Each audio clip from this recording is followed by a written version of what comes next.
which meant I hadn't been overtly suspicious when I noticed the woodland itself drawing the psoriasis essence from the fallen fawn and using it to restore the devastated surroundings. More than that, Nisha was looking around, and the havoc she had seen just a moment ago was less devastating than before. The woodland truly was healing itself. Her gaze lingered on it, shock bleeding the color from her expression until she looked almost hollow. Interesting. I gave a small, knowing smile. Isn't it? I glanced around. Where the white flames had scorched the trunks black during the fight, the bark was shedding, peeling away in thin curls like dead skin, exposing fresh white wood underneath that looked as if nothing had ever touched it.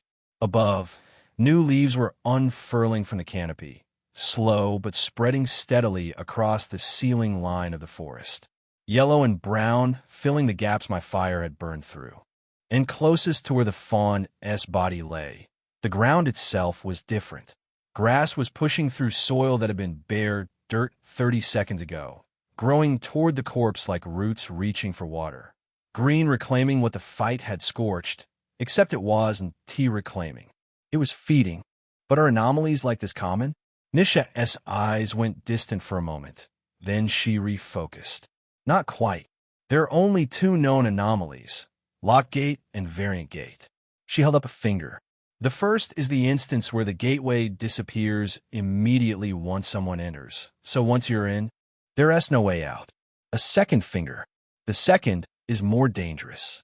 Usually, the spirit beasts inside a gate are closely related to each other. But in a variant gate, the species are very distant from one another and constantly hunt each other. I pulled a face. No order then. Doesn't that work in our favor? Nisha gave me a patient look. Think about the implication of beasts having to kill each other to survive. There might be very few of them in the gate, but those very few will be the ones that manage to come out on top of a brutal hunt, which means they be freaking strong. Nisha nodded, and letting me lean against her, we both pressed forward. So this gate is another new anomaly now. Is that what this means? Nisha said nothing, but something shifted behind her eyes, a calculation she wasn't sharing. Let us regroup with Milo first. You need to get treated too. Odelia will heal you. Then we can discuss what exactly is going on. I looked down for a moment. Looks like I might eventually have to summon Maggie. Damn it. I really wanted this to go well and for me to do it alone. The surroundings drew my gaze a moment longer. I stared at the trees and grasses around us, and, for some reason, they seemed unfamiliar. The white trunks still rose the same 15 feet.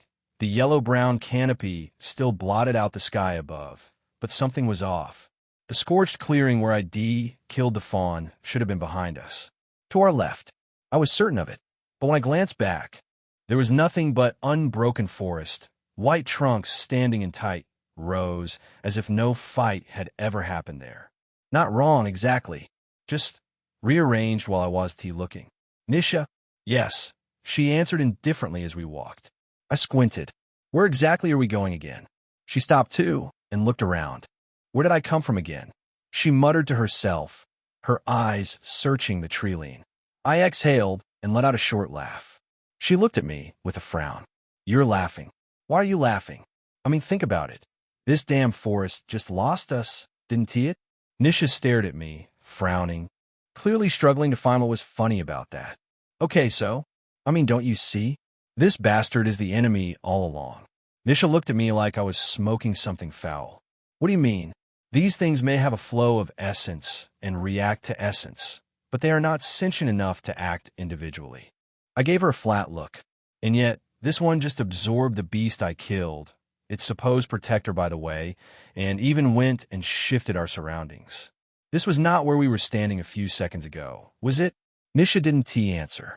She didn't need to. Her silence was admission enough. She looked around once more and then sighed. Well, what do we do other than press forward? I clicked my tongue. I can just burn down the entire forest, though? Nisha considered it for a moment, her gaze sweeping the canopy. And then what? She paused, still looking at me. Do you even have the essence to pull that off? You look like you spent quite a lot on destroying that thing. My eyes drifted from her. I shook my head and shrugged. What needs to be done should be done nonetheless. Let me burn down the woodland. Nisha still seemed hesitant. Our purpose here is to sneak in and sneak out. I felt my jaw tighten. You should be grateful enough that I'm deciding not to bring up how stupidly you got manipulated by fear and were willing to fight me. I suppressed my urge to grimace and instead held her gaze with a straight face. I think since we saw the strangeness of this place, sneaking in and sneaking out kind of isn't the point anymore. Survival is. She studied me for a moment. How about we walk forward and see how things proceed first? If it seems to not be getting better, we can then try to burn down the forest. I thought about it for a moment, then agreed. To be honest, I didn't think I had enough essence to burn the forest either. What I really wanted was to see the woodland-esque reaction to a large portion of it going up in flames. After that, I was going to pass the baton to Maggie. All right then, I'll give you 20 minutes. Chapter 245. I think it might be trouble. Reel 1. We pressed forward regardless of our confused sense of location. The forest had twisted every path, every corner that we both recognized. It was a bit terrifying to think about. Thank goodness I wasn't much of an overthinker. So why would I be thinking about it? Why would I be thinking about the fact that a forest is trying to get me lost in it? I have better things to do than accommodate thoughts like this. That was right. It was as I said. And at the same time, while I was counting time for Nisha, I studied my profile. Summoner status, name, Cade Marlowe. Rank, F, Spirit Essence. 432,100 active spirits. 2-5 main attributes. Summoner S Touch, Basic, LV. 4, Infinite Vitality, Basic, LV. 20, Maxed, Awaiting Evolution. Sculptor S Gift, Advanced, LV. 1 extra attributes. Emperor S Presence, Combat Support, LV. 10 Strategic Apex, Utility Combat, LV. 6 Conqueror S will support combat, LV. 2 Warlord S Command, Support Combat, LV. 10 Sanctified Immolation, Combat, LV. 10 Chains of Confession, Combat Control, LV. 7 Inquisitorial Authority, Commander Debuff, LV. 1 Martyr S Endurance, Survival Support, LV. 2 Looking at my profile, it was pretty obvious that Nisha had been right. My essence was low. I could summon Maggie, and I think for her basic skills she wouldn't need to sap my essence, but the signature abilities were certainly going to cost me. She shouldn't need a signature ability to burn down the forest, right? After all, she is a calamity. We continued deeper still. The trees stood side by side, so clustered that one would think they were trying to strangle something within them. Bark scraped against bark when the wind pushed through, producing a low groaning sound that made the canopy feel like it was closing in with every step we took. There was no sight of the ice terrain that we had come from. Every sense of direction we had arrived with, or that we had to begin with, was totally lost. It was difficult to surmise that Nisha at this point was just leading us through the woodland with absolutely no sense of direction. Whether she was even getting this right was anyone's guess. I can always replenish my essence, though. At that moment, my gaze fell on Nisha's breast pressed against my chest. My arm was draped over her shoulder, and I could feel her body gently brushing against me with each step we took. I glanced behind us, and that side of the view wasn't lacking either, the evening scenery trembling in the fading light. I suddenly found myself thinking about what it would be like if we always walked together like this. At that moment, flashbacks of the cave entered my head. That moment had been the wrongest of times, a moment where my heart claimed, at the very least, to be grieving, and yet my lust made a fool of my emotions. As if my body and my grief existed in two separate rooms, and my body had locked the door on the other one without asking permission. Was it because I didn't have so much pride to begin with, that I didn't really consider myself a disappointment? I never held myself to any high esteem, but I also never invalidated my emotions at any moment. At least I tried not to. Those were just the things I was aware of. Like every other human that exists today, I too was a product of trauma, and I had no idea what flaws and surface reactions my own trauma was causing in me. The stuff you can see is never the stuff that does the real damage. Damn it, how did I get here? All I was thinking about was sex. Now, the very idea of it suddenly felt revolting, like a sin. I really am a hypocrite. It hadn't been revolting to me then, but now it was. I was horny, I guess. I chuckled shamelessly, or so it seemed. But behind that shamelessness was a lot of shame and pain that no one was ever going to see. Perhaps behind my pridelessness, too, was so much ego that I had shoved in and sealed shut, buried so deep I could pretend it didn't exist. Oh, let us just stop thinking. I hate overthinkers, damn it. That was to say I was one of them. I mean, I don't hate myself, right? Nisha finally stopped and looked around. I turned to her and gave her the "I told you so" after a satisfying gulp of chilled water look.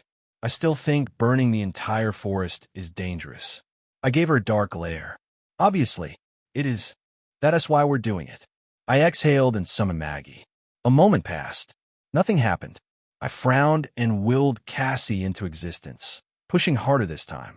It was like shouting into a room and hearing nothing come back. Not even an echo. A few seconds passed. Then minutes. Still nothing. Nisha gave me a suspicious look. What's wrong? I looked at Nisha and asked in a slow, subdued tone, "Can you summon your spirit?" Nisha had dismissed her spirit a while ago when we started walking. She casually summoned her beast into existence. The obsidian creature appeared before me with its tentacles flaring about, and something cold settled in my stomach at the sight of it. Her summon had worked without issue. Meanwhile, Nisha stared at me with a small, worried frown. "Were you on to?" I was silent for a moment. My gaze drifted to the left, then to the right, up through the canopy, and down to the very ground beneath our feet. Everything suddenly seemed lost, and for the first time, I felt helpless. Before jumping to conclusions, I tried to enter my soul plane instead. But as I closed my eyes, I felt a cold and endless barrier between me and everything that made me a summoner.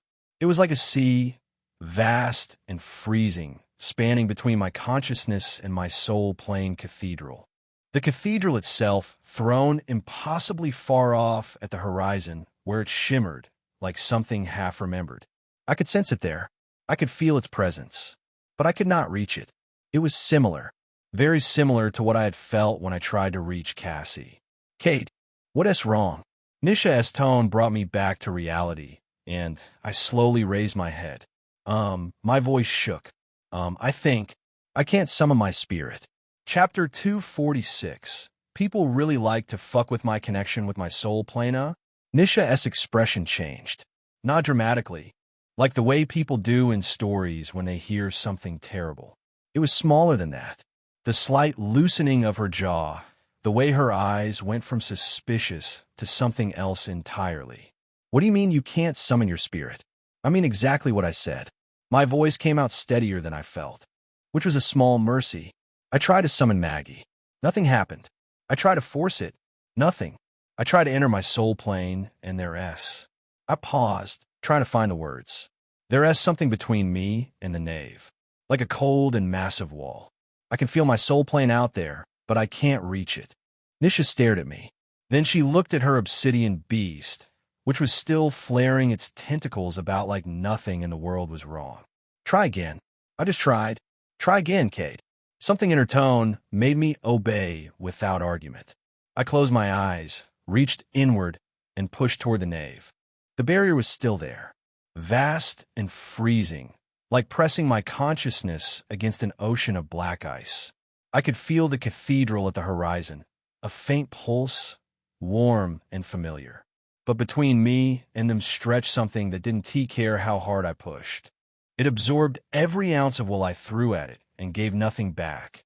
I opened my eyes. Nothing. Nisha's beast circled us once, then settled beside her, its snarl reduced to a low, continuous rumble. She was quiet for longer than I was comfortable with. "Your essence. How low is it?"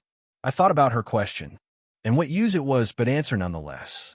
"It's low, but I've summoned her with less before." She shook her head slowly. "You're right, even I have.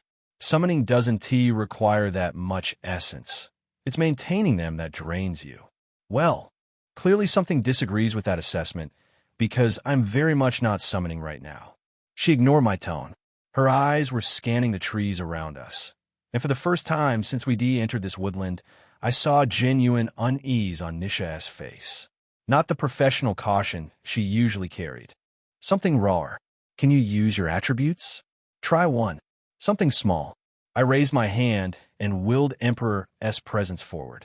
The familiar weight of authority settled over me, faint but functional. I could feel it radiating outward, pressing against the air around us like a low hum. Nisha's beast flinched and took a step back from me. That works, she confirmed, watching her summon's reaction. So your attributes are fine. It's only summoning. And the soul plane. I can't enter the soul plane either. She went quiet again. I watched her think, and the silence was worse than anything she could have said, because Nisha not talking meant Nisha didn't have an answer. Then she asked me, what is a soul plane? I've been hearing you say that over and over. What is that? Huh? Is that even a question? Where your spirits stay, obviously. Mine is a weird-ass cathedral. I'm guessing yours is like some dark forest. Nisha gave me a revolting frown. What? No. Dark forest? Wait, no what? You can enter your own soul? I returned the same shock. You can't? No one can. Nisha shouted. Then I was silent for a few seconds, looking away like I had just unintentionally blurted out my secret. We both were silent for a few seconds. Then she exhaled and touched her forehead with stress before she threw whatever it was away to focus on the main point. Here's why I don't understand. Her voice had gone flat and clinical. My summon works. My connection to my beast is fine. Whatever is interfering with you isn't interfering with me. Maybe the forest likes you better. She didn't smile. Think about it. What is different between us? I knew what was different. The answer had been sitting in the back of my head since the second attempt failed. And I'd been very deliberately not looking at it, because looking at it meant accepting something I really didn't want to accept. You're a regular summoner. I'm a spirit summoner. Nisha held my gaze, and the look she gave me confirmed that she'd already arrived at the same conclusion. I want to suppose your connection runs through the soul plane, she said carefully, like she was laying bricks, one fact at a time. Mine doesn't. I command, my beast obeys. There's no intermediary, no plane. The link between me and my summon is simpler. Simpler. Sure. Let us call being fundamentally inferior simpler. Cade. Kidding. I wasn't kidding. But the joke was easier than the alternative, which was standing in the middle of a hostile forest that had just cut me off from the two most powerful beings I had access to, and admitting that I was, for all intents and purposes, an F-rank summoner who couldn't summon, which makes me just an F-rank. Period. The thought settled in my chest like a stone dropped into still water. I could feel the ripples spreading outward, touching everything. No cassia, no magia, no soul plane, no chains of confession, no sanctified immolation, none of the abilities that had pulled me through every crisis since I'd been thrown into this world. All I had were my base attributes and whatever combat skills Maggie had beaten into me on the deck of that ship, against a forest that was alive, that healed itself, that moved its own paths, that had been watching us for hours. I'm actually in danger. Not the kind of danger where I had a trump card waiting. Not the kind where Cassie could break through at the last second with her fists blazing. Real danger. The kind where I could die and there would be nothing dramatic about it. Just a forest that swallowed a boy and never let him out. I almost laughed. The sound caught in my throat and died there. So, I said, and my voice sounded remarkably normal for someone who was busy realizing they might die in a woodland. The forest is specifically blocking my soul plane connection. Which means either this is what it does to all spirit summoners, or I didn't finish the sentence. I didn't want to finish it. Nisha finished it for me. Or it's targeting you specifically. Suddenly, everyone and their obsession with blocking my connection to my soul plane. This was a weakness of mine as a summoner of overpowered spirit, and the fact that it has been exploited twice now was informative enough that I had to do something about it. We looked at each other. The trees pressed in on all sides, and I swear the canopy was lower than it had been 5 minutes ago. Burning it down is off the table, I said.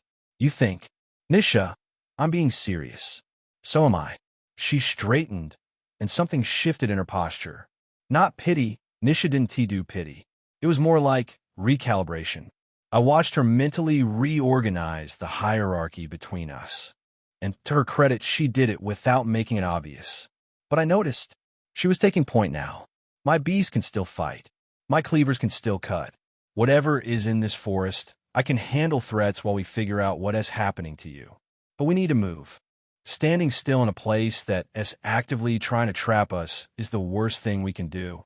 I looked at her, at the obsidian creature beside her, tentacles writhing, teeth bared at shadows that may or may not have been watching. At the woman who, not long ago, I'd been thinking about in ways that had nothing to do with survival. Funny how quickly the brain reprioritizes when death becomes a real option. I should be grateful. She didn't even hesitate. And I was grateful. But there was something else underneath the gratitude. Something uglier that I recognized immediately because I felt it before. Shame. The specific shame of needing someone else to protect you when you've been telling yourself you could handle things alone. I said I wanted to do this without summoning Maggie. Well, congratulations, Kate. You got your wish. No magia. No cassia. No nothing. Happy now? I wasn't happy. And I wasn't helpless either. Sure, Nisha would help, but that didn't mean I will stand around and be a bag of burden. All right, I said, pushing off whatever tree I'd been leaning against. My body protested. Everything protested. If we can't burn it down, then we need to understand it. This forest has been doing things since we got here. Healing itself, reshaping paths, getting us lost. Now it's cutting off my connection to my spirits. There's a pattern here, and I'd really like to figure out before it does something worse. Nisha nodded and started walking. Her beast flanked us, and I fell in beside her. It was strange, walking through a forest that you knew was aware of you. Every rustle of leaves felt deliberate. Every shadow between the trees felt occupied. And the worst part wasn't the fear. The worst part was the silence inside my own head, where Cassie's presence used to sit like a warm coal at the edge of my consciousness. That warmth was gone. Just cold. Just the freezing barrier and the cathedral, impossibly far away. Cassie, if you can hear me on the other side of whatever this is, I'm going to figure it out. Just stay there. Don't do anything reckless. Of course, there was no response. I kept walking. Nisha, the anomalies you mentioned earlier. Luktgötter, Variantgötter. You said those are the only two known types. That's right. Well, we can add a third to the list. A gate that thinks. I glanced at the canopy above us, at the branches that seemed to lean just slightly too close. And I'm really starting to wonder what it's thinking about. Nisha said nothing, but her grip on her cleavers tightened, and her beast growled at something neither of us could see. We pressed forward in the midst of a forest dedicated to making sure we stay lost. Chapter 247. Do I look like a fool? We continued down the forest path, aimlessly in my own words, while I ruminated on what had happened with Pretty Boy the last time. First it was a damn rope. Now the gate itself wants to have a piece of me. I brushed my fingers against my chin for a moment, thinking about something truly profound. It would be that these guys... My mouth fell open as this splendid idea entered my mind. Even Nisha had to stop for a moment, frowning to discern why I was suddenly being so dramatic. I gave her a shocked expression, prompting her frown to relax somewhat, and then she asked, "What is wrong?" I think I just made a fascinating discovery. I retorted with a smug smile on my face. Nisha looked more interested now. "You did? What's it about?" She smiled. Of course, I should expected that an otherworlder like you would easily crack a mystery like this one. She gave me that interested and relieved look. "Lay it on me." I froze for a moment because, if I wasn't wrong, I was very sure Nisha had just showered me with a lot of praise.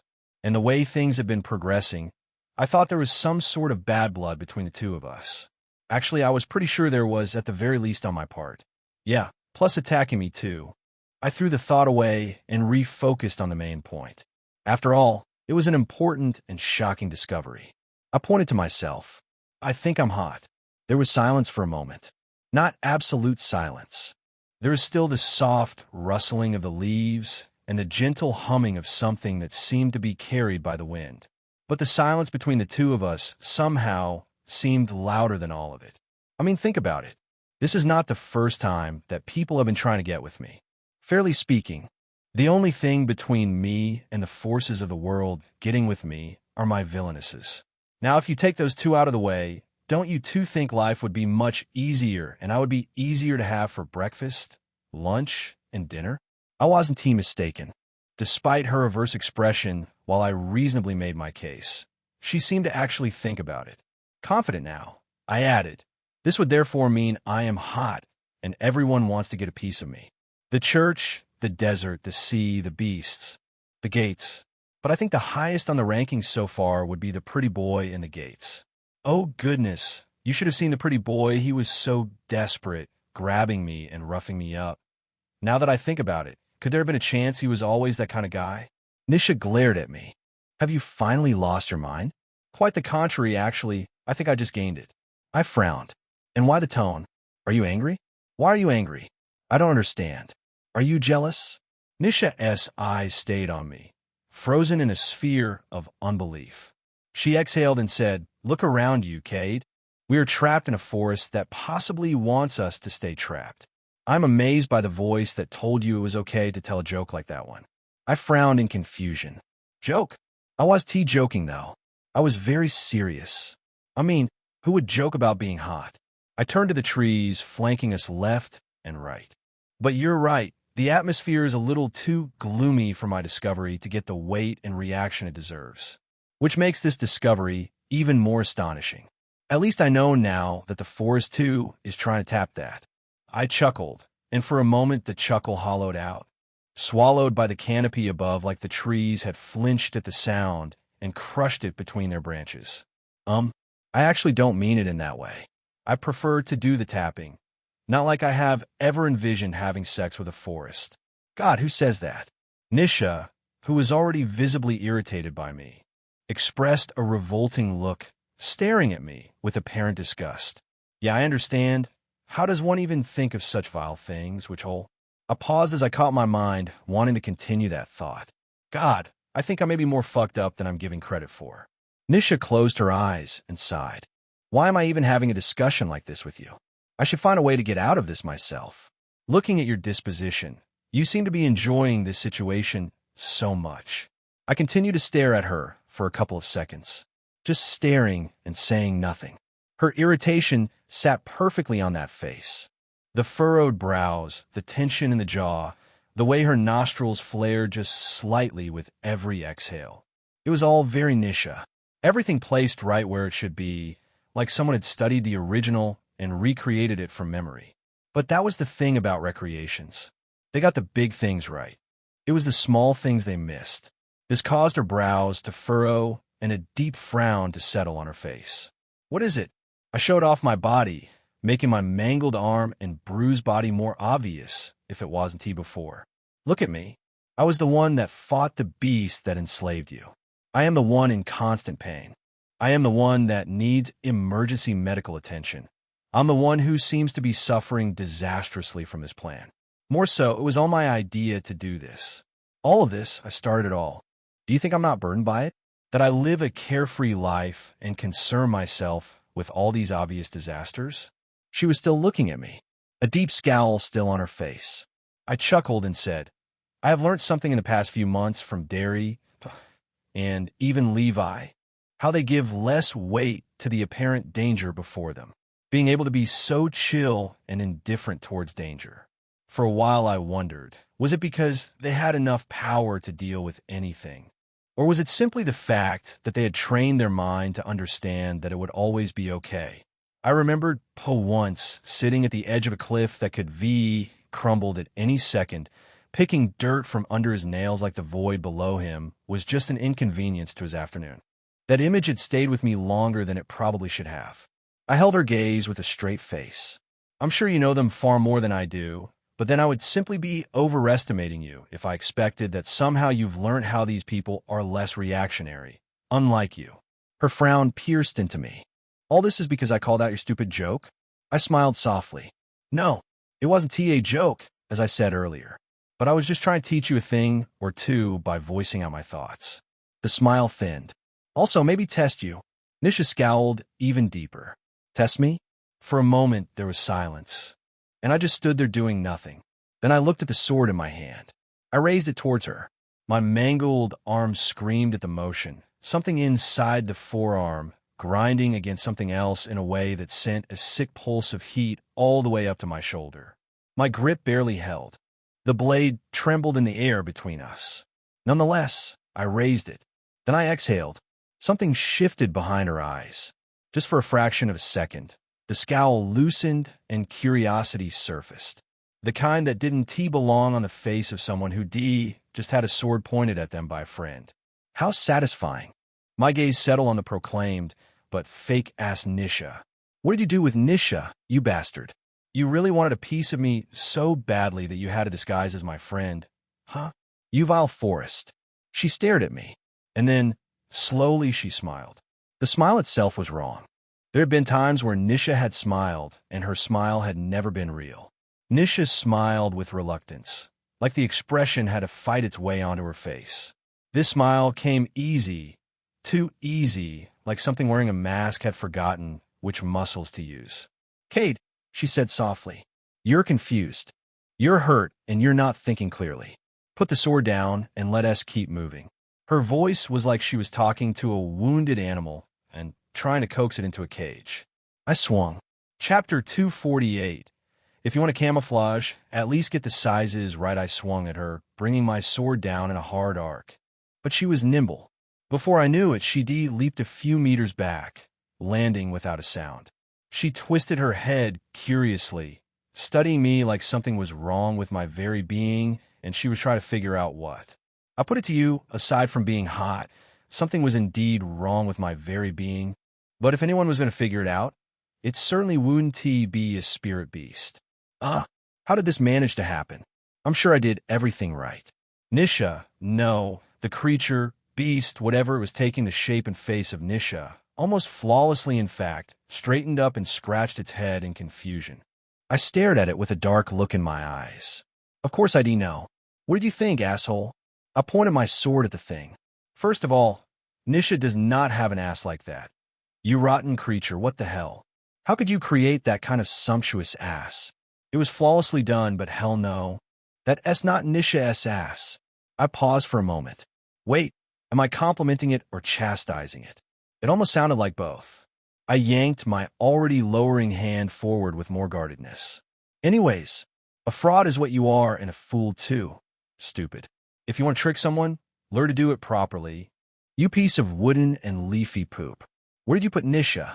The creature twisted its head sideways, to the left first, then to the right, in a manner that made my skin crawl. Then that wide smile spread again. This time, instead of the teeth it had copied, a row of jagged fangs revealed themselves, sharper and more vicious than a shark's. The teeth alone disfigured the entire face, splitting it into something that finally looked deserving of the monstrous thing it actually was. A long tongue dripped out from between those fangs as the abomination's jaw cracked open, slow and deliberate. The tongue lashed at me. I raised my sword and caught the strike, but the force threw me backward.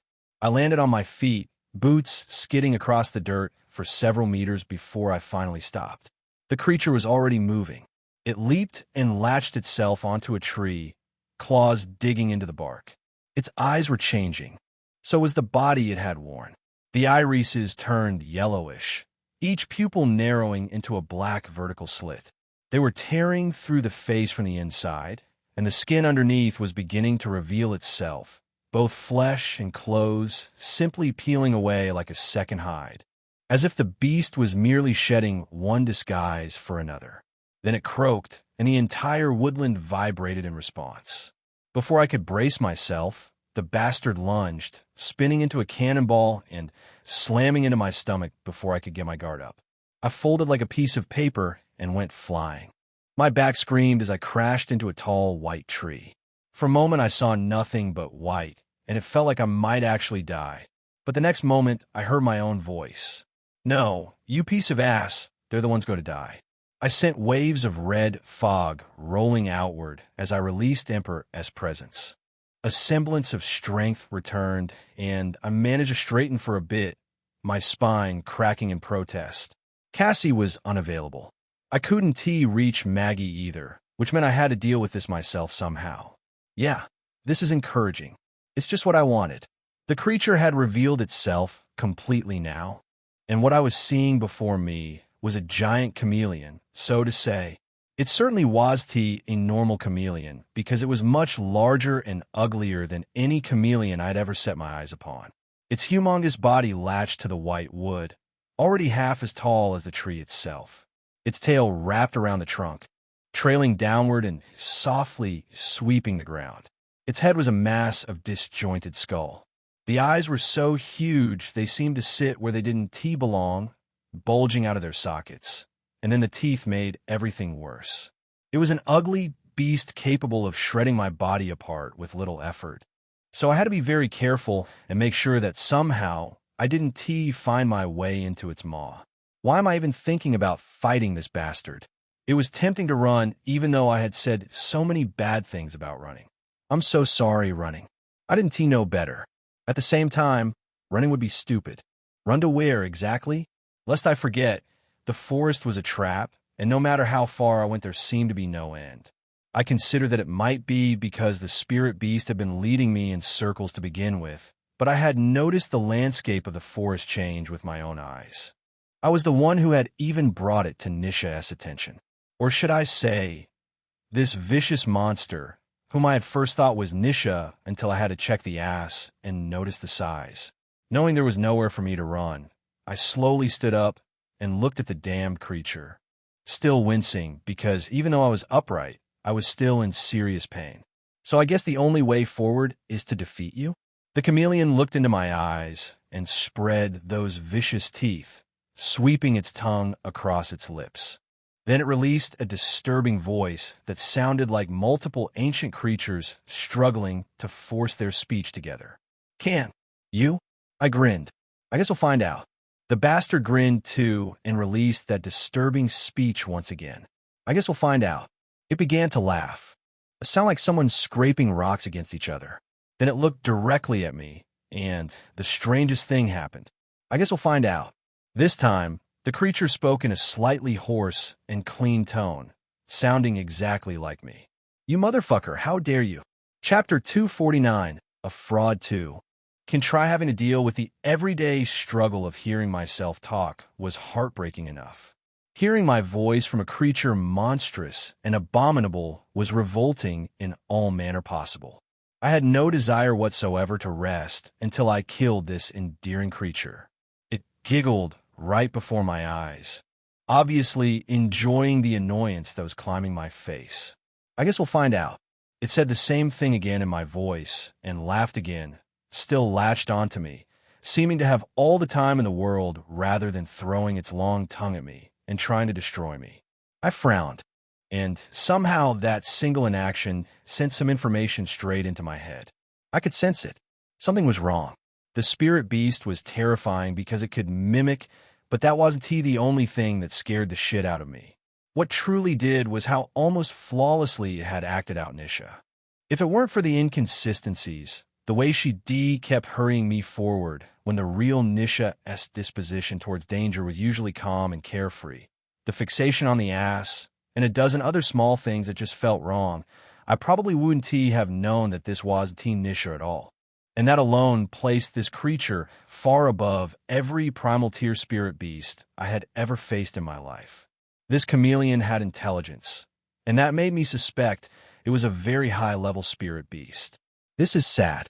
It was going to be a grueling battle indeed, but the bastard was not attacking and merely taunting me. It probably thinks I'm so dumb. I can't see the fact that it's hesitating and using its unsettling antics to keep me distracted. This brought me to the conclusion that this bastard was delaying intentionally and trying to buy time. Time for what, I wonder? Whatever it was evident enough that I couldn't just stand around and wait to find out. Aside from the fact that I needed to hurry up and find Nisha, I was thinking that whatever delay could make a beast this smart and advanced depend on tactics most likely had to be my huge chance at defeating it. Otherwise, things might get really ugly for me. I stood there watching the abomination, and it still stayed on the tree, muttering the same thing and giggling. I guess we'll find out. Hee. The laughter, of course, sounded nothing like me. My laughter flows in a very much demure and elegant manner. Granted, I can't even remember the last time I laughed with sincerity. When I saw that the bastard was just repeating patterns without moving, staying latched to the white would like I had all the patience in the world, I finally exhaled and commanded my legs to be stronger and faster. As I did, I gained a small amount of vigor, then dashed forward, my brain already working overtime to seek a sure way for me to win this battle. First of all, I could not carelessly spread my flames about in order to preserve my essence. And even though my entire body was hurting and I should be somewhere right now receiving treatment, or at the very least, some really nice nurse telling me they want to make me feel good and take away all this unfair pain. I really have seen better days, huh? When the times were still kind to me. Only a punch had sent me to an office and taken away my virginity in the end. But here I was dying and still nothing. My sword finally found purchase, but just as I reached the abomination, it flew off the tree and latched onto another, and my blade bit into bark instead. The impact shuddered up through my hand. I guess we'll find out. The bastard said and giggled eerily. While it was my voice, it was starting to irritate me. It continued to giggle on the new tree it latched itself onto, and I slowly turned towards it, let it see that there was nothing funny about its laughter. Not that I expected it to work. I shot at it again, leaping through the air, but the bastard leaped even higher, flying upward on the same tree, and still saying the same eerie words to me. As it reached the upper branches, it lashed its tail down towards me. I rolled away and sprang to my feet, but the tail was already coming again, and it seemed longer than I last remembered. I caught the tail against the flat of my blade. The force was ferocious, threatening to throw me off my feet, but my legs held strong, rooted into the ground beneath me. I staggered to the side when the force diminished and quickly righted myself, gathering a spin and swinging my sword as the tongue flew right at me. This time I came with stronger momentum thanks to the spin, and my sword bit into its tongue and severed the edge cleanly.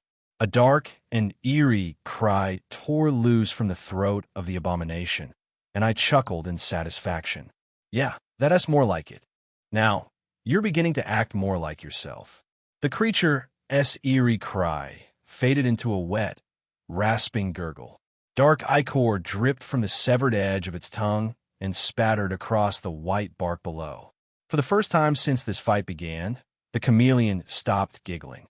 Its body shifted colors rapidly, cycling through hues I had no name for, before settling on a deep mottled white that blended almost perfectly with the white trees.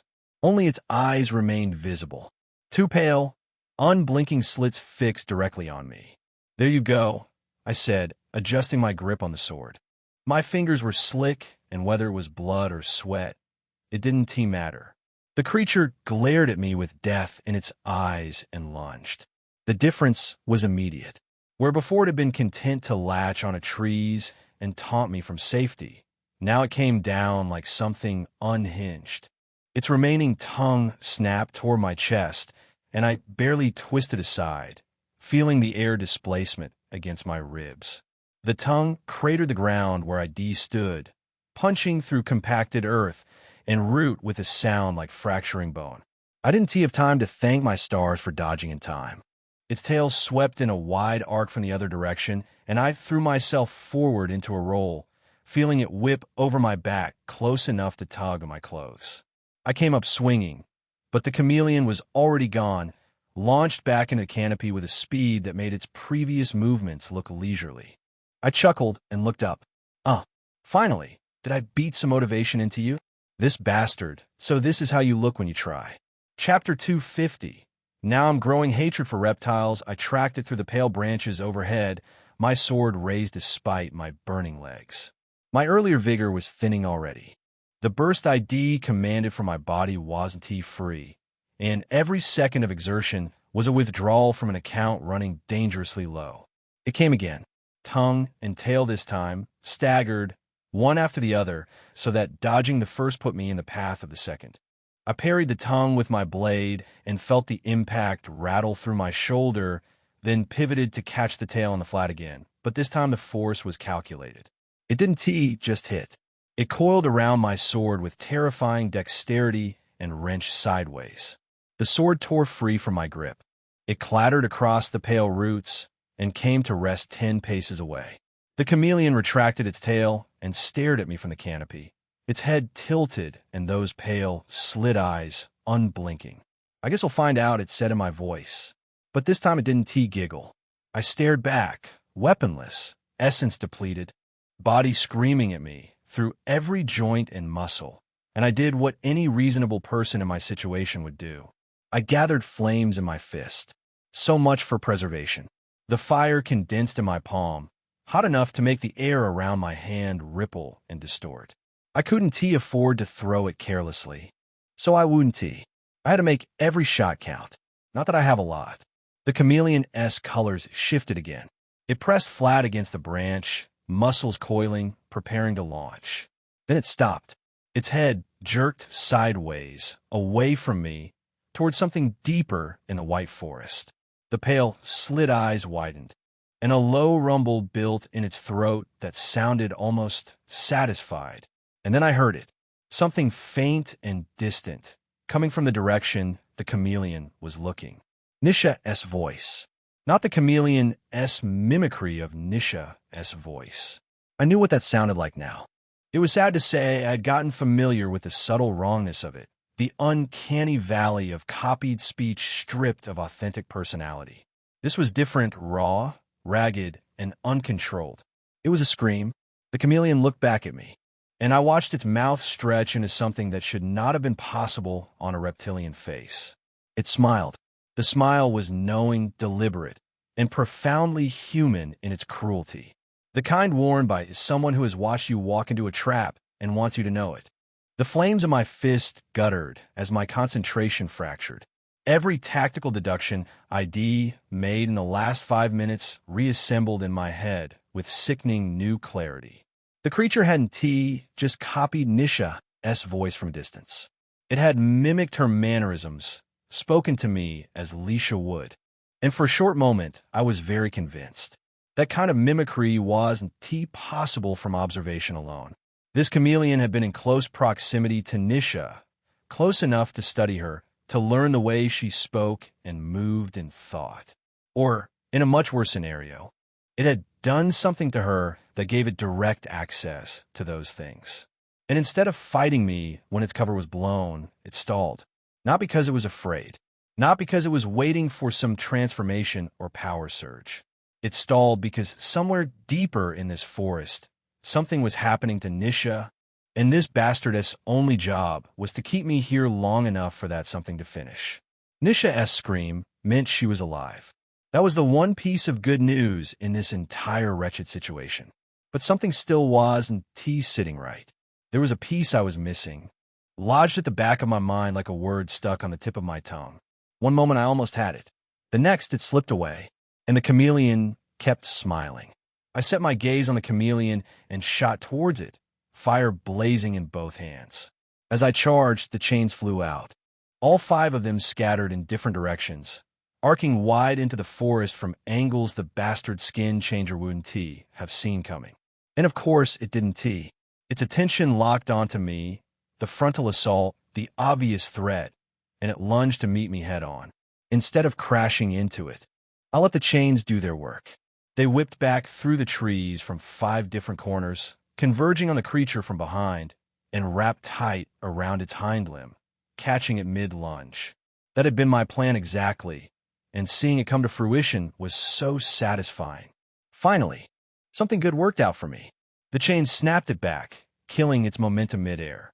It was snatched back by a full meter, limbs flailing, and in that same instant I commanded my legs with the warlord-esque command and pushed myself forward with a speed that would certainly destroy them later. Later was not my problem right now. The flames crackled in my fists, switching between blazes and sparks. My nave was beyond reach, and my essence was a ghost of what it should have been, most of it wasted on that useless, brawny fawn. What little I had left would have to be enough. My first strike connected to the side of the chameleon's face, and exploded into flames. I instinctively controlled the blast, and the fire rolled over, consuming the upper body of the reptile. The creature growled in agony, sounding like it was in catastrophic pain. "It's just fire. Don't be dramatic." I did not let up. I followed with my second hand and buried another punch straight into the bastard's head while it was still reeling back. The flames exploded again, and this time I didn't control them. I released everything and let the force knock it back. Sent it barreling through the air until it smacked against one of the trees behind it and crumpled to the ground.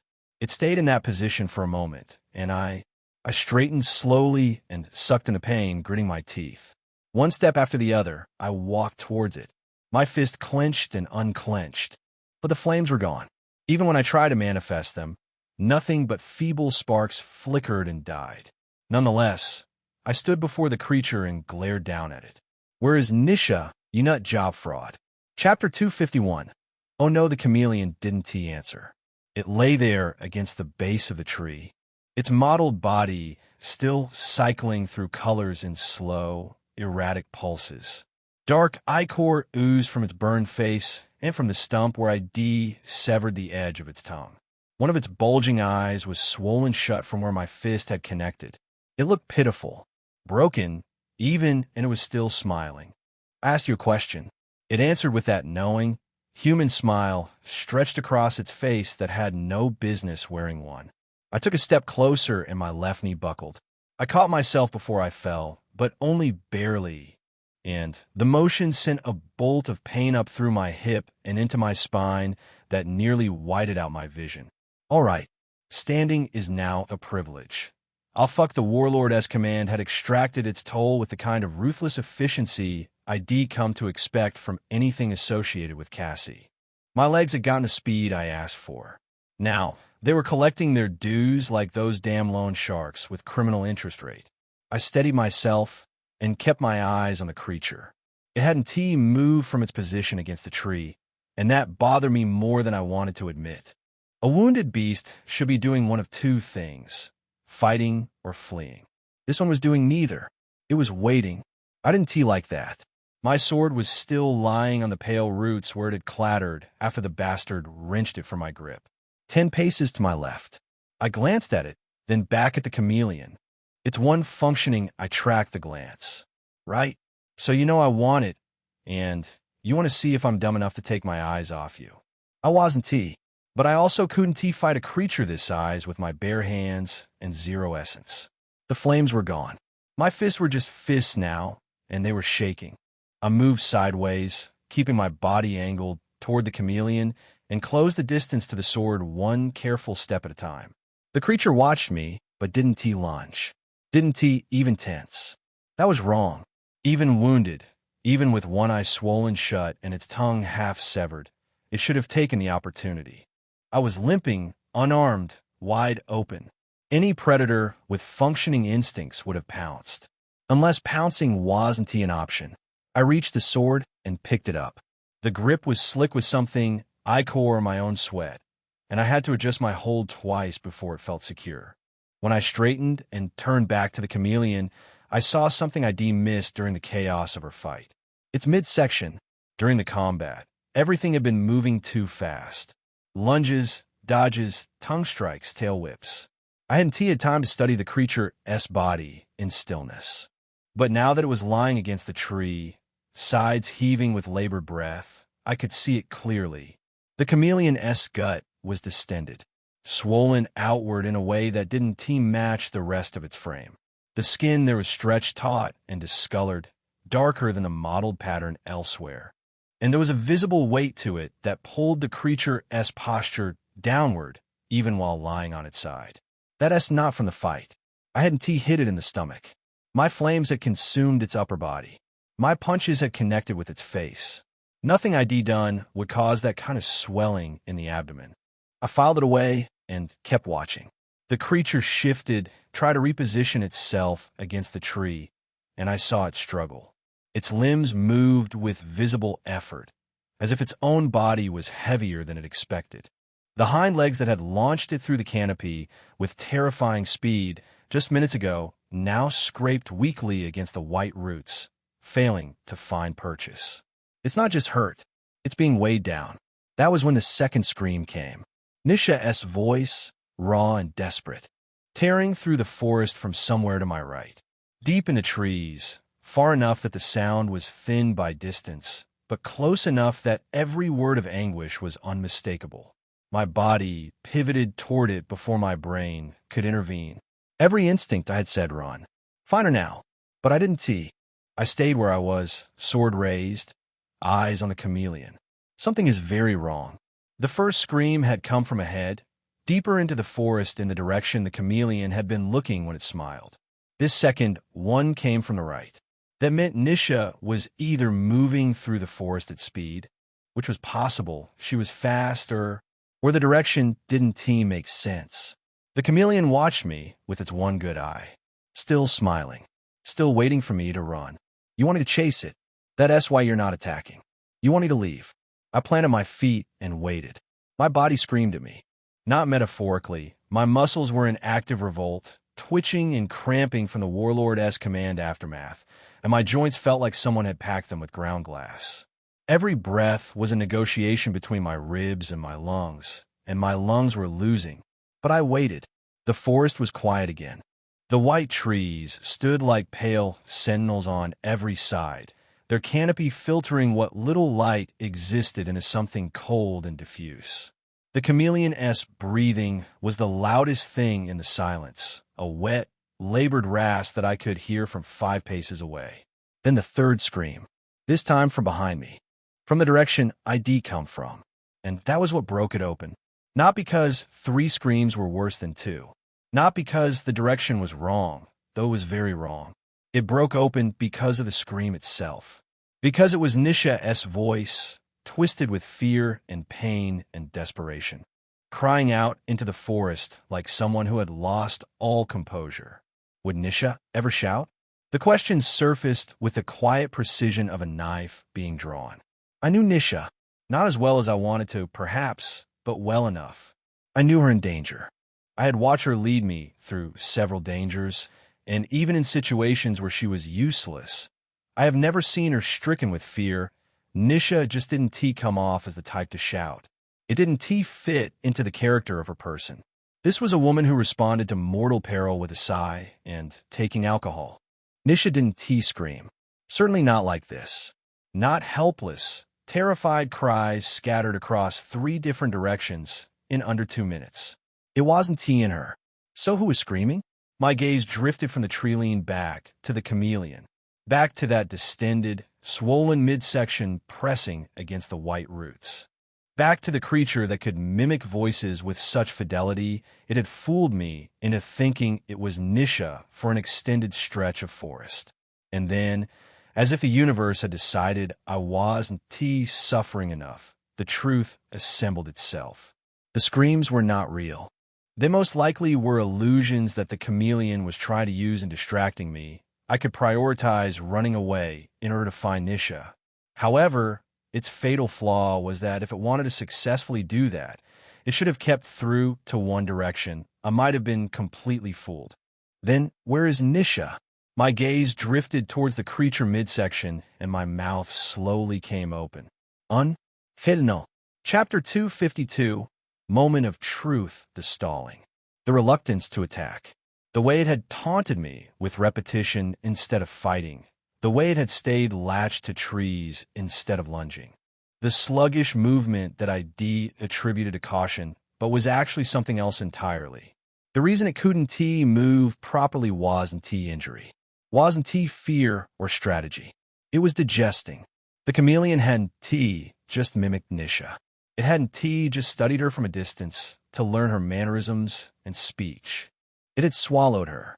The close proximity that I deduced, the terrifyingly accurate impersonation, the knowledge of how Nisha spoke. All of it made sense now. It hadn't observed Nisha. It had consumed her. And everything since the stalling, the taunting, keeping me fighting and distracted, all of it had been buying time for the process to complete. The chameleon's one good I met mine. And slowly, deliberately, it let the smile widen. It knew I'd figured it out. and it knew what that meant for me. Because now I couldn't just kill it. I couldn't burn it, couldn't slash it open carelessly, couldn't pour everything I had into destruction the way I had moments ago. Nisha was inside that thing, and any blow that killed the creature might kill her too. Fire would cook her alive before it cooked the chameleon. My sword could cut through its belly and cut through her in the same stroke. Even blunt force, even if I had the essence to deliver it, could crush whatever pocket she was trapped in. Every tool I had was a death sentence for the person I was trying to save. I was standing 5 paces from the thing that had eaten the person I was trying to rescue, holding a sword I couldn't use, with no flames, no essence, and a body that was falling apart. And the bastard was smiling because it knew with that terrible intelligence that it had just become untouchable. My grip tightened on the sword. "You think this changes things?" I said, and my voice was steady even though nothing else about me was. The chameleon opened its mouth.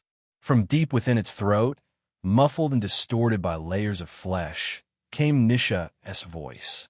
Not a scream this time. A whisper. Faint, barely audible, stripped of everything except exhaustion. "Cade." My expression darkened. Anger washed over me, sudden and total, flooding from my chest to my fingertips like something had cracked open inside me and let the heat pour through. "Now look." Nisha and I didn't share some dramatic relationship. There was no power of friendship play here, no heroic bond compelling me towards self-sacrifice.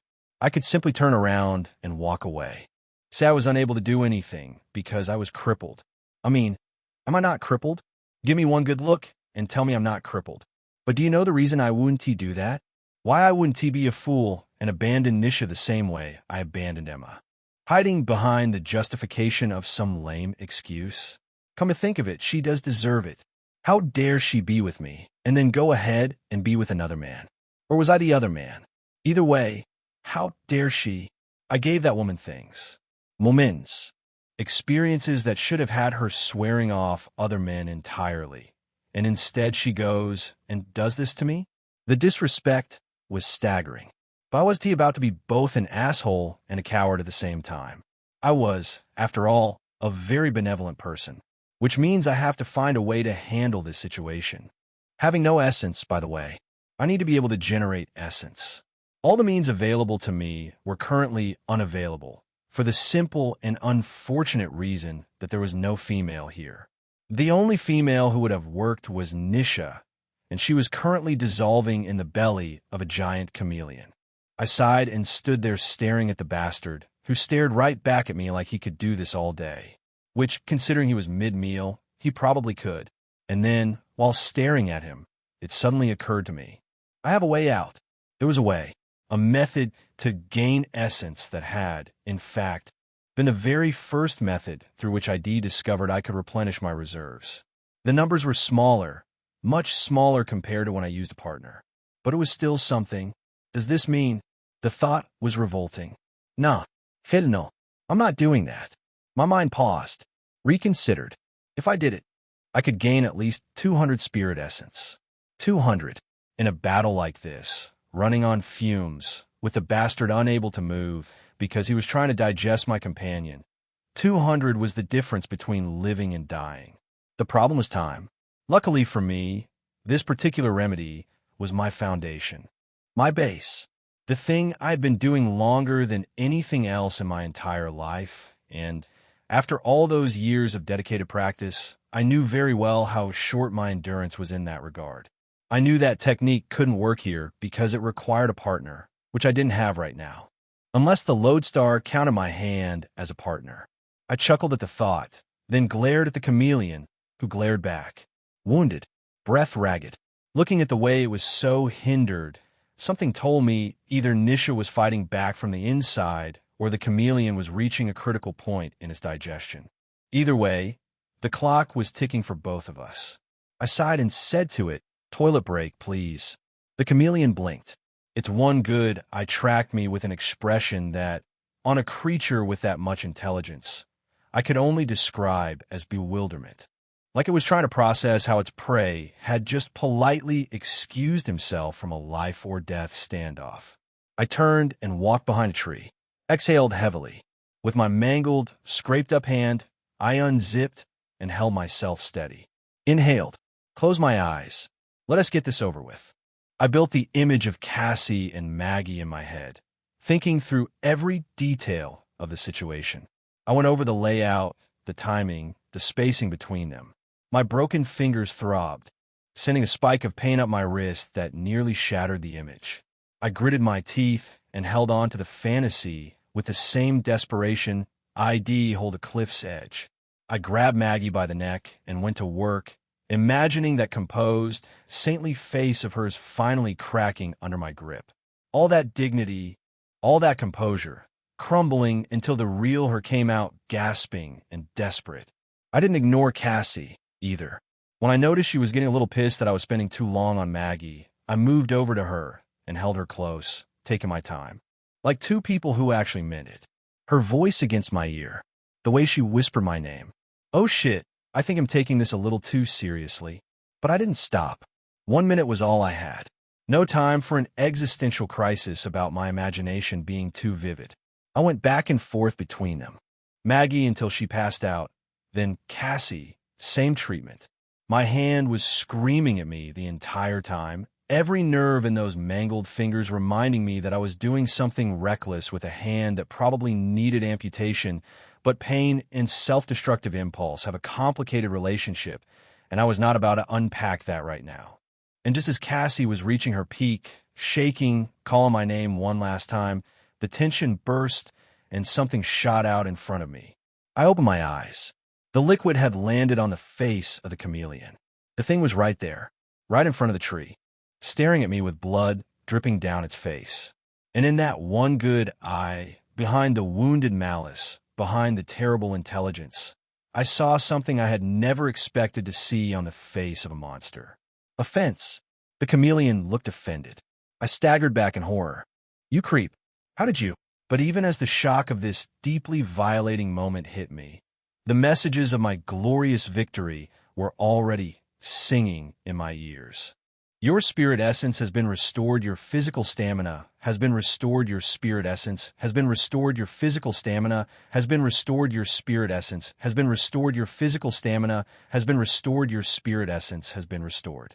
Your physical stamina has been restored, your spirit essence has been restored, your physical stamina has been restored, your spirit essence has been restored, your physical stamina has been restored, your spirit essence has been restored, your physical stamina has been restored. Chapter 253.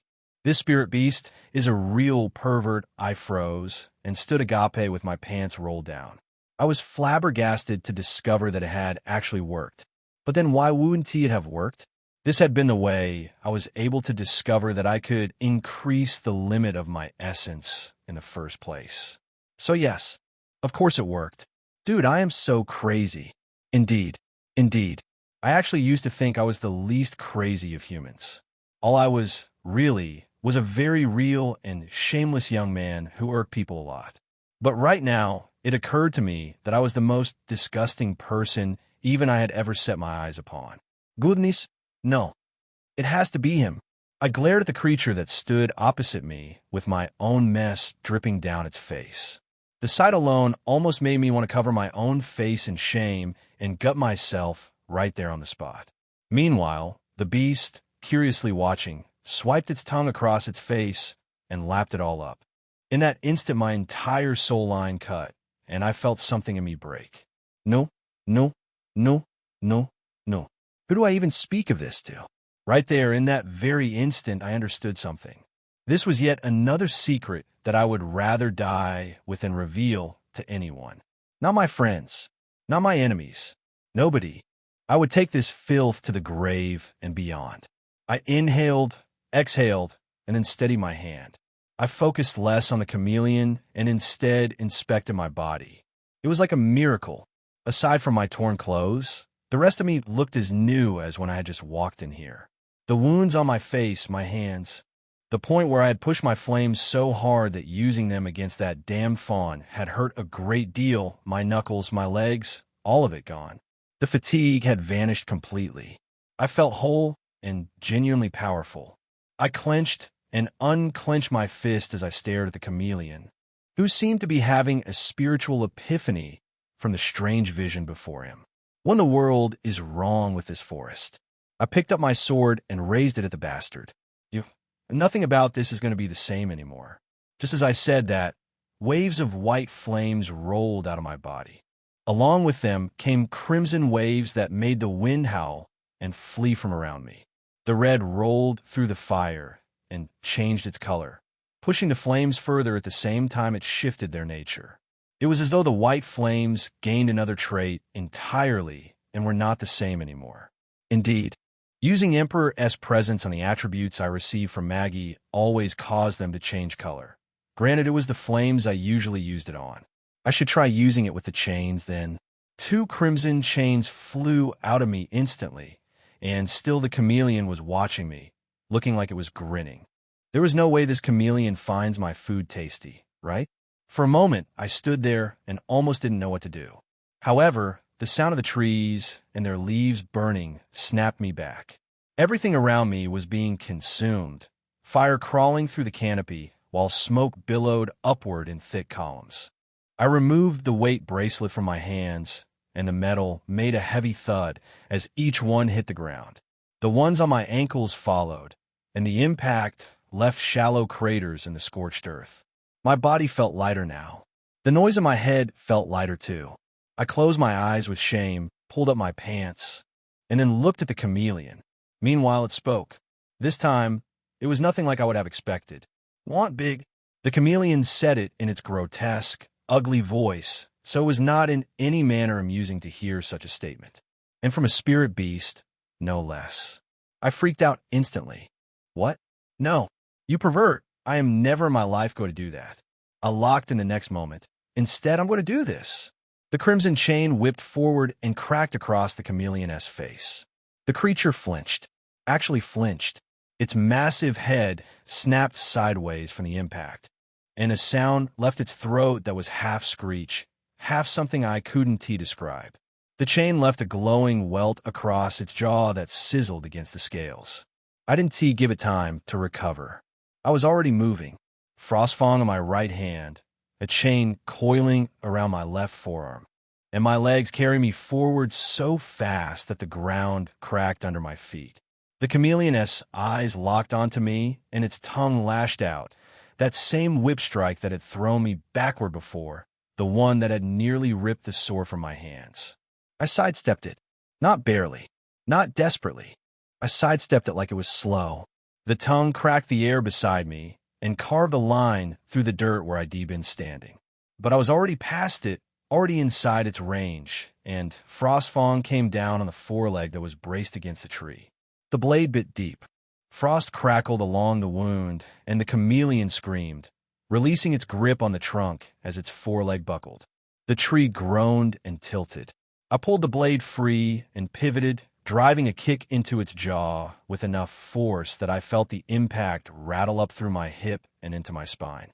The chameleon's head whipped upward.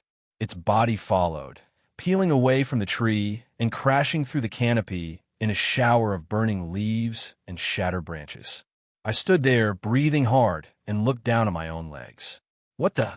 Never in my life had I ever moved like that before. Chapter 254. Evident growth. The weight bracelets had been on me for so long that I had forgotten what my body felt like without them.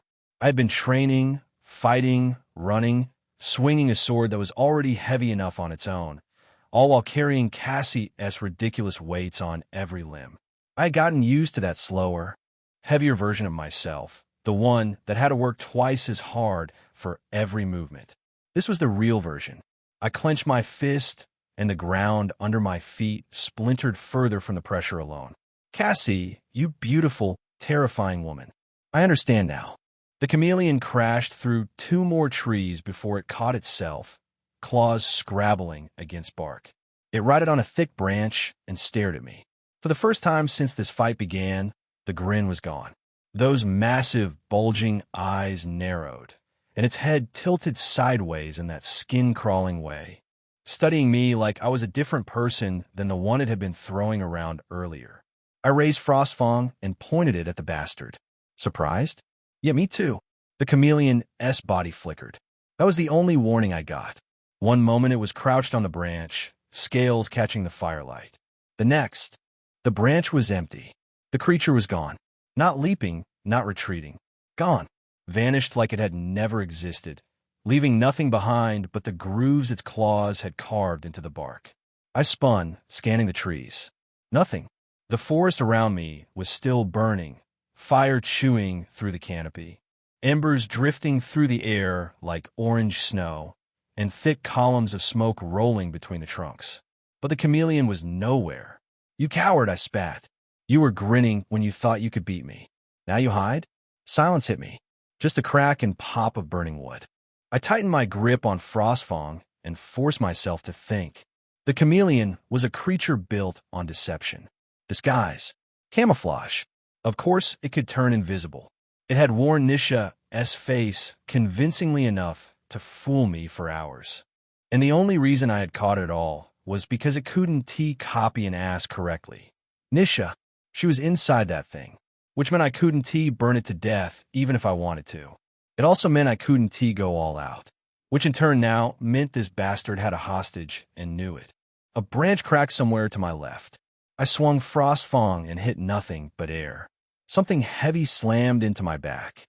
I flew forward and hit the ground rolling, flames scattering where my body tore through the burning underbrush. I was on my feet in an instant, spinning to face the direction of the hit. Nothing there, just smoke and trees and falling ash. Another impact to my right side this time. Something massive collided with my ribs and sent me skidding across the scorched earth.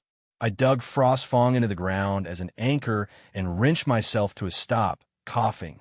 The bastard can hit me while invisible. Another tongue strike from above.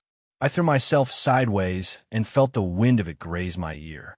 The tongue punched a hole through the ground where my head had been. I rolled to my feet, ribs aching, and forced my breathing to steady. The fire was everywhere now, and the smoke was getting thick. My eyes stung. Every direction looked the same. White trees burning, ash drifting, embers floating. Then I noticed something. The embers were drifting through the air in every direction, carried by heat and wind, landing on surfaces and dying. But in one spot, about 15 meters ahead and to my right, the embers were landing on something that wasn't there. They would drift down and then stop, hovering in the shape of something massive before sliding off and falling to the ground. Got you. I didn't look directly at it. I let my gaze sweep past that spot as if I'd seen nothing. Instead, I raised my left hand and sent 3 chains flying. 2 went wide on purpose. The third shot straight at the invisible shape. The chain connected. I felt the impact through the link, felt the chain wrap around something solid and huge, and the chameleon shrieked. Its camouflage shattered in a ripple of color. The invisible form bleeding back into view like ink spreading through water. The crimson chain was coiled around its neck, burning into the scales, and the creature was thrashing against it, tail demolishing a tree behind it. There you are. I yanked the chain, and the chameleon lurched toward me. It dug its claws into the earth and resisted, neck straining against the coil, mouth opening wide enough that I could see down its throat. Its tongue rocketed out. I was faster. I caught the tongue on Frostfang's edge, pinning it to the ground with a downward strike. Frost erupted from the point of contact, ice specks racing up the tongue, and the chameleon screamed, a sound that shook ash from the trees. I sent the other 2 chains forward. They flew with precision I didn't know I had, wrapping around the creature's front legs and pulling tight, anchoring it. The chameleon's legs buckled outward and its belly hit the dirt. It thrashed violently, tail whipping through the fire, but the chains held. Chains of confession was a control ability. Binding things was what it was meant to do. Stop moving. The chameleon didn't listen. It twisted its neck and snapped its jaws at the chain, fangs scraping against the crimson links. I pulled tighter, and the chain burned brighter, searing into the scales of its neck. The creature howled. I sent a 4th chain, then a 5th. One around the tail, one across the midsection. Each link glowed with that crimson light, and I could feel the drain on my essence with every chain deployed. But I had replenished. I had more than enough for this. The chameleon was pinned, legs spread, neck yanked low, tail bound to a charred stump. It was still snarling, still trying to break free, but the chains tightened with every struggle. I walked toward it with Frostfang at my side, flames rolling off my body in lazy crimson waves. Now, I said, standing in front of its massive, ugly face, "Where is Nisha?" The chameleon's bulging eyes rolled toward me. Its mouth cracked open. "Big one, I will cut your tongue off." It went quiet. The huge eyes blinked once, twice. Then the snarling stopped entirely, and something shifted in the creature's expression. The mindless aggression faded, replaced by something that made the hairs on my arms stand on end. Intelligence. Cold, calculating intelligence. Looking out at me from behind those grotesque eyes like a prisoner peering through a window. Inside, the chameleon said, and this time, the voice wasn't grotesque or broken. It was clear and certainly belonged to someone who the chameleon must be digested before now. "She's inside, and if you kill me, she dies with me." I stared at the creature. The chains pulsed crimson against its body, and wherever they pressed into the scales, the flesh beneath was beginning to change, to become translucent, like glass slowly clearing. The chains were doing what they always did, forcing truth to the surface, stripping away the lie. Having confirmed that my hypotheses were true, I stared at the creature's belly. Through that thinning, clearing flesh, I could see a shape that curled in on itself. It was small, compared to the beast containing it. The shape moved slightly, like a shift of the shoulders and a slow turn of the head. I stepped closer and held my sword. "Don't worry, Nisha, I'll cut you out right now." Chapter 255. What a nonsensical kill. Certainly a satisfying one, though. Unplugging Nisha from the chameleon was not much work.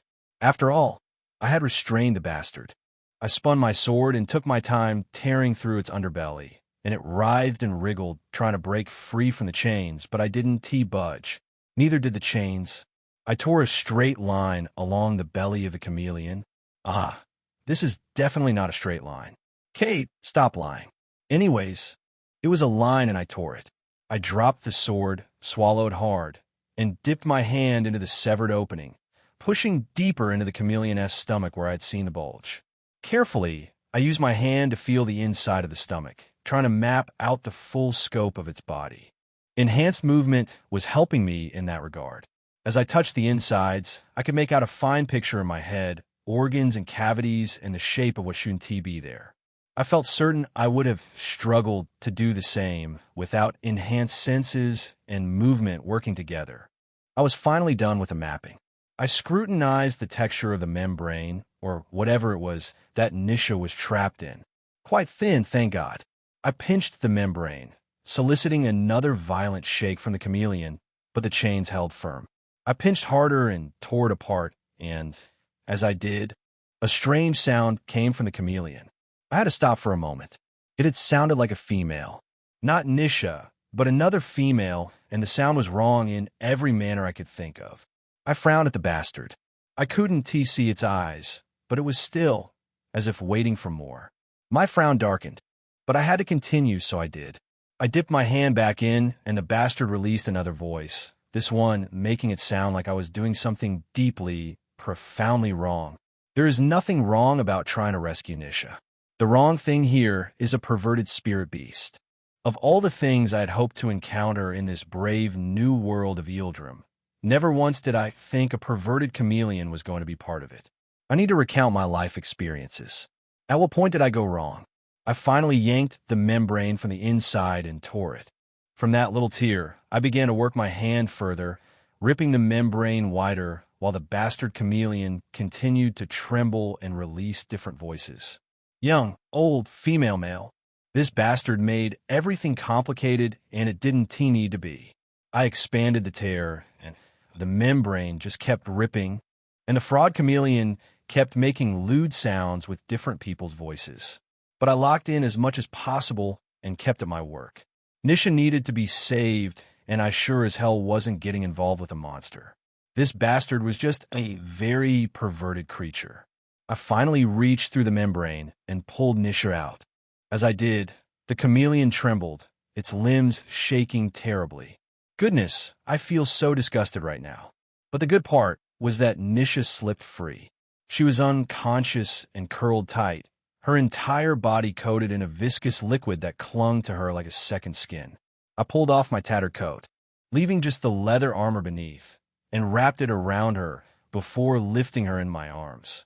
Then I stepped back, looking at the chameleon. It seemed to have passed out. Its tongue was slack and hanging outside its macabre mouth. I cast a hateful look at the creature. Time for you to die, bastard. This is for everyone you digested that didn't team make it. I extended one hand and summoned a pillar of white fire that rolled forward.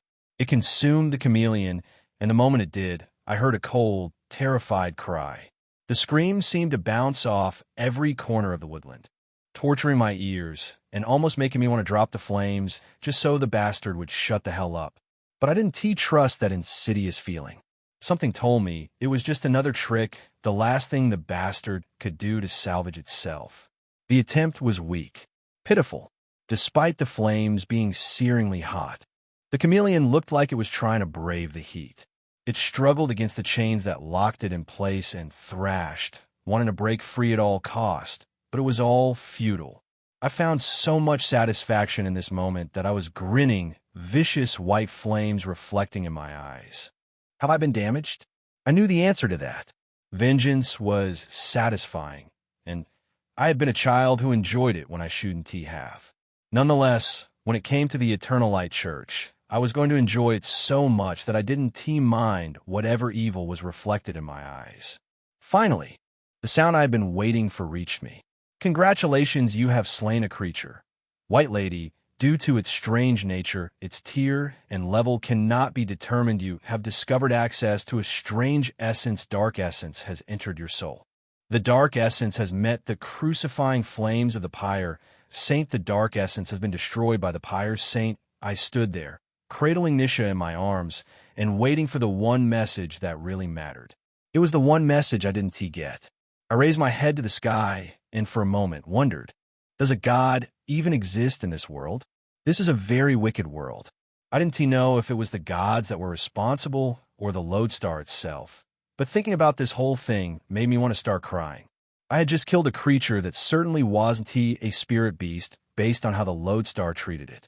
I didn't know the rank of what I'd killed, so I couldn't even gauge how far I'd come. At the very least, drop me an item. That was the bare minimum I could have gotten, and yet the selfish lodestar, or the creature itself, or the gods, couldn't even be bothered. It's all of them. All of them are simply selfish. I hissed and turned away. At that moment, Kate, Cassie, my heart leaped with joy. Chapter 256. I knew this was going to happen. Hearing Cassie's voice felt like the real breath of fresh air. What happened? Why was I not able to reach you? Why does she sound angry? Because I am. A crooked grin crept onto my face. Oh, were you worried about me? Answer my question. Fairly, I think it had something to do with the monster I was fighting. Cassie, have you ever fought a creature that isn't a spirit beast? Yes. Umans. I hissed at her response while I walked forward, shifting Nisha's weight higher on my back. I can't believe she almost had me there. Had you? I'm serious. Of course you are, Cassie, but that's not what I'm talking about. I'm talking about something that isn't human and not quite spirit beast either, and definitely not a spirit summon. Cassie was silent for a few seconds, then her voice came. That is what you faced? I paused and looked left and right before deciding which path to take. Compared to before, the woodlands looked almost normal now, the forest more sparse, and I could see what lay beyond instead of that endless sprawl of white trees. Yes, it was a very perverted creature. Before that, I had to face a level 7 primal beast. What do you think? How did your partner do? What was your role in the battle? I paused, my mouth dropping, a small smile spreading across my shocked face. You don't believe I can do it alone. Oh, if you could see me now, you would. I'm even carrying Nisha right now, because the second battle was majorly for her sake. She wasn't a part of either fight. She was completely useless. In fact, she had tried to attack me beforehand. She had. I quickly spoke in my mind, of course. That's not the point. She was under a mental attack. Do you believe I defeated 2 creatures alone? I think this chameleon is as strong as an apex beast, maybe level 1 or 2. Cassie was silent for a few moments. I believe you. Did you dismiss the fire wizard? What? Seriously, Cassie. I swear. I couldn't reach my soul plane. I also couldn't summon Maggie. It felt like something vast and very dangerous was blocking me and trying to spy into my soul or something. That was how it felt, though. I also was not able to reach you. Yeah, that too. But shouldn't that be normal since I'm in a spirit gate? You're dealing with me. Oh, right. Yes, Ma. I scoffed and continued trekking towards the coastline in my line of sight. Anyways, what is the development? Why were you trying to reach me so badly? Did you simply just miss me? Cassie was silent for a few moments. I think I've solved it. I froze mid-step. Cassie, what did you do? I tried to calm myself down as I asked. I wasn't trying to freak out because I knew that when we were connected like this, she could read my mind. It was unfortunate that I didn't know how to read hers. It wasn't me. I promised. You tried to touch me. I moved instinctively. Since we started it, I thought, why not finish it? So I took on everyone and their summon. I'm sorry. Everyone where exactly? Everyone in the Manhattan Trade Center, of course. I did hear that they have bases across the world. That's too bad. But I'm sure this one suffered intense damage. That should do for now. I just stood there, not knowing if I should be happy or freaked out. The Manhattan Trade Center. Everyone and their summon. She said it the way someone would talk about clearing out a storage closet. I did expect something like this, but expecting it and hearing her say it so casually were 2 very different things. I already had my suspicions when she was saying she wanted to infiltrate them, but I had thought she would surely have infiltration skills because she had been a war master. The Tyrant Empress. That was your mistake to assume. Why would I need to infiltrate anyone when I can simply tear them down and solve the problem? I see. What if the problem can't be solved by tearing them down? Like, you need to steal some information. I can simply tear down everything aside from the information. Besides, who do you think I was? Why would I need to infiltrate when I had an army of 10,000 willing to do anything for me? I exhale, my shoulders dropping. Nisha's weight settled heavier on me, and I almost staggered. I had nearly forgotten I was carrying her, but the reminder came quick enough. This would be much simpler and easier if you just built me an army. Be more ambitious, summoner. Build me an army, and I shall permit you to be one of my generals. Your grace is so magnanimous. Don't mention it. The best we can do is give opportunity to lesser beings. I froze again, standing there and blinking. Cassie, are you happy? Wait, are you smiling? It has been a while since I moved this much. Don't worry. I defeated all of them without using my sword and armor. The Tyrant Empress, without her sword or her armor, and she was smiling about it. I didn't know how to react to all of this, so I just stood there, staring at nothing. I guess you really are happy. Perhaps. I shook my head and walked forward, reaching the edges of the forest where the ground dropped away and blended into the cliff below. Beyond was a stony plain, a continuation of the canyon and whatever lay at its end. The wind hit different here, open and salt-touched, carrying the faint sound of waves crashing against rock somewhere far below. I stood there for a moment, getting ready to summon Cindy, when the entire ground beneath me shook with powerful tremors. I almost fell, caught myself, and staggered back before I pitched over the cliff's edge. The landscape shook again, and I knew the only scenario where gates shook like this. They were coming undone. Someone has defeated the real boss. Chapter 257. Freedom tastes like air. While the gate continued to tremble, I summoned Maggie and dumped Nish on her. Then I scaled down the mountain at a speed that should have terrified me. It wasn't a surprise that I could move like this. I'd done so with the chameleon. But knowing something and feeling it were 2 different things entirely. And right now, the feeling was winning. So much that I leaped off the edge of the mountain with absolutely no ground beneath me to land on. My legs swung in the air like I was riding the wind, and everything just felt right, the way it whipped against me, the sheer height from up here as I soared across open sky. It tasted like freedom. Freedom sure does taste nice. I lashed my hand forward, whipping a chain that spanned a great distance in an instant, latching onto one of the rocks on the lower slope of the mountain. Then I pulled. My body was hurled by a tremendous force, and I could feel myself tearing against the wind.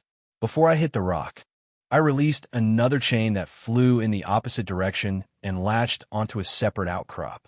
I snatched on the force of that one instead, and it yanked me off my collision course. I was already scaling upward again, but before I went any further, I spun, dismissed both chains, and dove headfirst toward the ground. The wind whipped violently against my ears, and my vision blurred from the velocity. I depended less on my eyes, closing them and feeling my surroundings instead. The entire mountain behind me was already trembling furiously. Massive stones rolled down its slopes, just as I felt that I was close to the ground. I shot my eyes open and switched my position, diving my legs down. White flames viciously spilled from my legs and exploded toward the earth with immense speed. The flames connected with the ground, and with their force, I levitated for a moment. White fire spilled in every direction, covering the ground with a radiance like sentient celestial carpet. I finally landed with a gentle leap, like I was stepping down a few stairs. Then I looked at the canyon that spread around me like a ring. It was vast. The walls cut deep into the earth, layered stone exposed like old wounds. And the floor was wide and flat enough that it could have held an arena. The air down here was different too, heavier, carrying a faint mineral taste that clung to the back of my throat. I had captured the layout of the canyon while I was in the air. Using my enhanced senses, I denoted the people who were around it. It was not a coincidence that the woodland had led me here after all. This was the true center of the Spirit Gate, and it seemed the others had managed to get here before me. I wonder what rank Milo is. He looked weak sometimes, but just a few hours ago in the gate, he had seemed viciously strong. By the way, we cleared this gate quite fast, didn't we? I thought as I walked forward. At the same time, Maggie landed behind me, already walking. The last gate had taken an intense week with Cassie. A full week of relentless killing, and things had only gotten significantly better after awakening Maggie, which made it surprising that we managed to clear this one so early.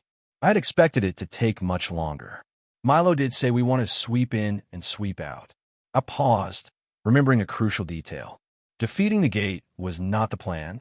The main plan had been to leave as many corpses as possible so the mining and excavating team could harvest resources. Resources we'd be needing to purchase a great number of elven slaves. Granted, the idea was to steal plenty for ourselves along the way. So defeating the gate should actually be disadvantageous to us. My brows slowly furrowed. The thought sat in my chest like something I'd swallowed wrong. All those corpses that the mining team was supposed to harvest, all those resources we were counting on, and I might have just collapsed the source. Milo is going to have thoughts about this. Maggie reached me as I stopped. She was holding Nisha over her shoulders. She said nothing, staring forward, studying the canyon with the kind of quiet attention that made her look like she was calculating something. The whole place trembled again, and she staggered forward. I nearly fell myself despite my firm footing. Masses of stone that had been rolling down the mountain crashed into the ground below. The mountain was collapsing into itself. The collapse sent tremors rolling through the canyon that I could feel in my teeth. The ground bucked under my feet in uneven jolts, not rhythmic, not predictable, just raw force shaking loose from the mountainous bones. The snow mountain behind the woodland seemed to have suffered the same fate. Both were crushing inward and spilling a torrent of debris across the surrounding land. It was then that I registered something strange. I stared at the ground beneath my feet. It was perfectly still aside from the tremors, and now it was easy to deduce that the shaking was coming from the mountain where the woodland stood, which connected to the Frost Mountain. A slow realization crept into my head as I turned around and studied the collapse. By now, it was just a cloud of debris and smoke, still vaguely holding the silhouette of a mountain. Maggie followed my gaze and asked with a small, harsh tone, "What are you looking at?" I didn't mind it. By now, I had come to settle with how annoying and disrespectful she was. Not like I was even one to demand respect in the first place. I think it's not that the gate has been cleared, but that one part has been cleared, and I think I may be responsible for that. She studied the surroundings again, saying nothing at first. Is that abominable thing you killed the guardian? I looked at her. Right, it did try to enter my soul, and you killed it. Any idea what it was? No, I don't. And even if I did, are you saying this would be the accurate time for conversations as such? Chapter 258. The owner's intro, the gate collapsing, was the one belonging to the perverted chameleon. That also meant the terrain surrounding it had never originally belonged to the gate either, and had only been there because of the chameleon. As if someone had taken thread and needle to sew two different terrains together, then dropped the chameleon right in the middle of it. Perhaps the nature of the spirit world had created this phenomenon, or perhaps it had simply responded to my presence. There was no way for me to know. But what I did know was that the battle was not over. I stretched my limbs and walked closer to the canyon, rolling the stiffness out of my shoulders as I went. Then I launched myself into the air. The leap carried me through an immense height before I landed on the edge of the cliff and stared down at the other side. Below me was the depth of the canyon, brown rock that blended into darkness as the slope descended, swallowed by shadow long before it reached the bottom. Whatever lay at the base was hidden from sight entirely. I stood there for a moment, registering what I had felt. The presences I had sensed were four, and I had thought at first that they belonged to Odelia, Ophelia, Milo, and Cressida. But now that I was standing still, I could feel them more acutely. Indeed, Milo's essence was there. The other three, however, did not belong to anyone I recognized. I also wasn't sensing any beast down there. Feels very ominous. If it were up to me, I didn't want to have to go down. It sounded like a better option to step away, step out of the gate, go home, and sleep for a while before even thinking about what to do next. That sounded like a wonderful plan, actually. Nah, let us not do that, okay? They're in this because of me. I had to talk to myself in that manner because I was realizing bit by bit that I could actually tend to be crazy sometimes. Do you intend to go down there? I turned to Maggie, who stood beside me with Nisha slung over one shoulder. What is your opinion? She looked a little surprised, but hid it cleanly beneath that pale and vicious gaze of hers. Going there might get you killed. I grinned. I guess that'd say yes then. I wasted no other second. I leaped off the cliff and descended into the darkness like I was diving from a great height into a small circular pool. Only the pool this time was made of darkness. Everything around me darkened quickly, and not even my enhanced senses helped me see anything better. For what felt like a couple of seconds, I was completely blind, nothing but rushing air against my skin and the sensation of falling. But the solution to this was simple. My eyes glowed with a pale radiance, and flames ignited beneath my legs. I condensed them into a tiny flame that emanated vicious pressure. I used that pressure and force to improvise a propeller beneath me, then levitated downward while the white radiance of the flame cast a pale light across the surrounding darkness as I descended. The descent was swift, but the difference between now and before was that I had control over my speed and could stop if I wanted. As the light traveled down with me, I saw my mouth fall open. There were things clinging to the walls. All of them clung in such large and thick clusters that they looked like the wall itself, indistinguishable from rock. The only thing that gave them away was the liquid shadows pooling in their eyes, the light of white flames, even though it passed for only a brief moment, was enough to catch the liquid darkness glistening in those eyes. Hundreds of them, watching me descend in perfect silence. Not a single one of them moved. Then I reached the ground. The ground caved in before I even landed on it. The heat from the flames caused it to melt at a horrifying rate, and two deep grooves formed, scorched and connected into each other to form a crater in the earth, one that was burnt into it rather than crushed. I climbed out of the crater, taking one step after the other. After I pulled myself over the rim, Maggie landed behind me with a thud that shook the entire space. The place looked like a cavern expanse consumed by darkness. Then I sensed a presence in the dark, and whoever it was walked slowly toward me. Maggie snapped her fingers behind me, and single flames began igniting along the upper air, sending the darkness retreating into the furthest corners. A pale light like that belonging to a weak moon drifted across the expanse. And that was when the correct layout of the space registered in my head. The place was not a cavern expanse like I had expected. It looked like another canyon path, similar to the one Nisha and I had been walking along before our curiosity got the best of us. But this one was different. There was a thick darkness hanging over the upper layer of the space, pressing down like a ceiling that wasn't quite solid, and it informed me well enough that something was wrong. What I didn't know was whether something was simply wrong, or whether we were talking about a perverted chameleon level of wrong. God, please pity me. I left all of that for now and focused on the man who had stopped walking. His face had fully formed in front of me, so had the rest of his body. Before I could take note of how he looked, his voice came at me. How endearing.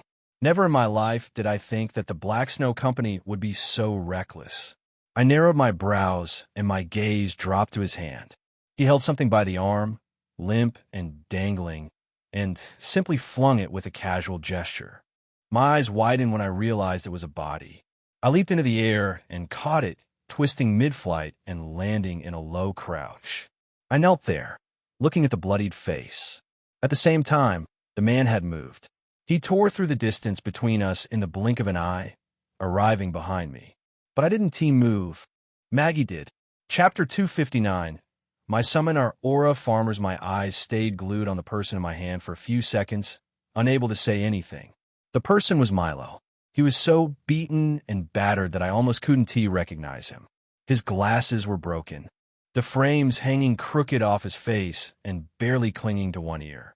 Shards of the lenses had scratched thin lines across his cheeks, and his skin had taken on a grayish pallor that told me he needed medical attention as fast as I could get it. I could hear the sounds of strikes behind me, hands whipping through the air and crashing against each other with enough force that the impacts alone shook through my chest. His pulse was still there, but slow. For a moment, I ran through my mind, wondering what could have gone wrong. The answer was slightly obvious from what the man himself had said. I guess the Manhattan people caught up. I gently laid Milo close to a rock, making sure he rested against it properly. Then I said to him, "Let me get this over with and get you medical attention." He nodded lightly, and I stood and turned to the cacophony beyond me. Maggie wrecked the man with the ease of a mother teaching her cocky son a brutal lesson. He had a summon that looked like a hunched tree, roughly around 2.3 meters tall. The front side of the body was pale white and organic, with hands that dangled past its knees. And the backside was black with grooved lines running across its surface, as if depicting some ancient architecture. Not that the summon was doing much of anything anymore. It rested slumped against one part of the wall with chunks of its body chipped away, pieces crumbling off it like old plaster. The thing looked like it was falling apart. Maggie was even using her chains. She battered the man with her bare hands, closing the distance through the air with insane speed and crashing her fist into him. Her hands whipped forward and bombarded him from every direction. The man was struggling to dodge, and to his credit, he was managing it. Barely. But having fought with Maggie a few times, I knew very well that she had this thing she did where she let her opponents believe they were dodging on their own skill. The only reason they were dodging was because she was allowing it. Even with that allowance, the man was still eating brutal hits, his head snapping back from each one and blood flying from his mouth. He staggered like a puppet with cut strings, and Maggie closed in with a low stance that stretched her fabric and re-accentuated her features. Her palm flew forward and hammered the man 7 times in a single motion. It was so fast it sounded like one strike, but with enhanced hearing, I caught all 7 impacts tearing through the air in rapid succession, each one layered on top of the last. She snatched his clothes before he could fall back and wrenched him forward. Her knee came up and his face crunched into it. Instead of letting the poor man finally drop, Maggie caught him by the face, twirled sharply, and whipped a slap across him that sent him flying sideways. But she caught him again and drew him back like she was playing with a ball at a dance. She launched into the air, double-kicked him, his body twisting and spiraling upward, and then she threw one more strike, hitting him with just the tip of her knuckles. That last one looked light. It wasn't he. An explosive shockwave ripped outward, and the whole place shuddered. The man blitzed away from her, his body carving into the rock wall beyond him and embedding itself there. Cold. I raised my hand and stared at my own knuckle for a moment. That was cool. How did she even pull that off? She grabbed her chain and whipped it free from her waist. She twirled the silver chain over her head once, and then flung it backward without looking. The chain lashed out, wrapped around the man-s summon, and tore it from its position with zero effort, tossing it into the same section of rock where the man had landed. She straightened up and muttered with a disgusted tone, "Plebeians." Then she turned and walked over, picking Nisha up and putting her over her shoulder before facing me. Where did they get healing? I forgot for a moment that I had Calamity Tear summons. My battle with the chameleon would have been so easy. I forgot. And outside right now, Cassie was saying she might have torn down the Manhattan Trade Center. I hope my presence in Racimera's will not cause too much trouble. On another hand, I think it might be too late to be thinking that. What? Maggie said, glaring at me. You're so cool. Do you want to marry me? Her eyes glowered with vicious light as her hand drifted to the chain on her waist. What'd you say now? You miscreant. I dare you to say that again. I quickly recomposed and carried Milo. I was about to move when I remembered something very important. Wait, Maggie. She turned to me, still glaring with a cold and dangerous intent buried in the depth of her zombie-looking eyes. But I fretted not and asked my question. I feel like I lie to myself a lot these days. That man, you didn't kill him, right? She answered me with a grim tone. You could go ahead and check. I gulped. Goodness, it's not like answering the question will hurt you. I was simply saying we need to bring him in for questioning, so we can know the situation, how many of them are here and things like that. She tilted her head. Why?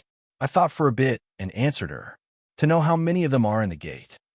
She looked straight into my eyes with a level of indifference in hers. Then she said evenly, Does it matter? I froze for a moment, then chuckled internally.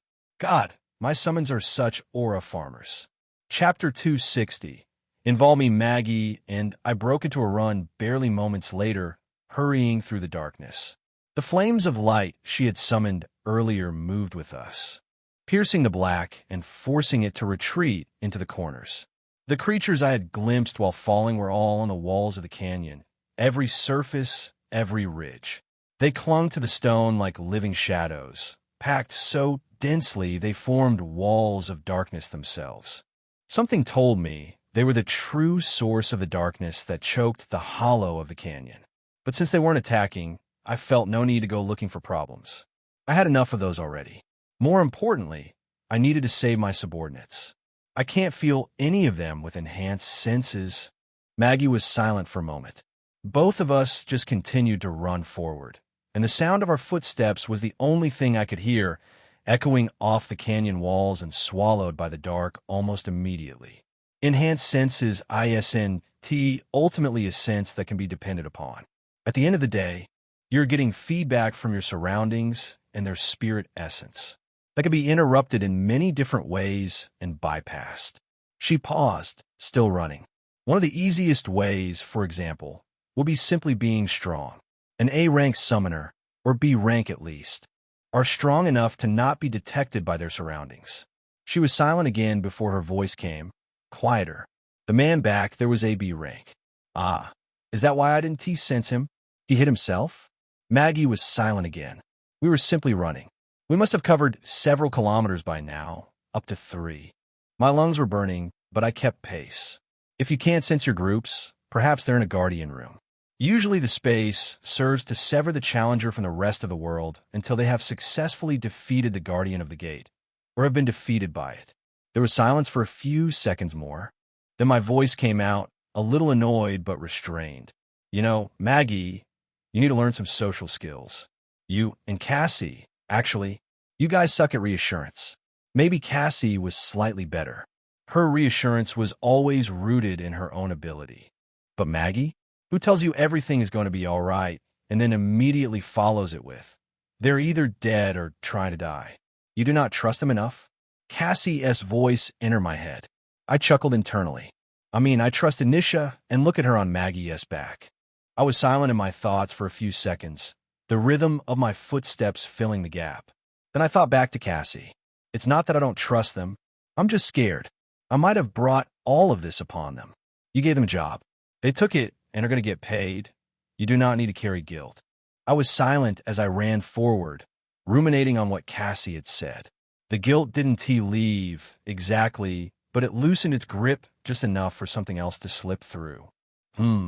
Actually, come to think about it, I should get a discount on the payment, because here I'm picking up their bodies one after the other. Maggie finally stopped. In front of us was a vast formation that stood like two pillars pressed close to each other, with only a narrow space full of darkness between them. She raised her head and studied the center of the pillars. I did the same, trying to make out anything past the wall of black. She turned back to me. Are you ready? I narrowed my gaze. Why do you ask like that? I suspect that the group that attacked yours are after something, and beyond this pillar is where you'll most likely find out. She paused for a moment and added, plus there will be the threat of the Guardian itself. She leaped and was out of sight for a moment, then landed a second later.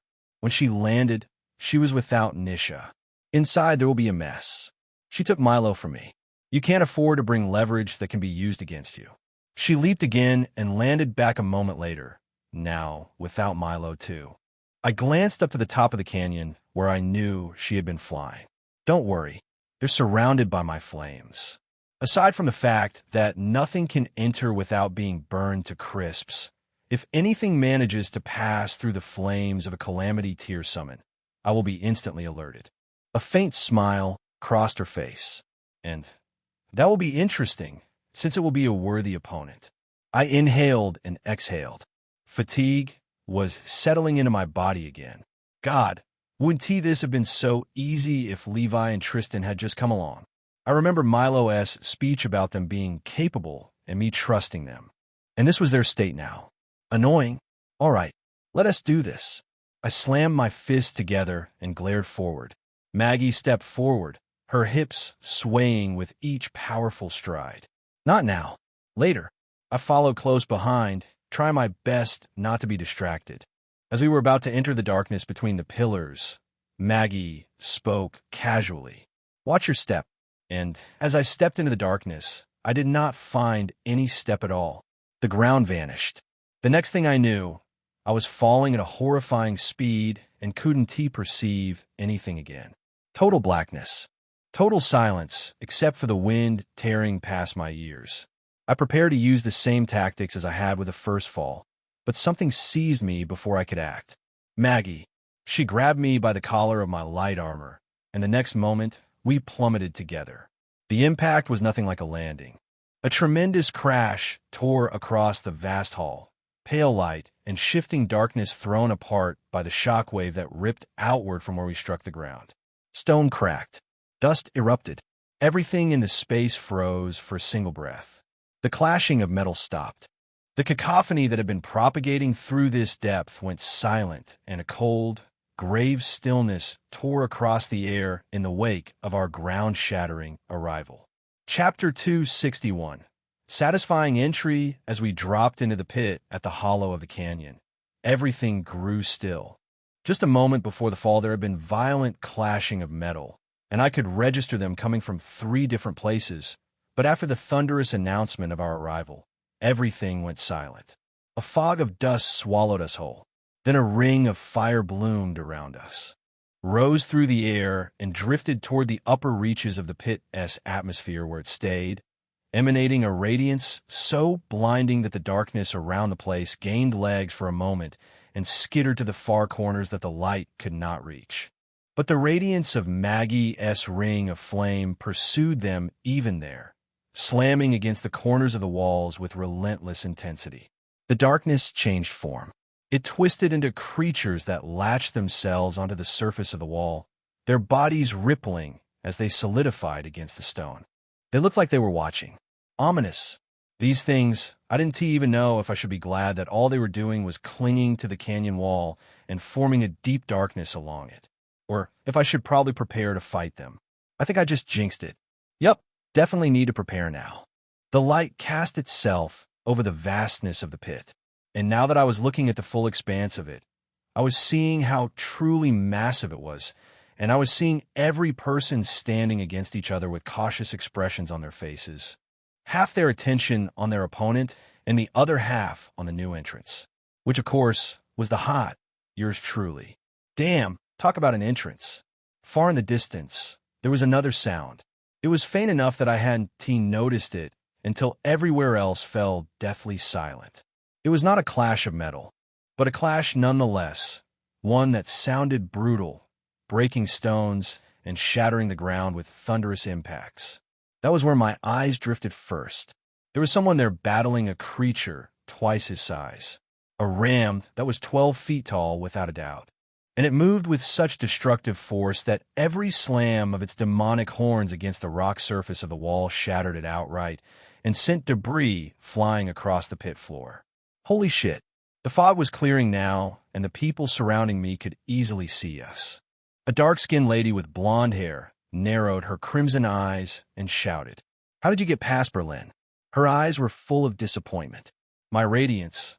All Berlin had to do was take care of one powerless bookworm and stop anyone from entering while we deal with this. Another one to my north laughed. Berlin? He probably wandered off somewhere, and that's how these two passed him. Didn't you know that man isn't dependable at all? He turned to his opponent. They're out of breath and out of essence. It's only a matter of time before we win this battle, and Cohen will surely defeat the Guardian. Then our mission here will be done. I turned fully to regard the person that was speaking. He was looking at his opponent with a menacing smile, like he was going to enjoy breaking them.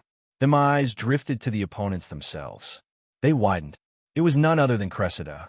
She was standing, barely. Her legs were supporting her body at an awkward angle, and blood continued to drip down between them. One of her arms was still holding a dagger, and her face was so covered in blood that I couldn't even see the expression underneath it.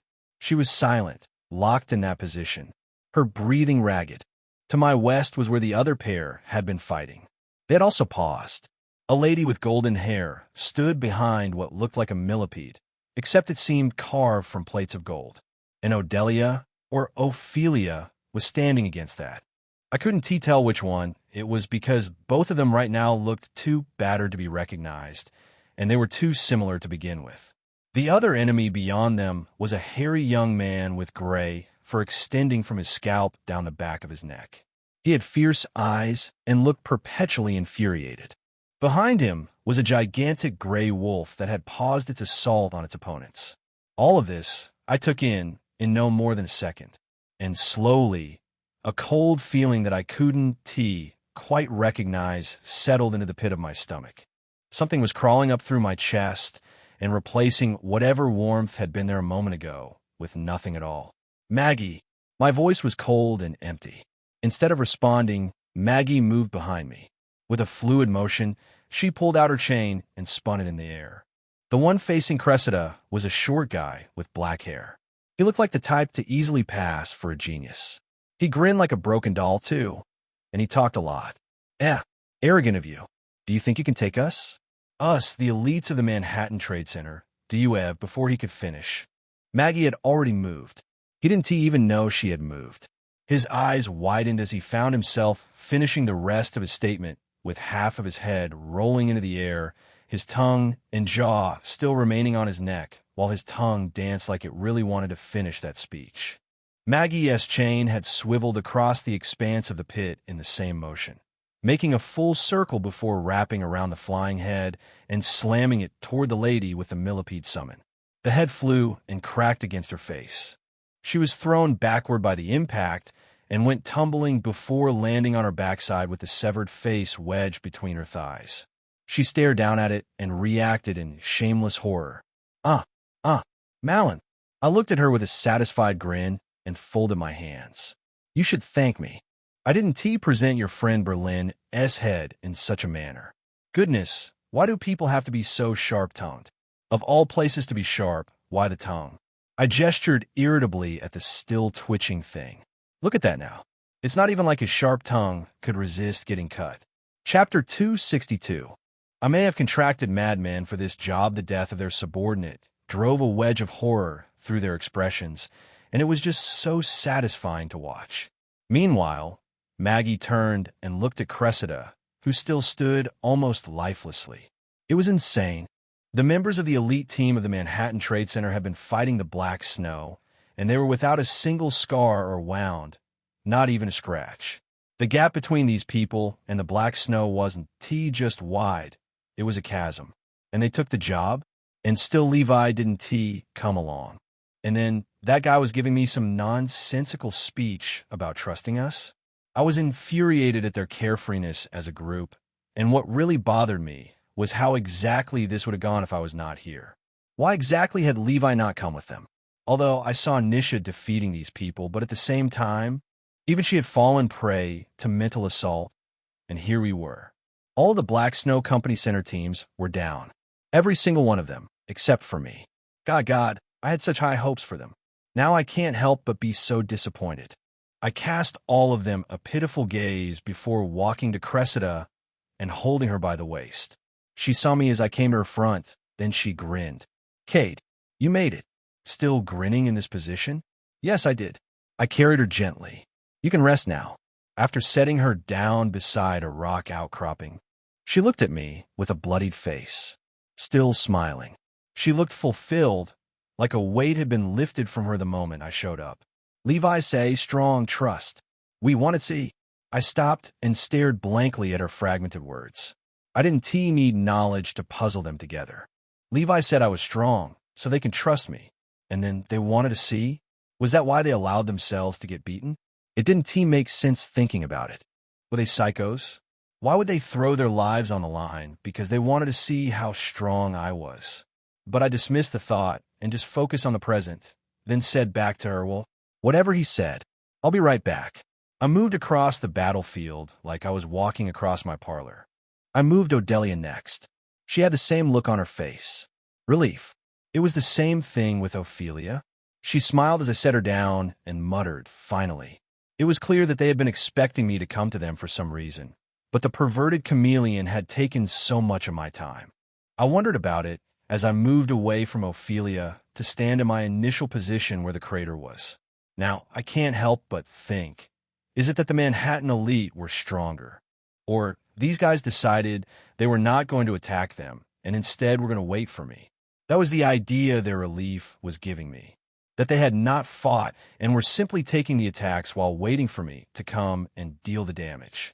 I faced the remaining 2 Manhattan elites. The arrogant Wolfkin was standing now, but the cockiness was gone. Caution sat heavy in his eyes and in every line of his posture. His summon faced me too, gnashing. The lady was still on the ground, broken in horror by the death of her companion. She slowly stood up, her face worn and torn and splattered with blood that wasn't her own. But there was a very stubborn fire igniting in the depth of her eyes. It only made me grin internally because the more the merrier. Maggie would make all her brewing anger and desire for vengeance so worthless that after making that face, she would shamelessly beg for mercy. I was very certain that was what was going to happen. Maggie came closer to me, her chain dragging on the ground. "How about I take care of the 2 of them? Hold the last one until I'm done, and I will come finish off him and the Guardian." I nodded with a serious gaze. That sounds like a plan then. Trying to ask if she was going to be okay taking care of not 2, but 4 opponents was somewhat foolish of me because Maggie was as dangerous as Cassie. Actually, almost. This is going to take a while. I intend to play with them a little. She looked at me and scoffed. "You've grown, haven't you? So maybe you could take care of both before I get there." I tilted my head slightly as I walked away from her. There was something strange. I couldn't figure out if Maggie was being serious or sarcastic. And this was all due to the cold, dead face she had regardless of the kind of expression she was making. I wonder if cosmetics will make things better. But I didn't think it would be easy presenting this suggestion to Maggie. One day, no doubt, one day, I muttered as I walked away casually. "You'd be insane to think I will let you interrupt Cohen." The Lady S. Millipede flew toward me, its body elongated, its vicious maw with literal legs churning inside them widening to swallow me whole. However, everything seemed slow. I leaped and landed on the head of the millipede, using the surface of the mouth as a stepping stone. The step was brief. Flames exploded from my legs and propelled me into the air, and I sailed over the pit in a single arc, all thanks to the girl and her millipede. Below me, the young man Cohen was still battling the guardian of the gate. Then I landed in the midst of their fray. Waves of Emperor-S presence rolled out, and everything around me quivered. The ground shook. The strange darkness clinging to the walls peeled away like it had been burned, retreating desperately into the corners, fleeing from my aura. Ah, how satisfying!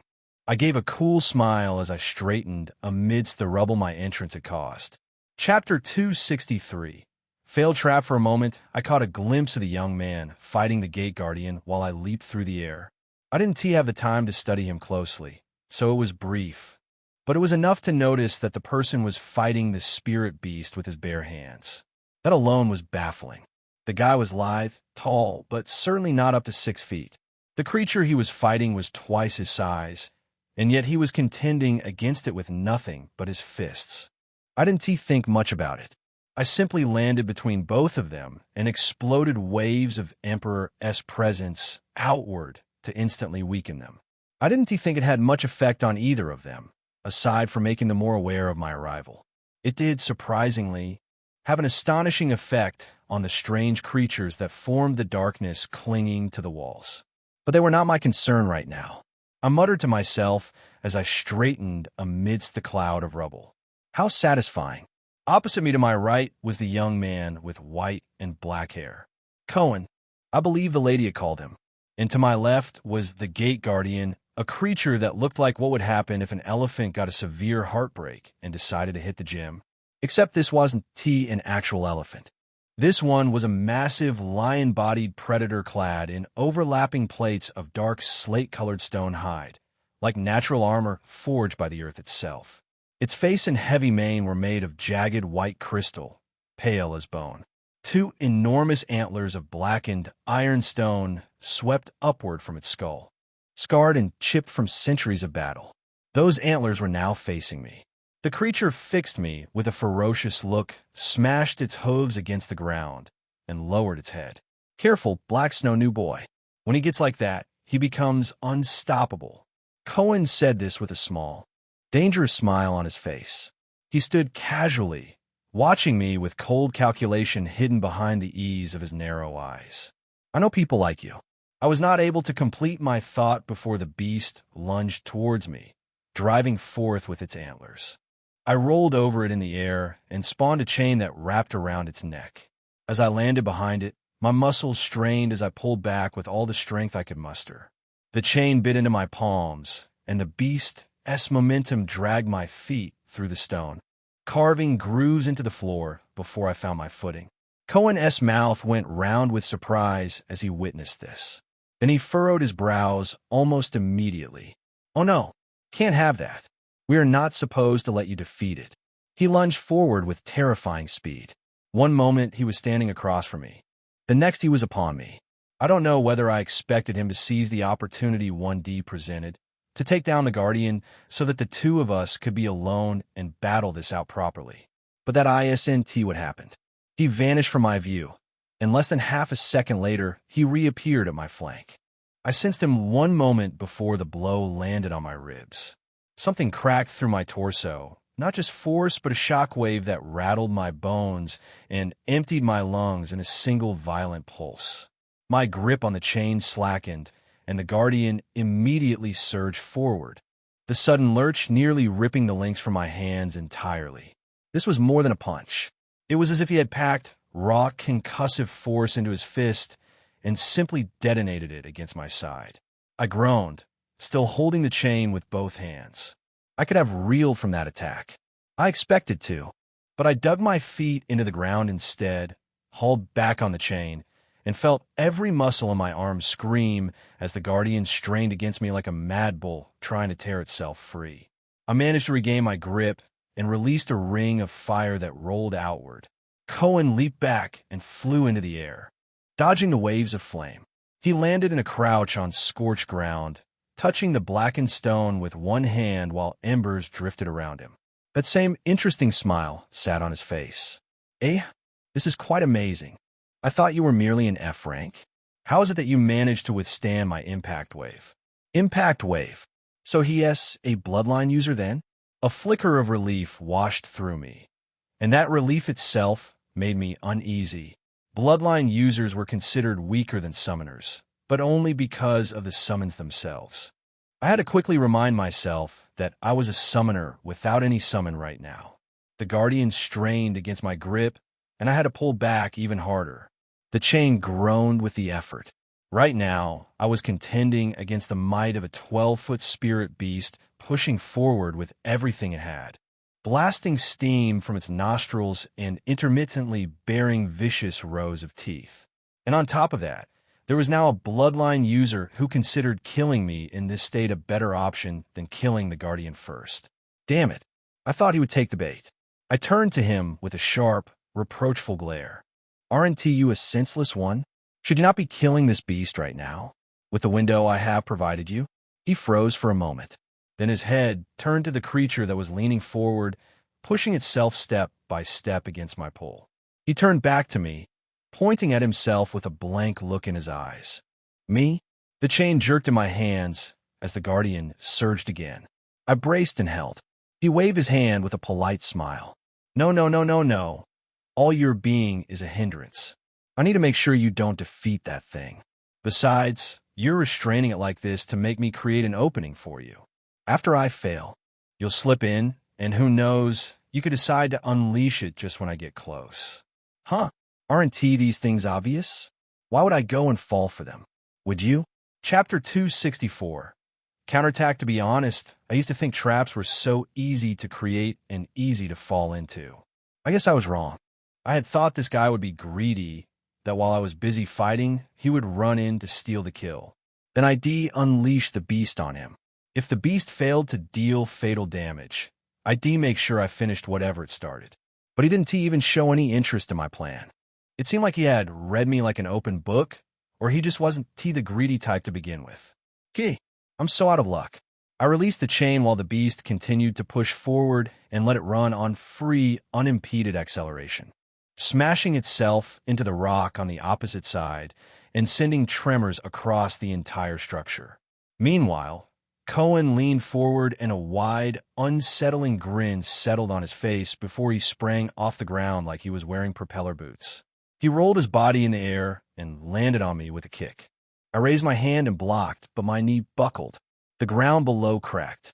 He rolled again in the air, this time vertically over his head, then landed, and it barely lasted a moment before he pierced forward with the speed of an unleashed arrow and came battering me with a throng of blows.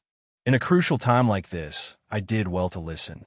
I listened to the sound of his style and trusted my instincts to follow exactly what he was saying.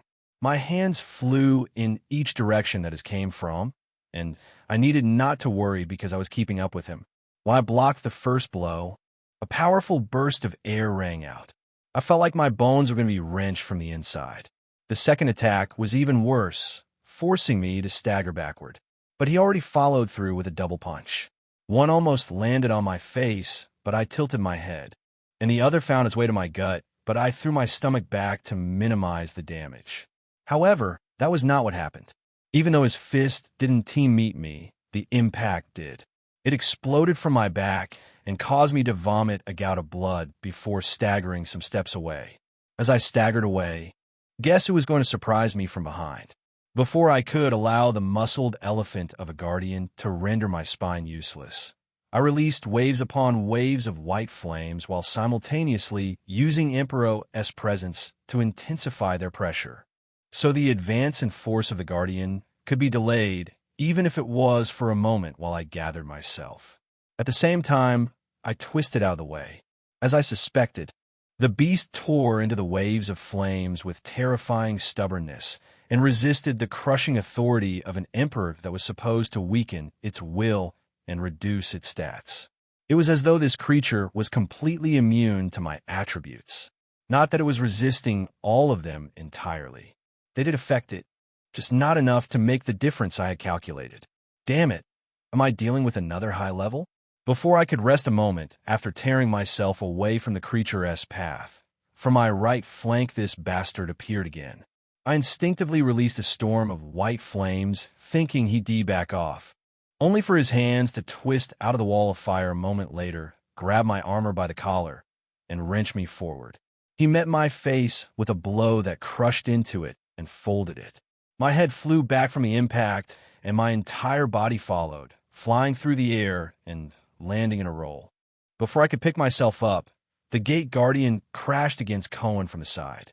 He blocked the strike with his bare hands and used the impact to soar through the air, twisting like an expert acrobat. As he landed, the beast did not rest and lunged towards him again with vicious fury, its legs quaking the ground with every powerful step. This time, he did not run. Instead, he lunged towards the beast and dove between its legs, twisting and sending quick successions of blows into the Guardian's underbelly as he passed underneath. None of those blows landed clean, but a detonating impact shot out of his fist with each strike and crushed into the creature, sending it flying and tumbling across the ground. Cohen twisted and landed low on his feet, one hand touching the ground, a cold, unreadable look in his eyes. His face was covered in sweat and grime, and his black and white hair flowed with the disturbance in the wind. Sadly for him, though, I was another enemy he had to face. With the opening he gave me, I had already summoned my sword and descended on him like a tempest. He crossed both hands above his head and blocked the strike with bare skin. But now that I was armed with a blade, it was pretty clear how he was managing all of this. I released a short grin as I figured out his bloodline ability, or at least a part of it. I drove a kick into his stomach while pressing the sword against his hands. He couldn't T-block at 2 points, so he tore his arms apart and threw off my blade, but the kick had merely been a bait. I stomped my feet down and brought the pommel of my sword crashing into his nose the instant his hands dropped to block a strike that was no longer coming. A satisfying crunch reverberated across the pit as his head snapped back and he staggered away, losing his grip on his balance. Meanwhile, the Gate Guardian was already lunging towards him from behind. My short grin widened, but all of it went down quickly as the bastard twisted his whole body and vanished in a moment, and the next, I found myself in front of the charging Guardian. Chapter 265. Having a threesome Part 1, the Guardian's antlers caught Cohen in the back before he could recover his balance and sent him hurtling across the broken ground like a rag doll. He hit the far wall of the pit with a crack that echoed off the stone, and for a moment, he didn't T-move. The beast didn't T-wait to confirm a kill. It swung its massive head toward me, those dim blue eyes burning cold in its crystal skull, and charged. 12 feet of living stone and glacial fury barreling toward me with the subtlety of an avalanche. I threw a wall of white flames directly into its path. The fire crashed against its body and rolled off the dark slate plates like water off a boulder. Not a scorch mark, not even discoloration. The thing ran straight through my flames as if they were decoration. Are you kidding me? I dove to the side as its antlers raked the air where I had been standing. The ground behind me didn't just crack. It froze. A trail of jagged permafrost erupted in the beast's wake, ice and stone fusing into a ridge of frozen wreckage that tore across the pit floor. One of those spikes would have gone clean through my leg if I had been a half-second slower. I rolled to my feet and launched another volley of flames, this time concentrating them into a narrow stream aimed at the beast's flank. The white fire bored into the stone hide for a solid 3 seconds before the creature even acknowledged it. And when it did, all it did was turn its head to look at me like I was an annoyance. The stone hide ate everything I threw at it. Stubborn bastard. I pulled the flames back and repositioned, circling wide. The Guardian tracked me with patience that didn't belong on something that size. It wasn't rushing in. It was watching me, cutting off the angles, herding me toward the wall. This thing was smart. A blur of motion to my left. Cohen was off the wall and back in the fight, blood running from a gash on his temple, but that same cold, unreadable expression locked onto his face. He hit the Guardian from the side with a flying knee, and the detonating impact rocked the beast sideways. Its hooves carved trenches in the stone as it slid, grinding a screech out of the rock that set my teeth on edge. But it didn't fall. It didn't even stagger for long. The slate plates absorbed the shockwave, and the beast swung its head in a vicious arc, antlers sweeping low, forcing Cohen to flip backward or lose his legs. While I was distracted, I charged in and slashed Frostfang across its hind leg. The blade bit into a seam between two plates, frost crackling along the edge of the wound, but the cut was shallow, barely an inch deep on a creature this size. The beast kicked back with force that would have caved in my ribs if I hadn't already pulled away. We fell into a rhythm after that, an ugly, brutal rhythm where neither Cohen nor I could commit fully to the other because the Guardian kept cycling its attention between us. Every time I pressed Cohen, the beast lunged at me. Every time Cohen tried to finish me, the beast turned on him. And every time either of us focused on the beast, the other attacked from behind. 3 predators in a pit, and none of us could kill the other 2 fast enough. But something was changing. The crystal mane was glowing brighter. When the fight started, those white crystals had been pale and cold like old bone. Now, they pulsed with a light that came from somewhere deep inside the structure, a rhythmic flare that matched the cadence of the creature's breathing. The dim blue eyes were brighter too, sharper. It was getting faster. Each charge came with a little more speed, a little more force behind the antlers. Each recovery took a fraction less time. This thing wasn't wearing down from the fight. It was growing. Oh, you've got to be kidding me. Cohen seemed to notice it too, because his expression shifted for the first time since this fight began. A crease formed between his brows. His eyes flicked from the beast to me and back again, and I could read the calculation behind them clear as day. If this fight dragged on much longer, neither of us was going to be strong enough to put this thing down. I launched a wide sweep of white flames to push the beast back and by a few seconds of space. The fire splashed across its body uselessly, the stone hide shrugging off the heat like it always did. But where a tongue of flame licked across the crystal mane, something happened. A hairline fracture, thin as a spider's thread, running through one of the white crystals on the left side of its face. It hadn't been there before. The fire did nothing to the body. But the crystal, I didn't have time to think about it, because Cohen was already on me. His fist came in low. I caught on the flat of my blade, and the detonating impact exploded through the steel and rattled my entire skeleton. I gritted my teeth and shoved him back, swinging Frostfang in a wide arc to create distance. But my eyes kept going back to that crack. The Guardian circled, and I circled with it, keeping Cohen in my peripheral vision while I watched the crystal mane pulse. The light was leaking through the fracture now, faint, barely visible, but there. He'd had done that. My flames couldn't scratch the stone, but the crystal conducted heat differently. It became brittle. One crack from a few seconds of fire. I needed more. I needed sustained, concentrated heat on that crystal face, which meant I needed this thing to hold still, which meant I was out of luck because the Stag Lord held still for absolutely nobody. The beast reared back. Its antlers began to resonate, a deep vibration I felt in my teeth before I heard it. The crystal mane flared white-blue, so bright it cast sharp shadows across the entire pit. Then it roared. The sound hit me like a wall, concussive pressure that buckled my knees and drove the air from my lungs. But the sound was the least of it. The ground beneath my feet just broke. The stone floor of the pit shattered into jagged slabs, some tilting upward at violent angles, others collapsing into shallow craters. Ice erupted from the cracks.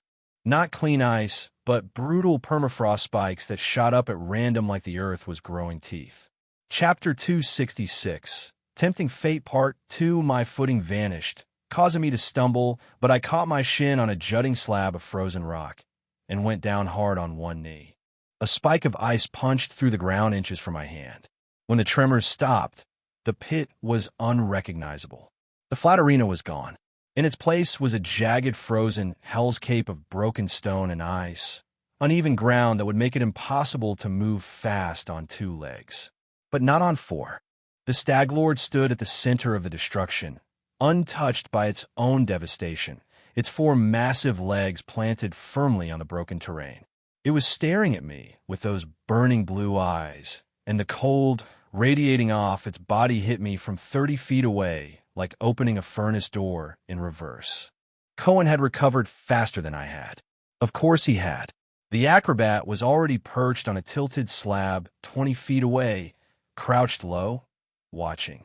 It seemed like he had decided not to attack anymore and just let the beast finish me. Smart, I would have done the same thing. The Guardian began to walk toward me, taking each step on the cracked, frozen ground like a champion moving on a conquered field. The sound of its weight grinding stone was the only thing in the pit. It knew I couldn't run.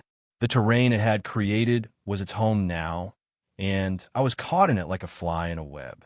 My left leg was pinned between 2 slabs that had shifted during the roar, and every time I tried to wrench free, the ice around my ankle tightened like a fist closing. The beast was taking its time, and as it got closer, I saw them. The cracks.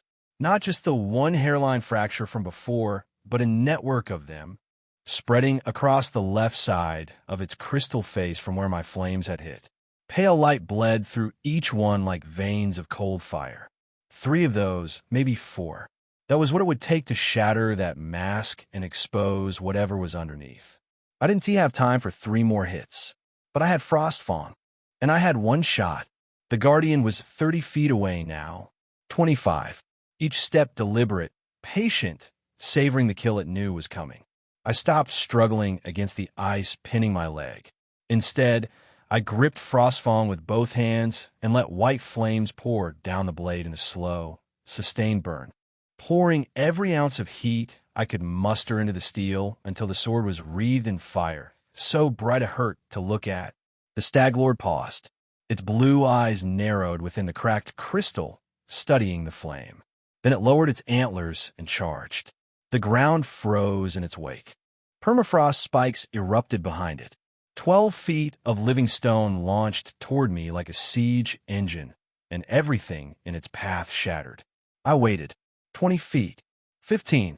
The antlers filled my vision, blackened ironstone scarred from centuries of killing things exactly like me. 10 feet.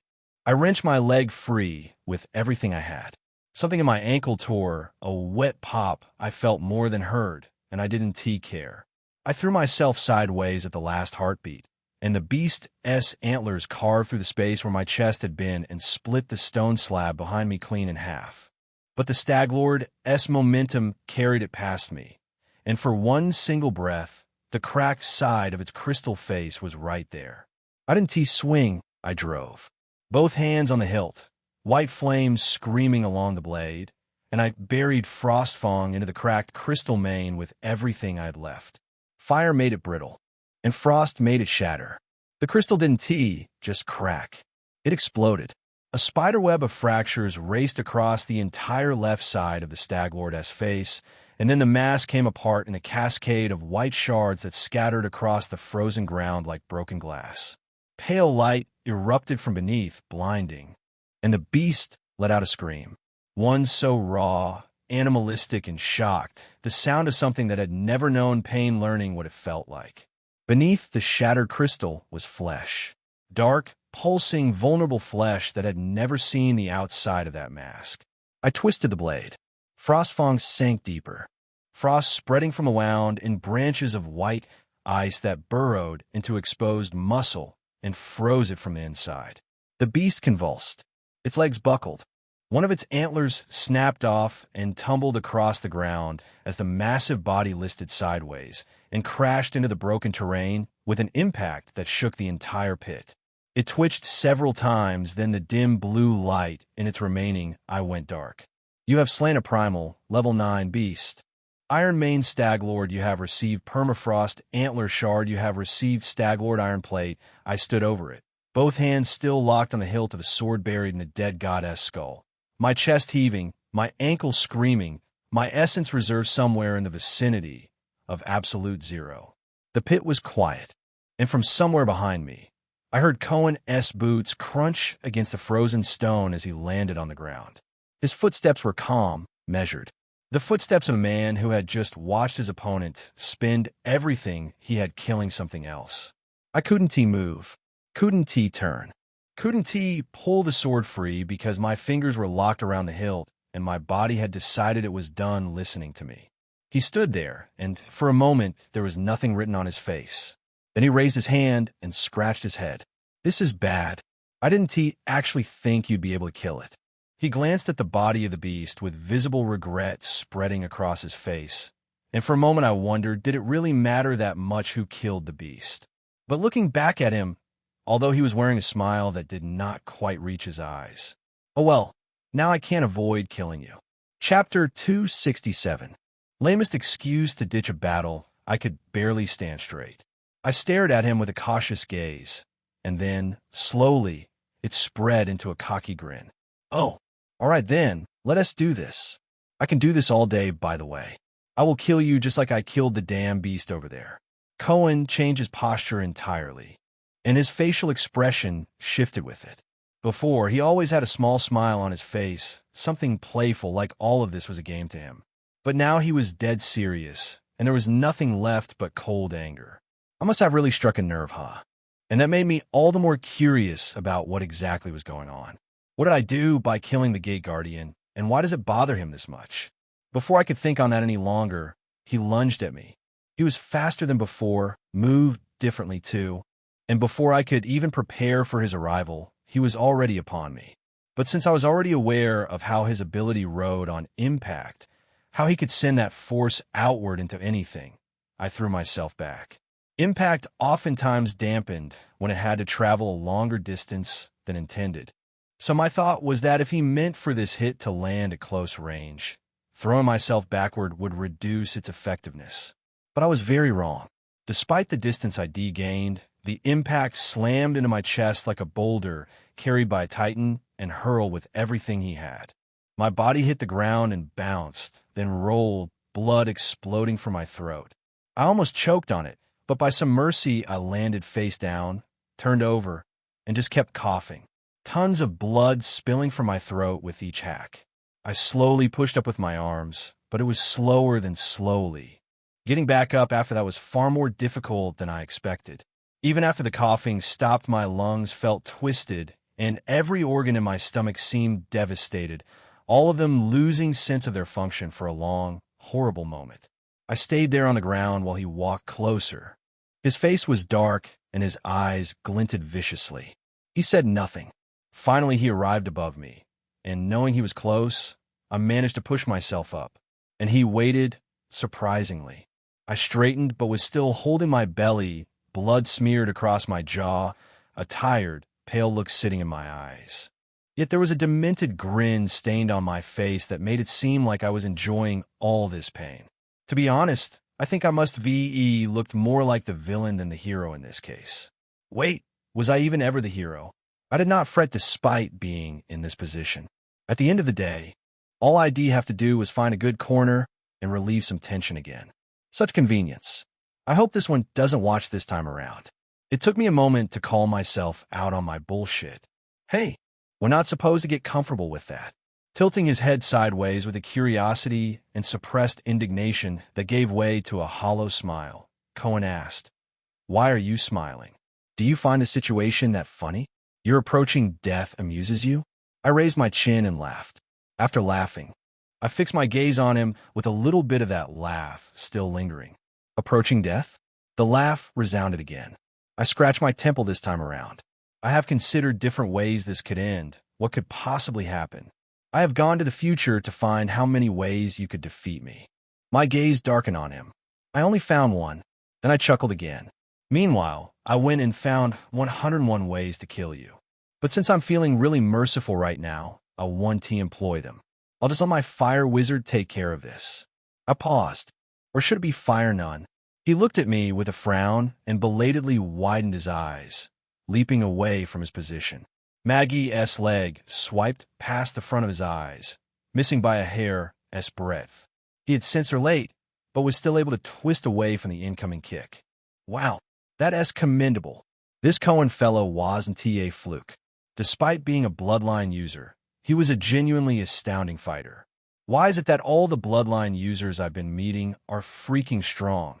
And the summoners? I paused for a moment in the loving memory of the pretty boy. Then I swallowed those words back. Nah, they're equally strong too. It was just that summoners, I assumed, had a higher probability of neglecting their own training since the summons could do all the work. But in a summoner against summoner S battle, you're not only fighting the summon, you're fighting the summoner too.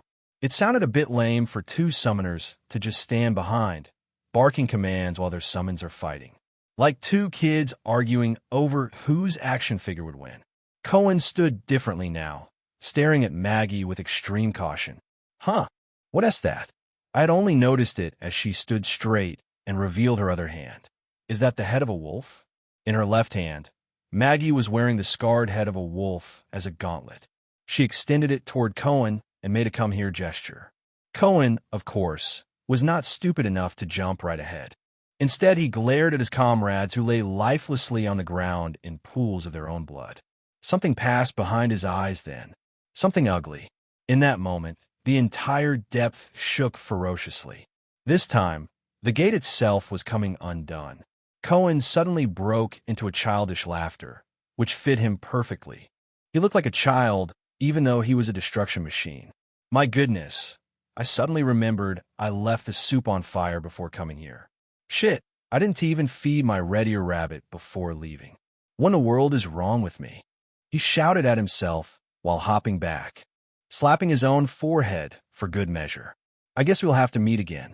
Spirit Summoner. Fire Wizard. Let us meet again.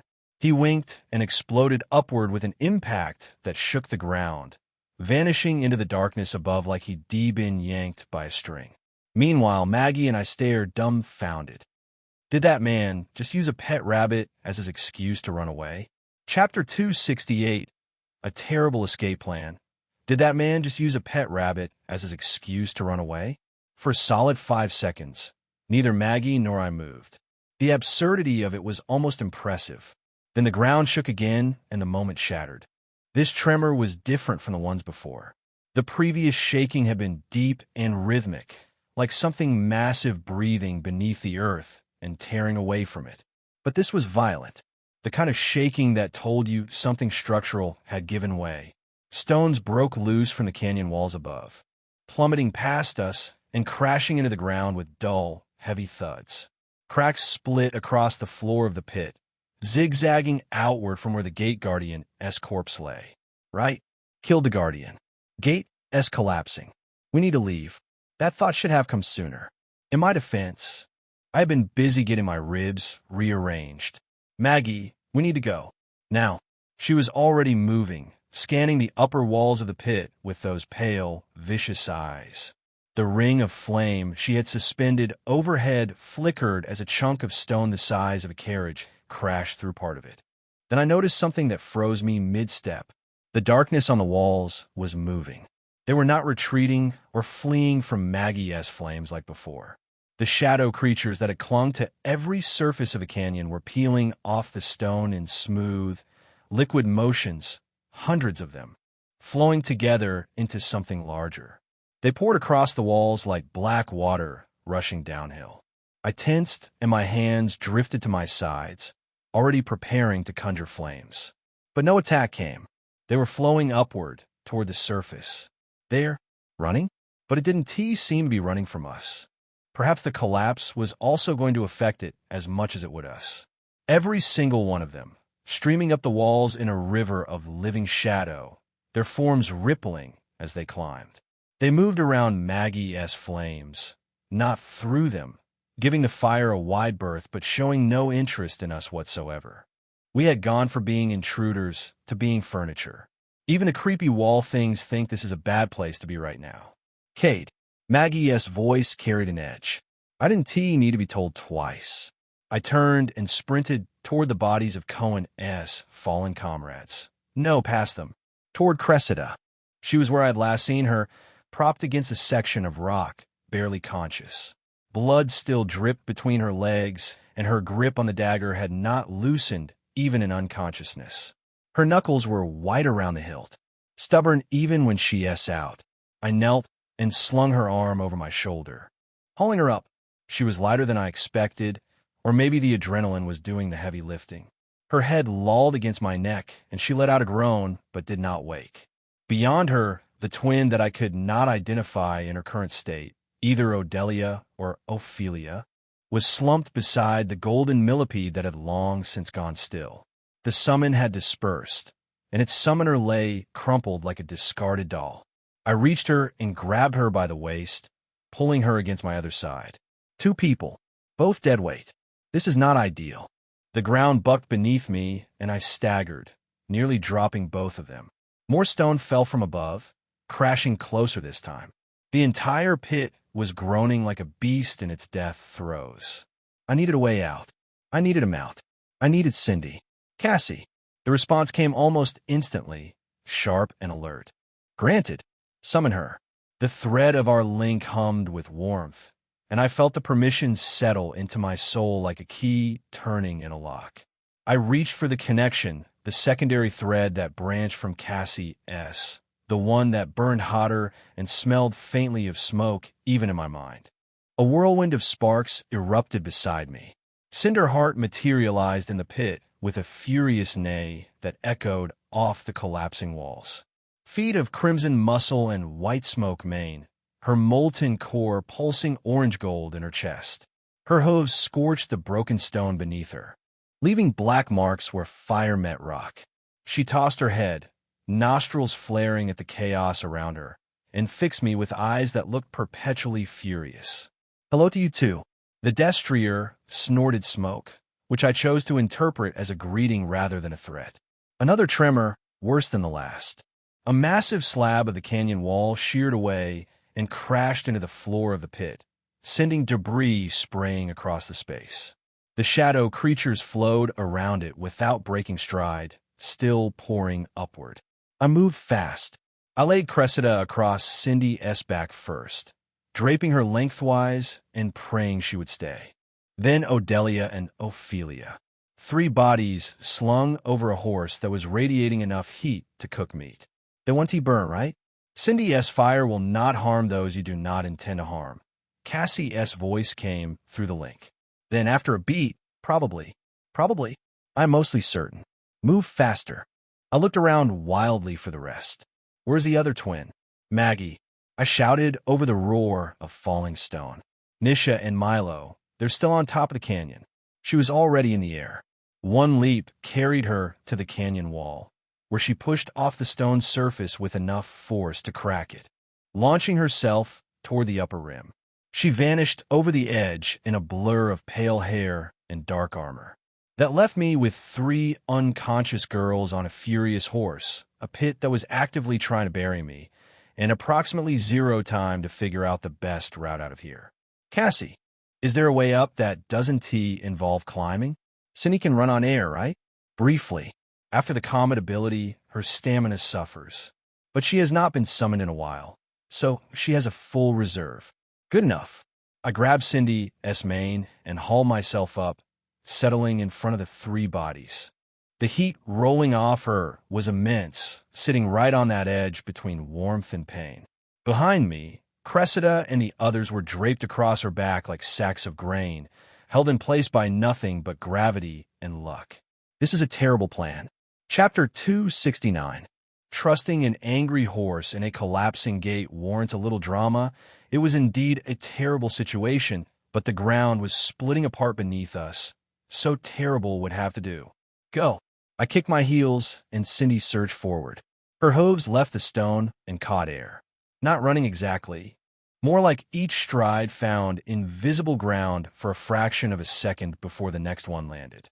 We climbed at an angle, following the curve of the canyon wall as it crumbled around us. Stone fell past us, close enough that I could feel the wind of it against my face. The shadow creatures were everywhere. They flowed past us on the walls, a river of liquid darkness, their forms rippling as they climbed. Some passed close enough that I could see those eyes, that strange wet gleam of shadow, staring out from formless bodies. None of them reached for us. None of them changed course. They were simply leaving, flowing out of the depth like water escaping a broken vessel. Were these things? There was no one to ask who would know. Cindy hit the rim of the canyon, and her hooves struck solid stone with a crack that sent sparks flying. I looked back down into the pit and watched the floor cave inward, collapsing into nothing, swallowed by a darkness that had nothing to do with the shadow creatures. Just emptiness. Just the gate coming undone. Maggie was ahead of me, already running along the top of the canyon with two figures slung across her shoulders. Nisha on one side, Milo on the other. She moved like their combined weight was an inconvenience rather than a burden. The ground beneath us was splitting. Long cracks raced along the surface of the canyon, splitting the rock apart like someone was pulling it open from below. The sky above, if you could call it a sky in this gate, had taken on a sickly tone, as if the light itself knew this place was dying. Which way? I shouted at Maggie. She did not turn around. She simply angled left and kept running, and I pressed Cindy to follow, the destrier's burning hooves eating distance across the crumbling stone. Then we hit the storm. The shadow creatures that had been flowing up and out of the depth had not simply dispersed. They had gathered.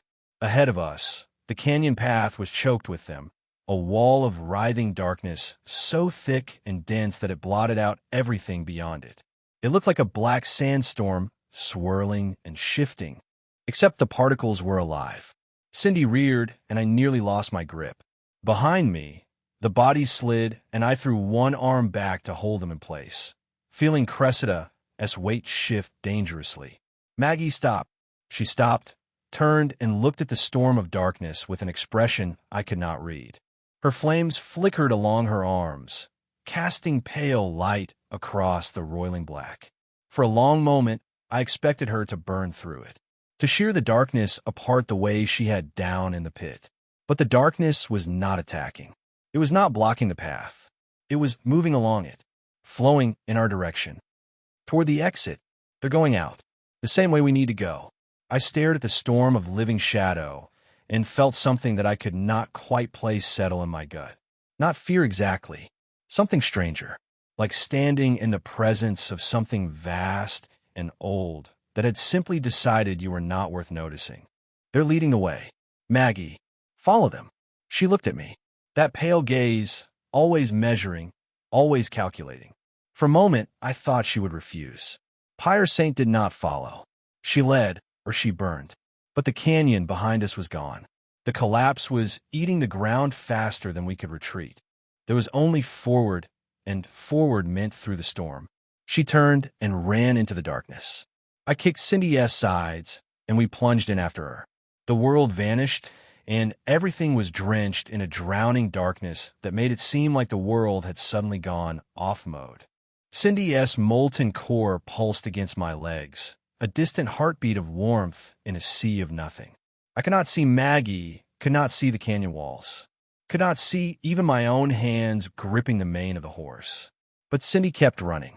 Her hooves struck ground that I could not see, and with each stride, I felt the direction, felt the pull of whatever current these creatures were riding. They flowed around us, not through us, parting just enough to let the horse pass before closing ranks behind us. Cassie, I can't see anything. I know. I can feel it through you. She paused. Trust Cindy. I'm trusting a horse that looks permanently angry with me through a storm of shadow creatures in a collapsing spirit gate. I should consider writing a book on trust. You are being dramatic. I think the situation warrants a little drama, Cassie. The darkness thinned, but not all at once, gradually, like surfacing from deep water. First I could see my hands, then Cindy's mane, then the outline of the canyon walls, but wrong, different and wider. The air tasted different too. Then light poured into my vision, real light, not Maggie's flames or the sickly glow of the dying gate, but actual open sky pouring through a gap in the stone ahead. Maggie was already through it. Cindy burst through the gap, and the world opened up around us. Wide sky and open air. The canyon behind us was groaning, stones tumbling inward, the entire structure folding like a house of cards collapsing in slow motion. The shadow creatures poured out alongside us, spreading across the open ground like spilled ink before thinning, dispersing, sinking into the earth and the cracks of the rock and the natural shadows of the world outside the gate. Within seconds, they were gone, as if they had never existed. I pulled Cindy to a halt. The destrier snorted and stamped, her hooves leaving scorch marks on the grass. Maggie stood ahead, Nisha and Milo still draped over her shoulders. She was watching the gate collapse behind us with an expression that might have been curiosity. I slumped forward on Cindy's neck, pressing my face into the white smoke mane. The heat was almost comforting now. We made it. Yes, Cassie said through the link. Her voice carried something that I could almost call relief. You did.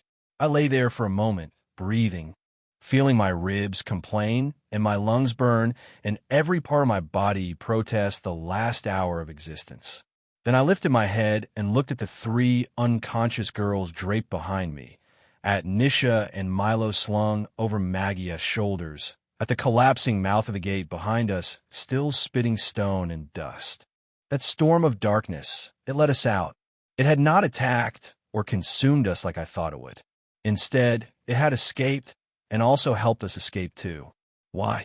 The gate groaned one final time, and then it folded inward on itself with a sound like the earth swallowing its own tongue. Stone crushed against stone. Dust erupted outward in a final breath, and then silence fell on the atmosphere, and the gate was gone. And I had far more questions than answers. Chapter 270. Goodness, how I hate misunderstandings. I made a brief head count of the people that had managed to escape the gate with me. There was Cressida, there was Odelia, and Ophelia. All three slumped on the horse, completely unconscious. Then with Maggie, there was Nisha and Milo, those two also out cold. They looked worse than the others, like they needed urgent medical attention. Actually, all of them needed medical attention. I belatedly slipped off the horse, and when I lay on the ground, I glanced around to take in my surroundings.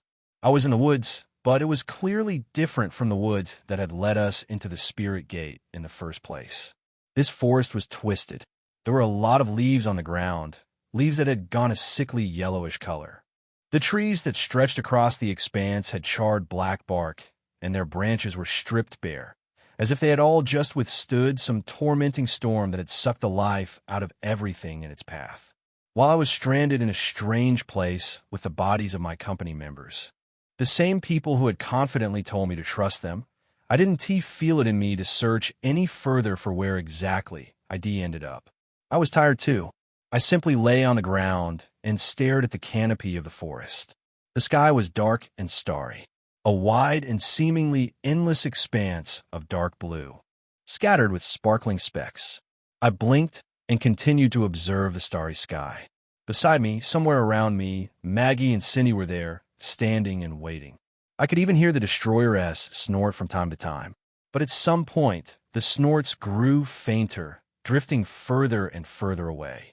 My consciousness was foggy, and the short rest ID intended was pulling me under far deeper than ID planned. But at the same time, I didn't fret so much. Maggie was here after all, and I was out of the gate. Nothing was stopping Cassie from coming to me if my life was in great jeopardy. So why not sleep? Just as I gave into it, I heard a call. Kate, Kate, that voice. I recognize it. Even in the fogginess of my mind, there was no way I wouldn't recognize Lyra's voice. It was Lyra that was calling out to me. Lita, you're alive. All the fogginess clouding my mind cleared at once, and I lunged upright from where I was. But my scenery was different. I turned my head and found myself within the walls of my room. Where I had lunged from was my bed, and next to it there was a lady whose blonde hair scattered across the sheets. Half of her body was draped on the bed, while the other half was kneeling on the ground.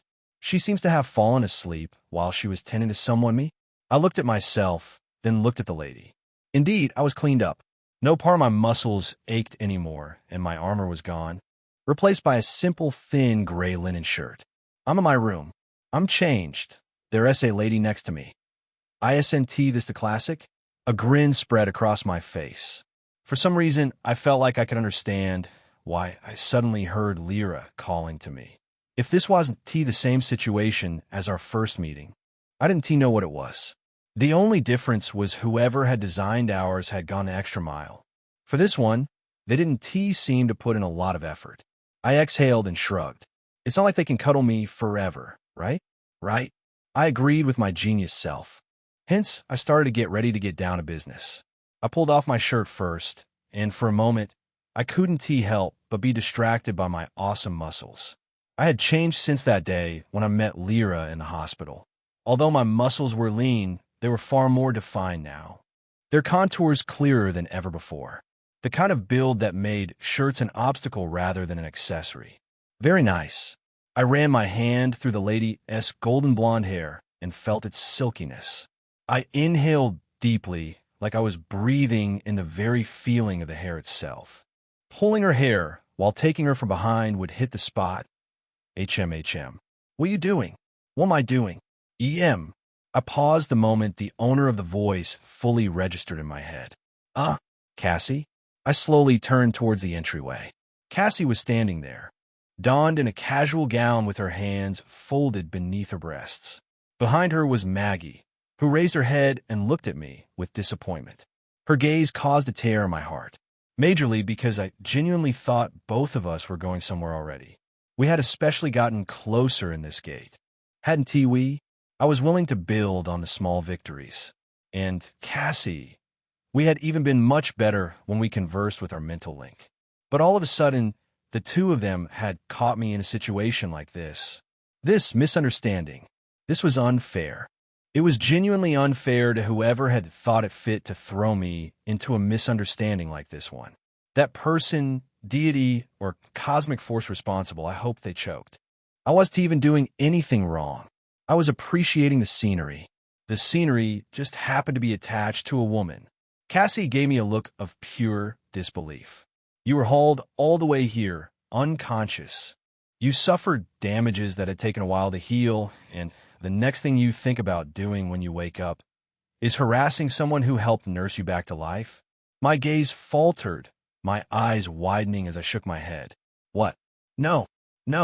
This is a complete misunderstanding. Cassie, Maggie, guys, listen. I was roped into this situation. The lady gently ruffled and stood up, her eyes taking a moment to boot as she rolled her gaze and registered everyone in the room. There was silence for a moment. Then she suddenly shot to her feet and bowed 90 degrees towards me. My mentor, forgive me. I didn't realize I was that exhausted. She shouted and bit down on her lips in the pain of regret. There was another stretch of silence.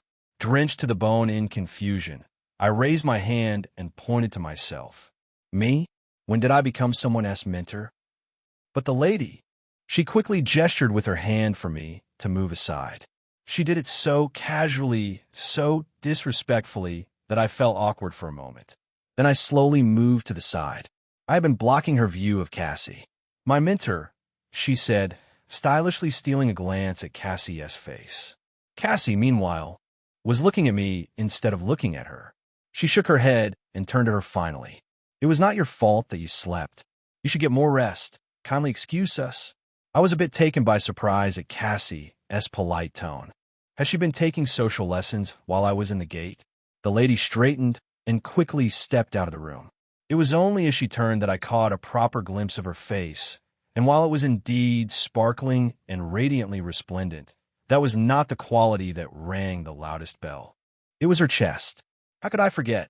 As she hurried outside, her massive breasts jiggled with every step, and for a moment, I remembered exactly where I had seen those breasts before. I didn't even need to think far. My brain fed me the information immediately.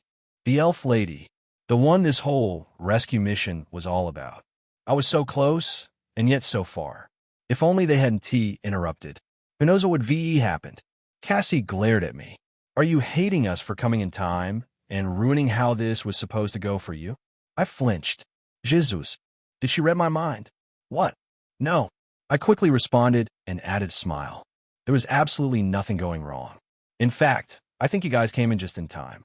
Cassie's glare persisted for a moment. Maggie, too, was there, looking at me with downer lips. Then Cassie shook her head and sighed. You woke up. You're not even worried about the people who risked their lives. Soldiers who marched with you to battle. You do not care for their well-being. All you care for are your demented and outrageous satisfaction for fleeting pleasures. Esther de here, blinking. She really is angry. All right, how are they? I belatedly asked, scratching my head. Cassie turned to me and looked at me with disbelief. What? You said I didn't ask of them. And here I am asking, I said and quickly avoided her gaze. She looked at me and shook her head again. They received intensive care in the past 2 days. The Elvirian slaves were a great help. However, there's a problem that even the Black Snow Company might not be able to solve. Yeah, I know that kind of problem. It's the only kind of problem you create. I said it with a giggle, but for some reason, I was the only one that found it funny. Even Cassie was not giving me her usual small smile before going ahead to ignore me. And Maggie, well, I didn't particularly think a laugh on her face would be something I wanted to look forward to. I cleared my throat. Ahem, seems that was funny. I looked at them seriously. So what is the trouble? Chapter 271. Conversations with my wives. I sat down on the bed, my legs crossed in a lotus position while the two of them stood in front of me. Cassie positioned herself directly ahead, and Maggie lingered near the entrance of the barricade, leaning against the frame with her arms crossed. Cassie spoke first. Not that I expected Maggie to at all. Going to that man's manor undercover has helped me realize a great deal of missing detail and misconception about the growth of the world from 8,000 years ago. First and foremost, knowledge about us is treated as folklore, and we're the evil in those folklores. We did tear down nations and massacre tens of thousands. Cassie paused for a moment, her expression almost wistful, but then it became neutral just as quickly, and she carried on. But it was not done with selfish intent. Second, I see that my effort and the effort of many people like me in the past, my past, has gone absolutely futile. Rot spreads in the mind of humans, and I think I have come to the conclusion that regardless of what time or place, what era of the world, as long as humans exist there, corruption will as well. She folded her hands beneath her breast, causing them to jiggle and almost distracting me for a fraction of a second. But I did not succumb to the crude claws of distraction and paid attention to what she was saying. I am not averse to corruption, even though it is merely a nourishment of greed. It's still none of my business, but its unbridled effect is what bothers me. As far as I live, I will not watch girls suffer because of the greed of wicked and unjust men. She paused and frowned, her gaze dropping from my face to somewhere lower. Where are you looking? HM. I quickly raised my head. I was lost in thought, just thinking about how cruel and unfair corruption can be, especially to the powerless people, Cassie raised her chin slightly. What did I say last? The powerless? No, sorry. Unjust man. She gave me a long glare and sighed. The kind of sigh that carried 8,000 years of disappointment in it. This brings me to the matter of the Manhattan Company. I gulped and waited. They're merely pawns. Oh, Cassie nodded and continued. Their structure, while it was as fierce as your people described, was too easy to tear down. Maybe that's because of the person doing the tearing? Cassie shook her head. I'm not talking about the quality of men. No one can, of course, match my strength. But there are more than one ways to fight a battle, Cade. And for a company like Manhattan, I expected several ways to restrain me. However, it seemed like they gave up the moment I wrenched their building and tore it to the ground. I narrowed my gaze at her. You do not mean that literally, right? How else would I mean it? My mouth fell open. You tore an entire building to the ground? Cassie gave me a look of disdain for a moment, as though the question itself was beneath her, and her face became serious again. Whoever is moving the Manhattan Company gave up, not because I attacked. I feel that strangely enough, this means that they don't consider me a threat, and that it unsettles me. Maggie entered the conversation at that point, grinning like a nun straight out of a horror movie. She usually looked like that, but right now she was more in character than ever. Bother you? Why should it bother you? This is an era of weaklings. Should you welcome people like that with open arms? It'd be good to have some fun. She cracked her knuckles absently. If you don't want them, send them my way. These things I've been fighting are too fragile, breaking under a couple of punches. I gulped, looking at Maggie. Cassie glanced at her too and shook her head, pitying the pious saint. I find it baffling how you could have survived as a saint in your era. I don't know who was more demented, those that elected you, or those that actually worshipped you as a figure of faith. Maggie glared at Cassie, her crimson eyes radiating death. You must have a death wish. Cassie merely smiled and treated Maggie as hostility, like a little baby girl trying to lift her foot. Oh, want to go. Amidst it all, a cold air radiated from between them, causing both their expressions to darken and turn forward. Cassie looked most baffled while Maggie clicked her tongue and bit down on her teeth to resist the pressure pushing against her. When I had gotten both of their attention, I finally exhaled and dismissed Emperor as presence. Let's not fight, okay? And certainly not in my room. Cassie curled her lips upward. You have gotten better at handling that. One would think you were a sovereignteer at this point. I looked at her, blinking with slight disbelief. That's a compliment, right? Her face was dead serious the next instant. I'm simply saying what is. I grinned internally. I'm very sure she just complimented me. But we had to get back on topic, so I made no further big deal of it and looked between Cassie and Maggie. So how does all of this evoke an immediate sense of danger? Cassie nodded, a ghost of a smile escaping her lips before she could catch it. Well, for one, I told you, right? We need an army. I blinked. I'm starting to fear I'm not going to like this. We need a base too. Preferably, I would like it if we started working to conquer a nation and take their resources for ourselves. That is the fastest way to build an army. The other route would, of course, be by growing with your current company and gaining their trust. You will eventually rise above them and set out on your own. Then they shall become your subordinates. Cassie shook her head, but I do not think I have enough patience in me to wait and see how that pans out for you. Her gaze landed on me. So conquering a nation it is. Chapter 272. I'm too unambitious for the likes of these calamities. I should have seen this coming. I really should have. Sometimes I tend to forget the influences that these guys had back in their past and who exactly they were. I was the summoner of the tyrant empress and the pious saint. One was a conqueror that made nations tremble and defeated the church by destroying an entire empire. The other was a grand inquisitor who slaughtered thousands for the sin of not believing in the king of gods during the golden age of the church before the fall of the Xeric Empire. Both operated on a continental scale. I had to ask myself how exactly I wanted to keep people who operated on continental scales in my pocket. Not that my pocket was that big of size, but still, conquering a nation? More so, that was merely the beginning for them. I chuckled. It was dry. Wait, I think you need to calm down for a moment. Cassie tilted her head slightly. And why would that be? I let out another dry laugh. This time I was trying not to break. Conquer a nation? All for what exactly? I'm sorry if I may seem a little unambitious to you, but I'm not on some save the world shit. I merely want to... You want to destroy the Eternal Light Church. Cassie completed my words, her gaze pinning me in place. Do you think you can do that while being small? Her question lingered in the air for a moment. Tell me, Summoner, do you think you can defeat an organization that dictates the movements of entire kingdoms? Alone? I forced a laugh and looked at the two of them. What, are you both going somewhere? Besides, I have 3 more villainesses waiting for me. Who knows what type of catastrophe they LLB? No, I'm not going to do it alone. Cassie's gaze darkened, and for some reason, I felt like I was being held at gunpoint. I told you, didn't I? There is more than one way to win a battle. It's not wrong to think we are defeatable. In fact, we don't even need to be defeated for your agenda to be thrashed. Right now, there are several systems hovering above your head that will stop you when the time is right. And unless you stand as a single entity capable of determining the fate of nations yourself, it would all be useless. She paused. Something in her expression shifted, like she tasted something rotten. No matter how much I hate to say this, you need political power.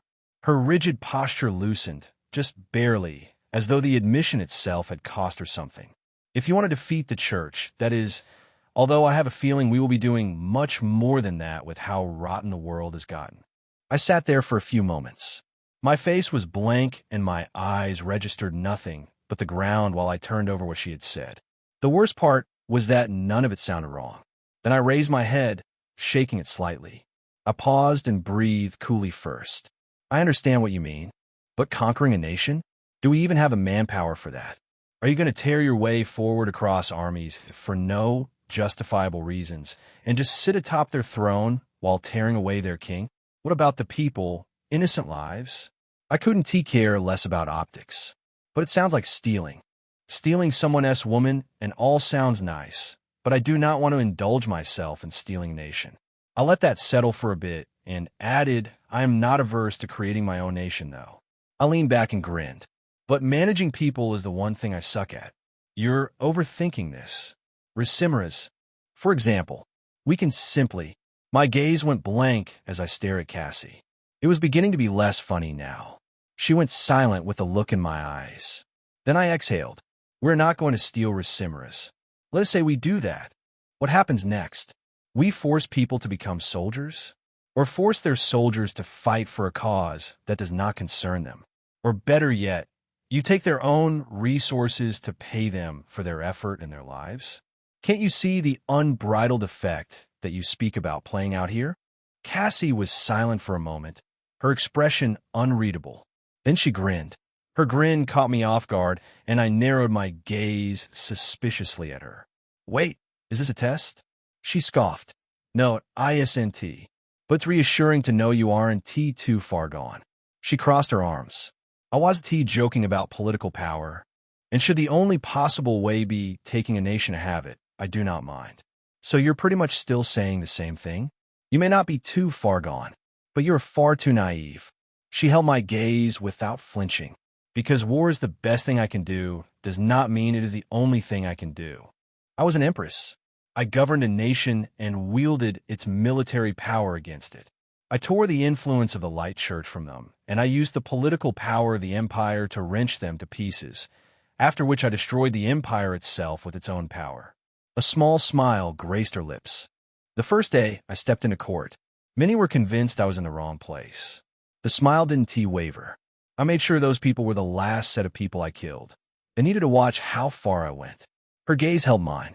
I'm not asking you to do the same thing. But there is a greater vengeance than simply destruction. It is rising above your enemy and making them watch as you tear apart their limbs, and they cannot lift a finger to stop it. The way she said it, there was no bravado, no posturing. It was memory. I sat with that for a moment. She made so much sense it was almost uncomfortable. The image of an empire eating itself from the inside because one woman decided it would. That wasn't ambition. That was architecture. The atmosphere seemed to dissolve after that. But just when I thought it was all over, Cassie spoke again. Now, let us talk about the immediate effect that has been caused by tearing down Manhattan. Oh, goodness. How much will I have to deal with? Chapter 273. Welcome to the family. Cassie explained to me that after she tore down the Manhattan Trade Center, Tristan and Levi were waiting there to deal with the damages. Almost as if they had predicted that she would do something like that. And now that she had put it like that, I thought deeply about it. The scavenging team had survived. So I had every single person in the cohort. There was a high chance that in this entire mission, I had been played. They got almost all the resources of the gate and would most likely boost their financial bucket for a while, and they even spent less dealing with the Manhattan Trade Center. After Cassie told me how much they were affected, both positively and negatively, I stomped down to the reception where Levi and Tristan were lounging. Levi was slouched over a chair, drinking straight from a bottle of booze, while Tristan sat comparing cards together as though nothing in the world concerned him. Gran was there too, smoke pipe in her mouth. She was the first person to look in my direction the moment I came down from the stairs. If at ISNT, our newest ace. I ignored her. My jaw was tight, and my hands were clenched at my sides as I walked past and stopped in front of the two-seater sofa where Levi and Tristan were seated. Whatever playfulness I usually carried was gone. Did you know? You knew, and you played me? Both of them looked at each other with confusion and turned their eyes back to me. Knew what? Tristan asked, his tone calm. My gaze was dark, and serious with no iota of my usual self in it. There was nothing I hated more than being taken advantage of. You're asking me knew what? You knew my summon was going to tear down Manhattan, and you took the opportunity to misdirect us into the gate while also using us to gather resources for your pocket. As if that was not enough. You asked the others not to fight, and instead, let me do the fighting. Tristan looked at me, confusion still etched on his face. What are you talking about? It was Levi who spoke next. He sat up, setting the bottle down. How could we have possibly known what your summon would or would not do? The plan was for the two of us to tear Manhattan apart ourselves. He sighed. Preferably, I alone, but this guy 1T let me go alone. He jerked his chin toward Tristan. We were quite surprised to see what was going down. He grinned, and since it was already going down, we just waited for the conclusion and took care of the rest. Levi gave me a pleasant look. Your summon really is powerful. I underestimated her truly. Even after hearing who she was, I still didn't think she'd be this powerful. She single-handedly destroyed over 30 summoners and their summons, many of which are Manhattan's top brass. I'm talking B ranks. It's a good thing that the Blood Mage was not around, though. HAAA. He exhaled powerfully, then leaned back and raised the bottle. Anyways, this has worked positively, and our image has soared back. And about Milo and the others' behavior in the gate, that was not me. We have a tradition. I raised a brow. A tradition? Levi nodded, smiling. Yes, we did it to Cressida, did it to Odelia, and Ophelia too. Basically, it's a test of whether you're willing to abandon your comrades or not, and judging the scale of your selfishness. I furrowed my brows, and Levi, seeing that, quickly continued. Hey now, don't take it too hard. The point of traditions is to irritate the hell out of you, but they also are our way of bringing you into our family. He grabbed a cup and stood, walking over to me. He handed me the cup and poured booze into it, the amber liquid catching the light. After he was done, he gave me a warm smile, one that didn't match the slouching, bottle-drinking man from a minute ago. Welcome to the Black Snow Company, Cade.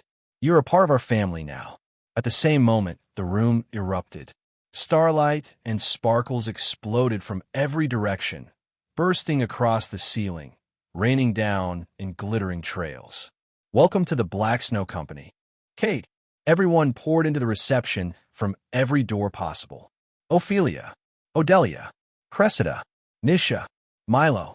Even Cassie and Maggie were here, and Cassie was grinning like she hadn't just been the one to send me down here angry. I stared around. It took a moment for it to settle. Then a moment more. Oh, it's a surprise party? I had never had a surprise party, but I had seen them in movies. This was sort of how they usually played out. I just stood there with the cup in my hands, utterly confused, looking from face to face like I was waiting for someone to explain a joke I'd missed. Everyone had bright and beautiful expressions, and all their wounds were gone, as though they had not been injured at all. Welcome to the family, Cade. You were absolutely awesome. I can't believe you carried us all. I abandoned Milo. Cressida threw her arms out as she spoke, almost hitting Milo in the process. Milo gave her a chop of his hand on her head. He adjusted his glasses and smiled warmly at me. You are amazing. I continued to give him a dark, deadpan stare. He cleared his throat and tried to look away. Ahem, I'm sorry we said nothing about all of this. It was our little way to welcome you. I turned to Nisha, who was standing next to him, smiling too. You had almost died. All of this was a prank. She covered her face in embarrassment. Milo answered on her behalf. Oh no, I don't think that was part of the plan. Nisha was in a rougher state than any of us needed to be. I think she really almost died. Ophelia entered the conversation, tapping her look-alike on the shoulder. But there was no need to worry. Odelia here has a wonderful summon that is capable of healing almost anything. The door slammed open at that instant, and the last two missing faces stumbled inside. Derry and Puh. Both of them looked ragged, out of breath, but they were holding something in their hands. Derry carried a bunch of flowers. Strange, purple flowers that were oddly beautiful, even though their smell immediately made my nose itch. He looked at them like they might bite him. I heard this is how otherworlders celebrate themselves. Puh was carrying a cake that looked like me. It was built on a round platter, A man with dark hair and alabaster skin wearing a cloak, with a wanted sign reading 30,000 silvers propped beside it. I stared at the cake, then at Pa, who was carrying it with a grin so wide I could see every single tooth, his tail wagging behind him like he couldn't contain himself. Then at Derry, and at everyone else, including my summons. The room was loud and bright, and full of people who, by all reasonable logic, should not have cared this much. These people didn't even know me. Not really. We had barely been through one mission together. Why? They were so much better than my own real family. The people whom I thought I wanted to go home for. Something tightened in my chest, and I raised my eyes to the ceiling before anyone could notice. The lights from the sparklers blurred slightly. Oh goodness. What is wrong with my eyes? Chapter 274. The Black Snow Company. Oh, are those tears? Are you crying? Cade, Cressida shouted as she saw me blinking upwards and trying to wipe my eyes. Levi looked at me and whined, nudging his snout against my hand. Oh, did we make our ace too emotional? I swallowed down whatever that sensation was and giggled hard, rubbing the back of my neck. What? Emotional? Me? Nothing gets to me. I belatedly caught myself and quickly turned to Pa. Goodness, Paul. I was so worried about you. Why did you disappear like that? Pa dropped the cake on the table between both chairs, grinning like he'd just conquered a dungeon. I had some business to take care of, and I knew we'd be doing this. So Mr. Derry and I decided to take a little detour. He looked at the cake with pride, dusting flour from his sleeves. The materials for making cake are very rare, you know. We had to cross several islands and then go to the Waterlands before we found some of them. Goodness, it was an adventure I'm not sure I want to try again. I stared at the cake, then at Pa, then at Derry, who stood behind him looking tired but satisfied. So, this was being planned since all that time ago. Goodness, you guys are so awesome, what the hell? You have no business being this awesome. My finger jabbed at each of them in turn as I said it, and I could hear how much I sounded like I was scolding them rather than thanking them. No, we actually should be saying that to you. What you pulled in the C-rank gate was insane. You and your summon single-handedly dealt with all of the beasts. That was insane, and you weren't even at full power. Cade, awesome. For the next few minutes, all of us spent our time glazing each other.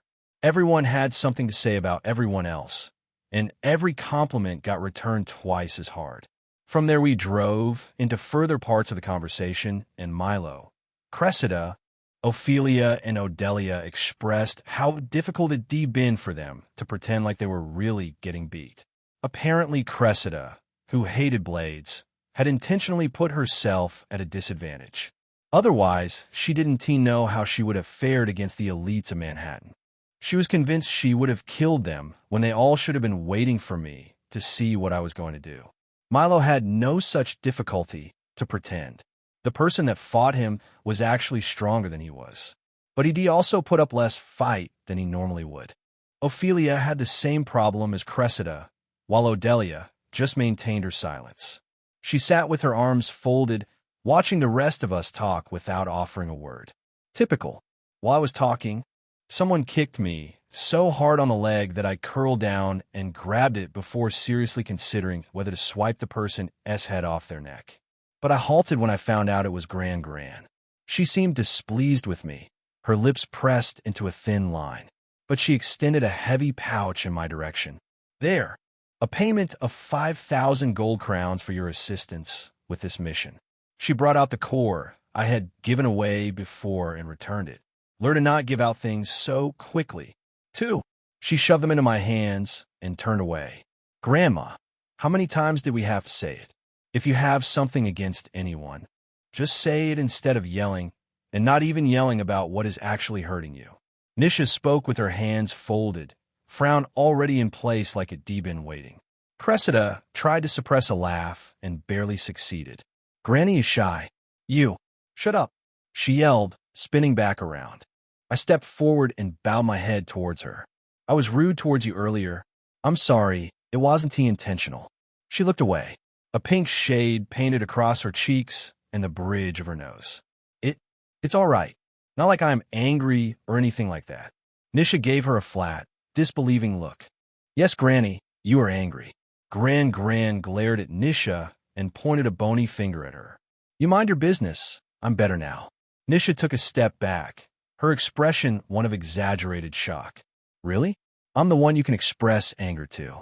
Anyone else, and you're shy around them. Shut up, you brat. You were more cuter when you were a teenager. Now you're just an old lady. Soon you'll become like me. Nisha laughed, throwing her head back. Oh, by the graceless gods, I will not become like you. Milo adjusted his glasses. Grandma has 7 children who are spread across the world, each of them sending home monthly tribute to her. She is individually as rich as many organizations in Racimera's, but we will never know how rich she is because she will never reveal it to us. My mouth fell open. For real? Milo adjusted his glasses again. Of course. This is what makes it possible for her to manage our finances flawlessly. We can do any illegal work, and it won't be traced because she can just bury our transactions in those of her sons. And for whatever reason, their transactions matter enough to make inspectors wary and not bother her. I stared at Gran as retreating back with new eyes. Awesome. But then wouldn't they know? The inspectors are not dumb.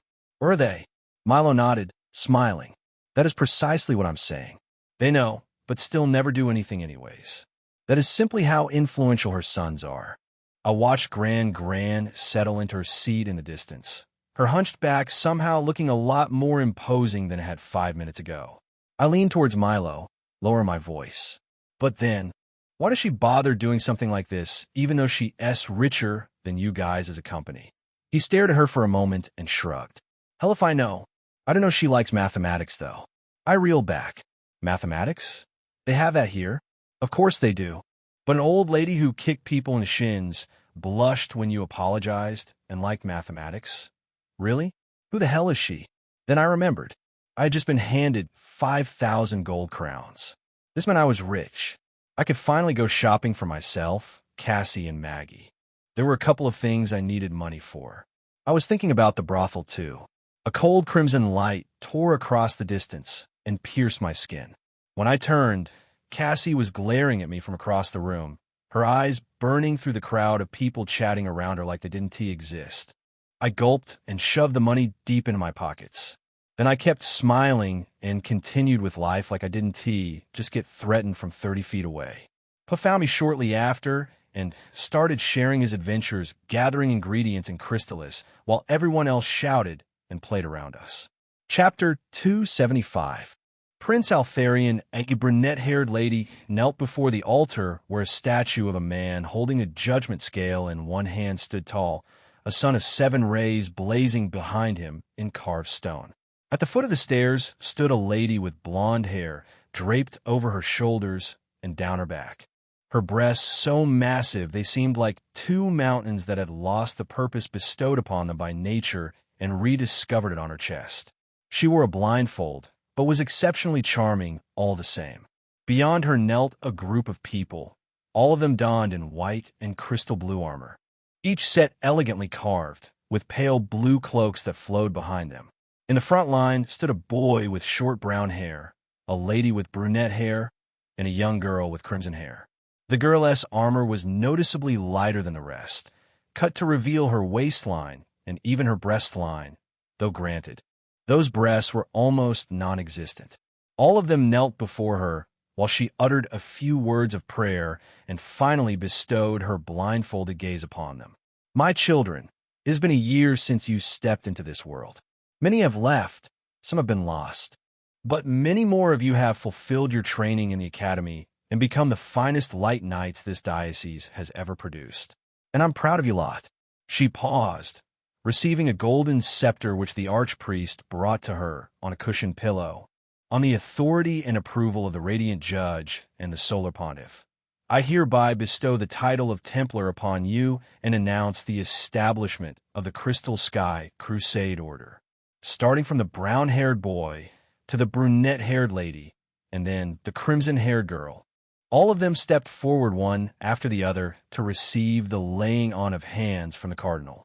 Several people from across the kingdom had gathered at the church and flanked the pews on both sides. High nobles and the royal family sat on the upper floor, overlooking the ceremony from carved balconies. The king of Etheirys' kingdom and his wife occupied a prominent balcony, positioned where everyone could gaze upon them from almost any angle. Then again, there was rarely anyone on this upper floor who hadn't seen the king before. The first prince, however, was another matter entirely. He stood behind the king, alongside his younger brother and sister, and from the moment he'd taken his position, he had become a problem for the ceremony. Many heads kept turning to glance at him, pulling the focus away from the people below who were being bestowed radiant titles as servants of the eternal sun. Whispers passed between nobles like a second liturgy, quieter than the cardinal's words, but no less fervent. It wasn't hard to understand why. The first prince's beauty bordered on the unearthly, the kind that made people forget their manners and stare. But beauty alone wouldn't have caused this much disruption. Etheirys had no shortage of beautiful nobles. It was what the prince represented. He was the first person from Etheirys' kingdom to ever qualify for the Solaris Empire's Summoner Academy, a place that didn't merely accept talented summoners. It was reserved for the top 1%. Sons and daughters of high nobles across the continent competed for entry and failed. The prince had not only gained admission, he had completed his studies and returned home a grown young man, his training finished. Even before the academy, there had been talk. Talented summoners who observed him claimed he possessed a high affinity to divinity. There were rumors, old folklore really, of summoners who transcended the heroic rank entirely, summoners capable of calling upon angels. Whether that was true or not, the prince had proven himself exceptional by any standard that mattered. So they stared at his snowy white hair and radiant golden eyes, and their gazes radiated envy. The prince was unperturbed. His expression remained blank and graceful, his attention fixed on the ceremony below while the whispers swirled around him like wind around a pillar. He wasn't watching the ceremony, though. He was studying the people in it. When Aurora told me about the Otherworlders, I had slightly high expectations. What is this? Most of them are trash, except for those 4. He buried the irritation behind his composed gaze and continued to watch as titles were bestowed and applause filled the church. The brunette-haired lady held his attention longest. She had a beauty he found harsh and compelling, the kind that didn't invite but challenged. It was rare to find anyone like that around here, especially among women. She was also powerful.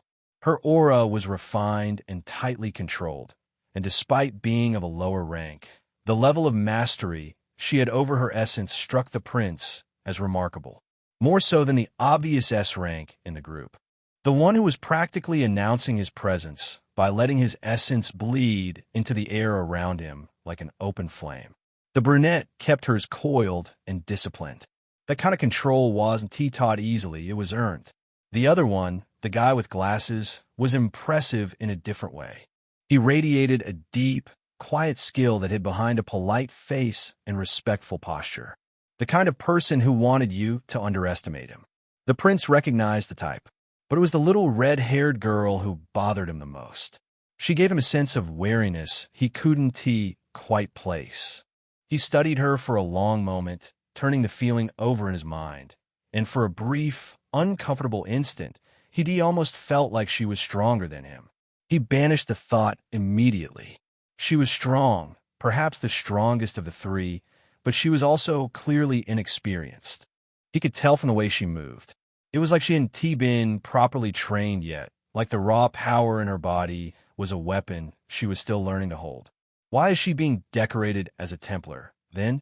She should be given more time to train and understand her summon better. But there was little authority he had over things like these. The church had a pact to stay out of the royal family's business, and the royal family had promised the same in return. Of course, the two were working together behind the surface. They always had been, for the good of the kingdom. Or at least, that was the arrangement. But that union, the first prince found it unyielding and opaque. Too many hands moving beneath the table. Too many smiles that didn't reach the eyes.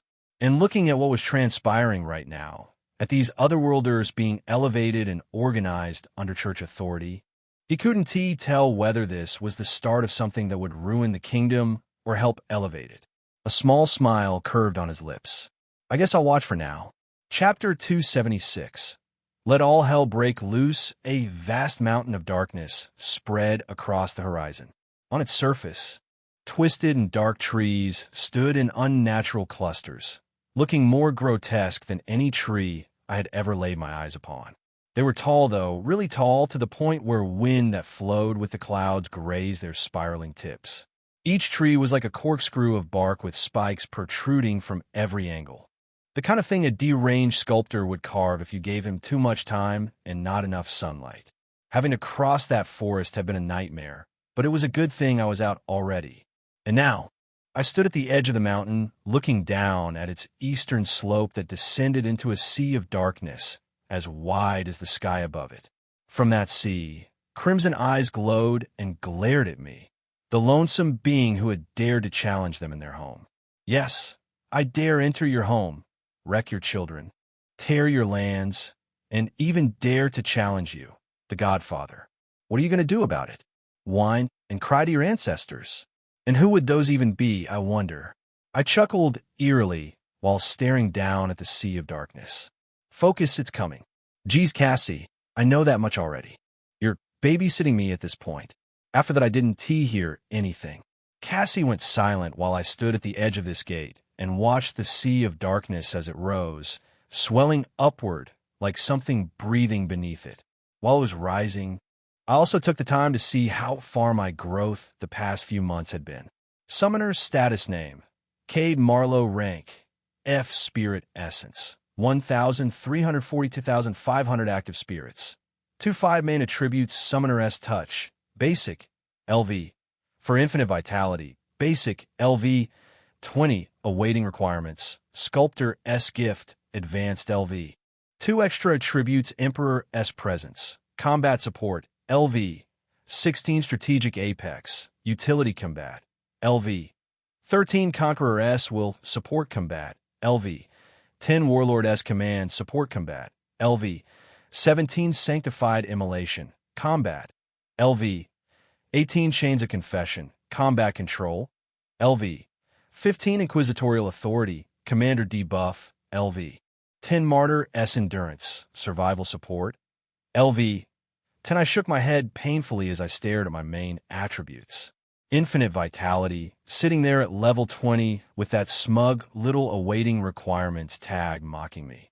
The requirement had been very baffling. Just to complete it, I had gone to several CD clubs and specifically requested older partners, but it had all been to no fruition. Of course, another reason for the failure was because they usually gave out before I could even complete my goal. Many of them couldn't even last 2 rounds.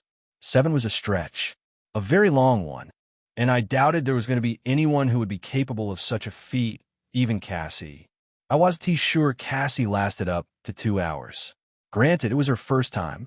I had a very vague suspicion on where the success of this mission laid and where my major breakthrough would be. But whether endeavoring to give into that suspicion or if simply committing suicide was the better option, I genuinely could not tell.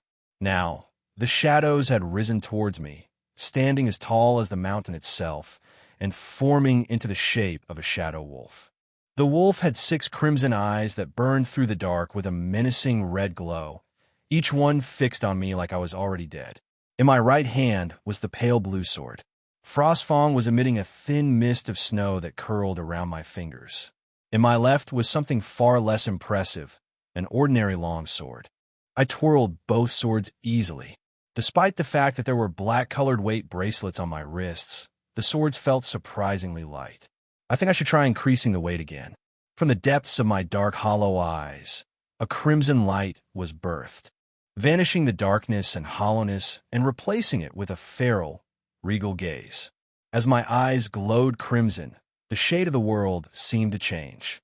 A crimson mist exploded from me and seeped into every corner of the mountain, rolling down the slopes like a tide of bloodied fog. The shadow wolf glared at me vehemently in return. It did not cower to the oppressive aura distributed by Emperor S Presence, but it was obviously threatened by it. Its 6 eyes narrowed, and the darkness around its body rippled like disturbed water. Honestly, I'd be a little bit disappointed if you did cower. You're supposed to be a level 1 apex, they said. Kate, I got Cassie, trust in your knight. I grinned and stood there looking at the wolf. It exploded forward like a storm of shadow. Except this storm had a shape, a malevolent one. It crashed upon the mountain. One of its claws was as enormous as one of these trees with their unbelievable heights. So when the wolf's limb came crashing down on the mountain, it literally tore the backside to shreds of crumbling dust that rolled down the slope in an avalanche of stone and debris. Of course, I was already long gone before then, and I wasn't running this time. Knives of flames radiated beneath my legs as I stood in the air, waving my sword at the bastard. Hey, over here. It was slightly confusing. This thing had a whole 6 eyes and still couldn't see properly. What a waste of eyes. I wonder why people behave like this. Even Milo. He has 4 and still has to press his face on a manuscript before he can properly read text. The gigantic shadow wolf changed direction and lunged towards me. However, by then, I had become a hurricane of crimson flames. I twisted in the air and rolled downward with a powerful force, taking advantage of both the wind and my own strength. At the same time, I used the momentum to release a torrent of white flames that immediately twisted around me and exploded into a spiraling inferno. The hurricane of flames clashed with the shadow wolf, darkness and light mixing in a brutal and venomous combination. The shadow wolf tore my flames apart with its incorporeal claws, shredding through them like wet paper. But at the same time, my flames were burning its unstable body, eating into the darkness wherever they touched. The creature let out a screeching howl and dispersed into 1,000 smaller shadow wolves, all landing on different sections of the mountain. I smiled, still floating in the air. You think only you can pull that off? My gaze turned sharp, and the crimson glow in my eyes became pure white, like the radiance of the flames themselves. Following that, the fragments of the flames all around me took the form of wolves and lunged towards the mountain. Of course, compared to the 1,000 wolves that were all standing on the mountain, I could only manage a measly number of 2, but a win was a win nonetheless. Let all hell break loose. Chapter 277. Scam Alert Part 1. After the horrendous but successful battle with the Shadow Wolf, I found myself walking through the narrow streets of Los Arcos with a bag draped over my shoulder. My entire coat was drenched in black blood and probably carried a pungent smell that my nose had long gotten used to. Seeing how several people who hung around in the night covered their noses and turned away in disgust as I passed, I figured that was the case. As I turned into a narrow alley, some guys were seated by the entrance, smoking some substance that smelled like mint to me. It was genuinely refreshing after the things I had to grace my olfactory organs with the past few days. I smiled a little at the sweet aroma. At that same moment, they were so disrupted by my smell that one of them nearly fell off the crate he was sitting on. I showed no care and just walked forward. Boss, did you see that bastard just now? I swear he laughed at you. What? The boss got up and glared at me. Hey, you there, stop. I heard him, but did not reduce the pace of my steps. Just continued to move like the words weren't worth acknowledging. Will you look at this bastard? The boss is calling you, and yet you dare ignore him? He picked up a stone and hurled it at me. I sensed its trajectory and tilted my head, catching the stone before it sailed past my shoulder. Still walking. This kind of thing was common in Ricimeras. In fact, in Los Arcos, it could be ignored entirely because the gang members here were nothing more than mobs. Few of them barely even had bloodline abilities, not to speak of being summoners. A summoner had more worth than being a thug here. Even an F-rank summoner was useful. I turned to him, looking at the stone in my hand. The 3 of them had stood up and were glaring at me with threatening gazes. Well, at least they looked threatening from their own vantage point. I held the stone casually, drew my arm back, and sent it forward. The stone whistled through the air like an arrow loosed from a bowstring. It whizzed past the boss, leaving a thin cut on his cheek. They froze. The boss himself had his legs trembling like he was about to piss himself. His 2 lackeys weren't doing much better. I glared at them and turned away. There was no good reason to waste my time on useless mobs like them. After a while, I arrived at the family house. I jammed the door open and a cold silence met me. I walked to the reception table and dropped the bag on it. The bloody bottom left a dark smear on the counter. Someone was behind the table, and she glared down at the bag with potent disgust.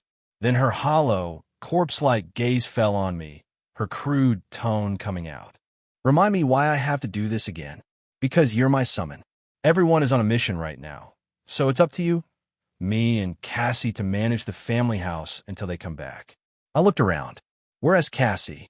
In the backyard, waiting for you. I nearly exploded with excitement when I heard that. Today was another good day for me to sharpen my skills with Cassie. However, at that moment, the bells on the door rang and someone stepped in. The man had crimson hair that fell over his face. He held a wooden walking stick and tapped it gently on the ground as he approached the counter table. Each tap was deliberate, measured like he was counting his own steps. He stopped just beside me. His gaze was distant and his eyes were as red as his hair, almost as though they were woven from someone's blood. I have come to hire the company for a job. Is there a chance that I may meet whoever is in charge? Maggie's expression was straight and dark. I didn't think anything of it. Maggie's face was always perpetually dark. The only problem was that the atmosphere was getting slightly hot, and I wasn't sure it was just Maggie this time. The man was also smiling with his eyes closed, and though the smile was wide, it didn't quite reach his eyes. Crow's feet formed at the corners, deepening as the expression held. Who is it again? Levi, is it? That small kid. What's his name? Should be Miko? Lilo? Milo? He finally turned to me. Oh yes, that one. Where's either the two of them? I turned to Maggie and then back to the man. What job you have, sir? You can relay it to me. I can do it for you. Right now the others are on different jobs as well. Oh, that's strange. I don't think I've ever heard of the Black Snow being so busy that they're short of hands. I hid the displeasure I felt towards him. Who said we were short? Business is booming these days, since we've proven to be quite dependable. So there are tons of jobs to be fulfilled. I suppose the booming business has something to do with the recent event with the Manhattan Company. I folded my hands and looked him in the eye for a moment. What's the deal with this man? Well, yes and no. We are a dependable bunch. That's why we could take down the whole of Manhattan to begin with. What do you want, old man? He chuckled slowly. Old man, your tone has gotten quite rude. Are you getting irritated by my persistent questions? I muttered, facing away from him. I'm surprised you're even asking. The man sighed. I guess I have to leave with my job of 500 spirit crystals since someone is being quite rude. My eyes widened. 500 crystals? What the hell? That was about 500 gold coins. My gaze sharpened with intense seriousness and a newfound respect towards this profound elderly man. My tone changed so fast it could have given someone whiplash, and I cupped my hands. Elder, you're welcome to the Black Snow sect. Ahem, company. What do you need done? I promise 100% efficiency. A pleasant smile graced the man's lips. He looked around the room, letting his gaze drift across the walls, the counter, the ceiling before it settled back on me. I want you to burn down this place for me. If you do that, all my 500 spirit crystals are yours. My serious expression crumbled. Chapter 278. Scam Alert Part 2. I darkened my expression and directed every ounce of it at him. Maggie would have moved, but I commanded against it mentally, including Cassie, who was in the backyard. All of them were to stay put wherever they were. He stared down at me from his height.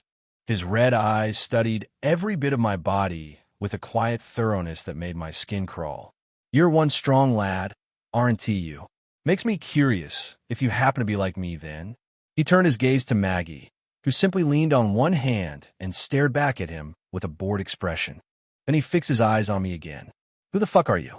I asked, venom lacing every word. He tapped his cane on the ground once more and pointed to himself. Me? I'm surprised you don't even know. People usually know me around here, just from seeing, so that means you must be new. I was silent for a moment, squeezing my face. Don't know, don't care. You're an ignorant one after all. A small smile was etched on his face.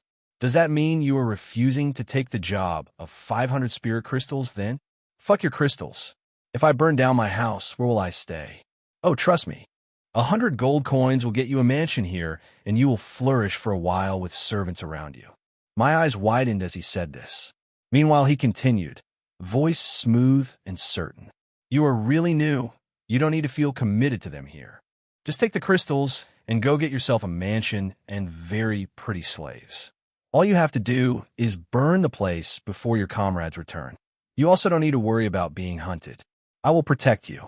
I listened to him and nodded slowly, like a man warming to the idea. Then I looked at him again, this time letting a sliver of doubt cross my face. Can you protect me from the Black Snow Company, though? Levi is really strong. All of them are. The man chuckled. Levi? Levi is merely like a child to me. Even he wouldn't dare cross paths with me. I stood silent while I turned the offer over in my head.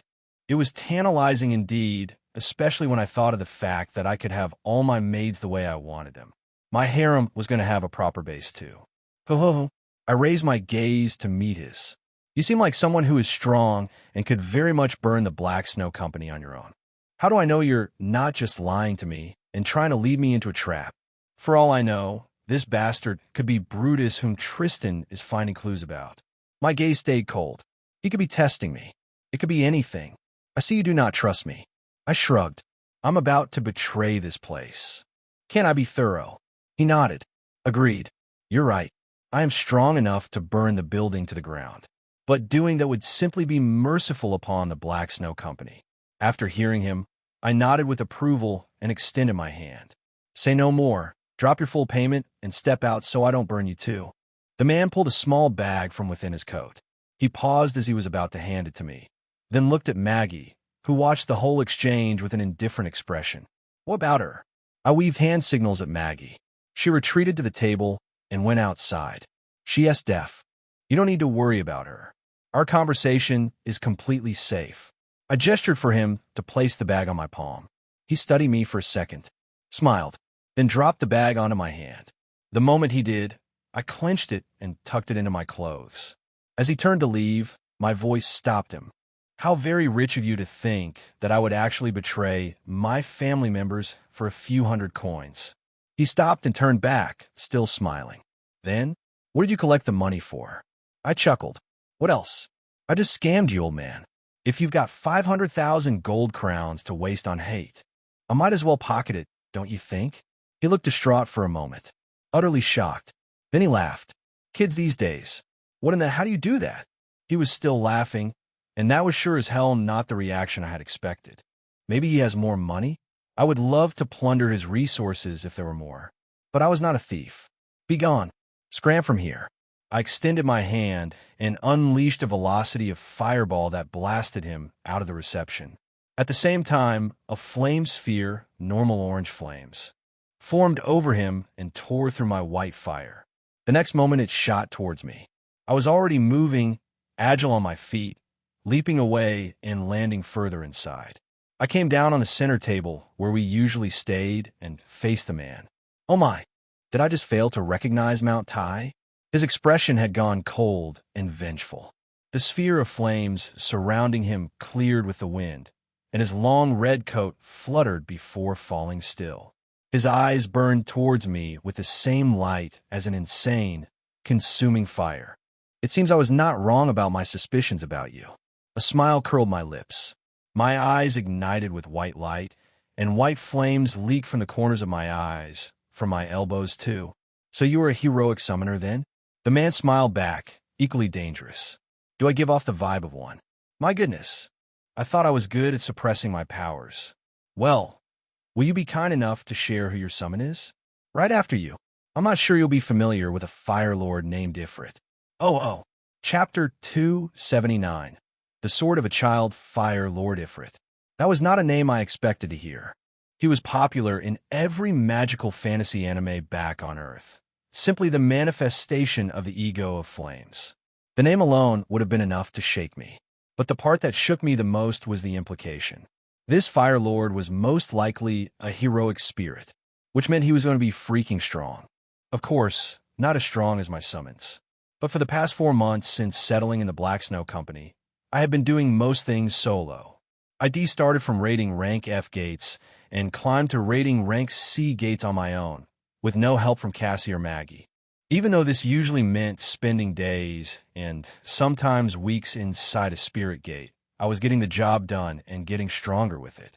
Now having to break that streak with this man made me feel a little annoyed. So are you going to reveal your summons? I frowned. I don't remember telling you that I would. Like I said before, Scram, or else I will really kill you. Silence hung between us for a few seconds. Then he straightened. The remnant flames around him vanished, and a warm smile appeared on his face. I have a message from the Blood Mage. The message was supposed to be delivered by burning the entire Black Snow Company, but I guess I will just have to burn you to deliver it. He extended his hand forward. The next moment his eyes widened. Maggie appeared behind him, her hand curving toward his throat with her nails hooked like claws, already carving through the air where his neck had been a heartbeat ago.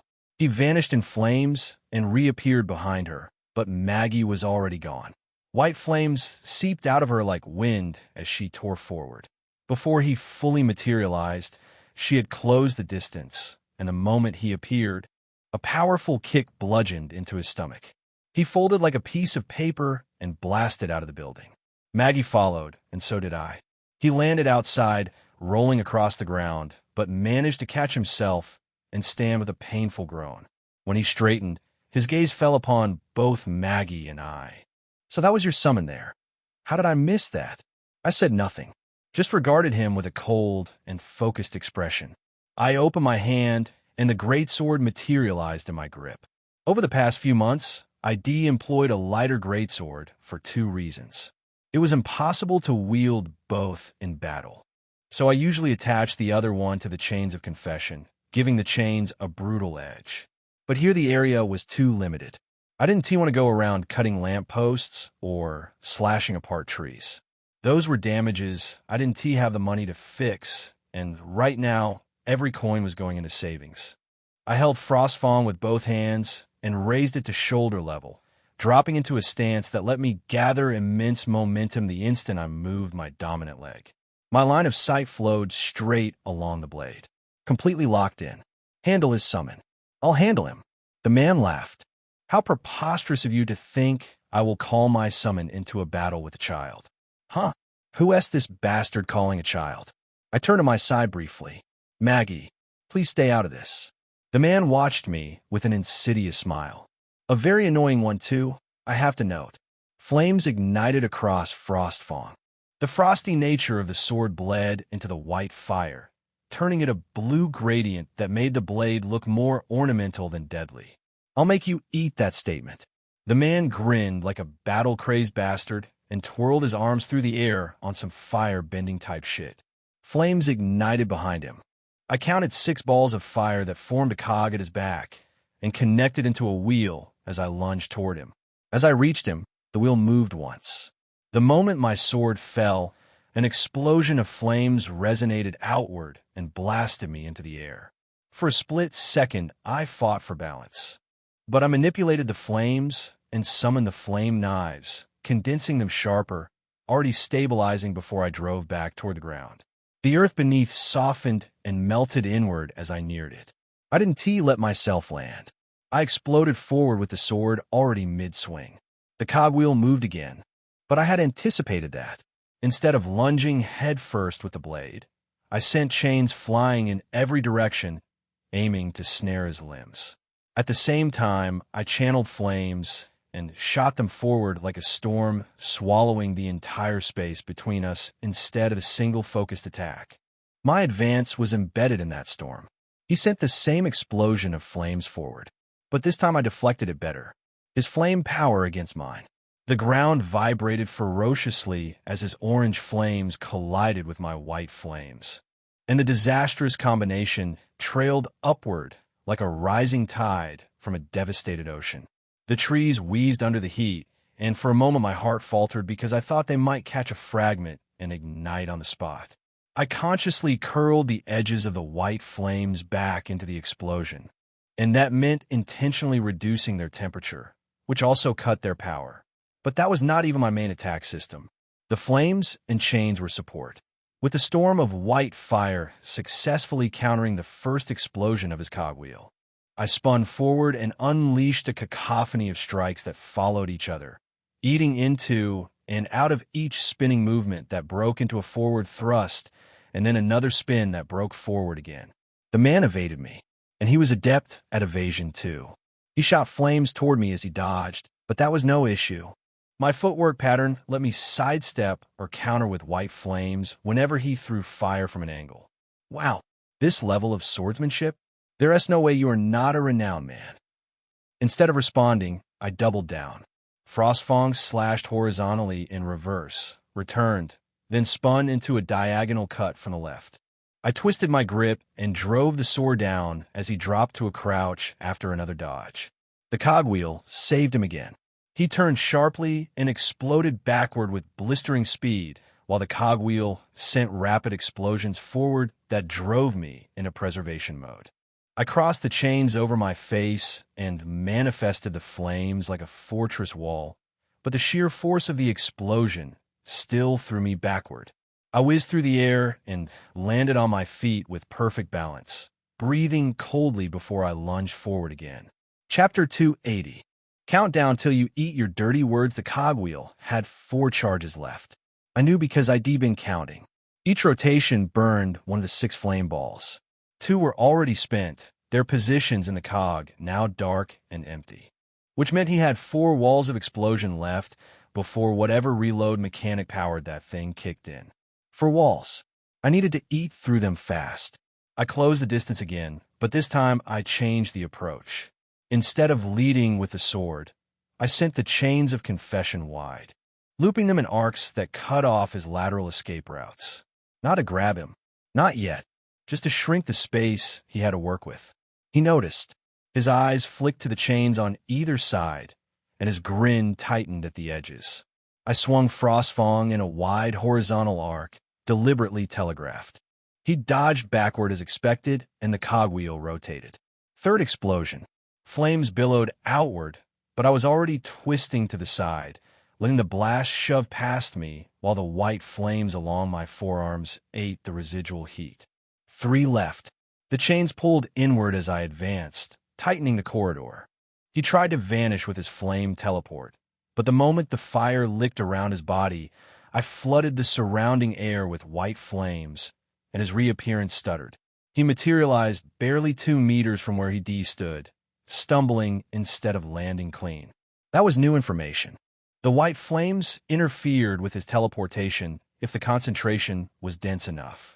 I didn't give him time to process it either. Frostfang came down in a vertical slash that forced him to dodge left, directly into the path of chains. The links coiled around his forearm before he could pull free, and the moment they touched skin, he hissed through his teeth. The cogwheel rotated. The 4th explosion rolled forward, aimed point blank at the chains binding his arm. The force of it ripped the links loose and sent me skidding backward, boots carving furrows into the dirt. 2 left, but I felt it. Through the chains, through that brief contact, the resistance in his body. He was burning stamina to fuel the cogwheel, and the reserve was not infinite. I lunged forward again before the smoke cleared and let the flame knives loose. 6 of them, condensed to needle sharpness, screaming through the air in a spread pattern that covered every angle of retreat except directly backward. He went backward, exactly where I wanted him. His shoulders hit the iron fence that bordered the company property, and for a fraction of a second his composure cracked. The cogwheel spun. 5th explosion. He used it defensively this time, the blast radiating outward in all directions to push me back and buy himself room. 1 left. I walked forward through the settling flames. The fire on the ground parted around my boots where the white flames bled into the soil. Ordinary red, curling away from the cold like something alive recoiling from a predator. Embers drifted upward through air that couldn't decide whether to be hot or freezing. The scorch marks on the pavement ended in clean lines where I stepped, as if the ground itself was drawing a boundary around me. Frostfang rested on my shoulder, the white fire along the blade flickering in a cold blue gradient. The chains dragged behind me across the charred stone, their links clicking with each step. His breathing was heavier now. The grin was still there, but it had lost its ease. There was something harder underneath it, something recalculating. "One more," I said. He blinked. "One more explosion in that wheel of yours. You want to use it on offense or defense? Choose carefully." The silence between us stretched for exactly 2 heartbeats. Then the man exhaled through his nose, and his expression shifted. The playful arrogance drained out of it. What replaced it was something colder, more honest. He raised his hand. The air behind him split with heat and light, and a shape began forming in the distortion. Broad shoulders, arms thick as tree trunks, a body wreathed in flames so deep red they were almost black. A low sound rolled through the ground before it reached my ears, something between a groan and a roar, felt in the teeth before the brain could name it. The temperature spiked so violently that the nearest tree ignited instantly, bark peeling away in curling strips of fire. The air pressure shifted, thickened, as if the space around the spirit simply had less room for anything else. Fire Lord Ifrit materialized at his summoner's back, and the ground beneath its feet turned to glass. The man's remaining cogwheel charge pulsed once and faded, its energy redirected into the summoning. All 6 positions in the cog went dark. He looked at me with that colder expression and said nothing. I tilted my head. "What happened to how preposterous of you to think I will call my summon into a battle with a child?" His jaw tightened. A muscle in his neck pulled taut. "Was I too much for you?" "Me?" I rested Frostfang's tip on the ground and leaned on the pommel. "The child? Shut your mouth." His voice had dropped. The theatrical projection was gone, replaced by something flat and compressed. The voice of a man no longer performing. "No, I want to understand." I kept my voice casual, like we were discussing the weather and not the building-size fire elemental radiating enough heat to cook the air between us. "You walked in here talking about burning the entire Black Snow Company. Talked about delivering a message. Call me a kid. And now you need your heroic spirit to handle. What was it again?" His fingers curled at his sides. Not fists. Tighter than fists. The knuckles had gone white. I scratched my chin with my free hand. "A child. Maggie, get ready." The Fire Lord's presence was oppressive. Heat poured off it in waves that made the air shimmer and cracked the ground in branching lines. Each breath I took tasted of char and something metallic, something older than fire. This was a heroic spirit. The gap between this thing and the man I'd been fighting was the gap between a campfire and an erupting volcano. But I'd be lying if I said the look on that bastard-ass face wasn't worth it. Chapter 281. Fire Lord Ifrit Maggie walked closer to my side as he summoned his spirit. I might have been enthusiastic about fighting the man, but I wasn't about his damn fire spirit. She didn't look at me, and certainly didn't seem to care about my astonishing accomplishments from her. I'd be damned if I said I was expecting any compliments from her. Her deathly crimson eyes locked onto the Fire Lord and stayed there, and the faintest trace of a strange glee of interest crossed her face. "Oh, she's excited?" "About time," I muttered, stepping back. "Shut up." Her habit billowed as she walked past me, each step measured and unhurried, and I noticed that the heat from the Fire Lord, the same heat that had been cooking the air in my lungs, parted around her like water around stone. The white flames that clung to the edges of her habit pushed it away. The Fire Lord turned its massive head downward to regard her. It was easily 3-story tall, its body a structure of molten muscle wrapped in flames so deep red they bled into black at the edges. A crown of fire sat above its brow, flickering with a geometric precision that looked less like combustion and more like architecture. Heat distortion rippled the air around it in layers, and where its gaze fell, the ground began to glow. There was presence to it, and an authority that existed in old things. Things that had burned since before cities had names. And walking toward it was a petite, thick woman in a nun's habit. The summoner watched from behind his spirit with an expression I couldn't read. Whether he expected the Fire Lord to end this quickly, or whether he was testing what we had, I didn't know. Either way, he didn't speak. Neither did Maggie. If removed first, its arms swept down in a crescent arc, trailing a wall of crimson fire that turned the air opaque. The motion was deceptively fast for something that large. The heat alone should have driven a person to their knees. Maggie sidestepped it like someone avoiding a puddle. She didn't T-leap, didn't T-roll. Instead, she shifted her weight 2 inches to the left, and the burning arm passed close enough to singe the trailing edge of her habit. The displaced air snapped the fabric like a flag in a gale. Ifrit followed with the other arm, a backhanded sweep that came lower, faster. Maggie ducked under it without dropping her posture, her spine bending at an angle that shouldn't have been comfortable, and came up on the inside of the Fire Lordess' reach. She drove her fist into its forearm. The sound was wrong. It wasn't a thud or a crack. It was something heavier, denser, like a hammer striking an anvil wrapped in cloth. A shockwave rippled outward from the impact point and scattered the surrounding flames. Ifrit's arm jerked. Not much.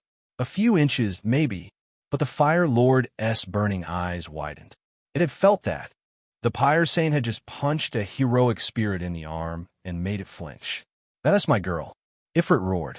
The sound was less a voice and more a pressure event, a detonation of heat and noise that flattened the grass in a 30-meter radius and split the bark of every tree still standing nearby. I took another step back, shielding my face with my forearm. The Fire Lord brought both fists down in a hammering strike aimed directly at where Maggie stood. The ground detonated. Stone and soil erupted upward in a plume of superheated debris, and for a moment Maggie was gone, swallowed by dust and fire. Then she was on its shoulder. I hadn't seen her move. 1 second she was in the crater, and the next she was perched on the Fire Lord's collarbone like she'd been standing there all along. She drove her elbow down into the junction where its neck met its torso, and the spirit staggered. A building-sized elemental lurching sideways from a hit delivered by someone who weighed 130 pounds soaking wet. Ifrit swiped at her. She dropped from its shoulder, caught the edge of its arm as it passed, and swung herself under it like a gymnast on a bar. Her feet connected with its ribs in a double kick that sent another shockwave rippling through its body. Where her feet struck, the deep red flames flickered and died for an instant, leaving dull black patches on the spirit's torso. Insane. She was hurting it. Her size against its size made this almost unbelievable. The Fire Lord seemed to realize this at the same time I did. Its attacks shifted from broad sweeps to tighter, more focused strikes. Fists instead of arms. Direct punches instead of arcing slashes. Faster and more deliberate. Like a fighter adjusting to an opponent who'd gotten inside their guard. And the flames intensified. The deep red darkened further, the black edges spreading until the heat rolling off the spirit crossed from painful into something else entirely. The iron fence beside us began to glow. The nearest lamppost sagged at its base, the metal softening. Maggie blocked a downward strike with crossed forearms, and the impact drove her into the ground to her ankles. Cracks radiated outward from where she stood, the pavement splitting in jagged lines. Her habit tore at the shoulders. For the first time, she slid backward, her feet carving trenches through the dirt. Ifrit pressed the advantage. A knee came up, and Maggie caught it with both palms. The collision produced a sound like a cannon shot, and the shockwave blew out every window on the company building's ground floor. Glass rained down across the courtyard. The Fire Lord was strong, genuinely, viciously strong, and it was getting more aggressive, more precise, channeling the full weight of its flame body into each strike. Maggie was blocking, deflecting, redirecting, but she was being pushed back. Step by step, the Fire Lord was gaining ground, and the temperature was climbing toward something that would become a problem for everything within 100 meters, including me. Then Maggie stopped retreating. Chapter 282. The fragile Fire Lord. It happened between one strike and the next. No telegraphing, no shift in stance. She simply planted her feet and didn't move. Ifrit's fist came down and Maggie simply caught it. One hand extended outward with an open palm. The impact cratered the ground beneath her in a perfect circle, turned the soil to powder, and sent fracture lines racing through the pavement in every direction. But her arm didn't buckle. Her body didn't T-fold. She held the Fire Lord's fist like it weighed nothing, and her crimson eyes looked up at the spirit with an expression I recognized from training. The expression she wore right before she stopped playing. White flames ignited along her knuckles.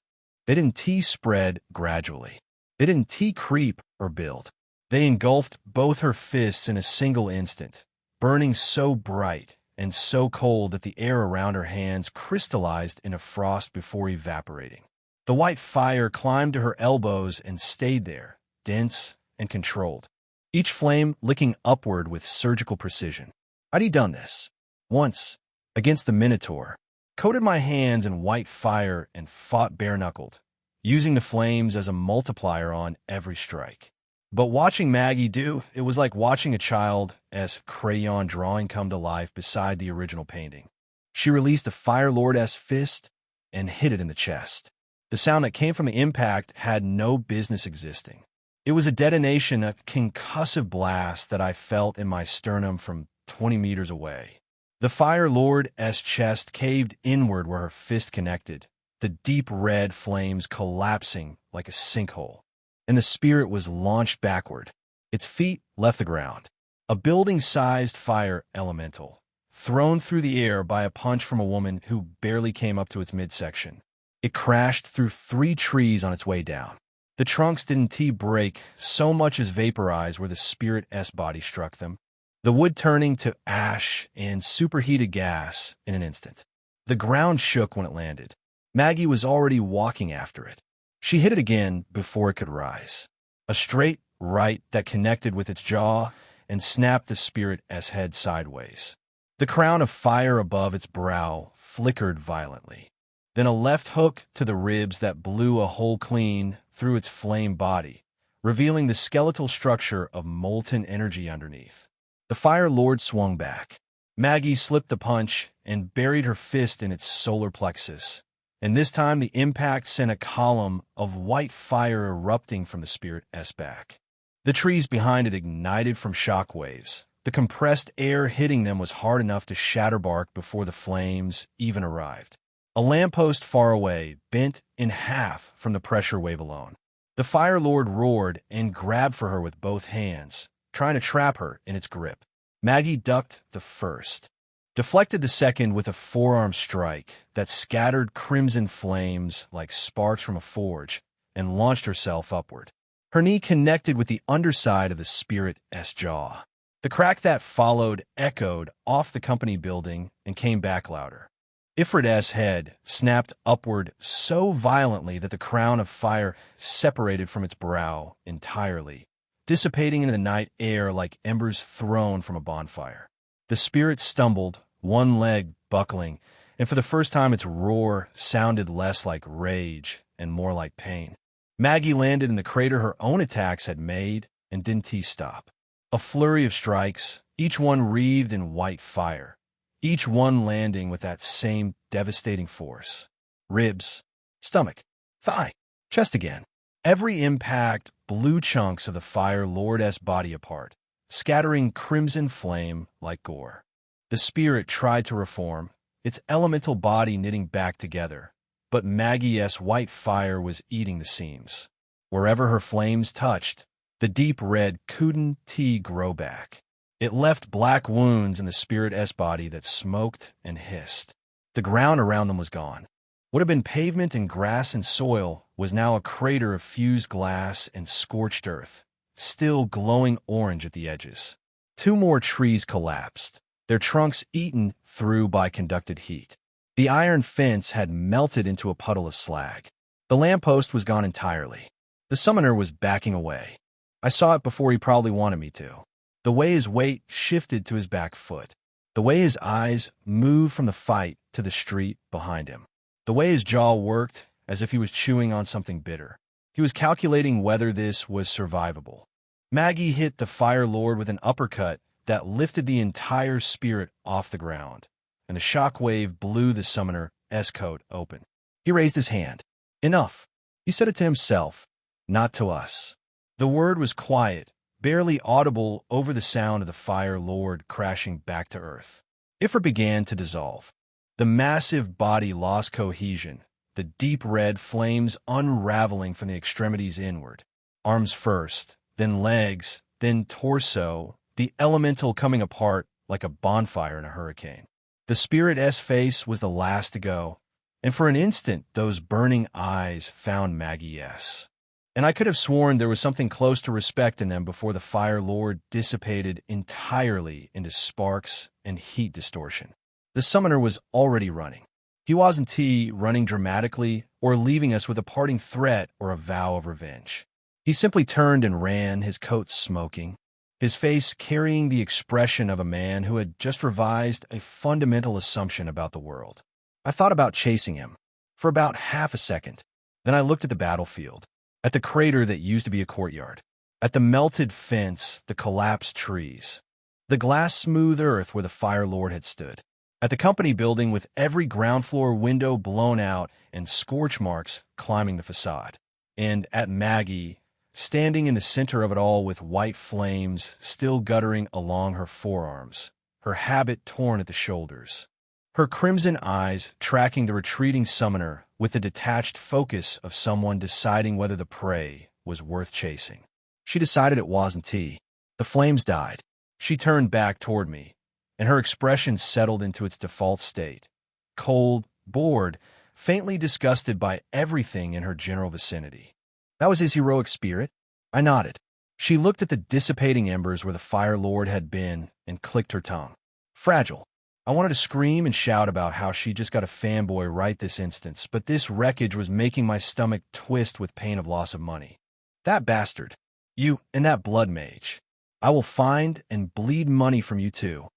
Chapter 283. I hate black soups, but we may be in one. The fire was still settling when I heard footsteps going fast from the direction of the eastern street, and I recognized the cadence before I saw the faces. Milo S. measured stride, the twins' synchronized rhythm, and what sounded like Cressida running. I was standing in the middle of what used to be a courtyard. Emphasis on used to be. Milo came around the corner first. He had his glasses pushed up and his coat folded over one arm. The picture of a man returning from a calm evening errand. His mouth was already open, mid-sentence to whoever was behind him, and then he saw the crater. His mouth stayed open and killed the sentence in the process. Ophelia and Odelia appear behind him. Then Cressida, who nearly ran into Ophelia's back because she was looking at something on her hand and not at the wasteland that had replaced their headquarters' front yard. She looked up. What the F? She didn't finish the word. Her eyes were traveling across the destruction in a slow arc, taking inventory. The melted iron fence. The slag puddle where the lamppost had been. The fused glass where soil used to exist. The company building facade, scorched and windowless on the ground floor. The 3 tree stumps, still smoldering, where full-grown trees had stood an hour ago. Then her eyes found me. Then they found Maggie, who was sitting on a chunk of displaced pavement a few meters away, legs crossed, examining a tear in her habit-S sleeve with the bored focus of someone who had already moved on from whatever caused this. Milo closed his mouth, adjusted his glasses, and opened his mouth again. Cade, Milo, what happened to our courtyard? Someone came to deliver a message. His eyes moved to the crater, to the glass, and to the building. I can see the message was received. Cressida had both hands on her head now, turning in a slow circle like she was trying to take in the full 360-degree scope of the devastation, and her brain was rejecting it in installments. The fence is gone. That was iron. Where did the iron go? It melted, I said. But iron doesn't just melt. I shrugged. Well, it does if a heroic spirit stands on it long enough. That shut everyone up for about 3 seconds. Odelia, who had been quietly cataloging the damage with the same expression she wore behind the reception desk, looked at me sharply. A heroic spirit. I'm guessing you're not talking about Sister Magdalene? What? No, of course not. Maggie would never do this. It was a Fire Lord, specifically. Name was Ifrit. Belonged to a summoner who walked in about 40 minutes ago, talking about burning the company to the ground. Milo's expression hadn't changed, but something behind his glasses had gone very still. He had the look of a man doing math he didn't like the answers to. Where's this summoner now? He ran. I jerked my chin toward Maggie. She persuaded him. Maggie didn't look up from her sleeve, but said plainly from where she sat. His spirit was fragile. Ophelia had moved to the Building S entrance and was peering through one of the empty window frames, her face tight with a worry that looked less like fear and more like someone calculating how much broken glass she was going to have to sweep. You said he came to deliver a message. Did he say who sent him? Milo asked, and that was the question. Wasn't he it? The one that had been sitting at the back of my skull since the summoner ran, assembling itself piece by piece while I stood in the crater and watched the embers die. The summoner had made mention of some blood mage. This man had sent him, and that too, with a heroic spirit and the explicit instruction to burn the Black Snow Company in order to deliver a message. This wasn't a street dispute. I didn't think it was something territorial too. Who would be crazy enough to deploy a spirit summoner for posturing? This was a declaration. It was that moment when I thought about it that the memory surfaced like a coin dropping into a slot that had been waiting for it. We were in a reception a few months ago. Levi had a booze in his hand, and that easy grin splitting his face while he talked about Cassie tearing through Manhattan like a natural disaster. She single-handedly destroyed over 30 summoners and their summons, many of which are Manhattan's top brass. I'm talking B ranks. And then, almost as an afterthought, it's a good thing that the Blood Mage was not around, though. He said it lightly, a throwaway line, the verbal equivalent of wiping sweat from your brow after dodging a truck. But the relief in it had been real, and I hadn't thought about it since because there'd been no reason to. There was a reason now. The Blood Mage, I said. Milo's reaction was immediate and unmistakable. His posture didn't change. His expression barely shifted, but his hand, the one holding his folded coat, tightened until the fabric creased. He knows the name. What did you just say? Odelia said from behind her non-blood sister. The Blood Mage. Manhattan's heavy hitter. I looked at Milo directly. Levi mentioned him once. Back when Cassie tore down the Manhattan Trade Center. Said we were lucky the Blood Mage wasn't there. He didn't elaborate. I guess because we weren't supposed to be their problem anymore. I gestured at the crater. Looks like we're still their problem. Milo was quiet for a long moment. The kind of quiet that meant he was choosing his words with the precision of a man defusing a bomb. The Blood Mage is not someone Levi discusses casually. If he mentioned the name at all, even in passing, that should tell you something about the weight it carries. It's telling me plenty right now. Cressida had stopped spinning.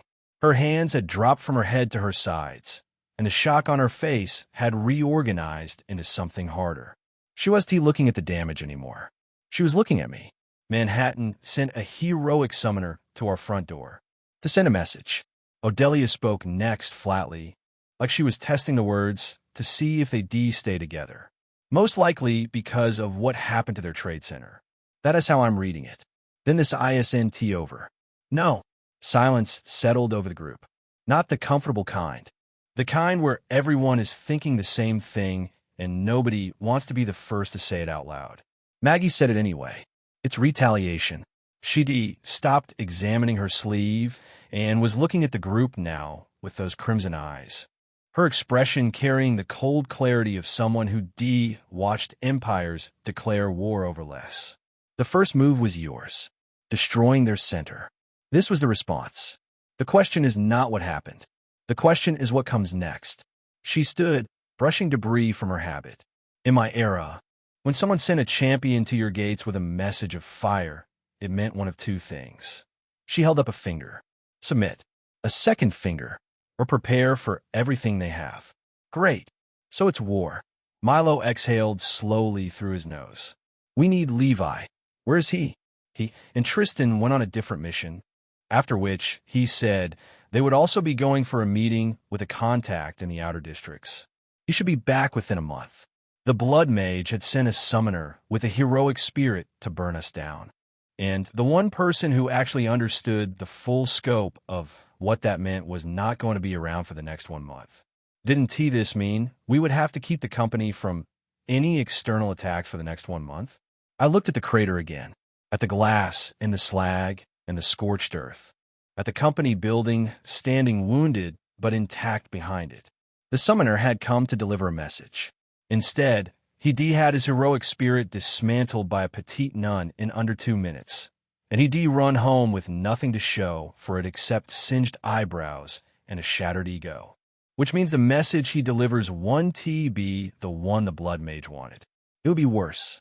It would be that the Black Snow Company had something that could eat a heroic spirit for breakfast and not even consider a real fight. And that kind of information didn't make people back down. It made them escalate. I turned to Milo. I don't think we can wait for Levi to come back before we discuss the next line of action. I think we may be in a black and irritating soup. Goodness, I don't like black soups. Milo nodded once. I do agree with you. I raised a brow towards him. Really? You hate black soups too? He adjusted his glasses and shook his head. Well, not that. I actually enjoy those. I grew up with an herbalistic mother. I've had even worse than black soup. But they do grow on you if you let them. I gave him an irritating glare. All of that, and you still needed a frame of glasses to assist you with your sight. Poor thing. Ophelia had come back from the building entrance. She looked at the shattered windows, then at me, then at Maggie, then at the crater. Then she sighed with a heaviness that transcended the situation. I just mopped those floors. Despite everything, I almost laughed. Cressida kicked a chunk of fused glass across the ground. It skittered over the smooth surface where the courtyard used to be and stopped at the edge of the crater. So, she said, folding her arms. How big was the fire thing? I held my hand above my head, then raised it higher, then gave up and just pointed at the company building. About that tall. Her eyes widened, and Maggie beat it with her fists. She beat it with her fists. Cressida looked at the pious saint, who had already begun walking back toward the building entrance as though the conversation had ceased being worth her time. I want to be her when I grow up, Cressida said quietly. Get in line. Chapter 284. Cleaning this mess. Ophelia was the first to move. She walked to the supply closet behind the reception desk, opened it, and came back out carrying a broom, a bucket, and a look of quiet resignation that suggested this was the first time she cleaned up after something that shouldn't have been possible. She looked at the broom, then at the crater, then at the broom again. I'm going to need more brooms. Odelia was already behind the desk, pulling open drawers with the efficiency of someone who had inventoried disaster before. She set a stack of heavy-duty gloves on the counter, followed by 2 rolls of thick cloth, a box of something I didn't recognize, and what appeared to be a first aid kit that had seen better decades. The windows will need boarding before nightfall, she said without looking up. If it rains, the ground floor is done. Milo had already taken off his coat, folded it neatly on a section of wall that wasn't scorched, and rolled his sleeves to the elbows. He picked up one of the heavy gloves and studied the fused glass on the ground with the expression of an accountant reviewing damages. Cressida, start on the glass shards inside. Sweep everything toward the center. We'll bag it after. Why'd I have to go inside? It smells like campfire in there. Because you're the one who asked how big the fire thing was instead of picking up a broom.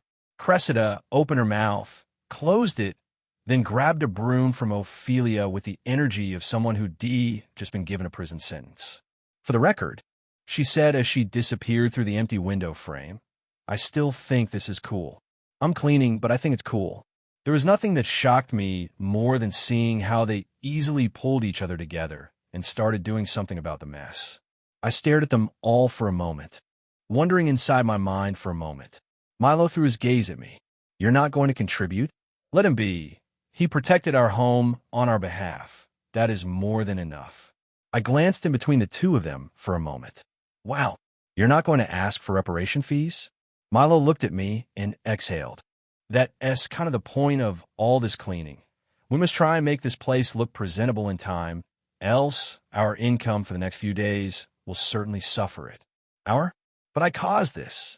They all looked at me in their own different ways. It's all of us. He'll take the reparation fee from us all. It doesn't matter. We are all responsible for each other.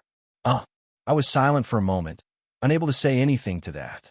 Why do they all have to suffer for something I caused? Wait, why do we have to suffer at all? Before I got a chance to voice out my protest, Odelia pushed a pair of gloves towards me. Just clean. I looked at her, and looked at the gloves, then collected it and pulled them on. The leather was stiff and worn, molded to someone else's hands. Probably Levi S., knowing the state of their budget. "What do you want me on?" I asked Milo. He looked at the melted fence, then at me, then at the fence again. "Can you unmelt iron?" "No."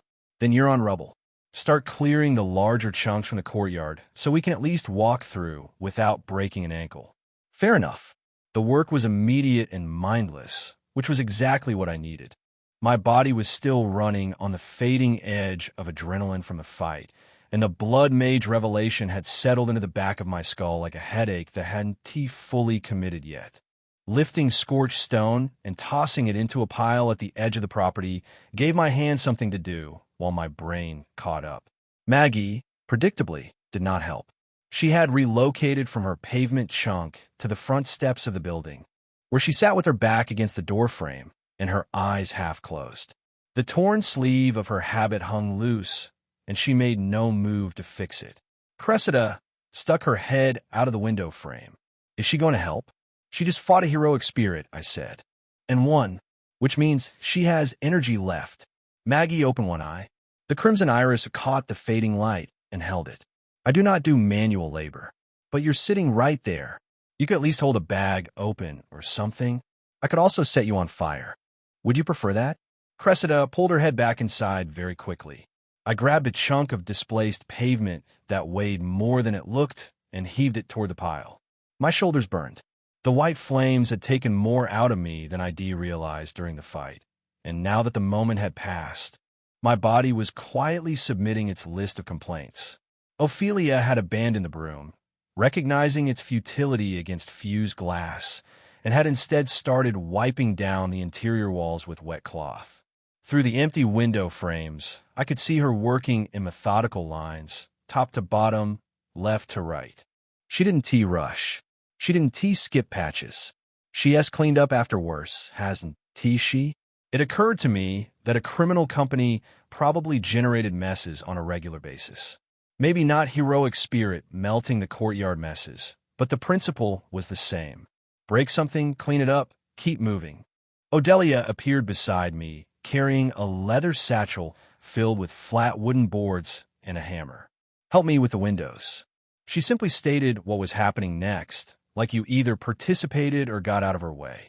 We worked in silence for a while. She held the boards in place while I hammered, and the rhythm of it was oddly calming. Board, nail, hammer. Board, nail, hammer.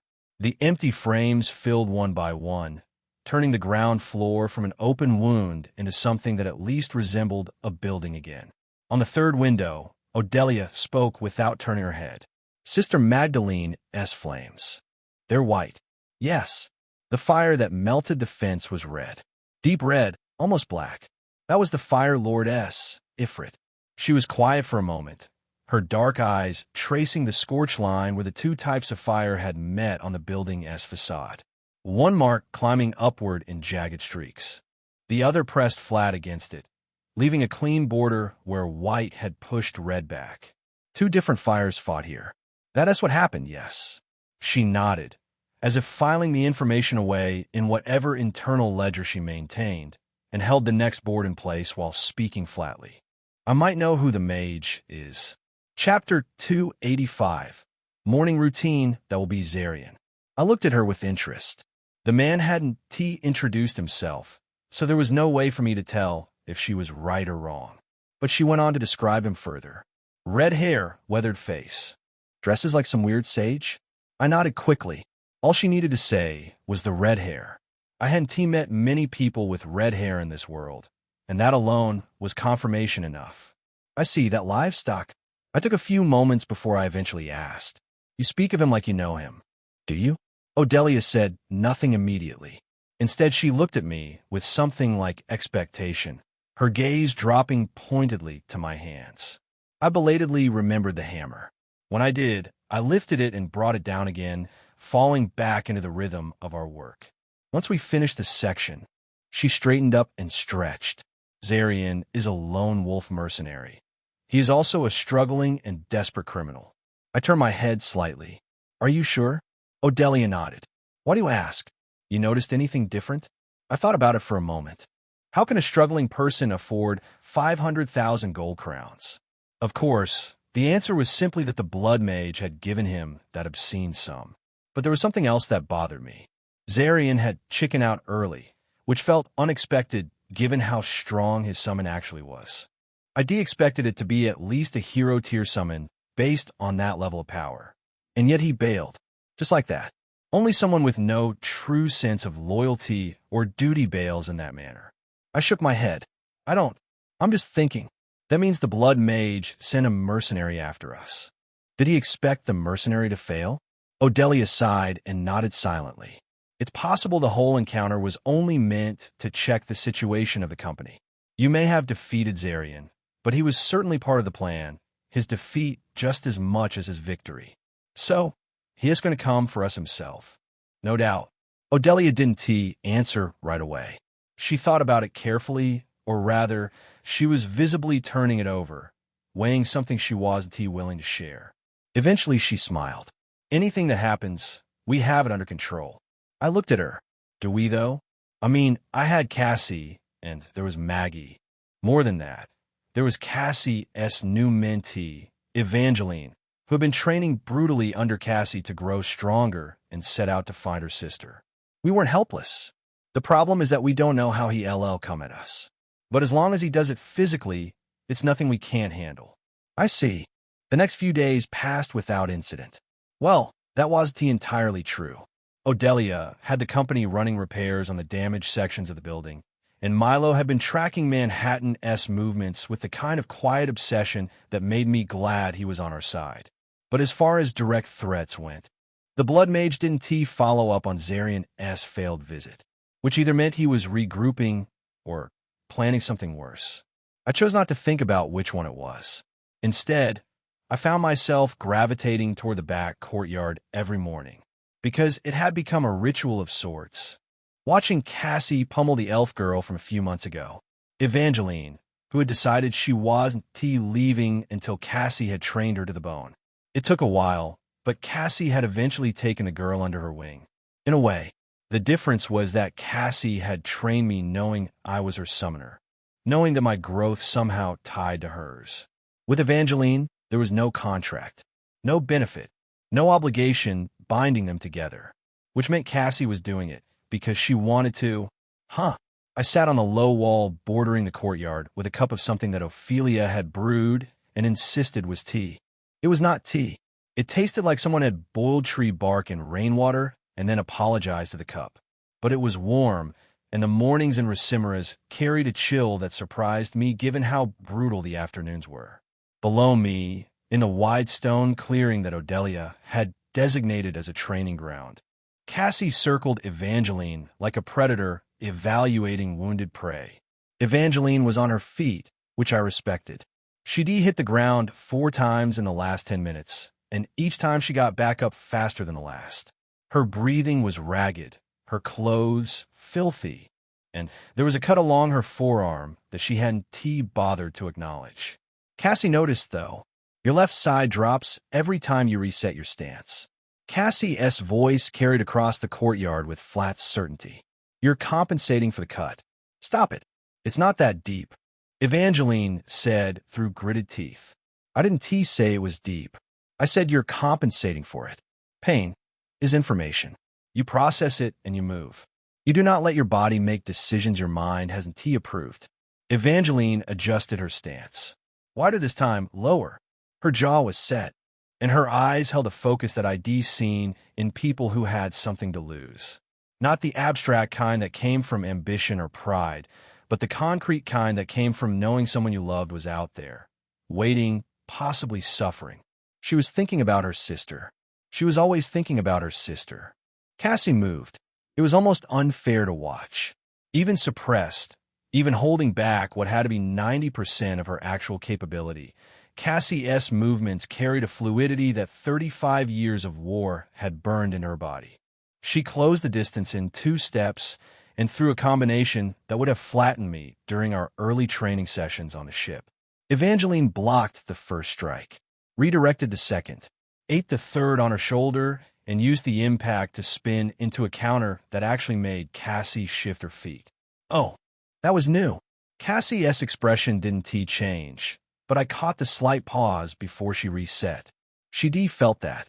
Evangeline pressed forward, and for 3 seconds she was genuinely fighting instead of surviving. Her strikes came in a rhythm that wasn't quite her own yet. Something borrowed from Cassie's style, but filtered through a body that moved differently, thought differently. Then Cassie stepped inside her guard and put her on the ground again. This time, Evangeline didn't get up right away. She lay there, chest heaving, staring at the sky. You held the combination for 3 exchanges, Cassie said, standing over her. 2 days ago, you couldn't hold it for 1. Evangeline blinked. Process that.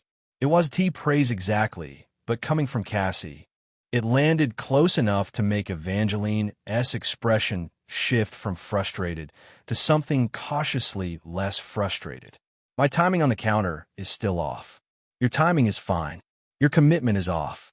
You pulled a strike at the last moment because part of you doesn't believe at LL Land. So it doesn't Cassie extended a hand. Evangeline took it and was hauled to her feet. Again, I took a sip of the not and watched them reset. There was something about watching Cassie teach that unsettled me in a way I couldn't quite name. On the ship, when she trained me, there had been an edge to every session. A manic energy, like she was trying to compress decades of combat knowledge into my skull through sheer force of repetition. It had worked, mostly, but it had also felt transactional. I was her summoner. My strength was her investment.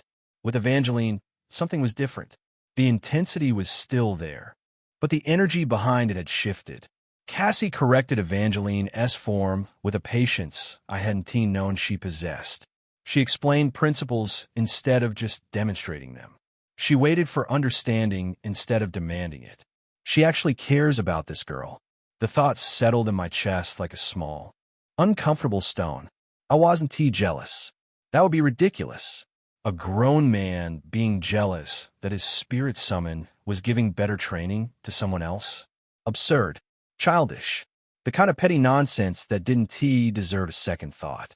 I took another sip of the not I'm not jealous. Chapter 286. Know this, and know peace. I watched Cassie training Evangeline, and after that entered the ring for my turn. I didn't always look forward to it. I didn't before, didn't now, and never will. I was getting stronger nonetheless. And I was getting stronger in a way that was evident to me and easily noticeable to anyone who had been around a few months ago. My physique alone was a simple tell that made it obvious enough. But every time I crossed swords with Cassie, I always remembered how terrifyingly far away from her I was. Then I wondered when I was even going to get an inch closer. To be honest, Evangeline was far stronger than I was. She was an elf after all.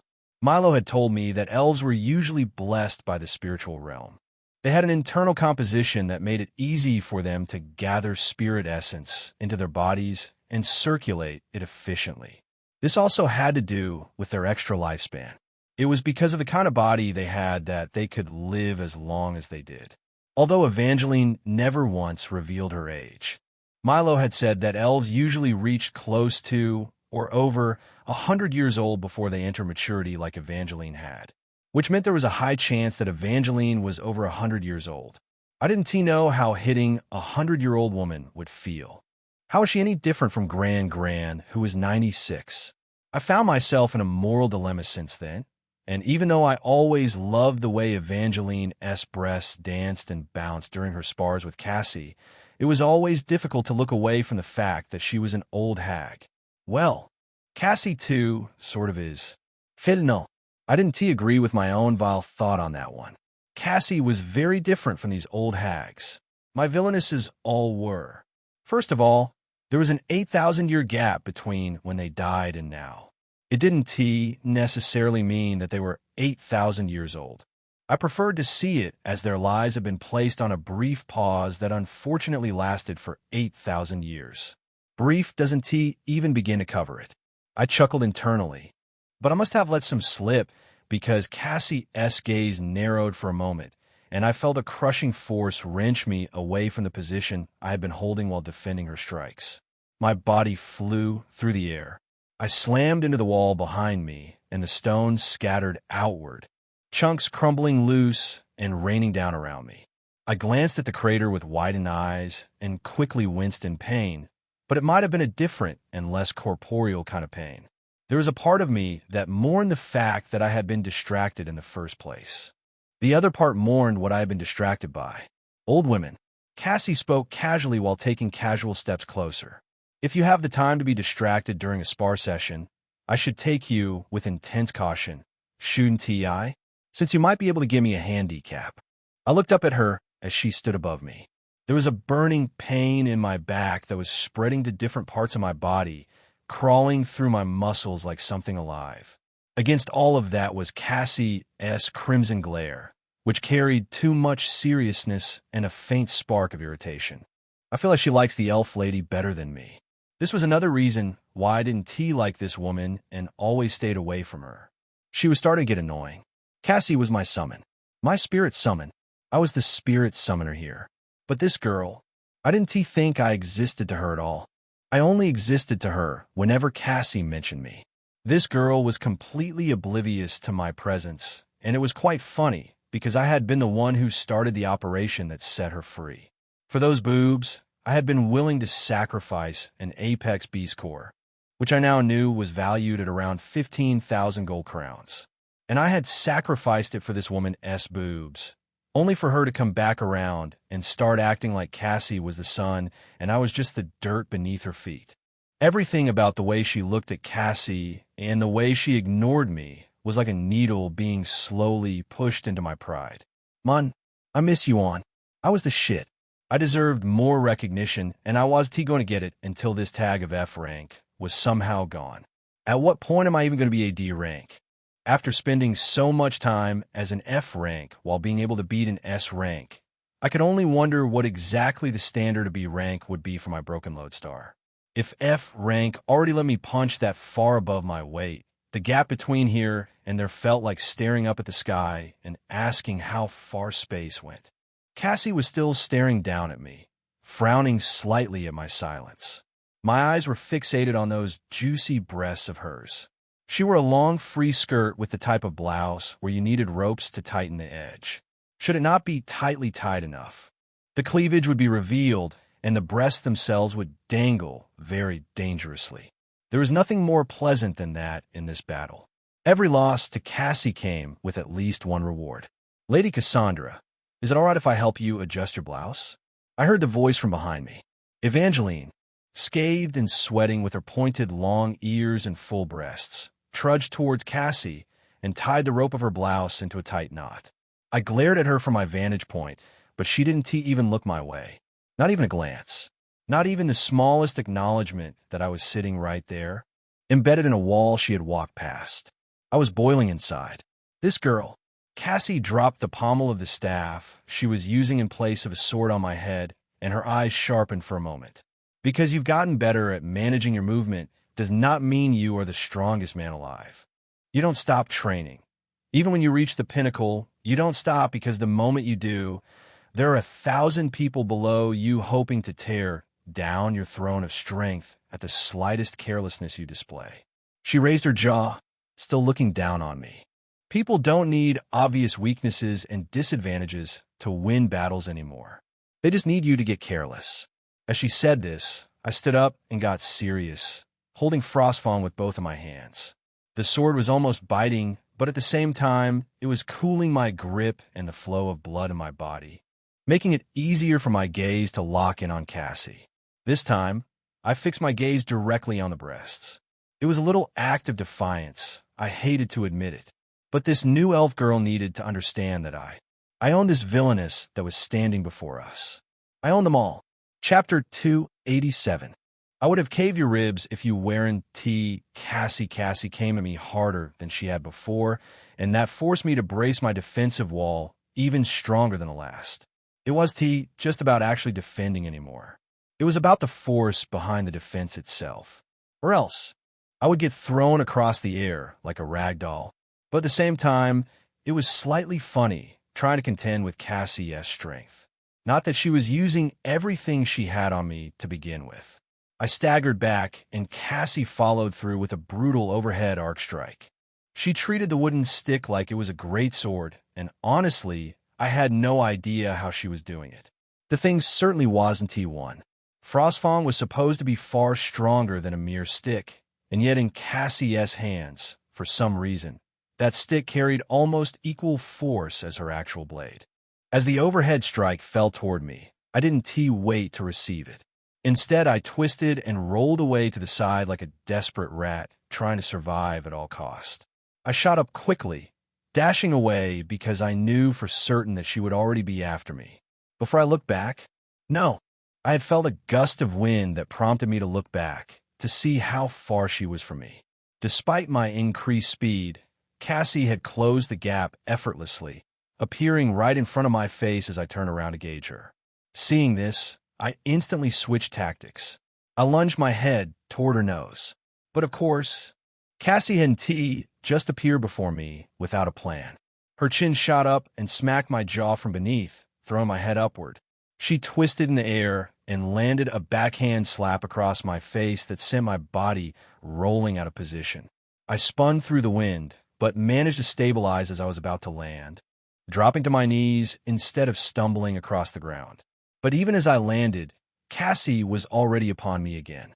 Come on! I shot backward, rolled in the air, and landed on my feet to regain stability, then dashed forward toward her, swinging Frostfang from my side and riding a momentum maximized by the charge. My sword was aimed at Cassie's flank as both of us closed on each other. I didn't expect that Cassie would, of course, be caught by an obvious attack like that, so what I decided to do was this. I pulled Frostfang back before it reached her and redirected into a slash aimed at her leading knee. She adjusted instantly, stick dropping to intercept, but by the time it came down, I had already yanked the blade away and looped it toward her shoulder. She shifted to meet it. I pulled again, swung low, pulled, came from the opposite side. Each time Cassie moved to answer, Frostfang was already gone. Each time she read where I was going, I wasn't going there. She was faster than me, stronger than me, and her reads were better than mine. But I wasn't trying to hit her. I was trying to get her to believe that I was never going to. The fifth feint climbed toward her neck and died before it arrived, curling into a sixth arc aimed at her ribs. And this time, I didn't pull. The sixth was the real one, not the eighth, where any sane person would expect the pattern to break, and not the seventh, where a clever person might anticipate it. The sixth, right when the pattern had settled deep enough to feel like it would just keep going. Frostfang drove toward her ribs with everything I had behind it. Cassie's stick came across and caught it. The impact shuddered through my arms, and I staggered, but for a fraction of a second before the block landed. Her eyes had widened, just barely, the smallest crack in that composed expression. She had been late. Not late enough. Not against her. The block was clean, the parry was solid, and the force behind her stick still pushed me back 3 full steps. But she had been late, and both of us knew it. Cassie lowered the stick and looked at me. "You layered 8 feints into that sequence," she said with a flat tone while her gaze was still on me. I was breathing hard. My arms were shaking. I was going to do 8, but I broke at the 6th. I know. That's why it worked. She tilted her head slightly, studying me the way she studied things that interested her. If you'd gone to 8, I would have caught it. If you'd stopped at a number that felt natural, 4 or 5, I would have caught it. 6 is an ugly number. It sits wrong. The rhythm hadn't resolved yet. And you committed before my instincts told me you would. She tapped the stick against her palm. If I were anyone else, that would have caved in my ribs. I couldn't tell if I was proud or terrified by that sentence. Maybe it was both. "But you're not anyone else," I said. "No." She smiled. It was not a comforting smile. "I'm not." The stick blurred. I didn't even see where the first hit landed. I just felt my left side light up with pain, and then the ground was sideways, and then I was rolling, and then something caught me across the back, and I was face first in the dirt with the air punched out of my lungs. By the time I managed to get my hands underneath me and push up, Cassie was already standing over me with the stick resting across her shoulders. "Again," she said. I picked my sword up and shot towards her in a whirlwind pattern, aware of the darkness that loomed ahead of this strike and how I was going to lose again. But what do? A man can only try. One day, he shall prevail. Chapter 288.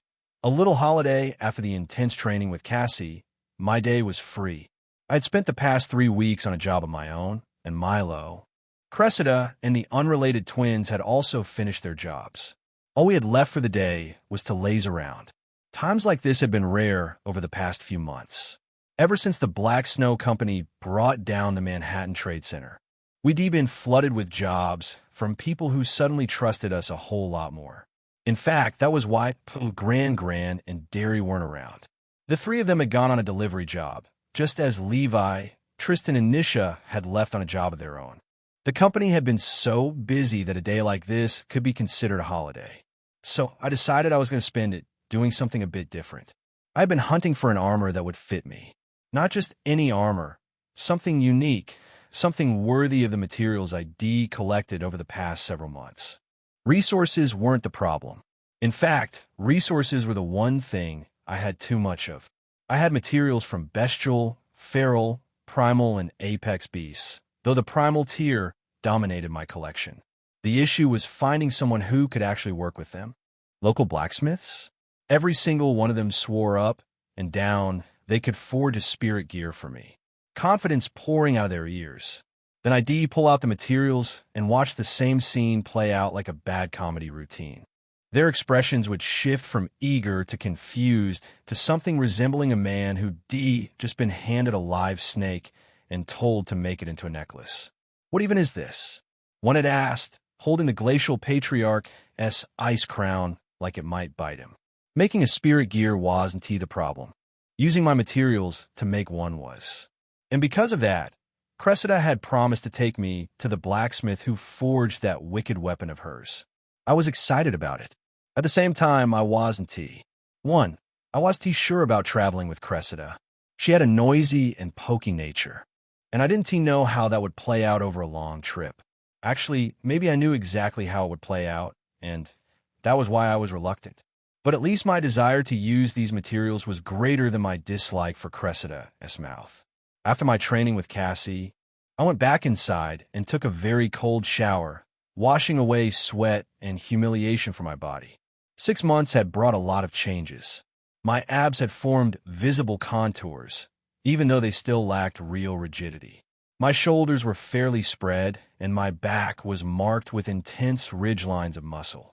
Every movement of my body as I washed was enough to captivate any goddess watching. After I was done, I changed into my simple outfit. It was the common style they had around here, but on the high end of the trend. After all, I had enough money to afford good clothes.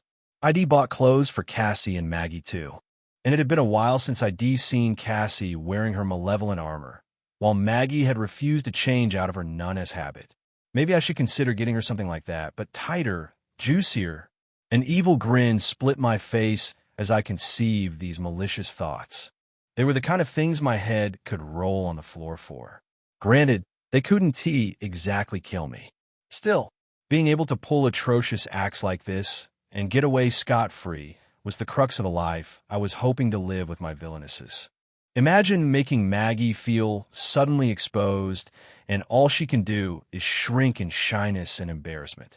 Right now, that was not the kind of Maggie I could see. In fact, it was difficult to envision the kind of Maggie even in the future. But these were the things about dreams. They always looked so big and impossible at the beginning, but once you committed to them, you began to see just how possible they could be. I raised my head as that reality settled in, a reminder to never let go of what truly mattered. Fucking my villainesses, and fucking up the church. Each one seemed like a tumultuous and impossible dream, but I barked a laugh. I guess I'm a man of impossible standards. I wore a gray shirt with a high collar and dark blue trousers, then pulled on a pair of high boots with straps that locked just above the ankle. I rolled the sleeves of my shirt up past my forearms, slid Frostfang into its bluish-white sheath, and attached it to my belt, then threw a dark cloak over my back.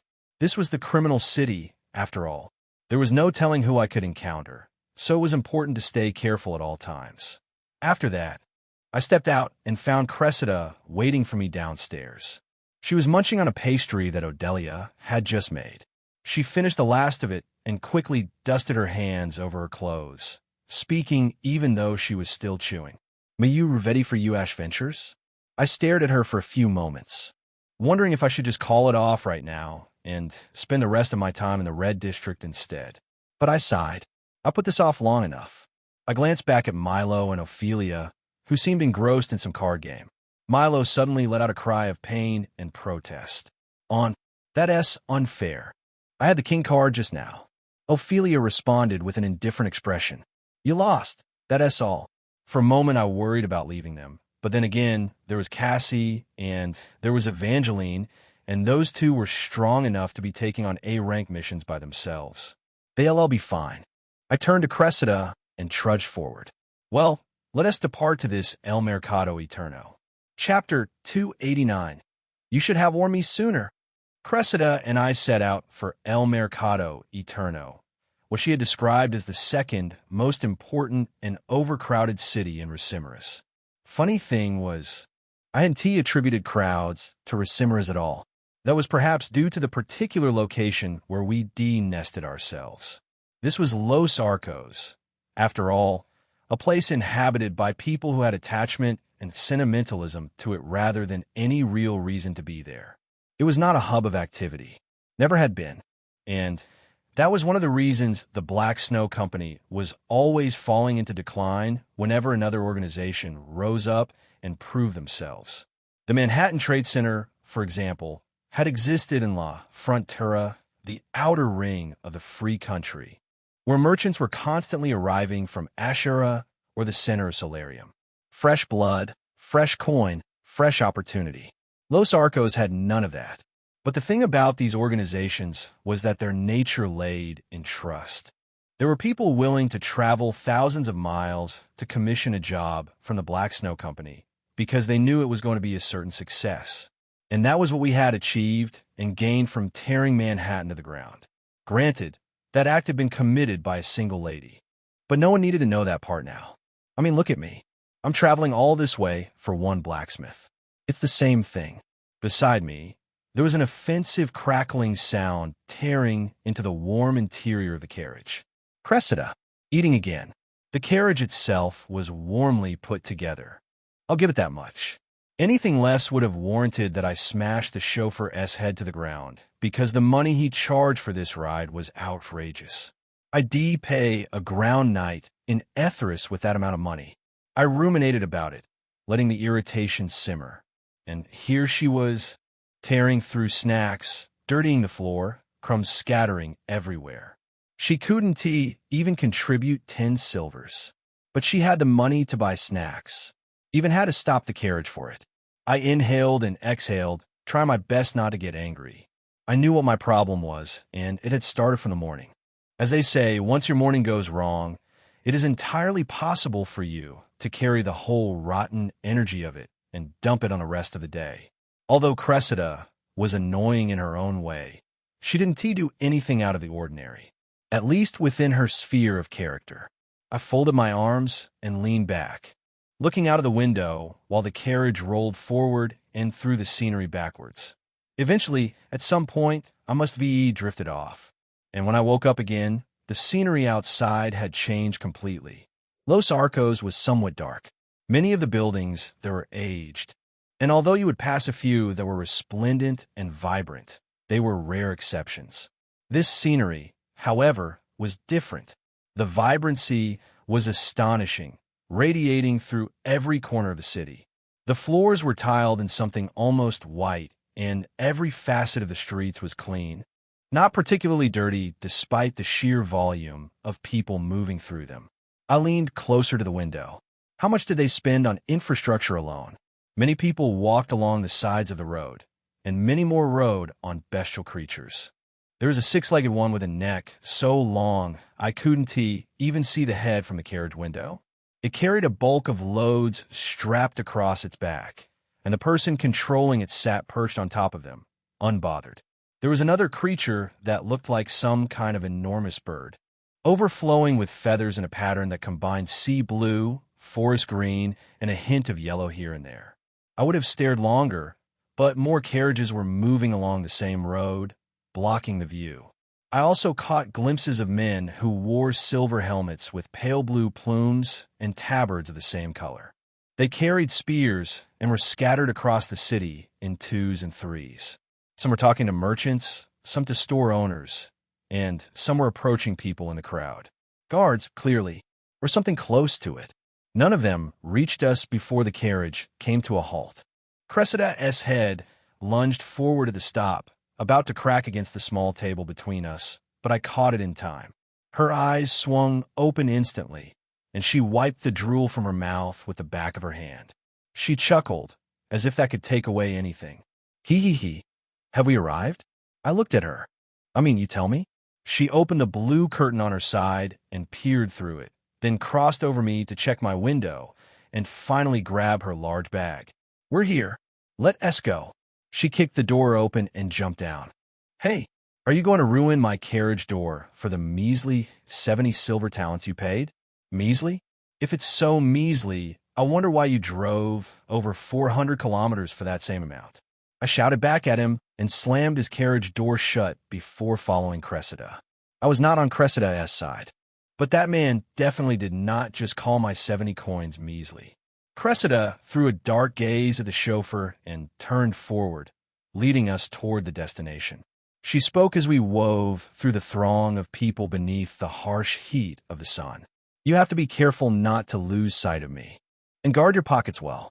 People here can be very crafty. You wouldn't even see it coming. As she was speaking, my hand went to my clothes, just to be sure that my money was where it ought to be. My heart dropped into my stomach. The bulge I usually felt when pressing my hand across my body wasn't there. I pressed again. Nothing. I stopped in the middle of the moving crowd. Cressida stopped too and turned back to me. What is wrong? I stared at her with my eyes wide open. Hey, you should have told me that sooner. Chapter 290. I can't depend on my luck for a single moment immediately. Cressida and I scurried around, scanning for anyone that might have looked suspicious. There was no one for us to find. No way to judge who it could have been. Everyone was moving with purposeful strides, every face belonging to someone with somewhere to be. It could have been the lady in the vibrant yellow dress, lifting a portion of her skirt as she smiled coolly at nothing in particular. It could have been the man hurling commands at some dogs whose teeth looked worse for wear and who knew what those things had gone and bitten. It could have been the hooligan-looking young man with a hat and rumpled shirt who was leaning against a wall like the world owed him something. It could have been anyone, and realizing that meant I couldn't approach a single soul without having a clear suspicion, and I wasn't even suspecting anyone. We traced our way back to where the carriage had dropped us, but found no one there. The man was gone. There was more chance that the pouch of money had been stolen from me than that I had simply forgotten it in that carriage. I rarely forgot things, you see. Cressida and I sat down at the basin of the fountain in the center of the street where the carriage had dropped us. I sat there replaying every motion that had led to this point, turning the sequence over and over in my head. There was nothing at all I could attribute this to. I fucked up badly. I sighed and looked up at the vast blue sky. Kate, don't beat yourself up. There was no way you could have known. Instead, why don't we think of the way forward? I exhaled slowly. That money was 5,000 gold crowns. 5,000. It's not easy to forget something like that. I had earned that particular sum after fighting sumo with the guardian of the Mudworm Gate. I turned to her. Do you know what it feels like fighting sumo with a worm twice your size in mud that is persistently trying to have you sunk? Cressida chuckled shyly, almost tucking her head into her shoulders. I don't even know what a sumo is. Sorry. I stared at her for a few moments. Then I exhaled again and turned away. What are you apologizing for? It's not like this is even your fault. You even tried to warn me. Cressida looked down, the light draining from her expression. Maybe I should have done so earlier, like you said. It doesn't matter thinking about that. I was silent for a moment, gathering my thoughts before I spoke again. The alternative will be going back home to take money. But the problem is there is no money to go anywhere. We were stuck in this city with no hopes of getting any. I fell silent as my own tone rode down a slippery slope toward despair. Then again a thought struck me. Cress. Mo. I wasn't looking at her, But the moment I heard that sound, I had to turn around. And then I saw her munching on a long bread baked with fish in its belly, the whole thing encased in a brown paper bag that was already half crumpled from handling. I just stared. She really. Cressida's expression turned sour immediately, and she spoke with a sorry tone. I just found this extra in my bag. I didn't know what to do with it. Her level of insensitivity really is alarming. I shook my head and drove that thought out. She wasn't the architect of my bad luck today. Forget it. We are mercenaries for hire, aren't we? She nodded, at the same time hesitating to take another bite from the bread. Why don't we just do what mercenaries do? Earn some money and maybe go home? What about your armor? I thought about it. Regret carving itself into my expression. They had me this time. Next time, I shall come prepared. I think I'll just have to postpone it again. I have rotten luck, and something is telling me not to depend on it, especially at a time like this. She nodded after me and then sprang up, temporarily tucking her bread away inside her bag. All right then, Cade. Follow me. I shall take you to the guild. I stood after her. Goodness, thank you. Everything is looking up again. She turned right and headed down the street while I followed beside her, muttering, You're sure you don't want to finish that, anyways? She shook her head with vigor. No, we have to focus on more important stuff than food. After about 3 turns, we finally approached a building carved from pristine white stone and earthy brown wood. The kind of building that made you feel underdressed just by standing near it. We entered, and the atmosphere hit me before I had even taken 2 steps. A buzzing lounge, alive with conversation and movement, and fragrances so varied they fought each other for space in my nose. Some were sweet as flowers. Some choked like Arabian incense left to burn too long. Others were cool and soothing, the kind of scent you'd expect near a lake surrounded by beautiful women in white dresses. What sort of establishment is this? But it wasn't just the scents. The people wearing them were no less astonishing. I had walked into lounges before, plenty of them, but this place was wider than any I had ever set foot in, and there was no visible counter in sight. Instead, a towering pillar stood at the center, and it took me a moment to realize it wasn't a pillar at all, but a lift system. Then the lift doors opened. 3 ladies stepped out, dressed in black and white maid gowns that barely reached their mid-thighs. If they'd been even slightly, I would certainly be seeing things I had no business seeing. What in the... They carried trays of food, walking down to serve certain tables with practiced ease. There was even a man who slapped the ass of one, and the only response he received was a calm. Lord Soren, that's another one on your tab. Your tab is getting full, Lord Soren. My mouth fell open as my eyes were frozen. And now, I was seriously considering if I really wanted to go back home. Chapter 291. What in the hell is Cressida on? I glanced around, absorbing every detail with a focus that surprised even me. More of these maidens descended the staircase while others ascended, silk and skin catching lamplight in ways that made my brain short-circuit. A woman with ink-black hair down to her waist passed close enough that I caught the scent of something floral, and another leaned over a balcony railing above us with a drink in her hand, laughing at something I desperately wanted to be part of. Everywhere the place was bubbling with life. Not just any kind of life. Exotic life. This city's gotta be kidding me. Suddenly, I felt something cold and sharp pressing against me from the side, like a dagger aimed at my ribs, and quickly flung my head sideways. Cassie. I was wrong. It wasn't Cassie. It was Cressida, glaring daggers at me with every ounce of her tiny body. For a moment, my heart rate had skyrocketed, and I thought I'd been busted. But it turned out it was just this little chibi, standing there with her arms crossed like some kind of pocket-sized executioner. I can knock her out, I swear. I glared down at her. Cade, you're distracted. That is not the point you're here. I blinked, then quickly cleared my throat. You're right. That is not the reason we are here. I chuckled lightly. But it's not a bad reason to stay, right? Cressida was not having it. She was still glaring. Lady Cassandra said you were going to do this. I think I nearly lost my nerve in that moment. The remaining smile on my face dried up instantly. What? Cassie did? Cressida stood with her arms folded and a defiant glare on her face, then nodded. Yes, and she said to glare at you like that. She said you would come back to your senses immediately. I stared at her in disbelief, blinking, completely short of words. The worst part was that it had worked. Cassie was even here, and she was still managing me. Out the way. Some large man shoved her aside as he barreled past with a pack of guys trailing behind him. With the long rifle bag strapped to her back, Cressida easily lost balance and stumbled forward. I caught her by the waist before she hit the ground, and for a brief, strange moment our eyes met. Time did that annoying thing where it slowed down for no good reason. Oh hell no. I released her and turned back sharply. My feet carried me forward before my brain caught up. I trudged through his underlings and grabbed the man by his broad shoulder. He stopped. So did his subordinates. And every one of them swung out their weapons. Who the hell do you think you are? Touching our boss like that. You must want to fuck death so bad. Boss, let me have his arm right now. The boss raised his hand, and all of them fell silent, though their venomous glares didn't let up for a second. The man turned to face me. His body reminded me of a tractor, wide and dense, and built for the sole purpose of running things over. He fixed his eyes on mine. I held the stare.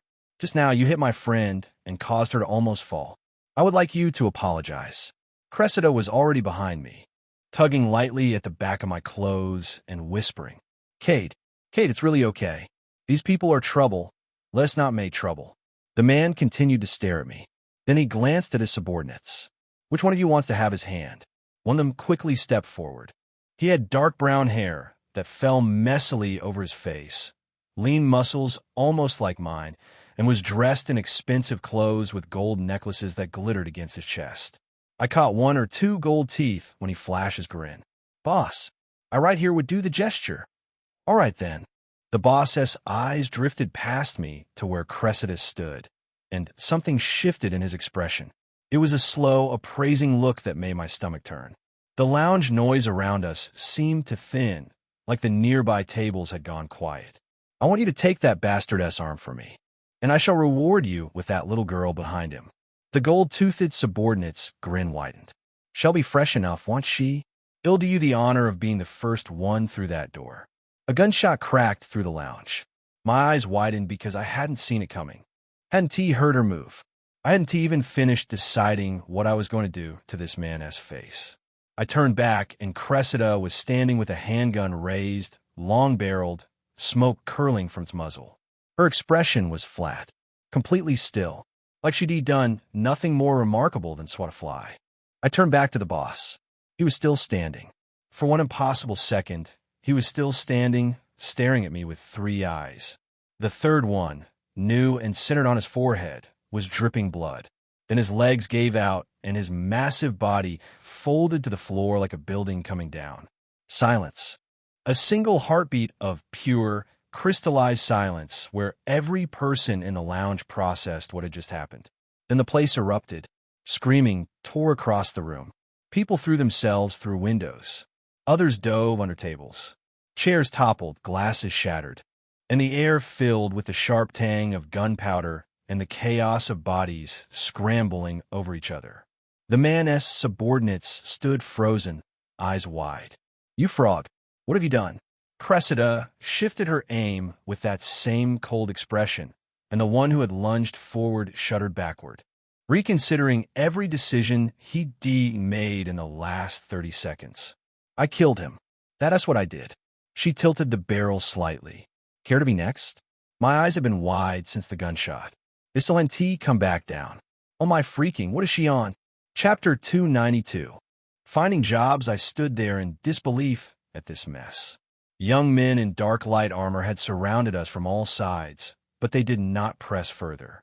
Cressida was holding a devastating weapon, and my hand was on my sword, though I doubted I posed half the threat she alone posed. For God's sake, how could she? I replayed the scene of the bullet, whatever it was, flying past my face and burrowing into the man's head before dropping him flat on the floor. It had all happened in an instant. Everybody had been outsmarted by the sheer speed of Cressida's gunshot. And now, Her gun was facing the gold-teethed subordinate who had been so interested in her. The lounge fell into silence. Not the comfortable kind. The kind where every man in the room was quietly deciding whether he wanted to die today. Then a footstep broke through it, measured and unhurried. Someone walked between the circle of guards and finally reached us. He glanced down at the man laying on the ground, blood slowly pooling beneath him. Then he returned his gaze to Cressida and then to me. He had jet black hair, swept back over an angular face, and a deep set of eyes with dark pupils. His skin was alabaster with a slight warm undertone, the sort of complexion that rarely saw sunlight, and didn't he miss it? He scratched his head, suddenly looking like a very confused boss. Ah, this is why I hate these Crest family bastards. The night auction is today. I was trying to avoid any trouble, and they just had to go and make some for me. Cressida pulled the gun back and rested it over her shoulder, turning to the man with the kind of patience that could curdle milk. If you have something to say, why don't you say it to me directly? The man did not take the bait. Instead, he looked at the dead body on the ground and spoke as if he were discussing a spilled drink. No, ma am, nothing at all. My men will clean this place up. Why don't you go ahead and sit? Or, if you're feeling generous, you could just decide to leave and not cause any more trouble for us? Yeah. I glanced between the man and Cressida, blinking, searching for what I expected to see, and growing even more shocked as I found none of it. Is it because they're criminals? Maybe this is just how they roll in the criminal city? Even so, was Ricimeres really that lawless? That one person could shoot down another, and this was the treatment they received? This man was busy treating Cressida, dropping a body like she'd broken some glass cups. I couldn't fathom what was unfolding right before my eyes, even though I was watching every second of it. I was pretty sure I had expected something far worse than this.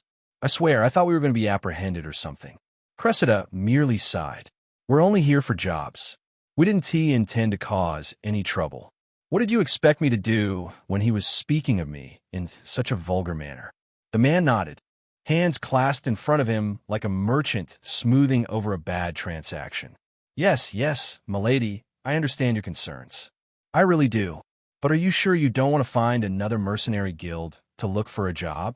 Cressida shot him a glare instead of a reply. The man cleared his throat the next moment, then turned. Follow me. His men had already apprehended the rest of the hooligans, and the dead boss was being wrapped and moved. Meanwhile, we followed the man to a door at the edge of the lounge space. But we didn't enter. Right beside the door, there was a bulletin board where all available jobs were posted. These are the jobs available to us at the moment. Cressida stepped forward. I did the same, and the both of us studied what was on the board together. Quest: help find my son. He stole 30 silver talents from me. Reward: 10 copper marks. Quest: materials gathering, 10 white sacks of crystal sand. Reward: 35 silvers. Quest: finding the canine tooth of a feral tear, jumper cat. Reward: 20 silvers. Quest: finding soft flame, gray linens. Reward: 50 copper marks. I glanced down the list, and with each reward I saw, my face twisted further. If we start taking these kinds of quests, it'll take us days to gather the money we need to go back home. And that was the real problem. Both of us couldn't afford to be away from the company right now. Not with the blood mage out there. He could decide to strike at any time. I knew, logically, that there was nothing that could be done to the base with Cassie in it, but that knowledge did little for the knots sitting in my chest. I kept worrying, for Cassie as much as for everyone else in that base. I didn't know who this blood mage was, and that was the worst part. The unknown made the threat feel like it could come from anywhere at any time. So no, I didn't want to be away from home for long. Cressida was shaking her head as much as I was. The man still stood behind us, watching. He looked at the two of us for a moment and then spoke. It looks like you two need jobs with high pay.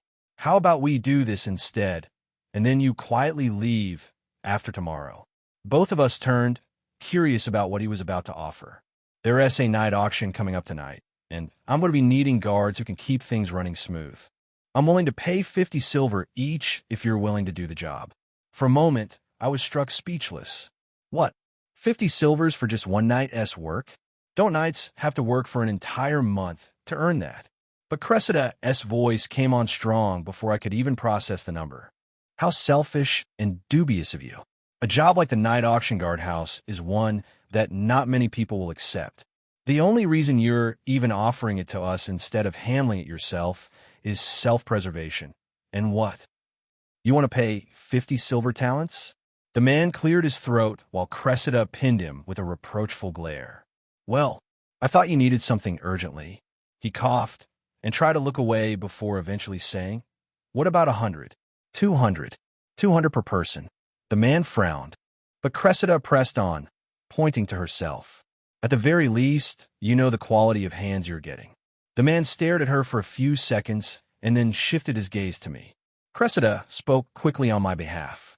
If you trust me enough to be able to deal with the threats of the night auction, then trust him 10 times more. Chapter 293. Law in a Lawless City is all about money and power. That was all Cressida had said to make the man believe me. But to me it had felt like so much more. I knew I was strong, but it was easy for people to look down on me. First of all, I was an F rank, and that meant I was weak. Incredibly weak. So no one would be willing to give me the benefit of the doubt. Yes, being a spirit summoner did help my portfolio a bit, but that was just all it did, a bit. Eventually, it all still depended on what was available. Nobody would pick me over a C rank regular summoner. The look of being F rank was simply bad enough, and I had seen it play out especially well in this criminal city. So Cressida standing up for me meant a lot. At the end of the day, we settled for 150 silver talents each, and the man was willing to let us use his inn until night fell. So we were both escorted into a high-end room. The room itself was as wide as the lounge had been. It had a king-size bed in the center and a cluster of chairs arranged around a wooden table, the kind of setup that could pass for a formal meeting. I sat on one side, while Cressida finally put down the weight of her long bag and threw it onto the table between us. She fell lazily into the chair opposite mine and placed her legs up on the table, crossing them. Wow, today has been interesting. She tilted her head toward me. Don't you think so too, Kate? I lingered for a moment, leaning back into the chair. Well, I don't know if interesting is the word, but it sure has been unexpected. I raised my head and regarded her with seriousness. So, you killed that man like that? Just like that? She looked at me curiously, but that curiosity, it looked broken. Like someone examining a reaction they'd stopped having a long time ago. Does it bother you? Bother me? I chuckled. What bothers me isn't you killing the man. What actually bothers me is the response of the guards and that innkeeper to you killing the man. Don't people usually get arrested for things like this? I know this is a criminal city and all. Cressida cut my flow with her response. No. She sat up, the laziness draining from her posture. This is a criminal city indeed. You can get away with doing anything. She pointed her index finger up. But only if you're strong. Cressida continued, and there was something almost academic about the way she said it, like she was reciting a law of nature rather than justifying murder. If the guards had wanted to kill me, I would have enjoyed killing every single one of them. I think killing the entire city might satisfy me a little. She paused, tilting her head as though genuinely weighing it. But I do have a little sentimentalism towards this city, so it's going to be a bit difficult to kill everyone. She shook her head slowly. To her, it truly was a heavy dilemma. I could do all of that, and the only time it would stop is if someone strong enough to destroy me comes out and does so in the name of justice. My gaze stayed on her for a few moments. And there are no such persons in Ricimeris. Cressida looked at me with something cunning behind her smile. Well, there's you. For example, she shrugged. Something tells me you've not entirely given up on justice. I was silent for a moment, looking inward. Then I chuckled. I am justice, to the unjust I am hope. I let that sit for a beat, then felt my own mouth curve. Well, that hope is drenched in bloodshed and sexual perversion. But what does it matter as long as I'm able to get the job done? Cressida laughed and shook her head. See, we all have it in us. Unhinged and existential, regardless of laws or lawlessness. The church, me, you, the thug that died. I will enjoy killing anyone because it makes me feel like I'm doing something good. Her eyes brightened, which was the wrong word for someone talking about killing, but it was the only one that fit. And I especially enjoy killing weak people with lots of ego and boastful mouths. It's very refreshing. I stared at her for a few moments again. She is very unhealthy. Then I shifted the topic to something that I had been curious about. Right? Cress, what is the night auction? I froze for a moment after my question. I am underestimating this young lady's speed. Cressida already had the rest of the bread in hand and was guiding it to her mouth. I wanted to say something, but what was the point? My mouth only opened and closed back. Meanwhile, Cressida sat straight, chewing with the calm authority of someone who knew exactly how long she intended to make me wait. The night auction, she rubbed her chin like some guru deliberating the mysteries of the universe. The night auction is the gathering of the world's most deadliest, strongest, weakest, richest, and poorest people. It is a black market auction hosted by the Velation House, the most illegal place to find everything you want to find. I nodded as the understanding set in. Oh, I see. I chuckled afterwards. Can it even be considered illegal? I mean, there are no laws guiding against it. Cressida's expression shifted. She looked at me darkly. You underestimate Ricimeris too much, Cade. Way too much. I looked confused at this point. This was a city that didn't care about the lives being lost. And somehow they cared about an auction? Cressida giggled, and the sound carried the particular delight of someone about to explain how something ugly actually worked. Who wants to lose an opportunity to make far more money than the richest and deadliest moguls in the world? And the only way to do that is to catch them doing something deadly. She leaned forward slightly. Well, at least that was what it used to be about, until the Nightfall Order existed. And then in order to repel the Nightfall Order, the Night Guards were established and funded by powerful people who want to protect themselves. I digested this with discipline and diligence. The logic of it was ugly but airtight. Law in a lawless city wasn't about morality. It was about leverage. If the Night Guards exist, why does he need us again? Cressida answered after eating a mouthful of bread. Then she chuckled. The night battle is a very Herculean and bloody one. Even though the Night Guard exists, the battle transpires for 12 hours while the moguls are bidding. She smiled, and it was the kind of smile that told me she already knew exactly what they were signing us up for. They need a lot of meat shields to waste time, don't you think? Chapter 294. Cross your T's and dot yours. Cressida was right, but it still bothered me. You're saying that men, hundreds of men, will be fighting to the death outside just to buy the ones inside the auction house more time to place their bids. Cressida nodded, eating yet another piece of bread. I shook my head. Laws indeed. The laws of Ricimeris are interesting. However, can't one person simply step out and destroy the whole army of the Nightfall Order and lose the opportunity to bid for something they genuinely need? She brushed crumbs from her fingers without looking up. If they wanted to fight, they know where to go. No matter how brutal the war is or will be, you have to understand that to these kind of people, they only see it as normal. They're not bothered. We're talking about people on the caliber of Sky Generals. Why should they be bothered by the death of a few thousand men? But I have met someone who was. She looked at me deeply and gave a coy smile that insinuated something. I'm not surprised. I chuckled slightly and leaned back. We were both silent for a few seconds.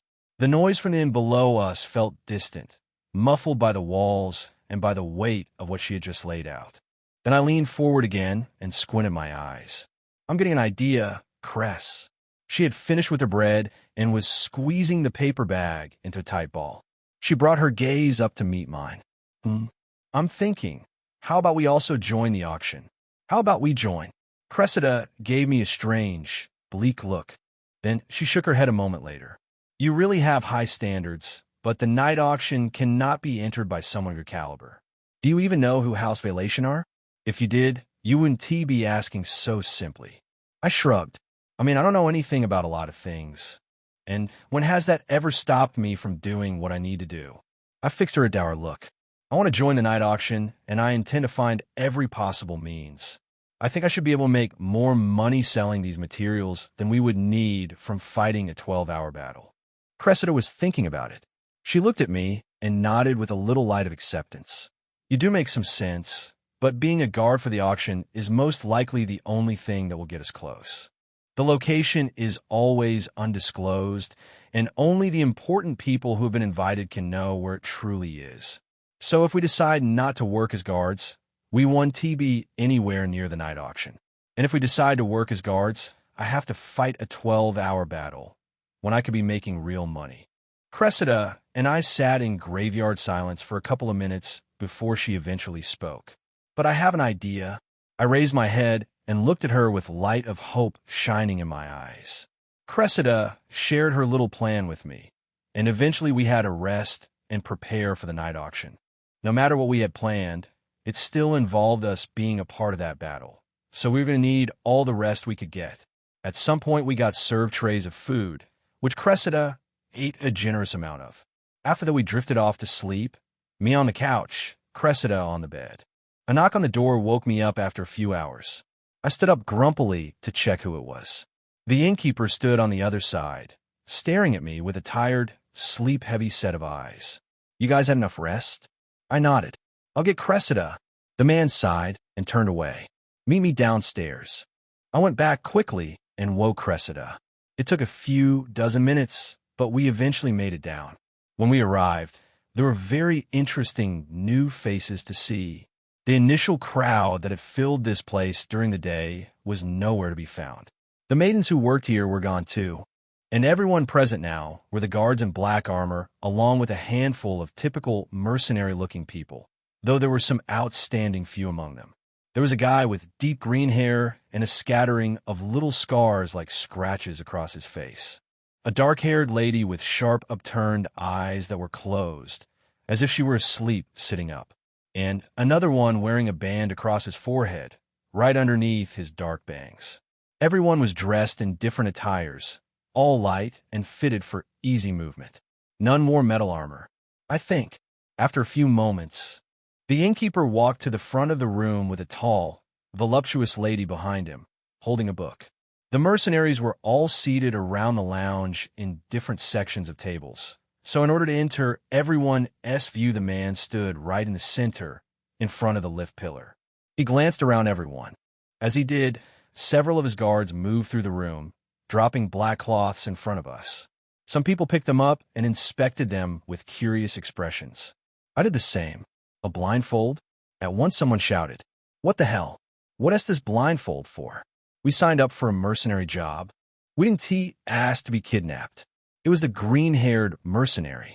He had stood up, chair scraping behind him, finger jabbing toward the innkeeper. The innkeeper said nothing. It was his secretary, or whoever she was, who responded. She adjusted the glasses on her face and let them settle right above her nose, peering through them to inspect the man with a gaze that felt closer to a threat than an observation. And you need to be blindfolded to reach the job that you were accepted for. I'm fairly sure you agreed to the terms of discretion when you accepted this job and the money we would be paying. The man glared at her and gritted his teeth. And if I refused to be blindfolded? The lady shrugged. Her expression could have been carved from stone. "You can just leave." She turned to the rest of us, speaking from behind the innkeeper. "The location of the auction house cannot be let known to any common individual. This is the gathering of the most esteemed individuals, not just in Ashera or Solarium, but from the northern Forge Lands, the Twilight Frontiers, the Western Archipelago, and the Eastern Verdant Realm." She let that settle before continuing. "This is the most dangerous and most vulnerable place in the world tonight.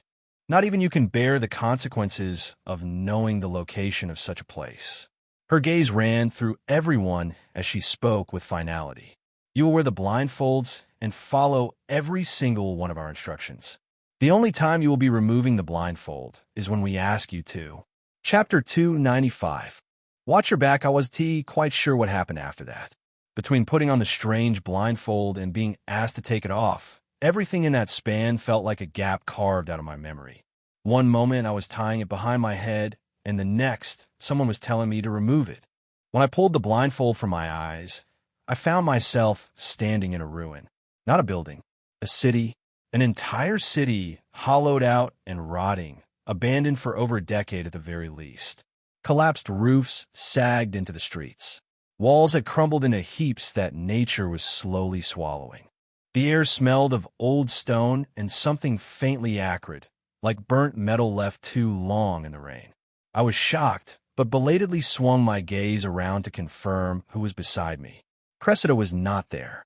Instead, I saw the green-haired man, still pulling his own blindfold down with a scowl already forming, and a woman with long black hair who stood perfectly still, surveying the ruins with the same casual interest one might give a cloudy sky. The man looked indignant. "Hey, where are we?" There was someone standing before us, but it was none of the people we'd seen before. A man in dark crimson armor, his helmet tucked under one arm. He had the posture of someone who stopped caring about standing straight a long time ago, not from laziness, but from the particular exhaustion of someone who stood guard over too many things. He glanced back and spoke in a harsh tone. "Weren't you taught not to ask questions if you wish to live?" The green-haired man growled and lunged at him, throwing his full weight behind the motion. The soldier shot a hand out to catch him, lazy and loose, the kind of grab that said he'd done this 100 times before. That carelessness was exactly what the green-haired man exploited. He batted the soldier's hand aside, seized the collar of his armor, and hauled him close. "Look here, you little piece of runt." The green-haired man's face was inches from the soldier's. "When I ask a question, I'll kindly appreciate it if you give me an answer of any sort. I'm here anyways. It's not like I want to run away and inform the enemy. Where the hell am I?" The soldier stared into the man's face for a long moment. He had a mustache and a beard that simply filled the line beneath his jaw, nothing elaborate. His eyes were what held attention. Deep black, blank but not empty, dangerous but not aggressive. As if those eyes existed in a limbo between both states, stuck there permanently. Then he moved. Calmly, he reached up and wrapped his fingers around the mercenary's wrist. Then he simply peeled the man's grip from his collar with a slow, grinding force that could not be resisted. It was silent, but in that silence, it was clear who the stronger one was. The two of us who were bystanders could tell who had won, but that was all there was to it. We saw the surface. Only those two understood the true depth of the chasm between their strength. If there even was one, of course.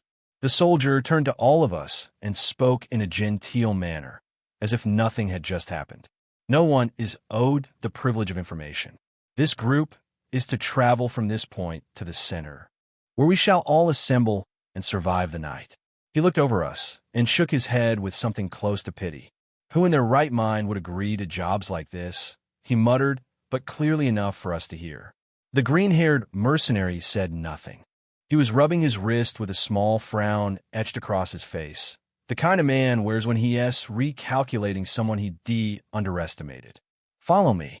The soldier moved forward without waiting, and we, being mere mercenaries who wanted to make a few coins after being robbed of everything else, did as he said and followed in silence. We walked for a while, and in that time, I couldn't keep my mind off everything that could go wrong with Cressida's plan now. I hope I can find her easily, or else I might be slightly fucked. Maybe slightly was an understatement. But getting fucked was getting fucked. No discrimination on amount, severity, or anything else. "Are you by chance from the Waterlands?" The dark-haired woman spoke to me. It took a moment before I actually registered she was talking to me. I stuttered as I tried to respond without any preparation whatsoever. Eneno. I'm actually from far away." She glanced at me, blood-red irises in her upturned eyes, drifting to their sharp corners to study me from the side. Then she scoffed. "I see. It's fine to keep some secrets.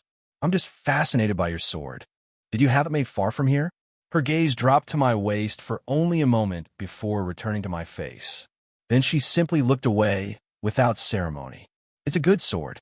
I chuckled, lightly and a little shyly. "Well, that thing is a fake, young lady. I can tell a glance." The green-haired mercenary cut in. I frowned. Those Crystallis rats are known for their forging capabilities, but they're only Forgorian wannabes.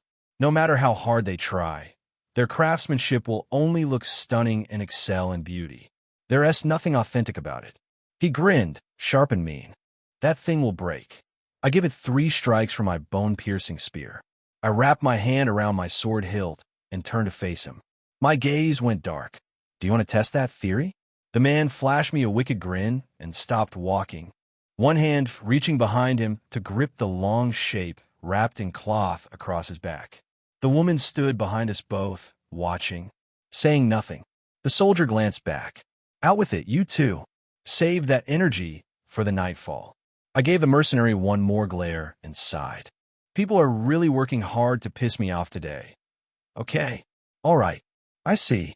I eased off and kept walking behind the soldier. The mercenary followed a moment later. You'd better watch your back, he called after me. I can tell you haven't been in these wilds long. With a cold gaze, suppressing the wrath that threatened to spill over, I stayed silent. You watch yours. Chapter 296. Still no Cressida. After a while of walking, we finally saw a camp in sight. The camp itself was one of those old buildings in the ruins that had been modified with carefulness. And it seemed the people that had modified it had a lot of time to do so. There were wooden structures that extended over the places where the storm of time had yanked off some parts of the edifice, and the roofing structure also seemed refurbished and complete. There were several ropes hanging down from the roof that rounded the building, and before the building there was a barricade of sharp woods bound together to form a wall around the building. As we walked along the road and towards the building, the sound of my steps suddenly gave way to something that seemed to sink and deflected. The ground was suddenly harder, but I paid no attention. We reached the building in no time, and the soldier leading us raised a hand to a pair of guards stationed at the gap in the barricade. They wore matching dark coats with silver lining along the collar, identical to the secretary back at the inn. Night guards. One of them barely glanced at us before waving the soldier through. The other one, however, looked at me, then at the dark-haired lady, then at the green-haired man, and his lip curled just slightly. More of them? The soldier nodded. Last batch, the guard repeated, and the way he said it made it sound like he was talking about livestock arriving at a pen. He stepped aside, and we walked through. Charming people. The inside of the barricade was busier than I expected. The courtyard, if you could even call it that, was a wide clearing between the barricade and the building itself, and it was crawling with people. There were mercenaries, dozens of them.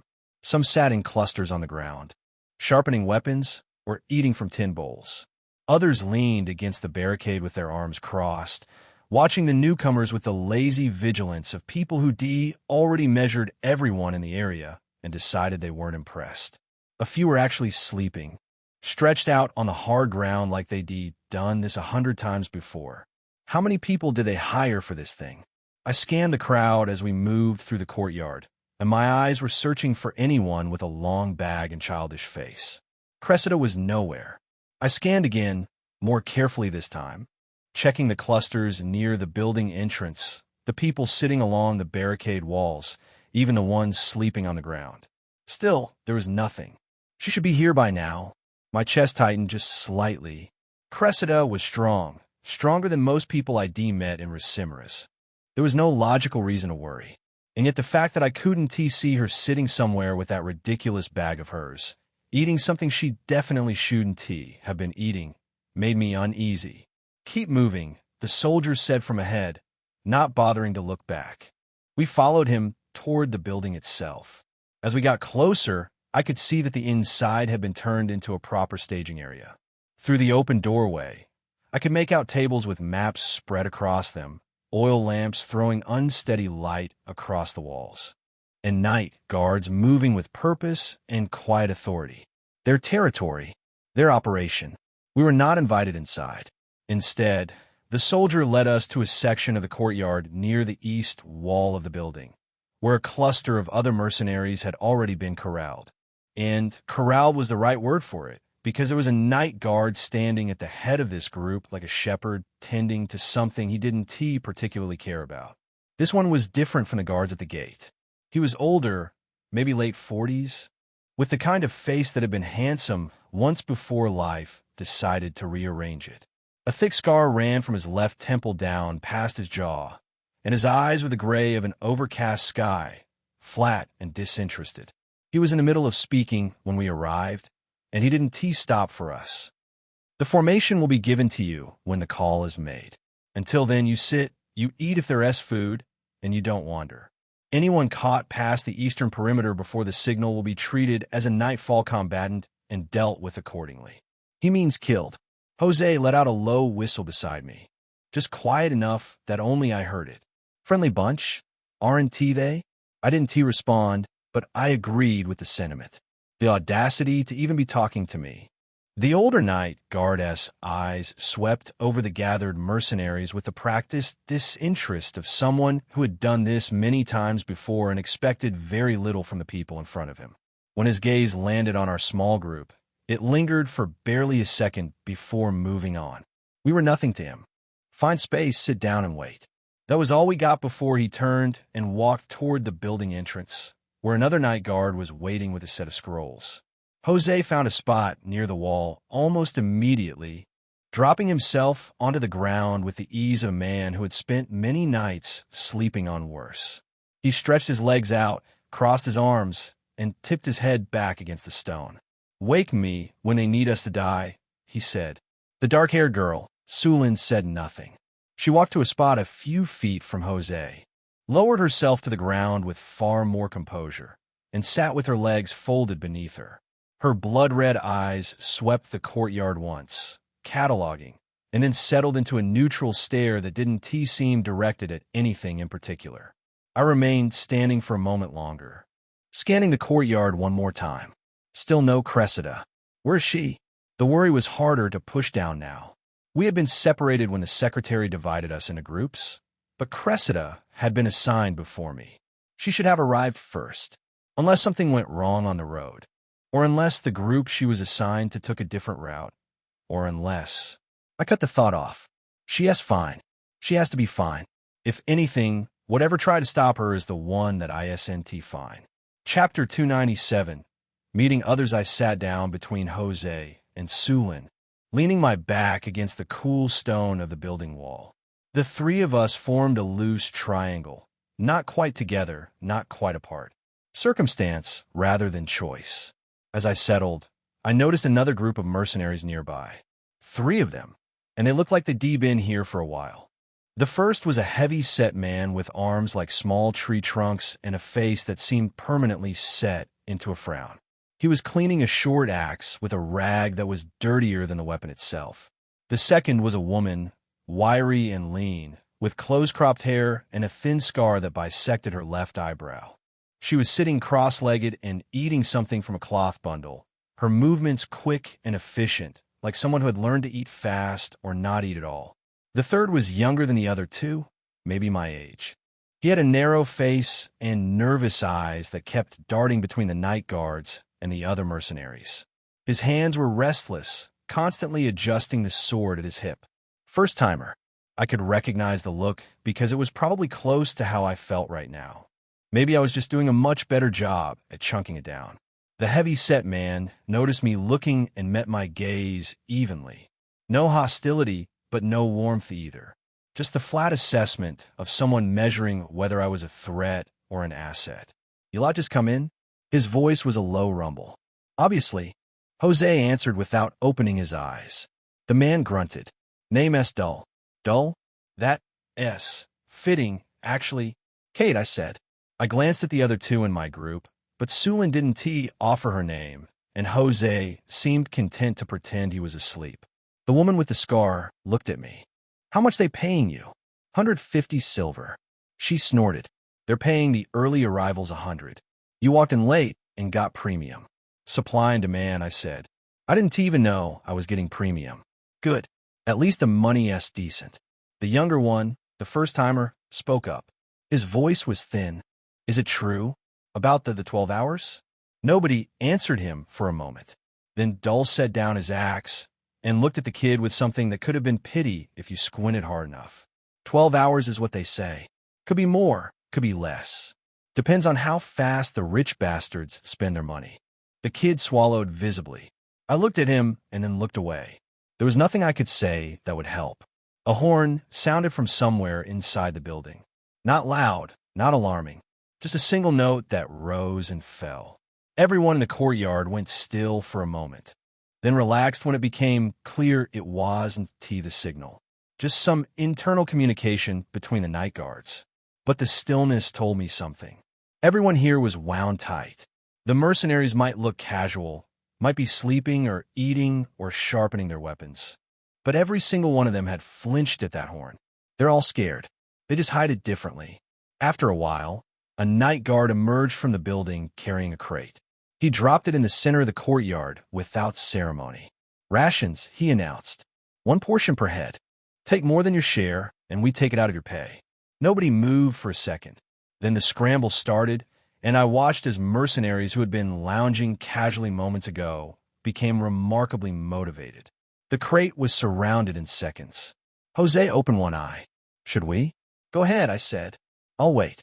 He looked at me, then at the crowd around the crate, then shrugged and closed his eye again. "Weissmann."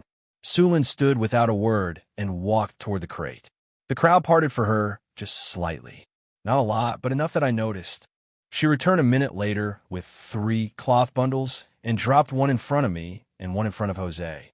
Jose opened both eyes this time. "Oh, you'll fight poorly on an empty stomach," she said flatly, and sat back down. Jose and I exchanged a look. "Well," Jose looked at me with a raised eyebrow, and I responded by looking at the cloth bundle and then back at him. "She's practical. I can work with practical." I unwrapped the ration. Hard bread, a strip of dried meat, and something that might have been cheese or might have been an insult to the concept of cheese. I couldn't be sure. I ate it anyway. It wasn't good, but it wasn't the worst I'd had. Gilbert S. still held that title firmly. As I chewed, I noticed something else. The night guards were starting to move with a different energy. Before, they had been stationed at fixed points, watching us with their usual contempt. Now they were walking between groups, occasionally stopping to exchange words with each other, glancing at the sky. The overcast sky had been darkening steadily since we arrived, and now it carried a weight that felt deliberate, like the atmosphere itself was preparing for something. I looked up. The clouds were the color of a bruise. "How long do we have?" As if answering my question, the older night guard with the scar reappeared from the building. He walked to the center of the courtyard with the slow deliberateness of a man who knew everyone would watch, and waited until the murmuring died down. Listen well, because I will say this once. The courtyard went quiet. The night auction begins at sundown. Your role is to hold the outer perimeter against the Nightfall Order S advance. You will be organized into units of 6. Your unit assignments have been determined. He unrolled a scroll. When your name is called, report to your unit leader. Unit leaders are Night Guard personnel. You will follow their commands without question or delay. He began reading names, and mercenaries started shuffling into groups around the courtyard. I listened for Cressida's name. Through the first unit, the second, third, fourth, fifth. Her name never came. My jaw tightened. Where the hell is she? Cade. My name. I looked up. The night guard was looking directly at me with those flat gray eyes. Unit 7. You, the green one, and the woman with the red eyes. Over there.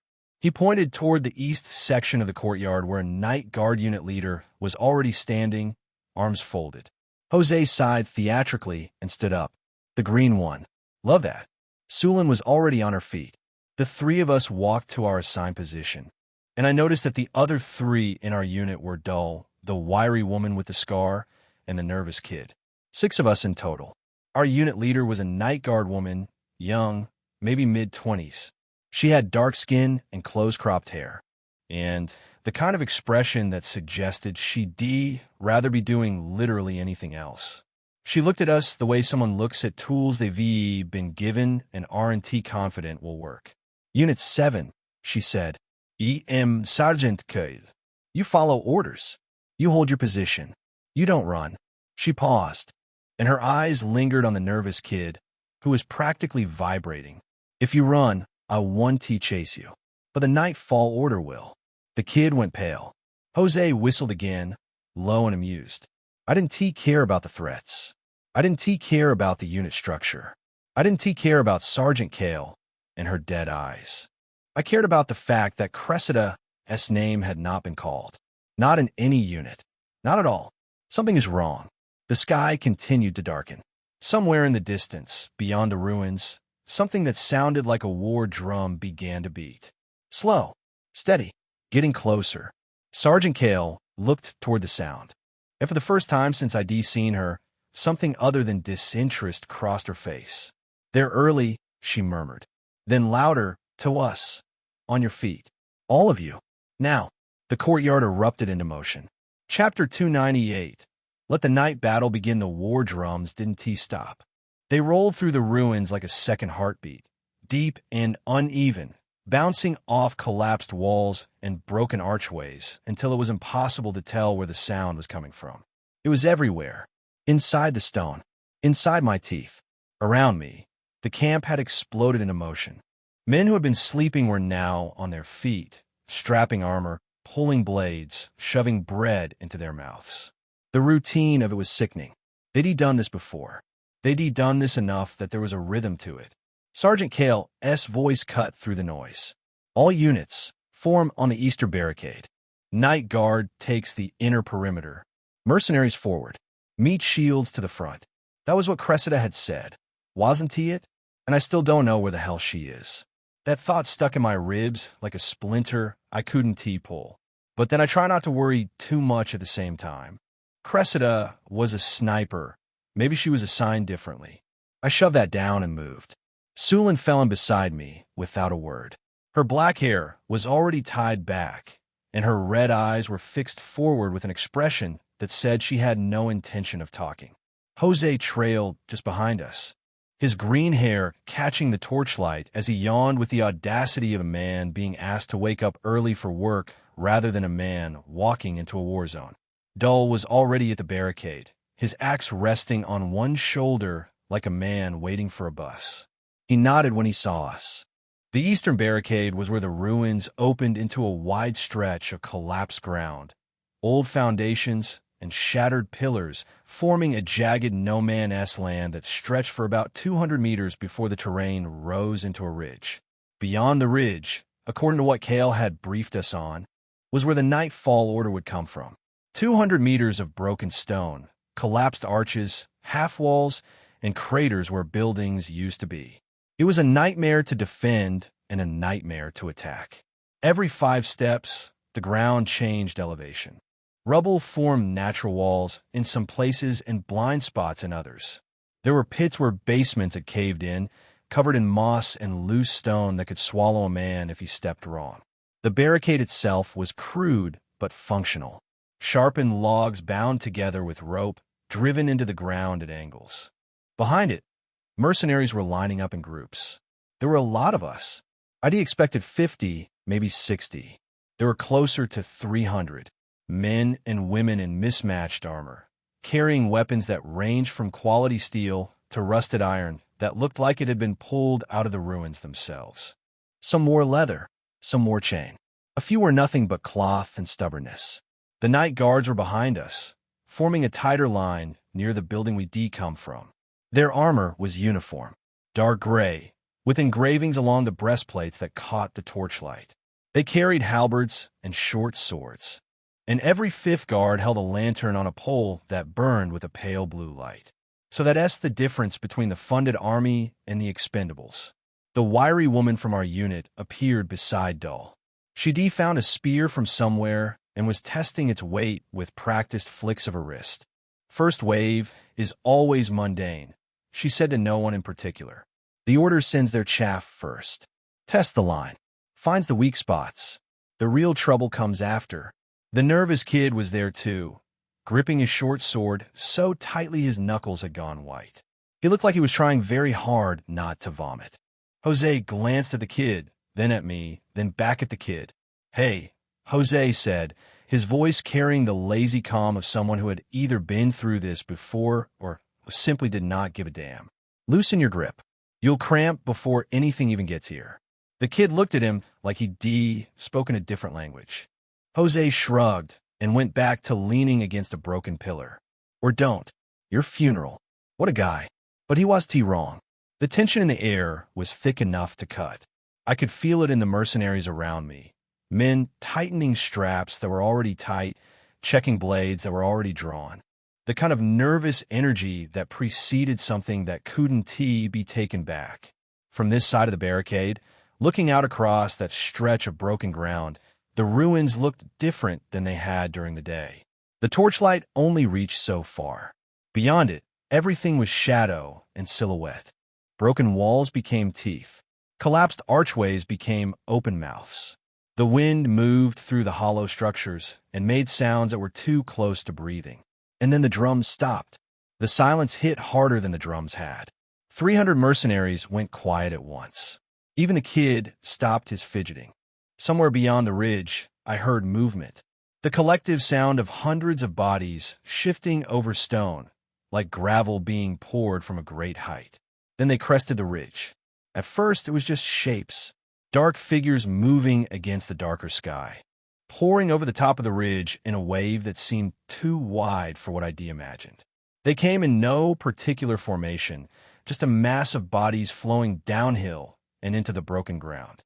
The Nightfall Order's first wave. They wore dark clothing, hoods, and wraps that blended them into the night. Their weapons were a mix of swords, axes, maces, and a disturbing number of hooks on chains. No armor to speak of, and no coordination either. But there were a lot of them. A man to my left spat on the ground. Gutter rats. They sweep the streets for anyone willing to hold a weapon and throw them at us first. So both sides use expendables. Good to know. The gutter rats were halfway across the broken ground when a horn sounded from behind us. Hold the barricade. Someone roared, and the cry echoed down the line, mouth to mouth, until it vanished into the distance where other barricades held other mercenaries. The first of them reached the rubble 50 meters out, and the terrain did its work. Men stumbled over collapsed stone, tripped on hidden ledges, fell into pits that the darkness had disguised. A few of them screamed as the ground gave way beneath them, old basements swallowing them whole. The sounds that came from those pits were not pleasant, but the rest kept coming. They hit the barricade like water hitting a dam. No finesse, no strategy, just bodies pressing forward with the desperation of people who had been told to advance or die. And then the killing started. Chapter 299. Let us get the killing started. The mercenary line held. The barricade took the brunt of their attacks, the sharpened logs catching the first attackers and forcing them to climb or go around. Those who climbed were met by blades from above. Those who went around found narrow gaps that funneled them into killing lanes where 2 or 3 mercenaries could hold off a dozen. The ruins helped. A collapsed arch to our left created a natural choke point that 4 men held with nothing but spears and bad attitudes. A half wall to our right forced the attackers to split around it, and the mercenaries on either side cut them down as they came through single file. Dull was in his element. The big man didn't shout, didn't roar, or do anything dramatic. He simply stood at a gap in the barricade and swung his axe with a metronome-esque consistency. Each swing opened a man. Each recovery was smooth. He fought the way a carpenter sawed wood, with the dull efficiency of someone doing a job they'd done 1,000 times. The wiry woman was beside him, her spear darting in and out of the gaps like a serpent's tongue, finding throats and armpits with a precision that made her earlier comment about First Wave feel less like information and more like a professional reviewing the appetizer before the main course. I stayed close to the barricade, but didn't push forward. I had the long sword in my hand, and it sent frost fang into my soul. I used it twice in the first few minutes when an attacker slipped through a gap and came at our section. The first one I caught with chains before he could close the distance. They wrapped around his ankles and pulled him down, and the man next to me finished it with a downward strike. The second one was faster. He came over the barricade itself with a hook that nearly caught my shoulder. I stepped inside his reach and drove the sword into his side. It was clean. He grabbed my arm and tried to drag me forward. And for a moment we were tangled together, his blood warm on my hand, his breath in my face, his eyes wide and animal. Dull's boot caught the man in the chest and sent him tumbling back over the barricade. "Don't let them grab you," Dull said, not even looking at me. "Grapplers pull you over the wall. Then you're on the wrong side." I nodded, wiping my hand on my trousers. Sulin had not moved from her position behind the main line. She stood with her arms folded, watching the battle with those red eyes of hers like a woman appraising fruit at a market.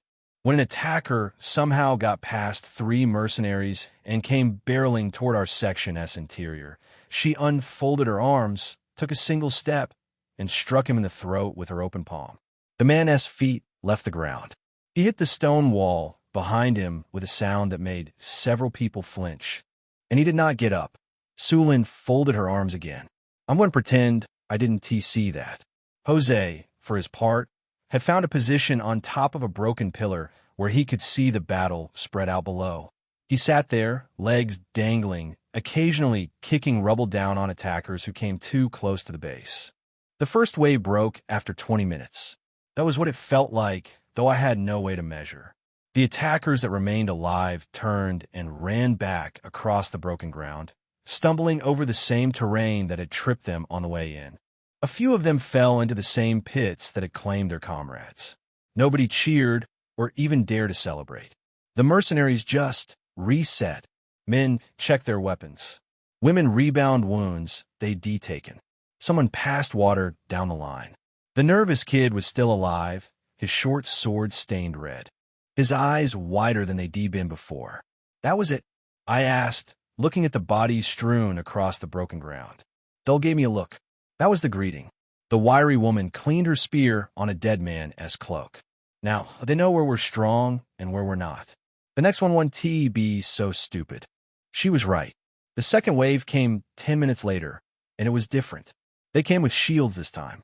Wooden shields reinforced with strips of metal, held in tight formations of 10 or 15.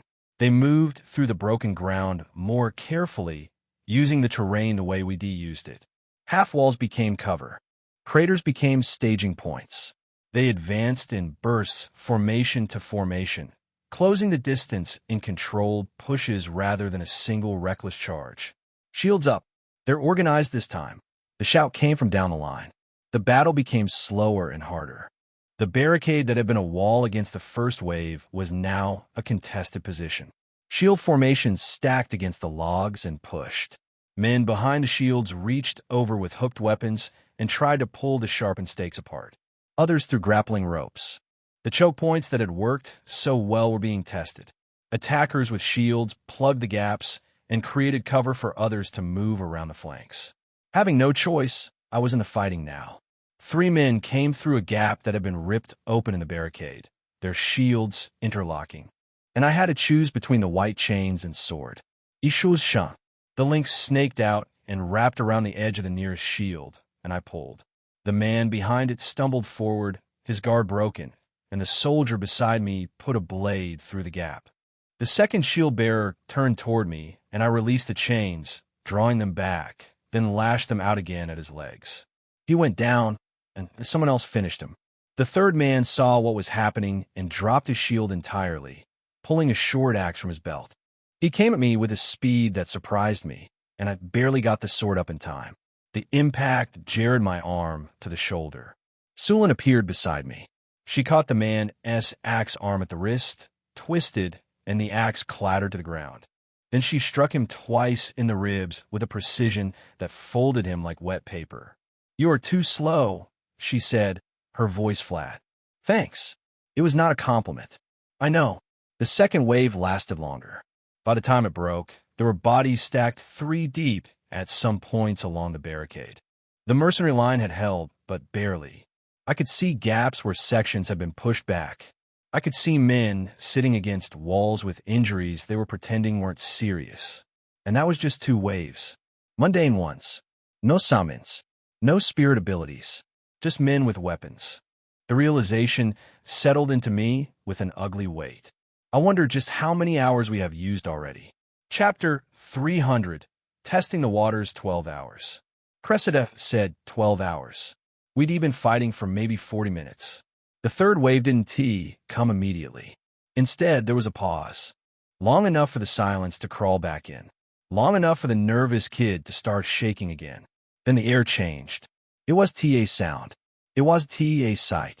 It was a pressure like the atmosphere itself had thickened. The hairs on my arms stood. The chains around my wrist, dormant since I'd retracted them. vibrated against my skin. Spirit essence. A lot of it. Not one source. Dozens. Maybe more. From beyond the ridge, lights began to appear. Not torches. Glowing shapes, indistinct at this distance, moving through the air above the ridge line. Some were small, darting like insects. Others were large enough that they cast shadows across the broken ground. Summons, the wiry woman said, and for the first time her voice carried something other than composure. It carried weight. The mercenaries saw them too. The line shifted. Men who had been standing firm now looked behind them, as if checking how far it was to the night guard's position, how far it was to the exit. But the night guard were already moving. Sergeant Kale's voice rang out, sharp and practiced. Shield bearers, step forward. Activate barriers. From the night guard's line, 5 figures stepped ahead of the rest. They were different from the standard guards. Larger, and armored in metals that were heavier and more ornate, with circular plates embedded in their gauntlets that caught the pale blue lantern light. They raised their hands in unison. The air in front of them shimmered. Then it solidified. A translucent wall of blue-white energy materialized in a wide arc between the barricade and the ridge, stretching 50 meters to either side. It hummed. The ground beneath it vibrated. And in the nightfall, Order-S summons arrived. They came over the ridge in a chaos of scattered light and fury. Beasts of shadow with too many limbs. Things that flew on wings made of what looked like condensed smoke. Creatures of bone and sinew that galloped across the broken ground with the speed of horses and the build of something that had never been alive. The first of them hit the barrier, and the impact sent a shockwave that I felt in my chest. The translucent wall held, but the 5 shield bearers staggered. 2 of them planted their feet harder. 1 dropped to a knee. More impacts resounded. The barrier was being hit from multiple points now, and each impact sent cracks of light racing through the surface. Behind the summons, the third wave of fighters was advancing. Human fighters, but these ones were different. They moved with the fluid certainty of who knew better than they seemed. I could see essence flickering around their hands, their weapons, their bodies. These weren't gutter rats. These were the Nightfall Order-S real soldiers. Vanguard-class summoners, deploy. Kale shouted. From a mercenary line, men and women I hadn't noticed before stepped forward. There weren't many of them, maybe 15 scattered across the entire 300-man line. They raised their hands, summoning circles blooming at their feet, and their own summons manifested. A man near the center brought forth something like a massive tortoise with a shell made of compacted stone. It crawled forward and positioned itself at a gap in the barricade, its shell expanding outward until it formed a secondary wall. A woman to my far left summoned a creature that looked like a jellyfish made of translucent light. It floated above the barricade and spread its tendrils wide, and where the tendrils touched, a faint golden film appeared. Defensive. All of them were defensive. They're not here to fight. They're here to hold. That was the strategy. That was the whole point. The Night Guard's barrier absorbed the initial summon assault.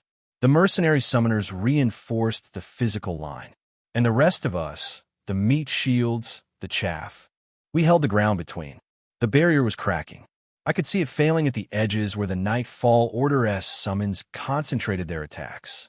One of the shield bearers collapsed entirely, and the section of barrier he'd been maintaining flickered and died. A beast of shadow poured through the gap. It was the size of a large dog, but it moved like liquid, flowing over the broken ground and the barricade like the obstacles didn't exist. 3 mercenaries struck at it, and their weapons passed through its body without resistance. It reformed behind them and lashed out with tendrils that sent 2 of them sprawling. Jose dropped from his pillar. I hadn't even seen him move. One moment he was sitting there with his legs dangling. The next, he was on the ground, and a bright green spear was flickering into his hands. He wrapped the spear in essence, which took a dark green color and intercepted the shadow beast mid-lunge, making it shriek in a pitch that set my teeth on edge. It dissolved, just came apart like smoke in a strong wind. Jose straightened up and rolled his shoulders. His expression hadn't changed. He still looked bored. Everyone around me is terrifying. Sulin's eyes had sharpened. She was watching the ridge now, watching the shapes moving in the darkness beyond the barrier. Her red eyes tracked something I couldn't see. "More coming," she said. "A lot more." The barrier cracked again. Another section failed. Two more shadow beasts slipped through, and this time they came with a third creature, something bigger. Something with bones visible beneath translucent skin and a mouth that opened wider than its head. The mercenary summoners were being pushed. The stone tortoise was holding its gap, but the jellyfish creature was taking serious damage, and its tendrils were dimming. The woman controlling it had blood running from her nose. I looked at my hands, at the chains coiled around my wrists, at the fire I could feel banked in my spirit, waiting. Not yet. That was the calculation. I had 2,500 points of essence and a terrible habit of burning through it like it was free. If I started using abilities now, I'd be empty within the hour, and there were 11 hours left. I really don't want to have to do that again. I gripped the sword tighter and stepped back into the line. The mundane fighting was all I could afford for now. The summons above, the creatures pouring through the barrier-esque gaps, the night guard summoners locking into desperate defensive stands. All of that would have to continue without me, because the real battle hadn't started yet. And somewhere, out beyond the ridge, past the shadow beasts and the bone creatures and the gutter rats and the shield formations, the Nightfall Order's true strength was waiting. I could feel it. Chapter 301. Rising Momentum. The first hour taught me something. These people were not weak. They were expendable, which was a different thing entirely, and the difference mattered. A mercenary with a chipped longsword could hold his ground against a foot soldier of the Nightfall Order for maybe 30 seconds, sometimes less, sometimes more. But the average was about 30 seconds before something went wrong, a misstep, a miscalculated parry, or a moment of hesitation that got punished with steel through the ribs. And yet they fought. The ones who survived the first engagement reformed the line without being told. The wounded crawled behind the barricade, while others stepped forward to fill the gaps, moving with the grim economy of people who understood exactly what they had been paid to do. I respected it. I also found it deeply, deeply stupid. 11 hours to go, and the casualties are already stacking up. The second wave came harder. It was subtle at first. The Nightfall Order's frontline shifted, their mundane fighters pulling back in clusters rather than fighting to the last. That should have been a retreat. It wasn't. The space they vacated filled with something else. The first one came through the gap between two collapsed pillars, a four-legged thing covered in plates of dark chitin, low to the ground and fast. It barreled into the mercenary line before anyone could react, scattering 3 men like they were made of straw. "Barrier up!" Sergeant Kale's voice cut through the chaos. The Night Guard defensive summoners responded instantly. A translucent wall shimmered into existence across the left flank, catching a second creature mid-lunge. It bounced off with a crack that sounded like a tree splitting and scrambled back on its legs, snarling. But the barriers could only cover so much ground, and the Nightfall Order knew exactly where the gaps were. Another summon came through the right side, then 2 more from the center. These ones were bipedal, lanky things with arms that ended in curved bone blades instead of hands. They moved with the jerky, overcorrected gait of something that hadn't been summoned long enough to settle into its body. The mercenary line buckled. I had been fighting near the center, close to where Dull held his section with that metronome rhythm of his axe rising and falling with the patience of a man chopping wood. He hadn't spoken in 20 minutes. He needed to. The pile of bodies in front of him spoke plenty. But even Dull was being pushed. One of the bone blade creatures came at me from the left while I was pulling a dagger I had temporarily employed from the throat of a mundane soldier. I pivoted, caught the downward sweep with the flat of my blade, and redirected it past my shoulder. The creature stumbled forward with its own momentum, and I drove the dagger into the joint where its neck met its shoulder. It went down twitching. That was sloppy. Is trying to master multiple weapons too selfish of me? 10 months ago, that creature would have killed me before I could blink. Cassie's training had carved the reflexes into my muscles through repetition that bordered on torture, but reflexes without essence behind them dulled fast under sustained fighting. I could feel the edge softening. My reactions were still sharp, but the margin of error was shrinking with every exchange. More so, my proficiency with daggers had suffered so much. But I was still using it, because using a long sword was a little bit getting harder due to space. The nervous kid from our unit, the first-timer, had been holding together better than I expected. He fought from behind Dull's shoulder, darting in with his short sword to finish what the axe started. Smart positioning. He had survival instincts even if he lacked experience. Then a bone-blade creature caught him across the forearm. He screamed and stumbled back, the spear dropping from fingers that couldn't grip anymore. Blood poured freely from a gash that ran from his wrist to his elbow. "Pull him back." Dull grunted without looking. I was already moving. I grabbed the kid by the collar and hauled him behind the remains of Stonewall. His eyes were wide and glassy, the pain not fully registering yet. "Stay down. Keep pressure on it." He nodded, or tried to. His whole body was shaking. I turned back to the line and found that the gap he'd left was already being filled. Not by another mercenary, by 2 more Boneblade summons. They're pushing the center. I could feel it in my gut. That quiet instinct of strategic apex that I had come to trust despite not fully understanding it. The Nightfall Order wasn't just sending summons randomly. They were concentrating pressure on the sections where the Night Guard barriers didn't reach, testing for weak points. Probing for the spot where the line would fold. And right now, the center was it. I stepped into the gap. The first creature lunged with both blades aimed at my chest. I sidestepped, letting the right blade pass within an inch of my ribs, and brought my dagger up under its guard. The point found the soft tissue beneath the chitin and sank deep. It shrieked and pulled back, tearing itself off my blade. Dark fluid splattered across the stone. Before it could recover, I closed the distance and slammed my boot into its midsection, sending it into the second creature behind it. Both stumbled, but neither fell. The second one came at me over the body of the first, using its fallen companion as a springboard. I ducked the horizontal slash, felt the bone blade whistle past my scalp, and drove upward with the dagger into the underside of its jaw. The point punched through chitin, through muscle, through something that cracked like cartilage. It went rigid, limbs locking, and collapsed on top of me. I shoved the corpse off and scanned the line. More were coming. Flank! Flank left. Someone shouted from behind one of the collapsed arches. 3 more summons were circling around the broken pillar that anchored our left side.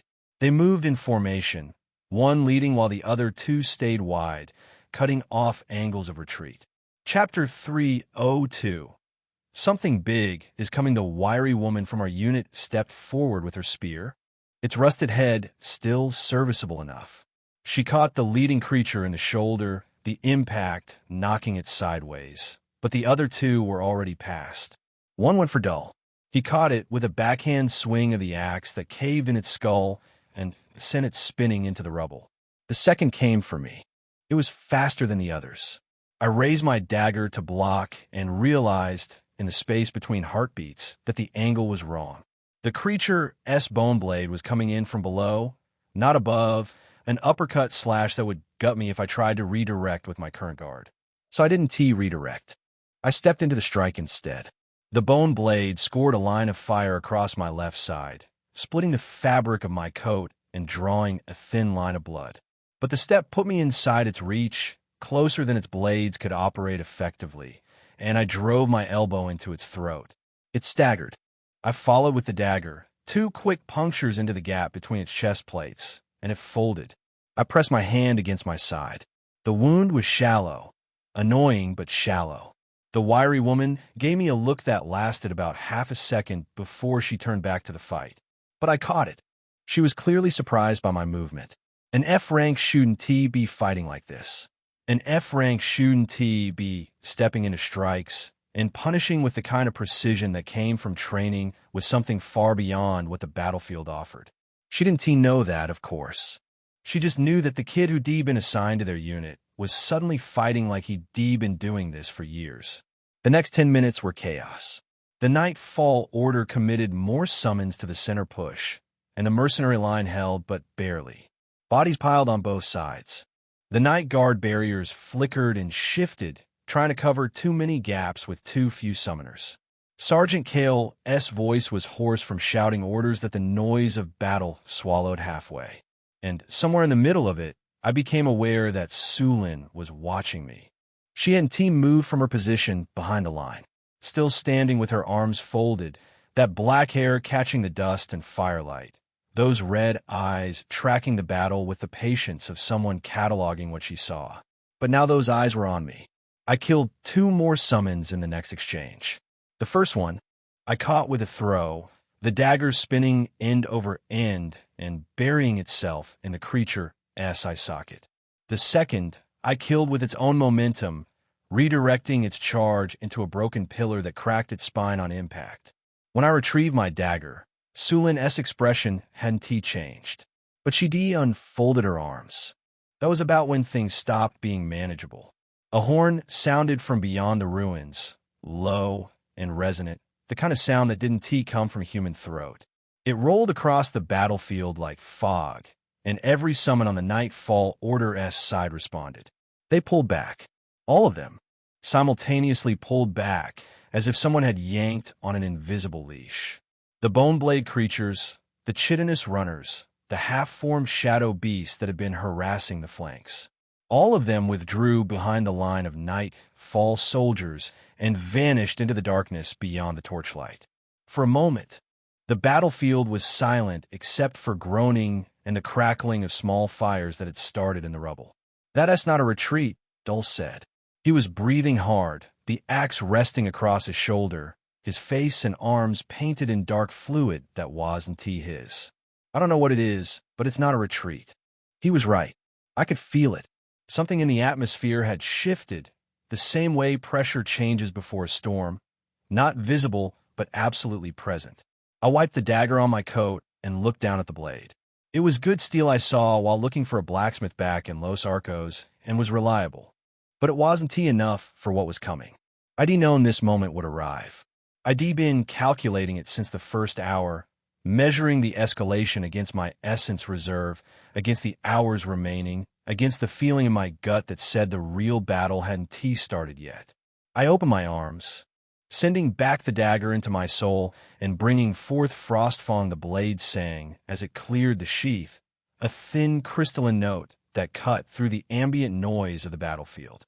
White frost crawled along the edge like a living thing, spreading from the hilt to the tip in the time it took to draw breath. Cold radiated from the metal, and the air around me fogged instantly, my next exhale coming out as a plume of white mist. Dull looked at the sword, then at me, then back at the sword. "Huh," he said, which was, for Dull, an extended commentary. The wiry woman stared openly. So did 2 night guards who had been repositioning the barrier line nearby. One of them actually stopped mid-step. An F-rank mercenary pulling out a weapon that radiated cold, like a legendary Great Spirit gear, was, apparently, noteworthy. So much for keeping a low profile. But the time for conservation was over. Whatever that horn had signaled was going to hit us soon, and I'd rather have the Frostfang in my hand when it did than be caught fumbling for it when seconds counted. I adjusted my grip. The sword's weight was different from the dagger, heavier, with a balance point further from the hilt that demanded wider swings and more committed follow-throughs. Cassie had drilled me on the transition between weapons until I could do it without thinking, and the muscle memory responded now, like waking from a nap, groggy for about 2 seconds before snapping fully awake. The horn sounded again. This time the ground trembled. Something was coming, I could tell. Something very big and vicious was coming. Chapter 303. Time to Shine. It started as a vibration in the soles of my feet, barely perceptible, like a heavy cart rolling over cobblestone several streets away. Then it grew. The rubble around us began to shift and click, loose stones dancing against each other, small cascades of gravel sliding down the remaining walls. "What is that?" the wiry woman said, her voice flat with the kind of calm that comes from being too tired to be scared. Nobody answered her. Because what emerged from the darkness beyond the ruins answered the question far more effectively than words could. It came through the gap between two crumbling towers, and it had to turn sideways to fit. The thing was massive, almost the same way a ship could be considered massive. A scale of existence that made the word big feel inadequate. It walked on four legs, each one as thick as the pillars that lined the ruin's main corridor, and its body was a fortress of dense black carapace that caught the firelight like whetstone. A crown of bone spurs jutted from its skull, each one taller than a man, framing a face that was all jaw and no eyes. It didn't need eyes. The smaller beast summons that flanked it, dozens of them, served as its sight. They chittered and skittered around its feet like pilots guiding a warship in a harbor. Actually, for a second, I wondered if this was actually a spirit summon of a spirit beast. The line between the two sometimes can be vague after all. The mercenary line, what was left of it, went quiet, not silent quiet. The difference was that silent people have stopped making noise. Quiet people are still making noise, but can't hear themselves over the sound of their own fear. What in the name of? Sergeant Kale's voice died halfway through the sentence. The thing took another step. A section of collapsed wall that had served as part of our barricade crumbled under its foot like dried clay. It didn't notice. It walked through our fortification the way a person walks through a puddle. That thing is at least myth or legend rank. Maybe higher. I could feel the essence radiating off it, thick and oppressive, the kind of spiritual pressure that pressed against your chest and made breathing feel like work. The mercenaries closest to it were already backing up slowly. Their instinct was pulling at their legs, telling them to get away from the thing that could flatten them without slowing down. "Hold!" Kale shouted. "Hold the line." Nobody held the line. The line didn't exist anymore. The creature's presence had dissolved it the way hot water dissolves sugar, not violently, just inevitably. The Night Guard defensive summoners tried. A barrier shimmered into existence directly in the creature's path, a wall of translucent energy that had stopped everything else tonight. The creature walked into it. The barrier cracked like ice on a pond. Then it shattered. The summoner behind it staggered back, blood streaming from his nose, and collapsed. All right, that's enough of that. I stepped forward. I didn't think about it. There wasn't time to think about it, and thinking would have been counterproductive anyway. The creature was 40 meters away and closing. The mercenaries were scattering. The Night Guards were trying to establish a second barrier line and failing. In about 15 seconds, that thing was going to reach the inner barricade where the wounded were sheltering. And after that, it would keep going until someone stopped it. So I stopped thinking and started moving. The Frostfang trailed frost as I ran, white crystals forming in the air behind me like the wake of a boat. The cold intensified with every step, the blade responding to my intent. And I could feel the essence flowing from my core into the sword in a steady, measured stream.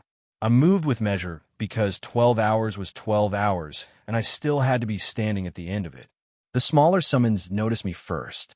3 of them peeled off from the pack flanking the creature's legs and came at me in a staggered formation. Fast, coordinated, clearly being directed. I didn't slow down. The first one leaped. I cut it out of the air with a single horizontal stroke. The Frostfang's edge passed through chitin and flesh like they were paper, and the frost that followed the blade's path froze the wound solid before the creature hit the ground. The second came from the right. I pivoted on my lead foot, let the swing carry me through a full rotation, and brought the blade down in a diagonal slash that took the thing from shoulder to hip. It split apart and hit the ground in 2 frozen halves. The third hesitated, which was the worst thing it could have done because hesitation gave me time to close the distance. And at close range, the Frostfang was obscene. I took its head. 3 kills and maybe, for seconds, I heard someone behind me say what? In a voice that had forgotten how to be loud. But I was already past them, the frost trail marking my path across the rubble like a white scar on dark stone, closing the distance to the massive creature that was still advancing with the indifference of geography. It sensed me, or rather, its handlers sensed me through it. The crown of bone spurs shifted, the eyeless skull rotating to orient on the source of the cold that was suddenly cutting through its escort. Good. Look at me, Ashley. I reached the creature's left forelimb and swung. The frostfang hit the leg just above what would have been the ankle on a human. The blade bit deep, carving through the outer layer of carapace and sinking into the denser material beneath. Frost exploded outward from the point of impact, racing up the creature's leg in branching fractures that crystallized the surface of the chitin.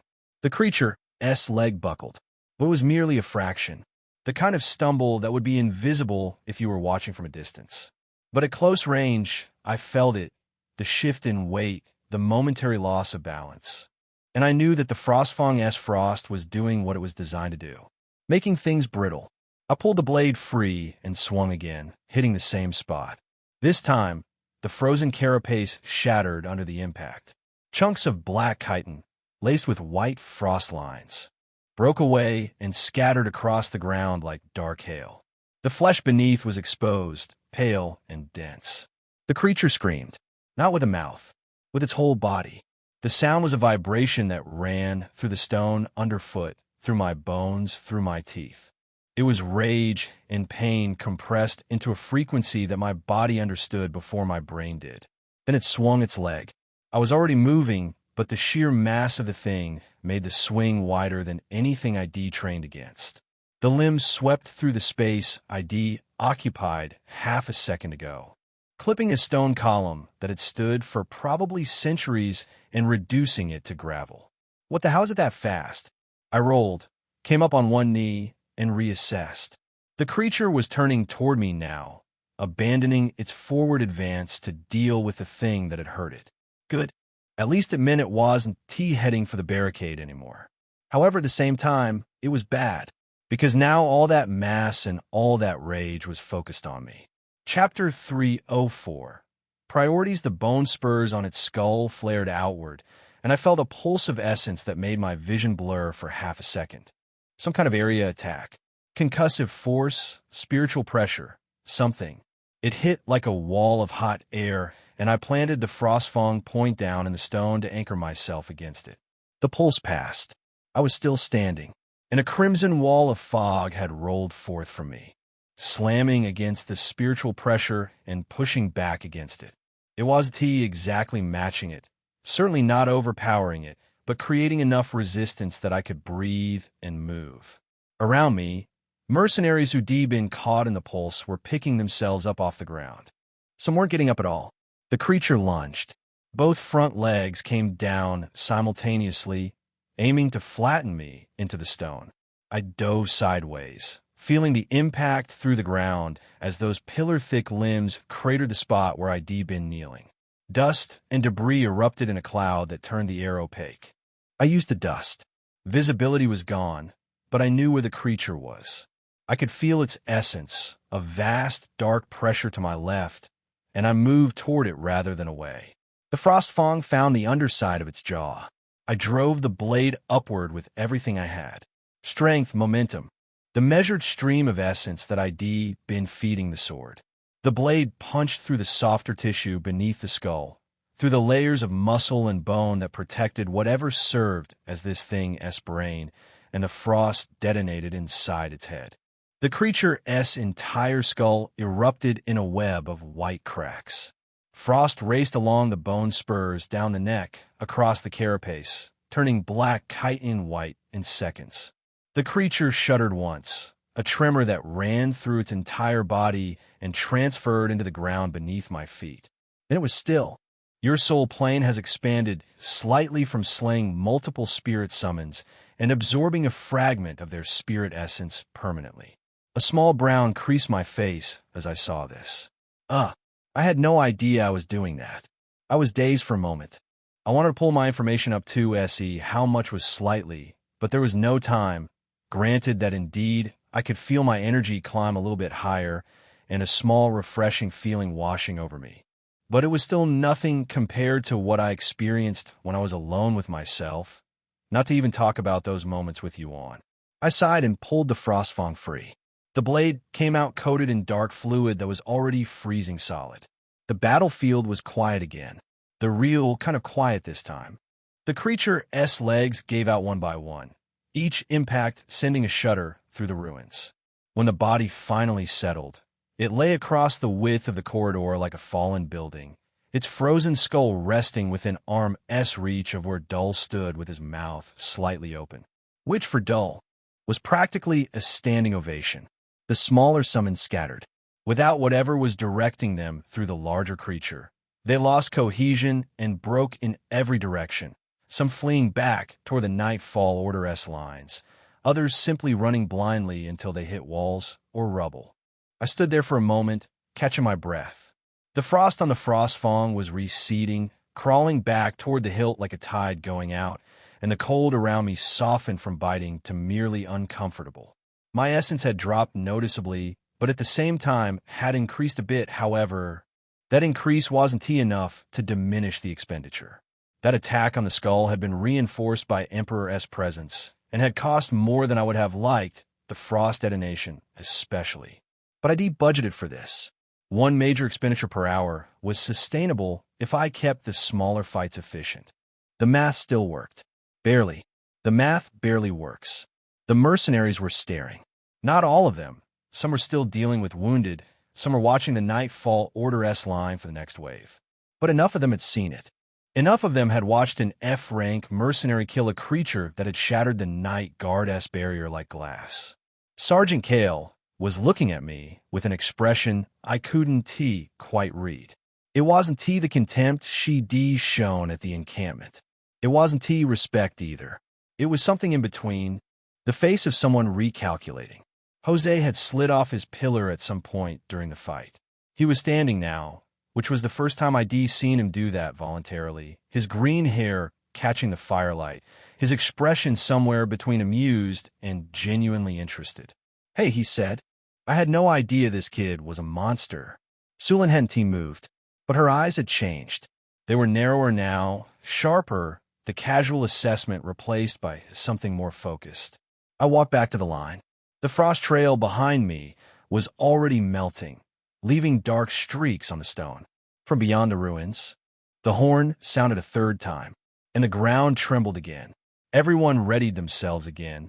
Many of the mercenaries had lost their lives, but there were still many of them standing on a line. As for me, this situation was getting slightly bothersome, because my goal in this plaque was certainly not a fight for 12 hours. My goal was to find a way to enter the auction, but I knew absolutely nothing about it, and the one person who did was nowhere to be found. I exhaled tiredly. I guess I would have to pull this on my own. But that also meant that I needed to wait until the battle had descended into absolute chaos. Right now, the Night Guard were still maintaining their formations, and even though the mercenary in them had suffered damages, the Night Guards themselves were still in good shape. So there was still an ample opportunity for things to get really chaotic, and that would be my window to go to the auction. But where is it located? I glanced back at the base we were protecting and squinted my eyes. I think this much is quite obvious. Chapter 305. The line breaks. The third wave was nothing like the first two. The first had been fodder. Low-ranked summons that were thrown at the defensive line to probe for weaknesses, expendable bodies meant to waste our essence and test our formation. The second had escalated, the larger creature included, but still followed a recognizable pattern. The third wave came without pattern. The ground split in 3 places simultaneously, and from each fissure poured summons that moved with coordinated aggression. Not the mindless shambling of the earlier waves. These things communicated. When one flanked left, the others adjusted. When a pocket of resistance formed, they converged on it from multiple angles. The Night Guard barrier reformed, but I could see the strain in the summoners maintaining it. The shimmering wall of essence flickered at the edges, thinning where the pressure was greatest, and the creatures threw themselves against it with a relentlessness that suggested they'd been told exactly where to hit. The barrier cracked, and the crack ran from top to bottom like a fracture in ice, and through that fracture, summons poured into the gap between the Night Guard's line and ours. Mercenaries forward. Sergeant Kale's voice cut through the chaos, and I could hear the particular venom she reserved for that word. Forward, in this context, mint into the gap, plugged the hole with bodies that cost nothing. The mercenaries surged. Some of them, anyway. The ones who'd already seen what one of those smaller summons could do hesitated. The ones who hadn't charged with the blind confidence of the untested. Both groups died at roughly the same rate. I moved with the line, because moving with the line kept me close to the action, and close to the action was where information lived. Every minute of this battle taught me something about the Nightfall Order-esque tactics, the Night Guard-esque vulnerabilities, and the geography of these ruins, all of which I needed if I was going to find the auction. A summon lunged at me from the rubble. A hunched thing with too many legs and a mouth that opened wider than its head should have allowed. The Frostfang took its front legs off at the joint, and a second stroke opened it from jaw to chest. It collapsed, twitching, frost crawling across the wound. I didn't slow down. Two more came from the left. I pivoted, let the first one commit to its lunge, then stepped inside its reach and drove the Frostfang through the base of its skull. Used the dying creature's body as a shield against the second one's charge. Felt the impact shudder up through the carcass and into my arms. Then kicked the whole mess sideways and split the second creature's face open before it could recover. It was efficient and clean with no wasted essence. Just steel and footwork. 3 hours in. 9 to go. Conserve. Ahead of me, the line was buckling. Mercenaries were falling back, some wounded, some just terrified, and the gap in the Night Guard-esque barrier was widening as summons poured through faster than the defenders could kill them. That was when Sulin moved. I'd been aware of her position throughout the fight, the same way I was aware of everyone's position. She'd been standing near the back of the mercenary line with her arms crossed, watching the carnage with the patience of someone waiting for the right moment to step onto a stage. She didn't draw any weapon, and just stood there with those red eyes, tracking the flow of battle, like she was reading a river-esque current. The moment came when a cluster of summons broke through a section of the line 20 feet to my right. 3 mercenaries went down in rapid succession, claws and teeth and a spray of blood that painted the rubble, and the creatures pressed into the opening with the eager momentum of predators sensing a rout. Sulin uncrossed her arms. She covered the 20 feet in something that wasn't a run. It was closer to a glide, low and impossibly smooth, her feet barely touching the ground. The first summon didn't see her until her palm was already against its chest, and by then it was too late. The impact was wrong. Not the sharp crack of a physical blow, but something deeper, a pulse that I felt through the soles of my boots. The creature's chitin caved inward like it had been hit by a battering ram, and the thing flew backward into its pack hard enough to scatter them. But it was the next part that made me pay real attention. Where her palm had connected, veins of red light spread across the creature's carapace. They pulsed once, twice, and on the third pulse the creature's body simply came apart. It was as if the structural integrity of the thing had been told to stop existing, and every joint, every seam, every connection between parts surrendered simultaneously. The scattered creatures regrouped, 5 of them now circling Sulin with the cautious spacing of pack hunters that recognized a threat. She stood in the center of their ring without apparent concern, her hands loose at her sides, her hair shifting in the wind from the barrier's fluctuations. The first one lunged, and she caught its jaws with one hand, the red light racing through her fingers and into the creature's skull. It went rigid, then limp. She let it drop and was already inside the guard of the second, her other palm striking its throat. Red veins pulsed, and the entire thing collapsed. She killed the remaining 3 in less time than it took me to process what I was seeing. There was no wasted motion in her movement. Each strike landed where it would do the most structural damage, and the bloodline ability, whatever it was, did the rest. It was like watching someone disassemble machinery with their bare hands. All right, I better not let her touch me. On the opposite flank, Jose finally decided to participate. He'd been standing on top of a chunk of fallen wall, his spear resting across his shoulders like a farmer carrying a hoe. Watching the battle with an expression that suggested mild intellectual curiosity at best. His green hair, caught the light from the barrier-esque fluctuations, and honestly, he looked like he was debating whether any of this was worth the effort. It was when a particularly large summon, a four-legged thing built like a siege engine, charged a mercenary line that Jose sighed, pulled his spear off his shoulders, and stepped off his perch. He dropped and landed in the creature's path. The spear came off his shoulders and into a low guard with the economy of a man who'd done this 10,000 times before. The creature didn't tee slow. Jose's free hand came up and 3 lances of condensed green light materialized in the air above him, each one roughly his height and humming with an energy that raised the hair on my arms from 30 feet away. They hung there for a fraction of a second, perfectly still, and then punched forward into the charging creature with a sound like ripping canvas. The first lance took its front left leg off at the shoulder. The second buried itself in its chest cavity. The third went through its open mouth and out the back of its skull. The creature's own momentum carried it forward another 10 feet before it realized it was dead, plowing a furrow in the stone before collapsing in a heap at Jose's feet. He stepped to the side to avoid the spray of dark fluid, still looking faintly annoyed, and planted the butt of his spear on the ground. "Can they send something like the one that guy killed?" he asked, to no one in particular. 2 more summons came at him from the left. Jose planted his feet, rotated his spear in a single fluid arc, and took both their heads in one stroke.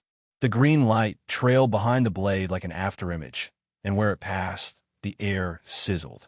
The 3 of us were cutting into the Nightfall Order-S wave from different angles now, and the effect was immediate. The pressure on the mercenary line eased. Creatures that had been pushing forward began to hesitate, splitting their attention between the easy prey of the regular mercenaries and the 3 points of focused violence that were carving holes in their advance. I kept the Frostfang in constant motion. Cut, step, pivot. Cut. The blade sang through chitin and muscle with the cold efficiency that Cassie had drilled into me, and each kill cost me nothing but physical effort. It continued like that, until the 4th hour brought something different. Chapter 306. Siege Line. The horn sounded again, a deeper note this time, and the summons that had been pressing the line suddenly pulled back. Reorganizing themselves, they drew into tight formations, clusters of 10 or 15 moving with a coordination that the earlier waves hadn't possessed, and behind them, through the dust and the flickering light of the damaged barrier, I could see larger shapes moving. Not just one like this time, there were several of the kind of creatures I had killed. 5 of them, each one about the same size of that beast, carapaced and bone-spurred and radiating the kind of spiritual pressure that made the air taste like copper. They moved in a staggered line, the smaller summons falling in around them like infantry escorting siege towers. The mercenary line stopped moving forward. Several of them started moving backward. The night guard barrier pulsed, the summoners pouring essence into it, but the 5 creatures didn't bother charging it. They simply walked forward, and the weight of their combined spiritual pressure pushed against the barrier like a slow tide pushing against a sand wall. The barrier bent. Then it cracked in 4 new places. "Shit," someone said behind me. A woman's voice. The wiry, experienced one who'd been fighting efficiently on my right flank for the past hour. That's a siege line. Haven't seen one in years. Another mercenary next to her, that had somehow managed to survive this long, asked with shaky hands. "What do we do?" The woman didn't answer. She was looking at me. Several of them were looking at me now. Not Sergeant Kale, or the night guards, or the mercenaries. The ones who'd seen me kill the first large creature. The ones who'd been watching me cut through the smaller summons like they were made of paper. They were looking at me the way drowning people look at floating debris. Not my problem. My problem is the auction. My problem is finding the entrance. My problem is... But the 5 creatures were walking through the barrier now, the cracks widening enough for the smaller summons to flood through in waves. And if the line collapsed here, then the battle was over and the auction became irrelevant because I'd be spending the rest of the night running instead of bidding. So it was my problem after all. I exhaled and stopped conserving. The chains of confession erupted from my body. 5 chains. white-hot and burning with the same holy fire as sanctified immolation, each one moving with a speed and intent that had nothing to do with my physical movements and everything to do with the will behind them. They shot outward in different directions, and each one found target. The first chain wrapped around the nearest large creature's front leg and pulled. The creature, which had to weigh several tons, stumbled. The chain tightened and the white fire spread across its carapace. And wherever the flame touched, the spiritual energy holding the summon together began to unravel. The second and third chains caught two of the smaller summons that had been flanking me, binding them mid-lunge and dragging them together. The fire consumed them in seconds, their bodies crumbling to ash before they hit the ground. The fourth and fifth chains swept wide, creating a burning perimeter around a 30-foot radius of the line. Any summon that crossed that line caught fire. Several tried, and none of them made it through. And then I activated Emperor's presence at full output. The crimson fog that had been a passive emanation around me all night surged outward like a living thing. It rolled across the battlefield in every direction, thick and red, and carrying a spiritual pressure that had nothing to do with physical force and everything to do with dominance. The effect was immediate and dramatic. The summons recoiled. Every single one within the fog's reach flinched as if struck, their movements becoming sluggish, their coordination breaking down. The tight formations dissolved into confused clusters. The 5 large creatures, which had been walking forward with unstoppable momentum, slowed to a crawl. One of them staggered sideways, its legs buckling under its own weight as the Emperor's presence suppressed the spiritual essence holding its body together. But it wasn't just the enemies that felt it. The mercenaries within the fog straightened. The shaking mercenary stopped shaking. His sword steadied. The wiry woman took a deeper breath than she'd been able to manage in hours, and her next strike aimed at a disoriented summon that wandered too close. Hit with a force and precision that made her blink at her own hands. Dull, who'd been fighting steadily all night with the grinding efficiency of a man who treated combat as manual labor, suddenly moved faster. His axe, which had been landing with workmanlike competence, now bit deeper, split wider, and the summons fell before him in a tempo that quickened noticeably. Even Sulin paused. She turned her head toward me with those blood-red eyes and squinted them in what looked like a mixture of confusion, shock, and surprise. While Jose opened his mouth and let out a short sound, surprised laugh. "Hey," he said, his spear running through a disoriented summon without him even looking at it. "This kid is full of tricks." I didn't respond. I was burning essence at a rate that my budget absolutely did not account for, and every second of full output Emperor's presence was a second I'd have to compensate for later. But the math was simple enough. If the line collapsed now, there was no later. The chains pulled the first large creature to the ground. It crashed down with an impact that sent dust billowing in every direction, and I drove the frost fong into the base of its skull before it could rise. The frost detonated inside its head. Same result as the one I'd killed before. The web of white cracks, the shudder, the stillness. But I didn't stop. I pulled the frost fong free, let the chains drag me toward the second creature, and buried the blade in its eye socket. The frost punched through its skull from a different angle, and this time the creature thrashed, one leg swiping blindly and catching a chunk of rubble that exploded into fragments. I rode the motion, used its own flailing to wrench the blade deeper, and felt the frost connect with whatever served as its core. And it crumbled. 2 down, 3 remaining. Chapter 307. Make sure you stick to the budget next time. The chains were still burning, still holding the perimeter, and the Emperor's presence was still suppressing everything in range. The remaining 3 large creatures were moving away from me now, not advancing. The smaller summons had broken entirely, scattering in every direction, some of them running into walls, some of them running into the mercenaries' blades. Sulin was among them like a scalpel in a wound. Every touch was a death sentence. Her red-veined bloodline ability dismantled the disoriented summons with a clinical efficiency that was almost beautiful, if you were the kind of person who found precision violence beautiful. Jose's green lances were falling like rain. He abandoned the ground-level fighting and was back on his elevated perch, his spear planted beside him, both hands conducting the light constructs with the casual authority of someone directing an orchestra. Each lance found its target. Each target stopped moving. I killed the third large creature with chains alone, binding all four legs and letting the sanctified immolation eat through its carapace until it collapsed under its own weight, burning from within. The fourth tried to flee. A chain caught it by the tail and anchored it to a block of rubble. It dragged the rubble for 10 feet before the fire reached its legs and it went down. The fifth was the smartest. It dropped its spiritual pressure entirely, playing dead, hoping the fog would pass it by. The chains of confession didn't care about pretense.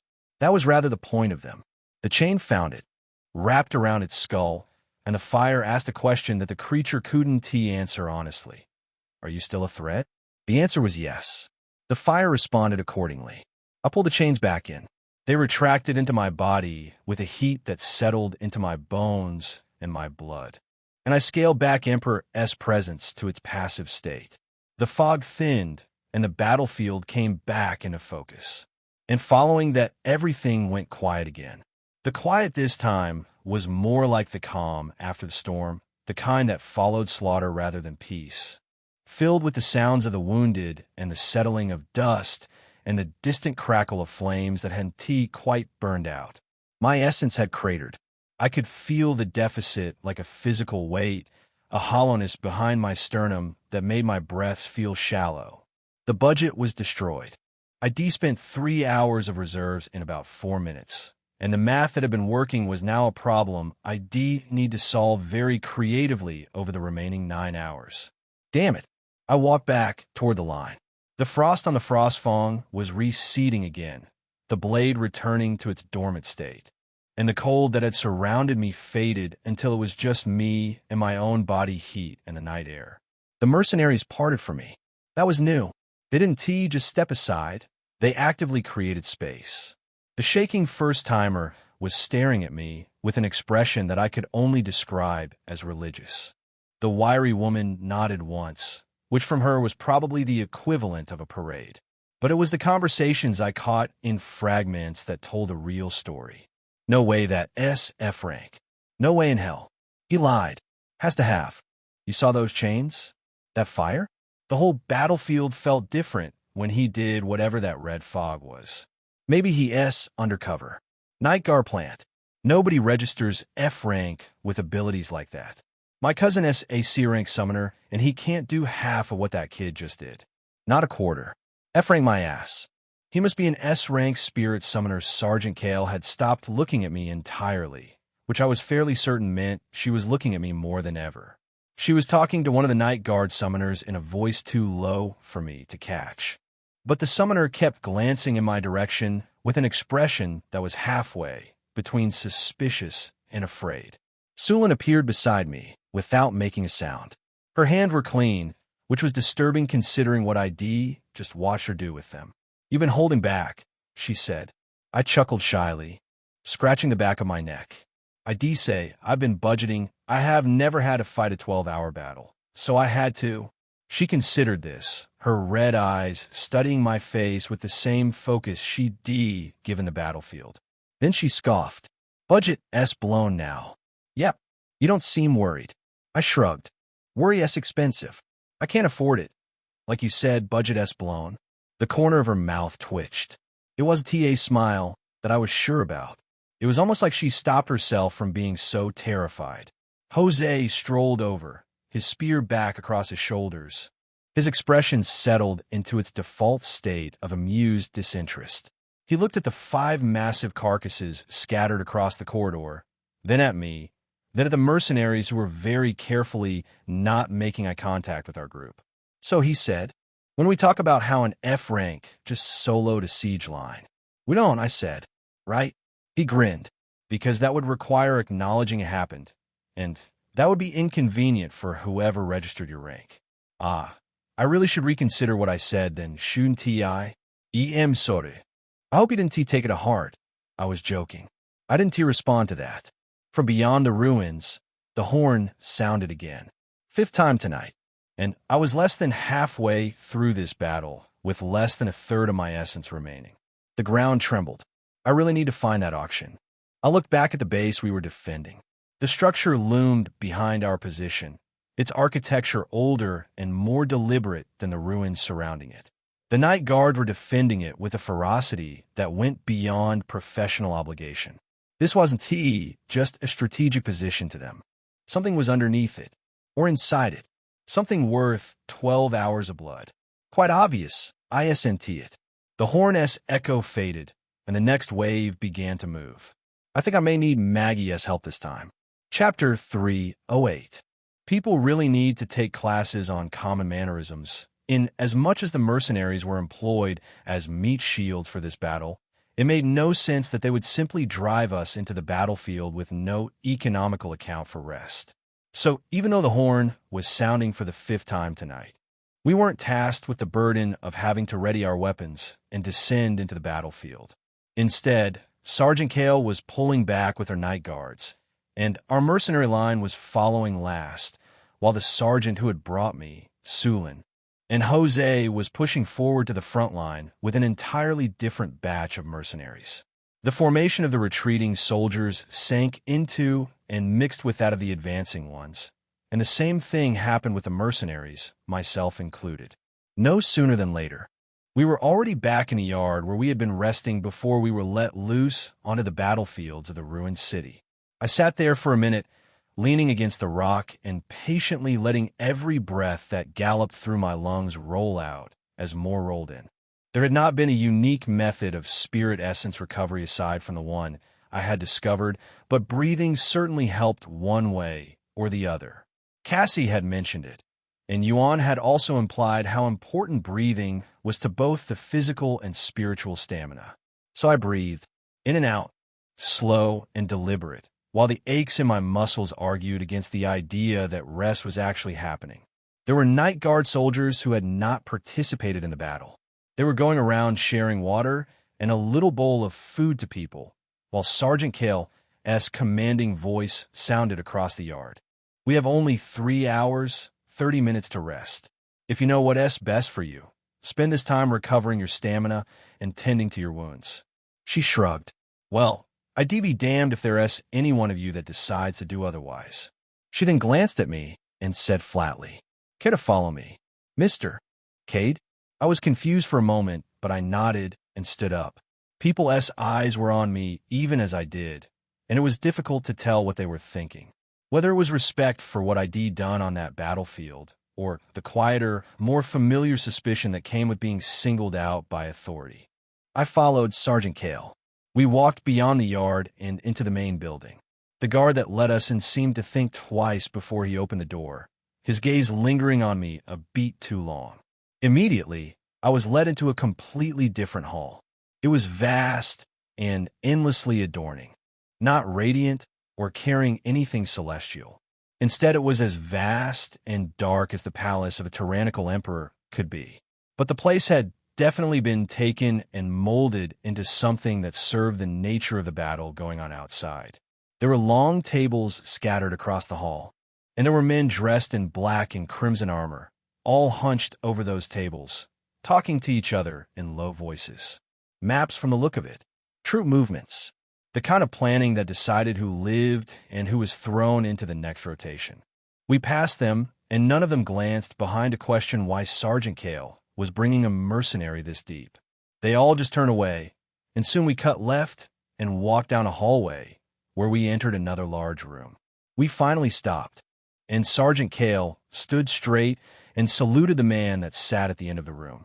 I didn't notice him immediately, because the room was so dark that I felt like it was clinging to my skin and sight. There was someone there at the end of it. I knew the moment I stepped inside, but I registered nothing until the man's voice rolled out. Well done, Sergeant. Is that the golden sickle? The voice filled the room like something with physical weight, a deep resonance that settled into the walls and pressed against the air in my chest. The kind of voice that didn't need to be raised to be heard. Yes, sir. Sergeant Kale glanced back at me and nudged with her head for me to step forward. As I hesitantly walked forward, the darkness cleared slowly and formed a path of light for me. I was now a few steps beyond Sergeant Kale, and I could see up to the point of a few staircases. Looking beyond, with no sense or understanding of what waited there, made my heart hammer. But I was not fearful. The presence was intimidating, so intimidating that it would be stupid not to feel fear. But then there was Cassie. She might have been docile recently, making it easy to forget how terrifying she was in the first instances where I summoned her. But I hardly forgot things like that.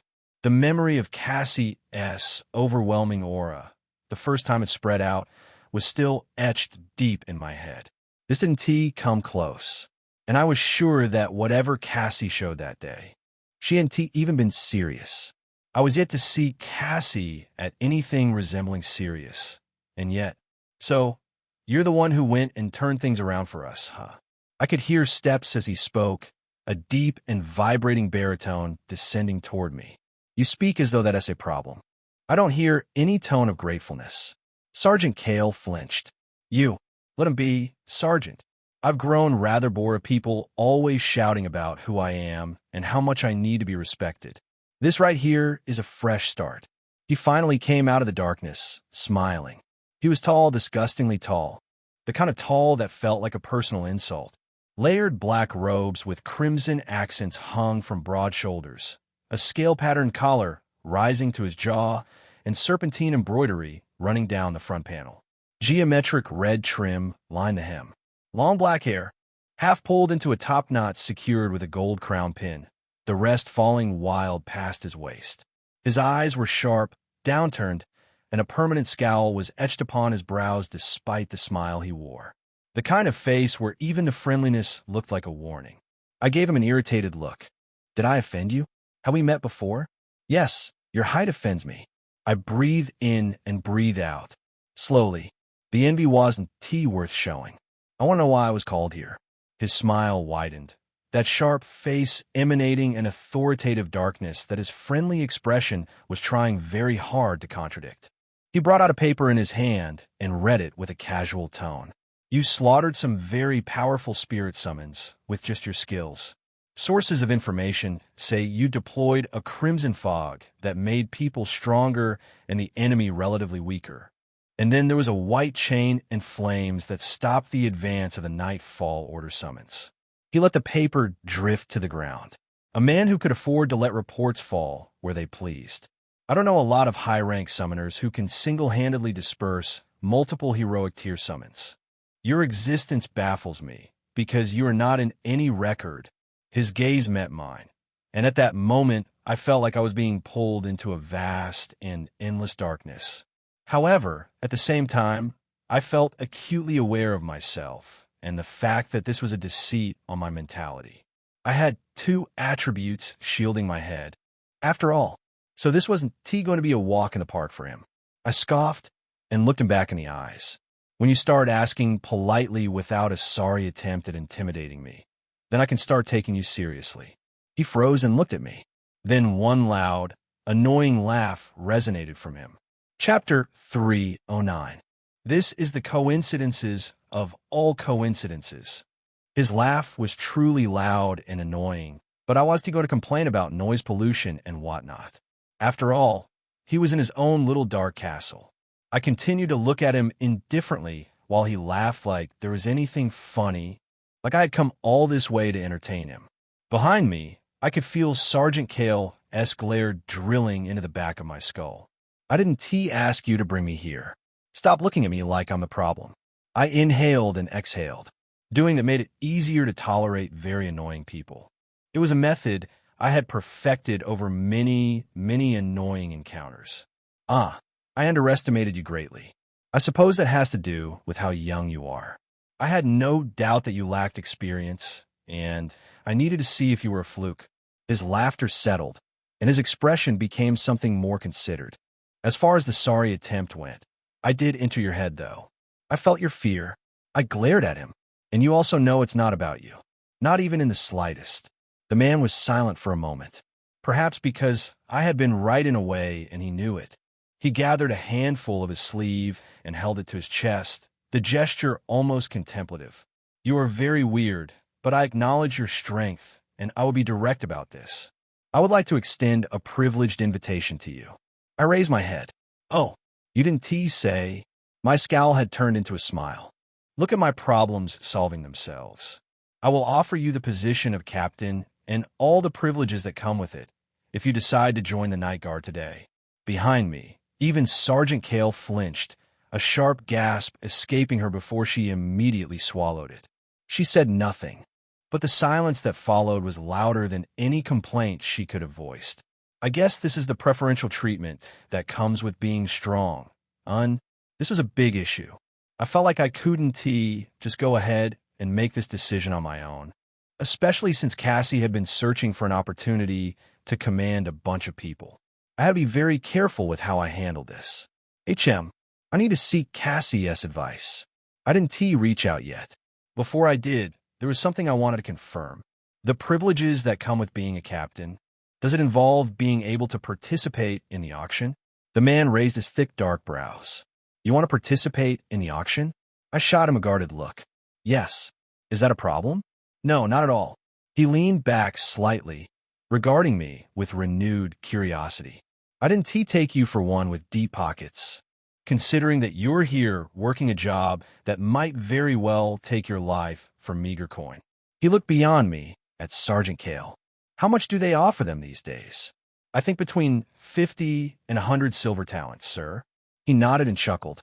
"Such a paltry fee to waste away one's life, defending people who don't even care about it, and yet have the power to end this petulant battle with barely any effort." He caught himself derailing and fixed his focus back on me, gesturing slightly forward, his wide sleeves flowing with emotion. "I'm not looking to buy anything. That's not to deny the allegations of having deep pockets. Even you would be surprised how rich I am." I kept my expression neutral, but internally, my ears perked. "But I have some things I do like to sell. I'm very interested in getting stinking rich, you see." The man wore no expression for a second, just looking at me with blank surprise. Then the surprise settled into a small smile. "Now, that is even more surprising. The items that are usually sold are commissioned by House Valuation themselves. They also do the hunting. If there are third parties that register their items, I've never heard of such." He tilted his head. "Did you come all the way here for that? Even accepting to fight this gruesome battle?" He doesn't need to know about me being stranded. I folded my hands and nodded. "Yes, I heard about the auction from a trusted friend, and since what I want to do was quite unique, I had to take this chance." The man continued looking at me for more than a moment, his blank, shocked gaze sitting on me and becoming uncomfortable. I stole some glances back at him, but his silence and that look on his face was becoming kind of creepy. The golden youth. His voice had softened. "I missed the days where I used to take terrible risks for my goals. Now, so many shackles and laws bind me down, even though I'm so much stronger than I ever was. I still consider those days my prime." I gave him a blank stare. It was, honestly, none of my business. Don't mind me. I just forgot that people still do these things. He waved a hand, as if clearing the air of his own nostalgia. For a moment, I thought it was about the money. "You reminded me that for many like you, it usually isn't. Some are, after all, not scared to throw their lives away for a moment of attaining glory or insurmountable wealth." He came closer to me, and the difference in our height became painfully apparent. He stood so much taller that I only reached his torso. Then he placed a hand on my shoulder and said, "I admire your youthful confidence and the spirit of selflessness in pursuit of your goals. But you're not going to find that here. There are very important people here that you cannot see." He stopped halfway and looked beyond me. "Sergeant." Sergeant Kale looked confused for a moment. Then I hinted her, "There seems to be a little commotion outside. I think you might want to check it out." The man looked at me. I couldn't read his expression, but it couldn't have been favorable, given the fact that I did what he should be done properly from the beginning. Sergeant Kale hurried to the door, and in that moment she staggered back because someone entered without an announcement, barging their way through. The man flinched and frowned the moment this person stepped inside. He bowed slightly and cupped his hands together, lowering himself towards them. Lady Fintan of the Whitetail clan. For your sake, you shouldn't be here. I turned to the person he was greeting. Lo and behold, a bright smile broke across my face. Light emanated from my eyes. Everything suddenly felt right in the world. It felt like the universe really was on my side. The lady, with her white hair drifting subtly in the still air of the room, stood there in all her towering glory. Her massive chest sprouted before her like a declaration of war against fabric, barely being contained by her apparel. Even her nipples seemed to be almost tearing through the cloth. She was gigantic and of a comparable height to the man. Immediately she saw me. She ignored him completely, turned to me with a polite tone and a friendly smile. All traces of whatever anger she had carried in from outside now gone. Wise one, we meet again, that too, at a place like this. My internal grin stretched ear to ear. Fox Lady, we meet again, Chapter 310, Logical Reasoning. Earning the favor of the Fox Lady Wise One was a bit of a stretch. Really, I was confident in a lot of things that I was. Wise was not one of them. Yes, I did consider myself smart in some regard, but one would also be shocked to realize that my area of expertise, more often than not, could be, controversial. But that didn't matter at all. Despite how I may come across at times, I could be very adept at reading the room too. And that was why it was easy for someone of my caliber to sense the shift of power the moment the Fox Lady entered with all her breasts spilling around her. What did he call her again? Fintan of the Whitetail clan. That seemed to be what this tall man had called the Fox Lady. Politely, and burying my deep enthusiasm at meeting a prey that had escaped my clutches by mere luck again, I lowered into a gentlemanly bow. Sky General, what an honor to meet you here. I took a step forward after the bow and took her by her hand, giving her a gentle kiss on it. Her eyes widened for a moment, but soon she seemed to squirm at the gesture, her eyes flickering with blushes spread across her cheeks. But it was only a glance, because barely a moment passed, and she was already back to what she normally was. She turned to the man and raised her shoulders, throwing her head back with a look of disgust aimed at him. Look at that. Will you learn from that? Atlas? This is how a lady should be treated. Atlas chuckled, but managed to keep a polite tone. Barely. A lady, yes, but certainly not an old hag like you. Lady Fintan's brows, which were like two large white dots of hair above her eyes, knitted together. You weasel, how dare you? Like I said, Lady Fintan, this is not the place where you should be causing trouble. He stole a glance at me, but did not dwell on it. The lady glaring at him seemed to be a more urgently pressing matter than whatever he needed to do with me. And that was what made this whole exchange interesting. Open those damn doors. If I lose the Firehaven feathers because of you, I will reward you with 10 slashes of cane across your chest. You peasant, open the damn door for me.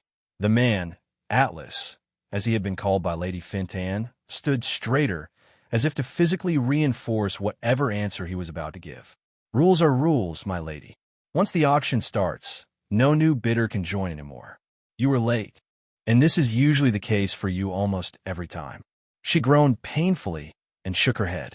Your rules be damned. You would open these doors for that wench if it were her. The man stood straight without saying anything. It seemed that he was in a predicament. And I didn't exactly feel like sitting on the sidelines, because I was with the Fox Lady on this one. I wanted in just as much as she did. And the fact that he was refusing to let her in had started me wondering whether he was genuinely going to let me through simply because I asked. There was no way. So I, of course, needed to support Lady Fintan, use her as my anchor point, and enter the auction.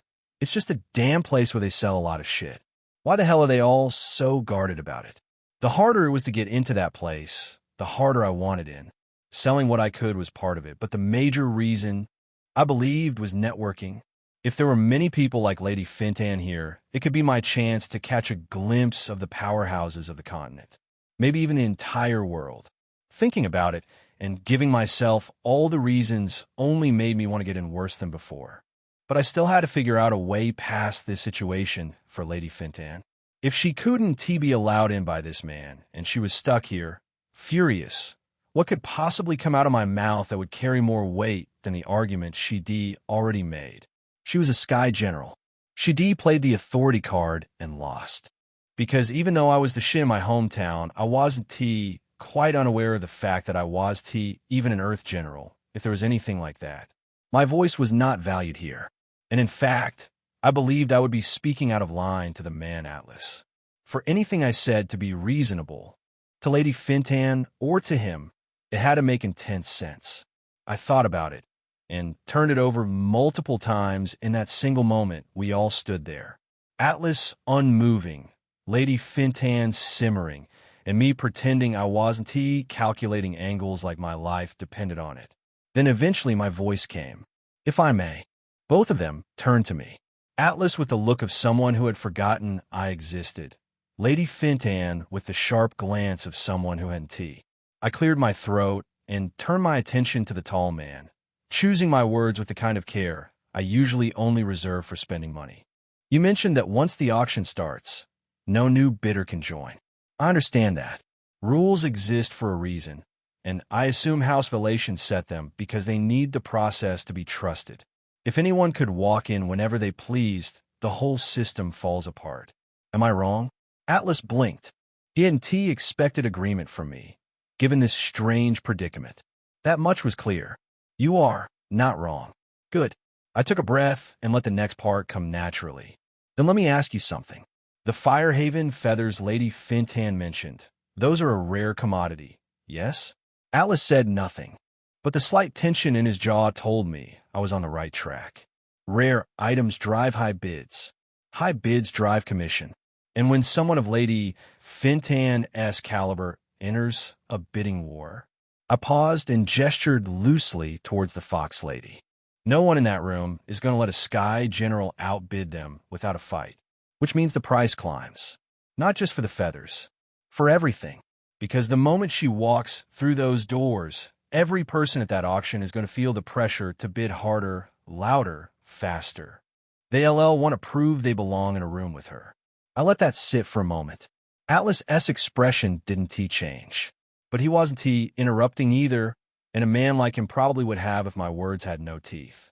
You're not breaking a rule by letting her in. I held up a finger. You're making a business decision, and I wager every life I took tonight that your employers at House Valation would prefer the decision that makes them richer over the decision that makes them principled. Lady Fintan had gone very quiet beside me. I could feel her gaze on the side of my face, but I didn't turn to meet it. Not yet. I was done. Also, I reached into my armor, hiding the fact that I was summoning something, and then simply pulled out one of the permafrost fangs. I held it up between two fingers so the pale blue surface caught the light. Even in the dim corridor, the thing seemed to glow with a cold that didn't belong to the air around us. I have materials to sell. Rare ones. Things that would do very well on an auction floor. I placed the fong gently on the small ledge beside the door, as if I were setting down a business card. More lots on the floor means more bidding. More bidding means more money for your employers. So if you're going to open the door for one of us, I looked Atlas in the eye. You might as well open it for both. Silence settled over the corridor, pressing against the walls and making the air feel thicker. Atlas stared at me for what felt like a full minute. His eyes dropped to the permafrost fong on the ledge, then rose back to my face. He looked at me differently now. Not with respect, exactly. That would have been too generous a word for whatever was behind that careful expression. But I also wasn't too sure what it was exactly. For one, a small smile seemed to coil around his lips. Then Lady Fintan spoke, and her voice was different. The fury that had been burning behind every word she directed at Atlas had cooled. Not extinguished, just banked, like coals that remembered they were fire but saw no need to prove it right this moment. This young man makes a fair point, Atlas. Oh, I almost said something about that, but swallowed it. She folded her arms beneath her chest, which did catastrophic things to my peripheral vision. I kept my eyes forward through sheer force of will and the ghost of Cassie's glare living in the back of my skull. House Valation has always prided itself on being a place where money talks louder than tradition. Are you going to stand there and pretend that has changed? Atlas's jaw tightened. He looked between us, the Sky General and the F-rank nobody, and something complicated moved behind his eyes. Then he exhaled. The auction has strict policies for a reason, Lady Fintan. But he glanced at the permafrost fong on the ledge. House Valation does appreciate new consignments, especially rare ones. He looked at me again. You said you have materials? I nodded. Enough to make tonight worth their while. Another bead of silence. Atlas turned to the door and produced a small, dark key from the inner pocket of his coat. He didn't look happy about it. You will both be registered as late entries. This carries conditions. Your bidding rights will be limited to items that have not yet been called. You will not disrupt proceedings, and if either of you causes a scene inside those doors. His gaze landed on Lady Fintan specifically. House Valation will hold you personally accountable. Me. Lady Fintan looked personally offended. What about him?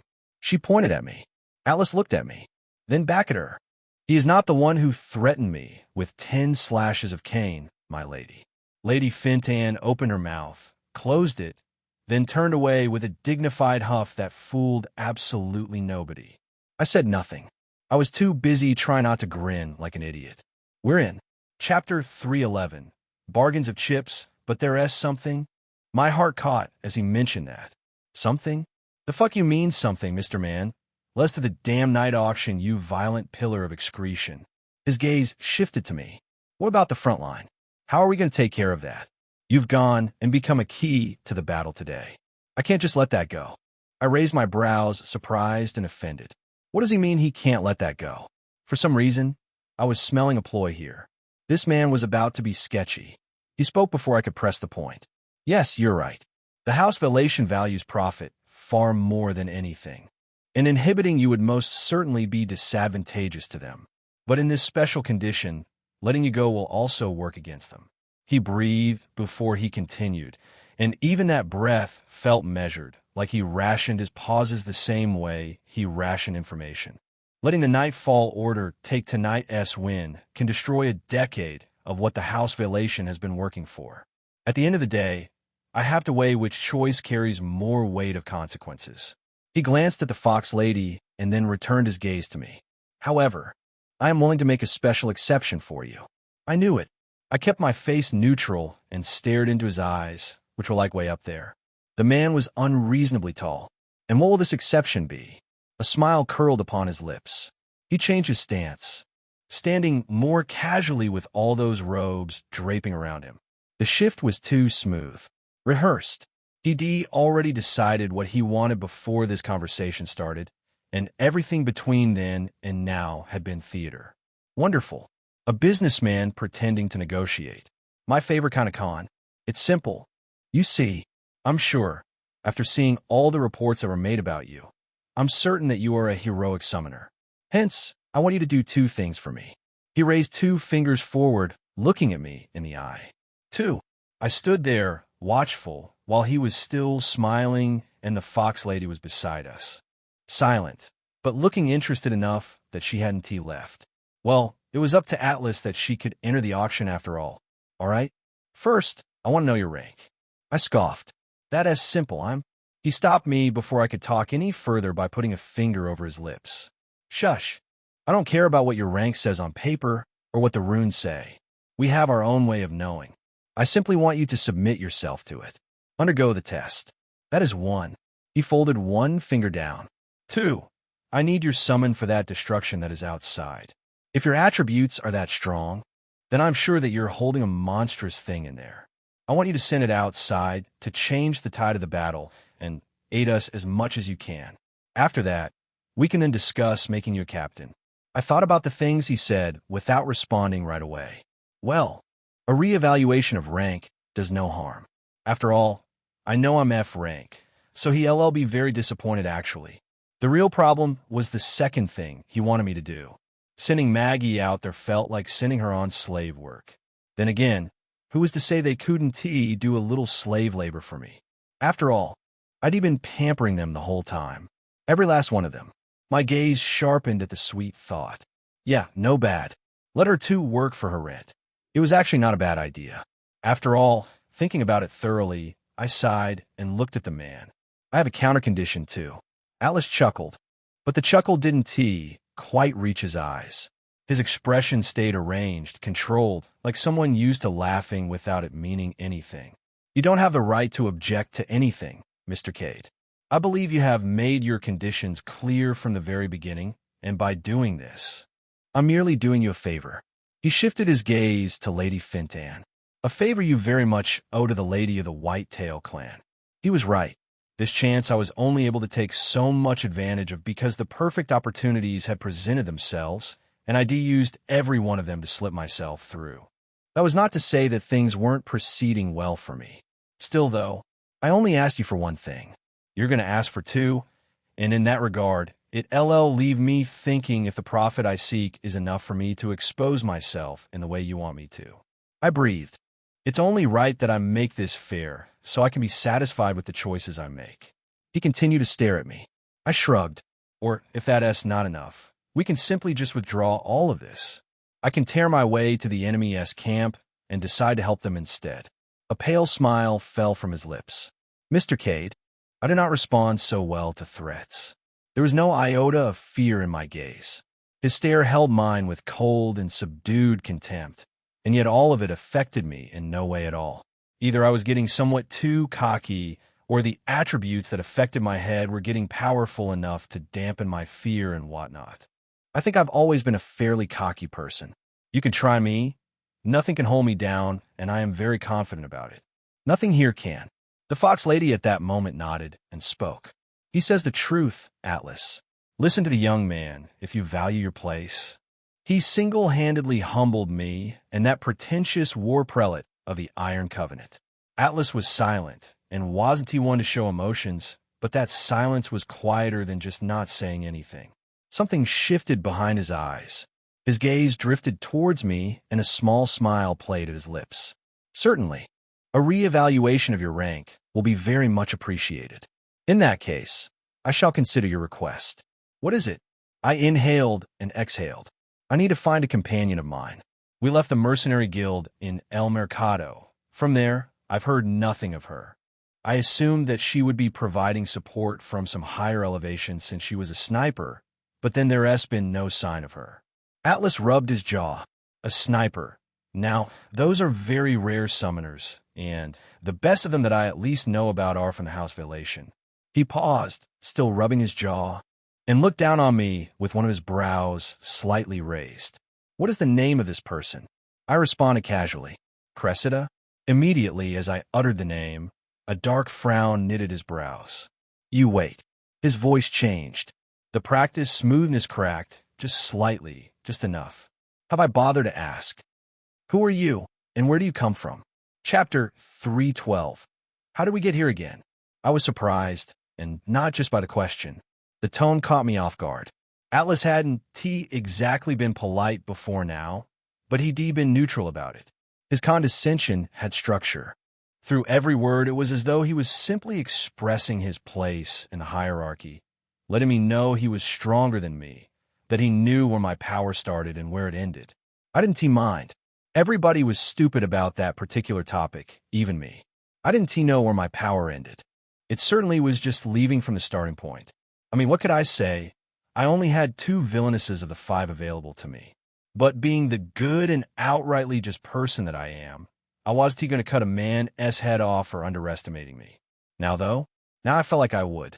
Because Atlas's tone hadn't just shifted.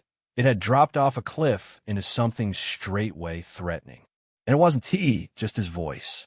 The wind in the room picked up on the lower level, sudden and sharp, and his overflowing robe billowed backward like something invisible had grabbed it from behind. But standing beside me was the Fox Lady.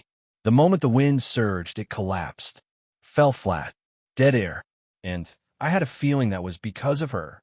Well, Alice was so freaking lucky because she just saved his ass. You won't be lucky for long. He sighed and lowered his face, washing it with his palm. I got a little worked up by the name I mentioned. He inhaled deeply and repeated the same motion, dragging his hand down his face before taking some steps back to sit gently on his chair.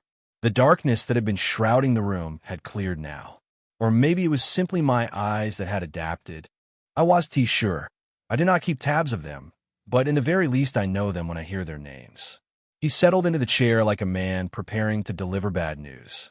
Cressida Vale Vanaccia, the second to the last daughter of the 17th Duke of House Venetian and Lady Foyes, the lady of the incident of the Night Hawk. Huh. First of all, this man seemed to be speaking in cryptic patterns. What the hell was the incident of the Night Hawk, and why was a lady named after it? And what did he mean? Cressida Vale Vanaccia. Cressida is the second to the last daughter of the Venetian house. I didn't know much about this Venetian house, but today alone I had learned enough to know their activity ran deeper than anyone would expect. Aside from them being stinking rich because they literally owned the Valdepura Pass, they also had a historic heritage with Ricimeres itself. And Cressida was from a family like that. I had no idea. I thought back, searching through every interaction, every conversation, every moment of careless behavior for anything that could have pointed to her being from that family. There was nothing. Nothing at all. At first, I felt betrayed. But then again, it wasn't like I had been lied to. I never asked or cared about what family she came from, so I had no right to feel that way. The information had always been there for the taking. I just never reached for it. Now that I think about it, the way the innkeeper treated us makes sense. Did he already know who Cressida was? The statement Cressida had made about powerful people also clicked into place now. She was the powerful people Shidia referred to. Of course, what I hadn't fully understood then was the kind of power she was talking about. Not essence, not combat rank, bloodline, name. The kind of power that made innkeepers bow and night guard captains hold their tongues. She really is from House Venetian. I raised my head to the man. But that doesn't answer my question. Where's she? He shrugged. The second to the last lady of the Venetian house ran away to join some killing organization even though her father was against it. I'm sure there'd be a very outrageous amount to get her back and lock her in her room. A frown squeezed my brows. Now all of this had gone ahead and gotten complicated.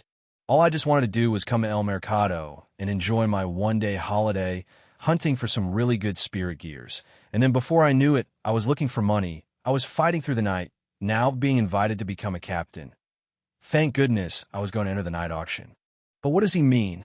Do I really have to go on a rescue mission after all of this? There was silence in the dark room. The man looked at me intently from the throne he was sitting on and then said, "You do not need to answer the question I asked earlier. I do not think I want to hear your answer. Let us just forget about it." He stood up again and this time walked closer, passing right between Lady Fintan and I, making it apparent how tall he was. Put against the Fox lady, he didn't look so tall. But me, I hated how he looked next to me. Well then, Lady Fintan, Mr. Cade, permit me to waste a bit of your time before I finally grant you entry into the night auction. Also, since I have to report this to my superiors, there's a bit of patience you both might need to exert. He looked at my eyes after speaking. What's wrong, Mr. Cade? I shook my head subtly. I just didn't expect you to have a superior. He threw his chin up a little and laughed. Oh, I get that often. There are 2 more people stronger than me above my chain of command. He paused and then added after a thought. And both of them come from House Venetian. So if you were thinking of doing something very stupid, I advise you to stop it. I chuckled. If I do intend to do something, no one can stop me. Not you. Not your higher-ups, Venetian or not. Lady Fintan was minding her business as we walked on, but I most definitely caught a smile leaving the corner of her lips. How refreshing.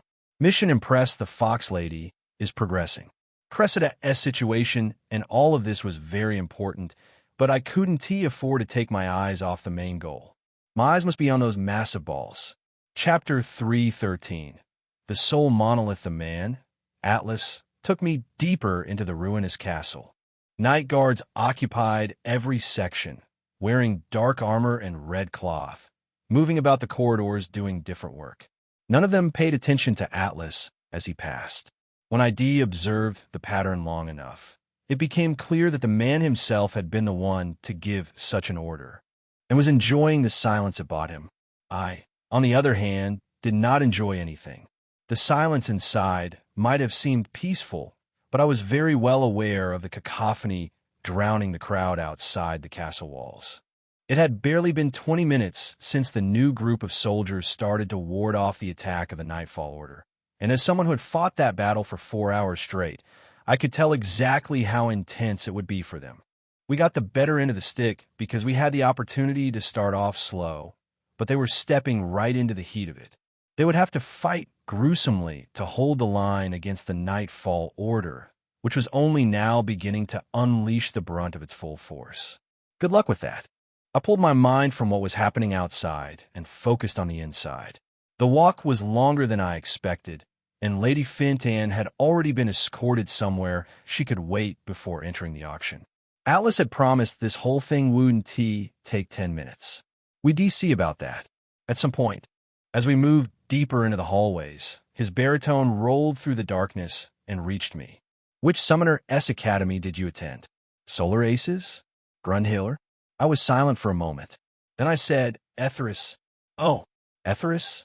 He massaged his chin. If there was any Summoner S Academy in Etheris, is it new? I gave him a sidelong gaze. He shook his head. No, I don't think that's the case either.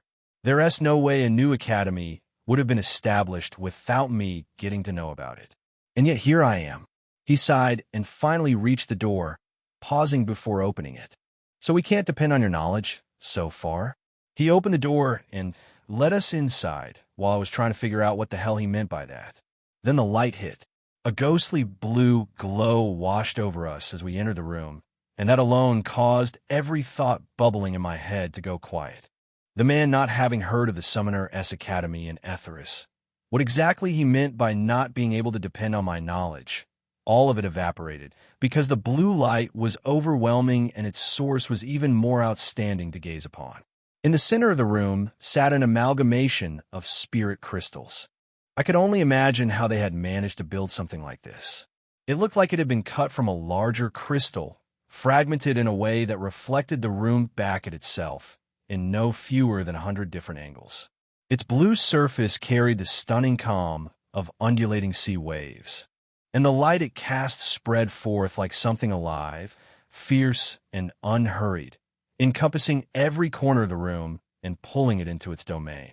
The glow it left behind was eerie and strangely tranquil, coating the entire chamber in cold blue. There were people here, some women, some men, all of them donned in armor different from the night guards I'd been seeing. Silver, reflective, catching the monolith's light and throwing it back, reinforcing the chamber's already blinding luminance. As Atlas entered, he moved one hand over his eyes to shield against the influx of light and said calmly, "Let us get done with this as fast as we can. I hate coming to this place." "Well, you insisted." "Not me." I didn't respond and instead looked around. Contrary to him, I was unaffected by the light. If anything, there was a strange flow of essence seeping into me. Faint but steady. A slow, quiet rejuvenation settling into my body like warmth filling a cold room. Strange. I figured it had to do with the nature of the crystal, but it was strange nonetheless. Atlas had already stepped forward and was speaking to one of the attendants in silver armor. The woman looked toward me and nodded as she listened to whatever he was telling her. After that, he walked back to me and placed his hand on my shoulder. "You're in good hands," he said, and then stepped out. I watched him leave, then turned my head back to the woman, who was now standing in front of me. "This is the soul monolith," she began. "It is one of the very few material sources of overwhelming spirit essence, far surpassing what a human soul is capable of producing. If you've noticed, it seems to be seeping inside you already."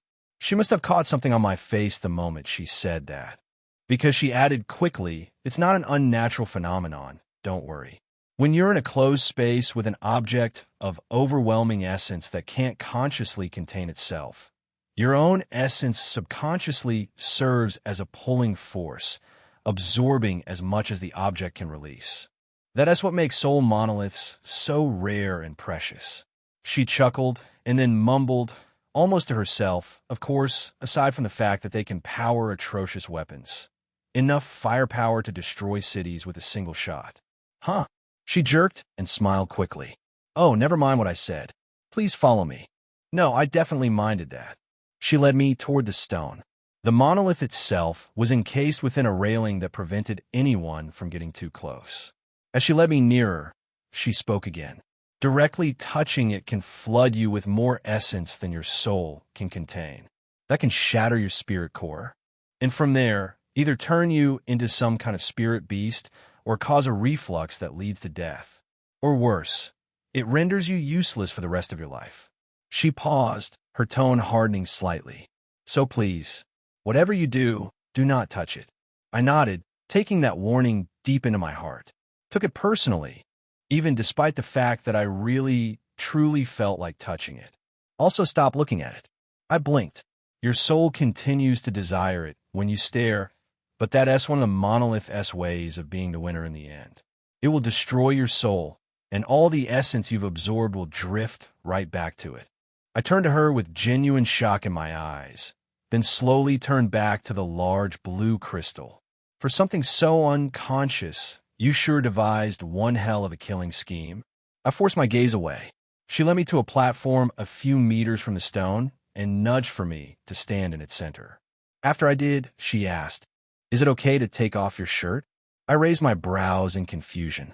"Because you want to measure the quality of my soul? Iskindaleha. Or are you a perverted comrade too?" She frowned. "Please do not look at me like that. You aren't even as ripped as many soldiers I've met for you to be looking at me like that." I chuckled as I started removing my armor. Sure, I finally pulled the shirt off, and there I was, standing before her with my divine body, aesthetic and physique, on full display. She gulped. "Oh." I glanced down at her from the platform and scoffed. "Comes premium. Nothing like you've ever seen." She gulped again and blinked. "I see." I would be lying if I said I didn't catch that small look of regret cross her face as she glanced between me and her comrades moving around the chamber. She brought a couple of wires and began attaching them to my body. Each time her hand met my skin, her eyes went wide and a faint pink blush crept across her jade-like complexion. She was finally done, and trying not to stumble, she stepped back. Actually staggered back. She was holding some flat device that, if I didn't know better, I would call a tablet. But it seemed more like a control mechanism of some sort. "Now what?" I asked, turning to study the waves of blue glow still flowing out of the soul monolith. "Now, we see what your actual soul rank is." She operated the device for a moment, and I felt soft tingles ripple through my body, like something injecting into me, then pulling a sliver of essence back out in a gentle, clinical manner that was over in seconds. I turned to the woman when I noticed she had gone completely silent. Her mouth fell open. She covered it with her hand. At the same time, her colleague standing beside her glanced over and said, "Is it that pathetic?" He was chuckling, and that annoyed me a bit, but I didn't need to do anything because the moment he leaned in to look for himself, the laughter died. He trembled and staggered back. "Oh, hell no. How come?" His eyes widened. "We have another one after how many years?" Chapter 314. What a disappointment. As the man said that, he staggered back, staring at the lady. She was looking at the device in her hand, and her eyes were shaking. "It really is, I senti it?" The man trembled. I couldn't tell if it was excitement or fear. "What are you doing standing around like that? Go get the colonel. Now." The lady flinched. "Igriagis." She bolted, clearly not ready for such sudden movement, because she staggered and nearly fell before catching the doorknob and wrenching it open. The door slammed behind her, and the sound echoed through the stone corridor like a gunshot. I stood there, dumbfounded. These two had been perfectly composed when they were strapping wires to my body and poking at my essence not 2 minutes ago. Now one of them had nearly broken her ankle running out of the room, and the other looked like he had seen a ghost. I turned to the guy and tried to put on a smile. If these people were joking with me, I swear I was not going to be having it.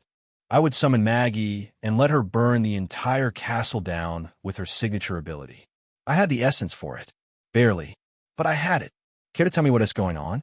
"Sir, did you ever check your Summoner S rank?" I chuckled, making light of the serious tone he was using on me. "What do you mean, did I ever?" "Of course I did." I glanced around the room. Not in this grand manner, though. There was an orb, and we were asked to inject our essence into it, and it brought out our ranks. The soldier looked at me like I had just spewed complete nonsense. And what rank did it bring? I scratched my sideburns. F rank? His expression went stern, almost reproachful, as if I had personally offended him. Of course it brought F rank. Such a cheapskate method of measurement only works for regular summoners. He shook his head, agitated, and I noticed his hands were trembling. Not from cold. There are ranks for regular summoners and separate ranks for non-regular summoners. Lesser and higher. The scales are completely different, and a cheap essence orb cannot even register the higher ones. I narrow my eyes. What do you mean? His tone was hasty, words tripping over themselves. He was trying to calm down and failing at it. Around us, the others had started muttering, leaving their respective posts to look at me. They had discipline enough not to start gathering around, at least, but the glances were not subtle. Were you measured before or after your summoning? Sir? Man, just drive to the point. Before? He shook his head grimly, as if something was terribly wrong. Maybe something was terribly wrong. The people responsible for your first rank evaluation were incompetent. That is the only explanation for this. I snapped at last. Bro, you're going to tell me what my rank is, or what? At that exact moment, the door slammed open. The energy in the room shifted before I even saw who it was. Every soldier nearby straightened. Some stepped back. Alice walked through, but he was not alone. Flanking him were soldiers in armor nothing like what I had seen so far. Theirs looked like they had been crafted in a pool of ethereal liquid darkness, swallowing the little light that seeped through the windows rather than reflecting it. They had to be commanders. Even Lady Fintan was with them.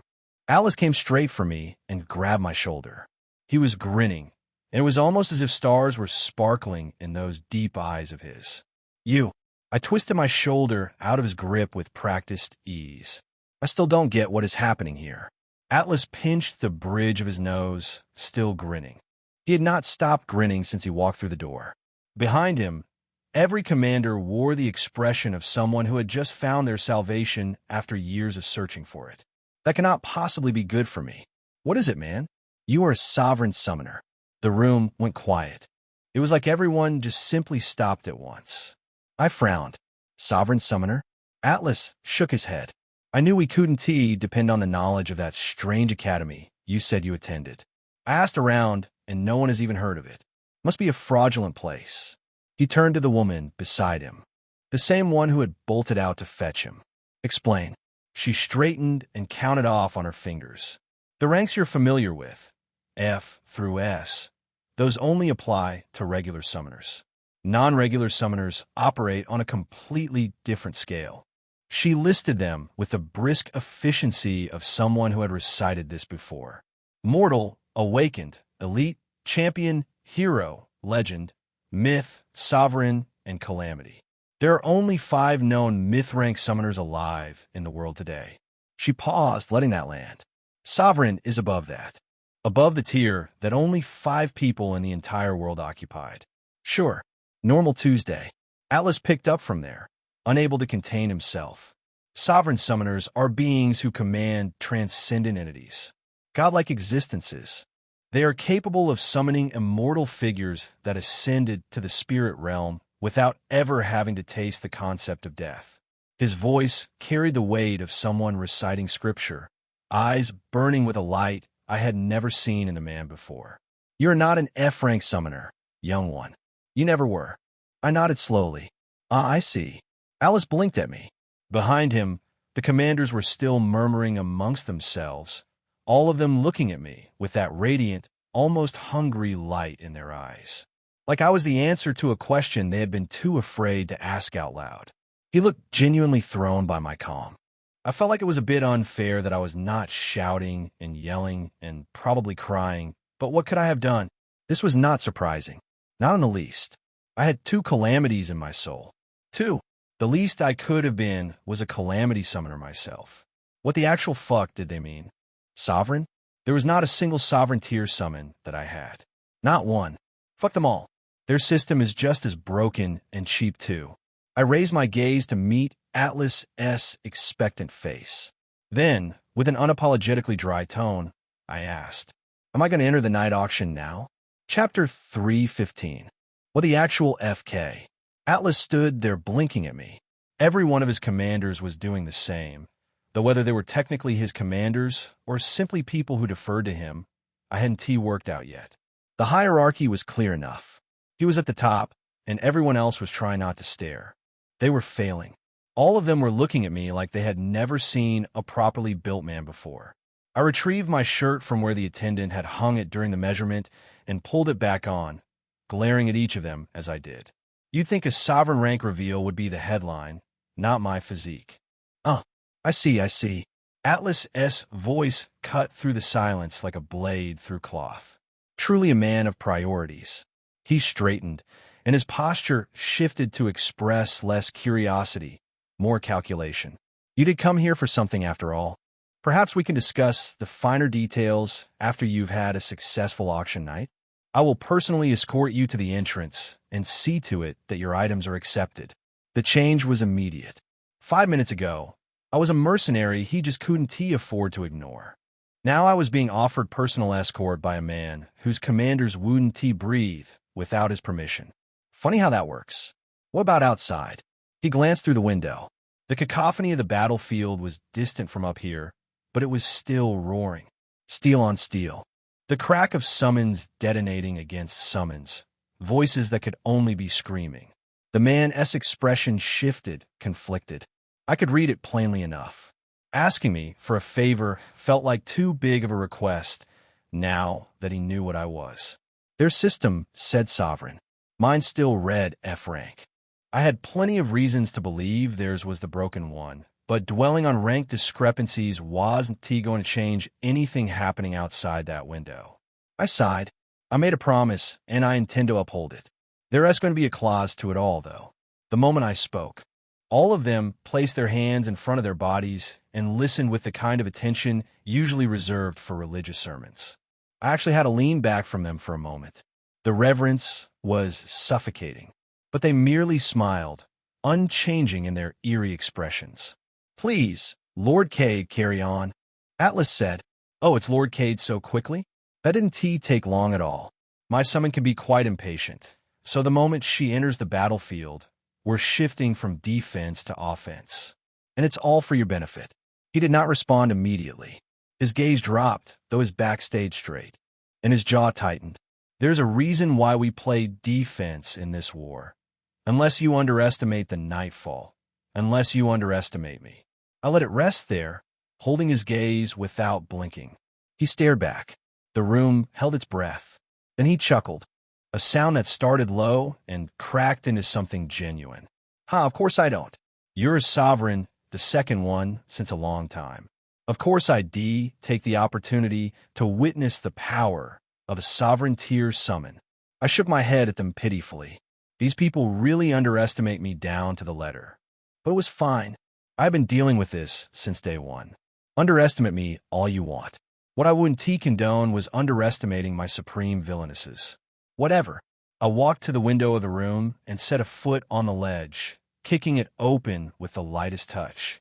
The frame swung wide, and the noise of battle flooded in, raw and immediate. The commanders behind Atlas flinched. He raised a hand, and all of them settled back in place.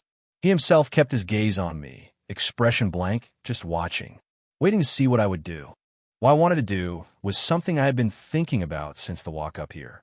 I grinned. Then I summoned Maggie. But unlike before, I didn't summon her standing on the ground. She materialized mid-air, right there in the middle of the dark sky, and immediately began plummeting toward the ruinous battlefield below. Maggie did not flinch. 8,000 years of existence will do that to a person. She did, however, turn to me for a brief moment as she fell past the window, and the glare she shot me carried a very specific message. The message was that terminating the contract between us and sending her back to the spirit world was not going to save me from what she intended to do about this. Is that even possible? Can she reach me from the spirit world? I had been quite happy with this little stunt when I thought of it. Now, watching the murder in those crimson eyes shrink into the distance below, I was having second thoughts. Damn it, I better run. Maggie, though, did her thing. She didn't try to stop herself. Didn't try to change her trajectory. She simply let herself fall with the wind, and then the ground exploded. White dust erupted from pulverized stone, ruin shattered outward in a ring, and a shockwave rolled across the battlefield in every direction, swallowing both sides of the fight in a blanket of debris and silence. Woof! Atlas was already behind me at the window, his eyes wide as he watched the ripple of destruction consume the field below. The dust cloud was still rising, still spreading, and nothing down there was moving. I sighed, then looked him straight in the eyes. I think you could draw your forces back now. Atlas looked down at the battlefield. It was silent, just smoke swallowing everything and everyone. All activity had ceased. He chuckled. I understand you're young and full of guts, but that is a very rash decision. Your summon needs my men down there to do whatever it is she intends to do. He leaned against the window frame, his eyes sparkling as they traced the settling dust cloud. What summon is that, though? Did I just catch a glimpse of a nun-s habit? Did I see wrong? I closed my eyes and suppressed the irritation rising in my chest. Listen, you asked for this, and I'm offering it. Without me on that battlefield, my summon is going to tear everyone apart, both friend and foe. He shrugged, looked down at the carnage one more time, then shifted a cool smile to me. Then go down there. I'm not withdrawing my soldiers. My mouth fell open. No. What the actual fuck? Chapter 316. The auction house lady, I was getting fed up, but what did I care? There was no actual reason for me to care. I was only worried about some very selective people down there, and Maggie really happened to not have a moral compass. I don't know if there was any point in her life 8,000 years ago where she did, but whatever compass she once had clearly stopped pointing north a long time ago. So all of this was just me trying not to put everyone in trouble because of my summon, and then here I was explaining that to them, and this bastard was telling me no? What the fuck? No. What the actual fuck? They can all go die for all I care. I inhaled and exhaled, saving myself some peace. Meanwhile, Atlas was still staring down from the window. Something was happening on the battlefield below. Maggie was finally moving, but the cloud of dust that shrouded the entire field drowned everything, even the sounds that should have been coming out. There were screams, though, really loud, really ugly screams that clawed through the dust like the dust meant nothing. The man did not mind them. He leaned his jaw on his arms and watched with delight in his eyes. It was uncomfortable to watch. He essence saying, "Hey, well then, why should I care? Take me to this auction." He finally leaned away from the window and looked at me. His dark, elderly gaze returned to what it had been when I first met him, composed and measured, like the man who had been savoring screams a moment ago didn't he exist. But there was no way. Simply changing the look in his eyes and giving off the air of a serious man was not going to win back the respect I had just lost for him. He extended his hand forward. "Here, Lord Cade, let us escort you." I still didn't understand the respect they were giving me. I hated it, in fact. At a time like this, I remembered back home with Cassie and how she really always disrespected me, especially with that damn new girl she picked off slavery, the one I had been so enthusiastic to save. A man sometimes chooses the poison that kills him. But here, I felt important, and honestly, as strange as it felt, it was slightly intoxicating. The kind of intoxicating where you know you should spit it out, but you keep swallowing anyway. I was walking beside Atlas. Lady Fintan moved silently behind us, and there were more commanders, about 7 of them, all drenched in ominous armor with crimson capes billowing at their backs. This was a procession that made you look important whether you wanted to or not. People parted across the hallway for us. They skittered to the side, threw themselves out of the way when they needed to, and all of this was somewhat on account of me. It shouldn't have felt good, but it did. We entered the first main hall of the castle, the one I'd seen earlier with several tables covered in paperwork. Soldiers were running into the castle with sweat and grime and blood on their faces, whispering into the ears of those closest to the door, who carried it to the men at the tables. The men who ran and hastily ran back outside. A war machine grinding along without pause. But we didn't wait long enough to see another come in, because we were already ascending a staircase that led us far upward. The hall had gone silent. Everyone was looking at the strange boy walking with their commanders, although the tall man beside me was stealing the spotlight more than he should have been. At some point, he apologized. "I'm sorry if the stairs bother you. There's no official statement yet, but I doubt anyone around here knows how to keep a secret." I simply nodded and said nothing while we continued forward. We passed through another hallway and entered a double-door lift. It carried us downward. The descent took a few moments, but when we were finally down, Atlas did not simply open the door. He touched a lever, brought out a key, and turned it in the keyhole beneath the lever, after which he was able to move it freely. He turned it down and right again. The small room we were encased in plunged downward with terrifying speed. My stomach lurched, and it took everything in me not to stagger and fall. In that moment, I knew we were beneath the ground. Far beneath it. It finally stopped. The lights across a hallway began to snap open one by one, tracing a path down the tunnel and lighting everything up. He stepped out. I followed. Lady Fintan did too, but the rest of the commanders simply bowed, and as we closed the door behind us, they were drifting upward immediately. Atlas stood silently for a moment, staring at the tunnel of lights that seemed to stretch endlessly. No, that wasn't quite it. The tunnel actually did stretch endlessly. There was a flood of lights that brightened the path downward, and that was exactly why I could see the problem. There was no end to this tunnel, just light flooding into nothing. Atlas exhaled. He looked stressed all of a sudden. "Ah, goodness. Lady Fintan, would you do the honors?" The fox lady stepped forward. Without the tail obscuring her from behind, every part of her shifted with that unnatural weight she carried. A body built for a kind of violence that the softness of it begged you to forget. She sent her hand forward immediately. Her fingers straightened. She struck the space itself. I didn't know how that was possible, but it was. That strike rippled across what must have been several kilometers, and the tunnel trembled. Lightly at first. Then the ground began to split, and cracks ran across the walls, tearing everything apart.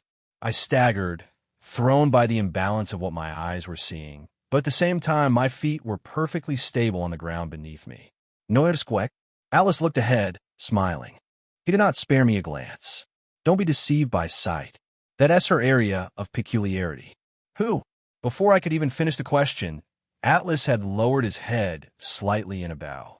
"Lady Hugh of the Venetian House. Humbled to be before your presence." A lady stood where the tunnel had been. Energy radiated from her like a flood that made my body tremble as if I'd be swallowed whole if I didn't sit still. But when she spoke, her voice cooled everything down to nothing, like the surface of water that had never once been disturbed. "Colonel Atlas, what brings you to this place at this hour?" Chapter 317. Walked right into her dam, mind the colonel stayed bowed, though his head barely dipped at all. "Ah, some really troublesome guests today, milady. They put a knife to my neck and insisted that I brought them to you. You should know, with how things have progressed at this hour, I have little time for jokes." His lips curled into a smile. For a moment, I thought he wanted to throw us under the carriage, but the next it really looked like this bastard was playing around. Before he could answer, however, Lady Fintan's voice cut into the space between them. "Is this how you treat a very esteemed customer?" The lady turned to Lady Fintan, who was standing next to me. Her expression didn't change. Not a flicker, not a crack. It was like watching the surface of a lake that had been still for 100 years decide whether something was worth rippling for. Her dark blue brows sat high, sharp enough to look carved. Her skin was pale, without a single blemish, save for a mole beneath her right eye that sat there like a mark of depravity among a flood of divinity. That was the whole trick of her beauty. Everything pristine, everything composed, and then that one flaw placed so precisely it made the rest of it worse. Worse for me, that is. You are, in every sense, our esteemed guest, Lady Fintan of the Whitetail clan. But you haven't exactly been on your best behavior with us for a while. You were nearly banned from the night auction because of your uncomely conduct. I was the one who pleaded with the Central Council on your behalf. You were permitted to attend again, and yet you intend to make another scene by arriving late? Her words wasted no effort and demanded no answers. They were sharp and direct, each one landing and staying where it was placed. For some reason, I saw so much of Cassie in this woman. After she stopped talking, the fox lady said nothing. She smacked her teeth. Then, after a beat of silence, her voice retorted. I'm not trying to make a damn scene. I sincerely am not. I just want to silently get what I came here for. Why does everyone always reprimand me and never turn to that wretch? If you mean Lady Thamida, she is always on her best behavior. Lady Fintan, it is you who is ropes to knot. Even now, look at you. There is no reason to be raising your voice at me, and yet here you are. Lady Fintan went silent. She didn't retort, didn't argue. She simply looked down like she had just been reproached, and it actually hurt. It was almost childish in a way, and witnessing that made me curious about who exactly this woman was. Because Lady Fintan was not a child. She was not weak, and she had folded like wet paper under 3 sentences. The lady emanated an air of quietness and peace. Her entire body seemed assembled from elegance, and yet she wore nothing extravagant. A dark purple gown that tightened against her upper body and flowed freely downward, covering her feet or whatever was there at this point. No jewelry that I could see. No ornamentation. She didn't need any of it, and she knew it. I'm glad you see you're wrong, and I hope you'll keep yourself in check. Then the lady took her eyes off Lady Fintan and turned them on me. I felt stripped bara. Not physically, though it felt close enough. It was like standing at the edge of a vast, clear body of water and looking down to find nothing between me and the bottom. Just the depth, and me suspended above it with nothing to hide behind. I felt seen. She shifted slightly. Something trembled through her, quick and controlled, and she caught herself almost instantly. I didn't know what caused it, but I was damn sure I caught her eyes drop to my lower body before they locked back onto mine. She recovered with such composure that if I told anyone I saw her tremble, they would hate me for the lie so thoroughly I would be burned at a stake. Suddenly I'm having a bad taste in my mouth. Why did I have to go and think that? Young man, can you tell me who you are? Her clear blue eyes held me. Her question demanded an answer without needing to be asked twice. But I noticed something strange. I was standing alone. I almost staggered, but her voice anchored me. Don't worry. You're in my spirit illusion. All that you see around you, depending on perspective, both is and is not real. My brows pulled together. What does that even mean? You've not quite answered my question. What do you seek here? Do you seek to expose someone? I chuckled, low and dry. Why would I want to do that? I pulled a couple of primal fangs from my coat and showed her. I'm here to sell items to the auction and make money. She stared at the fangs in my hands and said nothing. A full second crawled by, and then she exploded with laughter. It was wild and unrestrained, completely wrong for someone who carried herself with that level of elegance. It left me unmoored, because even in the middle of this chaotic, ugly laughter, her beauty still shone through. Strange. I used to think all laughs from beautiful women were bound to be ugly. What was I saying? I didn't think her laughter was ugly, very ugly. But why the hell was it enchanting? I frowned. Hey, I recognize this. Before the lady even stopped laughing, I was already looking at her with a dark grimace on my face. She went completely silent and looked at me with an indifferent expression. Hey, lady, I really don't like people messing with my head. Get the fuck out. Right now. Her eyes widened, then froze. Oh, that essay first. I've never been caught. Her lips curled into a coy smile. But you have it wrong, young man. You're the one who walked right into my mind.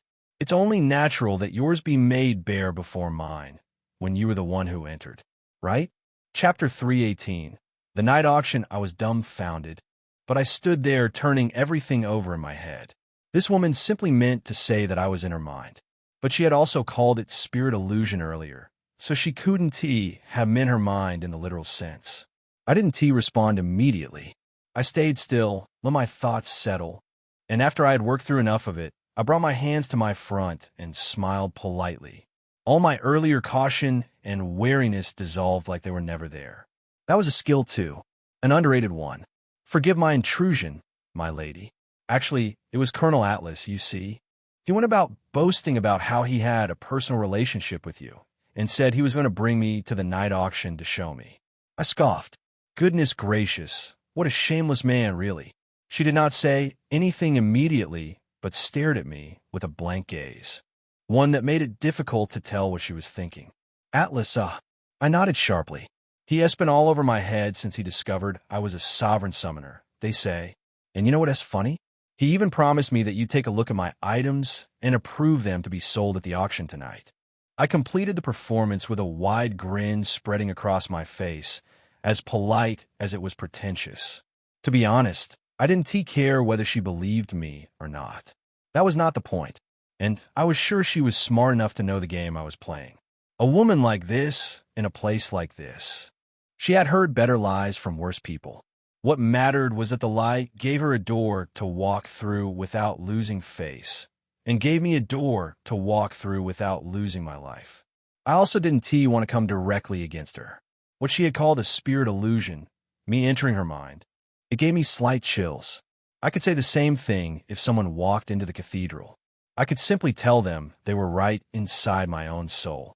But that was impossible. Manifesting one's soul as a physical, tangible space? Maybe if I had a spirit that could weave illusions, the story would be different. But the point was that something about this woman made me extra cautious. She was probably as strong as I was, and strong enough to at the very least bother my summons. Then again, I could be wrong. I was nothing if not a chicken after all. I see, a sovereign. Her tone shifted just slightly. How come I've never heard about you? Only 2 sovereigns exist in the world today. A third one would quake the entire world with its announcement. How come you're unheard of? What is your name and origin? I sighed. Kate Marlowe. Earth. She looked at me. Confusion wove across her brows. I sighed again. See, I knew you'd make that face. It's the face anyone would make. Do you even know what Earth is? She smiled, smooth and unhurried, and nodded. I must admit, you're a strange one. No one except the heavens understand the nature of the sovereigns. After all, since they wield a spirit that fragments their soul. She smiled and bowed towards me, gracefully. Lord Kate Marlowe, welcome to the auction house. I was dumbfounded. Did it all really end with me saying I was a sovereign? Am I underestimating this whole thing? I was still asking myself that when the lady took a step back and the entire place moved like the world had been a painting on glass and someone had shattered the glass. The scenery cracked apart in every direction, fragments of light scattering into darkness. And then from that darkness, new light bubbled up. Paper lanterns drifting above a street, arched rooftops, the warm glow of fire against the underside of old tile. The streets were crowded, throngs of people walking shoulder to shoulder beneath a sky so dark and so clear I could count the stars. And then the pressure hit me. It came all at once, from every direction, a weight that pressed against my chest and squeezed the air from my lungs as though the very heavens were settling onto my shoulders. My knees didn't buckle, but they thought about it hard. The sky wasn't falling. That would have been simpler. Every single person walking this street. Beneath these dark skies and arched rooftops emanated a pressure that felt like a mountain given breath. Not one mountain, even so, dozens, there were hundreds. All of them walking casually like they were just other men, buying things, talking, existing, each one carrying enough spiritual weight to crush someone like me if they bothered to notice. I think I froze. Maybe 2 seconds or 3. The lady caught my arm with both hands, leaning close. Too close. It can be too much to bear. The powerful here don't have to hide. The cumulative spiritual pressure you're feeling from everyone at once is capable of killing a C-rank regular summoner outright. Even an S-rank will be knocked unconscious by its weight. She glanced at me, something unreadable passing behind her eyes. It's admirable that you're standing. Despite being here for the first time, Atlas was indeed right to bring you to me. I was silent, looking around the streets and the clear dark sky with its multitude of stars. How are we in another location? Did we teleport? That was most likely the answer. She led me forward, holding my hand tightly. I failed to notice it at first. The pressure from the people walking the street had my full attention, every instinct screaming that I was a fish swimming through a school of sharks. But now that I was looking away from the parade of furiously strong individuals who walked about like they were just running errands, I noticed something else entirely. She had settled close against me, the warmth of her pressing gently against my arm. And I didn't want to seem strange saying this, but you see, I tend to have a really creative and innovative mind, and the inspiration I was feeling in that moment was already beginning to express itself as some kind of new idea. The equation may even have had a thing or two to do with moving mountains. Gade, no, think. She could be crested as sister or aunt or even mother. Don't think of her like that. It was not getting any better. In fact, I think I may have made it worse with that thought. Chapter 319.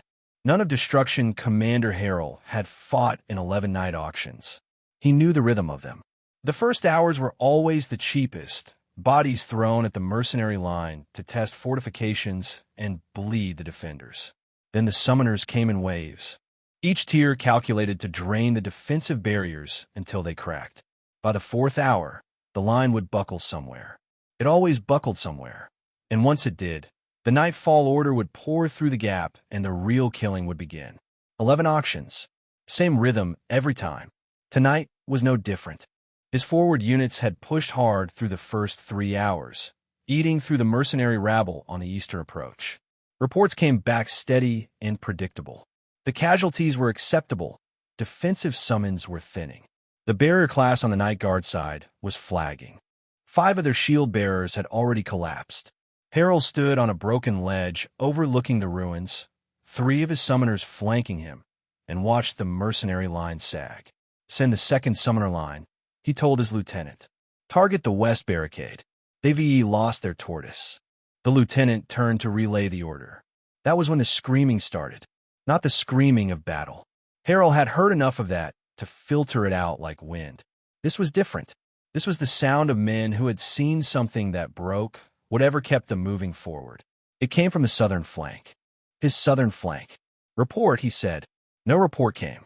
Only more screaming, and then silence, which was worse. He turned to his lieutenant. What's happening on the south? The man was already looking, squinting through the dust and torchlight that choked the ruins. His expression shifted from irritation to confusion. I don't know, sir. Harrell moved to the edge of the ledge and looked south. At first, he couldn't parse what he was seeing. There was a gap in his formation. Not a tactical gap. It was a breach caused by enemy pressure too. It was an absence of men where 50 soldiers should have been standing. The ground was littered with bodies, some still moving, most not, and among them, walking with the unhurried patience of someone crossing a quiet courtyard, was a woman. She was small and petite, wearing what looked like a nun's habit, the dark fabric torn at the edges and streaked with something wet. Her hair was hidden beneath a veil. In her right hand, a silver chain swung in a lazy arc, catching the firelight as it moved. Behind her, the southern flank simply did not exist anymore. Who was that? Nobody answered him. The woman reached his front line. 3 soldiers moved to intercept her. Harrell watched the first one lunge with a spear, a clean thrust aimed at her center mass. The chain snapped upward. It caught the spear shaft and ripped it out of the soldier's hands with a force that spun him off his feet. Before he hit the ground, the chain reversed direction, whipped around, and struck the second soldier across the chest. The sound it made was not a crack. It was a detonation. The man's breastplate caved inward, and he left the ground entirely, his body carving a trench through the rubble behind him. The third soldier tried to run. The chain caught his ankle. She yanked, and his body swept the ground before she whipped him overhead and slammed him into the earth with enough force to crater it. Dust erupted in a ring. She didn't pause. She didn't even look at what she'd done. She kept walking. Send Vorit's squad, Harrell said. His voice was still calm. 11 night auctions. He'd seen strong fighters before. Full engagement. Surround and suppress. Vorit's squad was 12 men. Career soldiers, all of them. Swordsmen, 2 shield bearers, a pikeman with arms like tree trunks. They moved in formation, flanking wide. closing on the woman from 3 angles. She stopped walking. Harold leaned forward. The chain coiled around her forearm twice, and then she moved. It wasn't T-speed. Speed was something you could track, something the eye could follow even when it lost details. This was displacement. She existed in one place, and then she existed in another, and what was left behind in the space between was broken men. The chain uncoiled and lashed through the first 3 soldiers before Harold registered that she shifted her weight. It wrapped around the shield-bearer's arm, and she pulled. The man weighed 200 pounds in his armor. He flew toward her like a child's doll, and her fist met his face at the midpoint. The crack echoed off the ruins. His helmet split. He dropped and didn't move. The chain was already elsewhere. It whipped in a circle around her body, a radius of silver that turned everything within 3 meters into a killing field. 2 men caught the chain across their throats. One caught it across his knees and folded. The pikeman thrust from outside her range, and the chain wrapped his pike, jerked him forward, and her knee came up into his ribs. He bent around the impact, and she released him with a backhand that sent him spinning into the rubble. 12 seconds. The entire squad was on the ground. She pulled the chain free from a groaning soldier's arm, flicked the blood off it with a snap of her wrist, and kept walking. Harold's calm cracked for the first time in 6 years. "Summoners," he said. "Bring her down." 3 summoning circles blazed to life on the ridge. The first summoner brought forth a shadow wolf the size of a horse, all black muscle and teeth like knives. The second produced a serpent of condensed stone that coiled through the air, its body grinding against itself. The third summoned something Harold had seen tear through barricades, a beetle-like creature with a shell harder than forged steel, its mandibles clicking with mindless hunger. 3 summons. 1 C rank, 2 D rank. More than enough to overwhelm any lone fighter in the night auction's history. The beast wolf reached her first. It lunged, jaws wide, aiming for her throat. She caught it by the lower jaw with her bare hand. The wolf's momentum drove her back half a step. Then she stopped, and the wolf stopped with her, its legs scrabbling at the ground, its jaws straining against a grip that shouldn't have existed on a hand that small. She squeezed. The jaw shattered. The wolf dissolved into black mist with a sound like tearing cloth, and the summoner who produced it staggered, blood pouring from his nose. The stone serpent came next, coiling around her from behind, constricting. Its stone body tightened. The ground cracked beneath her feet from the pressure.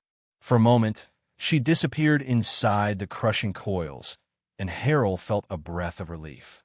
The serpent exploded. Fragments of stone sprayed outward like shrapnel, peppering the nearby ruins, and the woman stood in the center of the wreckage with the chain wound tight around her fist.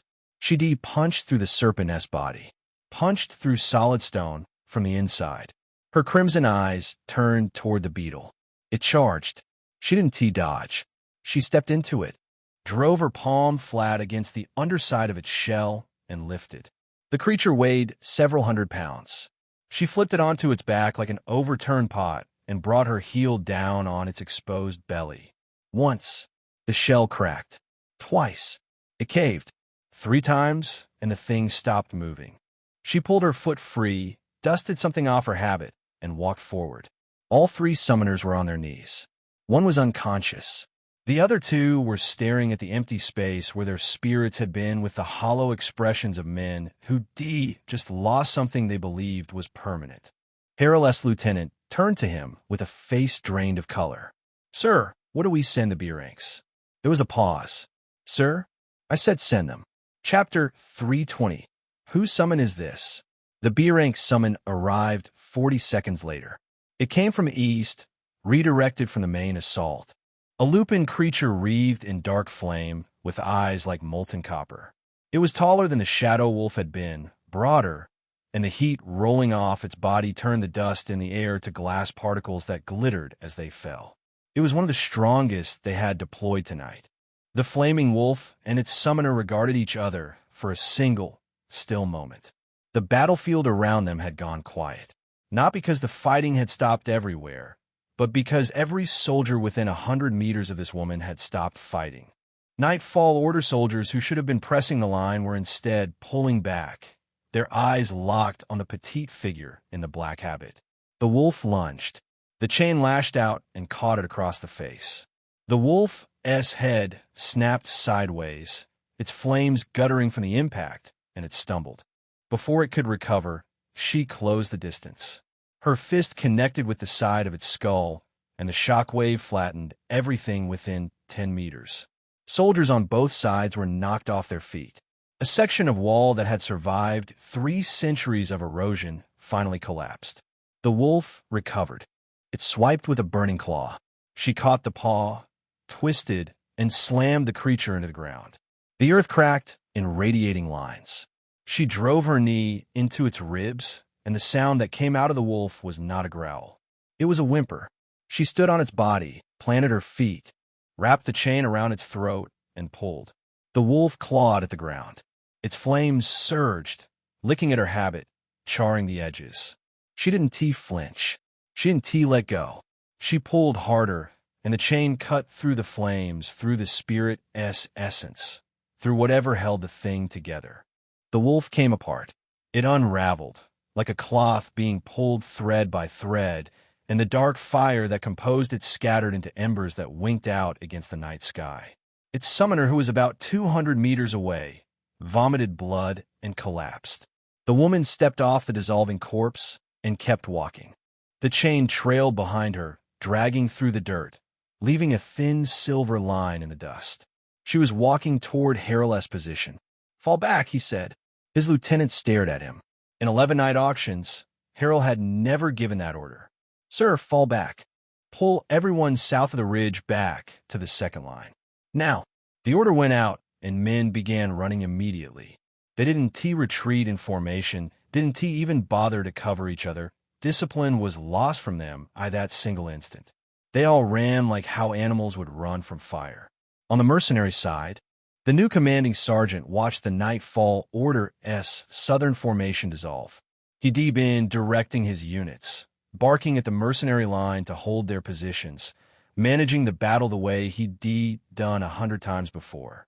And then the southern flank had simply stopped being a problem. He couldn't understand why until he saw her. The woman in habit, the nun. She was walking through the battlefield at a pace that suggested she had nowhere in particular to be, swinging a chain that moved like it was alive. Around her, in a rough circle perhaps 40 meters in diameter, nothing was standing. Nightfall soldiers lay in heaps. 2 summons were dissolving. A third was dragging itself away on shattered legs. But it wasn't just the enemy. 3 mercenaries from Kale's own line were also on the ground in her wake. They hadn't been killed, but the one trying to stand was doing so on a leg that bent the wrong way, and the other 2 weren't trying at all. The woman had walked through the mercenary line, through his line, and out the other side, and she hit anyone who'd been in her path. "Who the hell is that?" one of his night guards asked. The sergeant didn't answer. He was watching her walk into a cluster of Nightfall soldiers who were trying to reform. The chain whipped out, and 3 men went down in a single arc. A 4th charged her with a war axe, and she caught the haft mid-swing, tore it from his grip, broke it over her knee like kindling, and backhanded him hard enough that his body left a mark on the wall it hit. She wasn't fighting. Fighting implied effort, resistance, some measure of reciprocity between combatants. What she was doing was closer to housekeeping. "Do we intervene?" the night guard asked. The sergeant watched a Nightfall summoner deploy his spirit, something canine and snarling, and watched the woman catch it by the throat and crush it in her grip without breaking stride. The summoner turned and ran before the spirit had finished dissolving. "No," he said, "but she hit our no." The night guard fell silent. The sergeant was not a stupid man. He was not brave the way poets describe bravery, the kind that charged into certain death for abstract ideals. He was the other kind, the kind that recognized when a situation had moved beyond the scope of anything he could affect and had the good sense to simply not be in its way. The woman was a force of nature wearing a nun's habit. She made no distinction between sides. She acknowledged no formation, no authority or command structure. She simply moved forward, and everything in her radius came apart. And the worst part, the part that made the Sergeant-S hands cold inside his gauntlets, was what she wasn't doing. He'd been watching her for 3 minutes. She'd dismantled an entire flank, destroyed summons that should have taken coordinated squads to bring down, turned career soldiers into fleeing animals, put a B-rank summon in the ground like it was a stray dog, and she hadn't used a single ability. No single spirit essence had flared out from her, even though she was clearly a summon. There was nothing that suggested she was drawing on anything beyond her body in that chain. She was doing all of this with her hands. From across the battlefield, he watched her pull the chain taut between her fists, clothesline 2 soldiers who'd been too slow to run, and keep walking. Her crimson eyes swept the field with the flat, dispassionate gaze of someone looking for something that might actually require effort. She didn't find it. His mind trembled on the edge of breaking down. Who in the world, whose summon is that?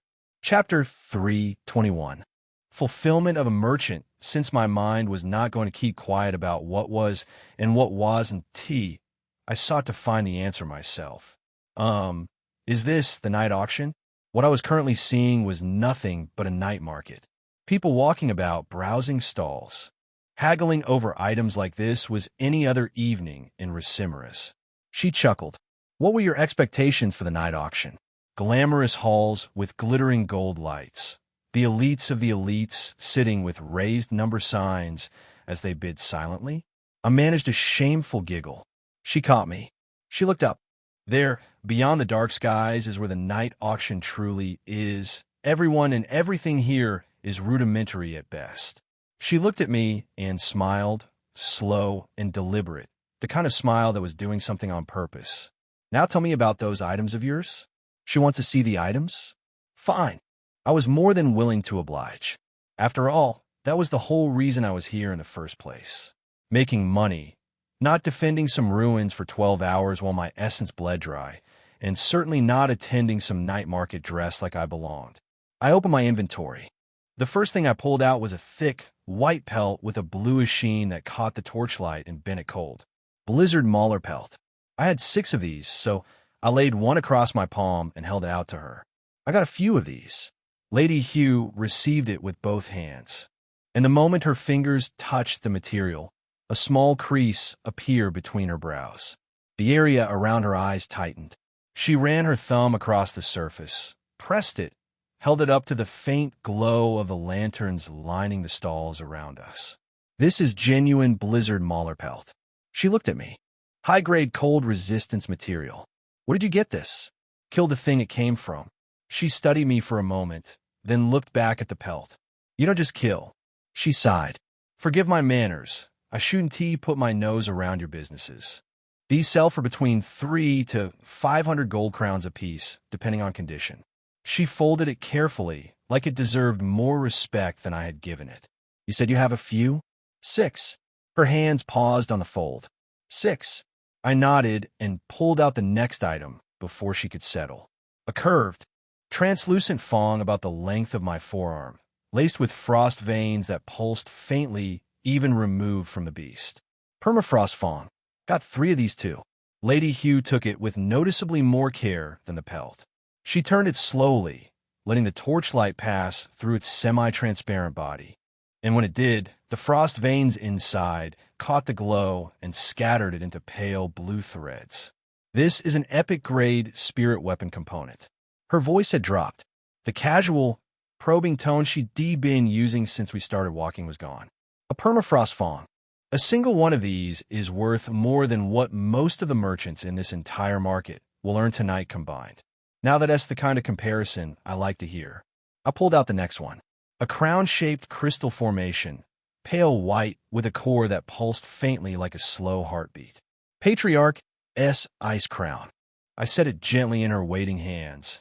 And I say gently because I had 7 of the damn things, and dropping one would have been an insult to my wallet. The moment she received it, her composure cracked. Her lips parted. Her eyes widened by a fraction, then narrowed, as if she was trying to force herself back into control, and her face wasn't cooperating. This is a Patriarch-S ice crown. She whispered it. In the middle of a crowded night market, Lady Hugh of the Velation House was whispering like she was afraid someone would hear. These are used to craft frost aura equipment. That equipment only reaches market once every few years because no one can reliably obtain them. I have 7 of those. She looked up at me, and for the first time since I met this woman, she didn't seem to have a response ready. Just her face doing what faces do when the brain behind it is trying very hard to keep up. I decided not to let it keep up. I pulled out the ancient Mahler heart next, a dense, fist-sized organ preserved in crystallized spirit essence, cold enough that frost formed on my fingers when I held it. Alchemy ingredient for cold immunity potions. Only had 1 of these, but the way her hand trembled when she took it told me 1 was plenty. Then came the Goraith bone plates. I pulled one out, pale and surprisingly light for something that looked like it had been ripped off a creature designed to survive getting hit by mountains. These are lightweight but strong. Armor crafting material, I believe. I shrugged. Got 8. She set the bone plate down on the cloth she'd been unconsciously spreading across a nearby stall counter, her hands moving with the practiced urgency of someone who handled precious goods for a living. But her breathing had changed.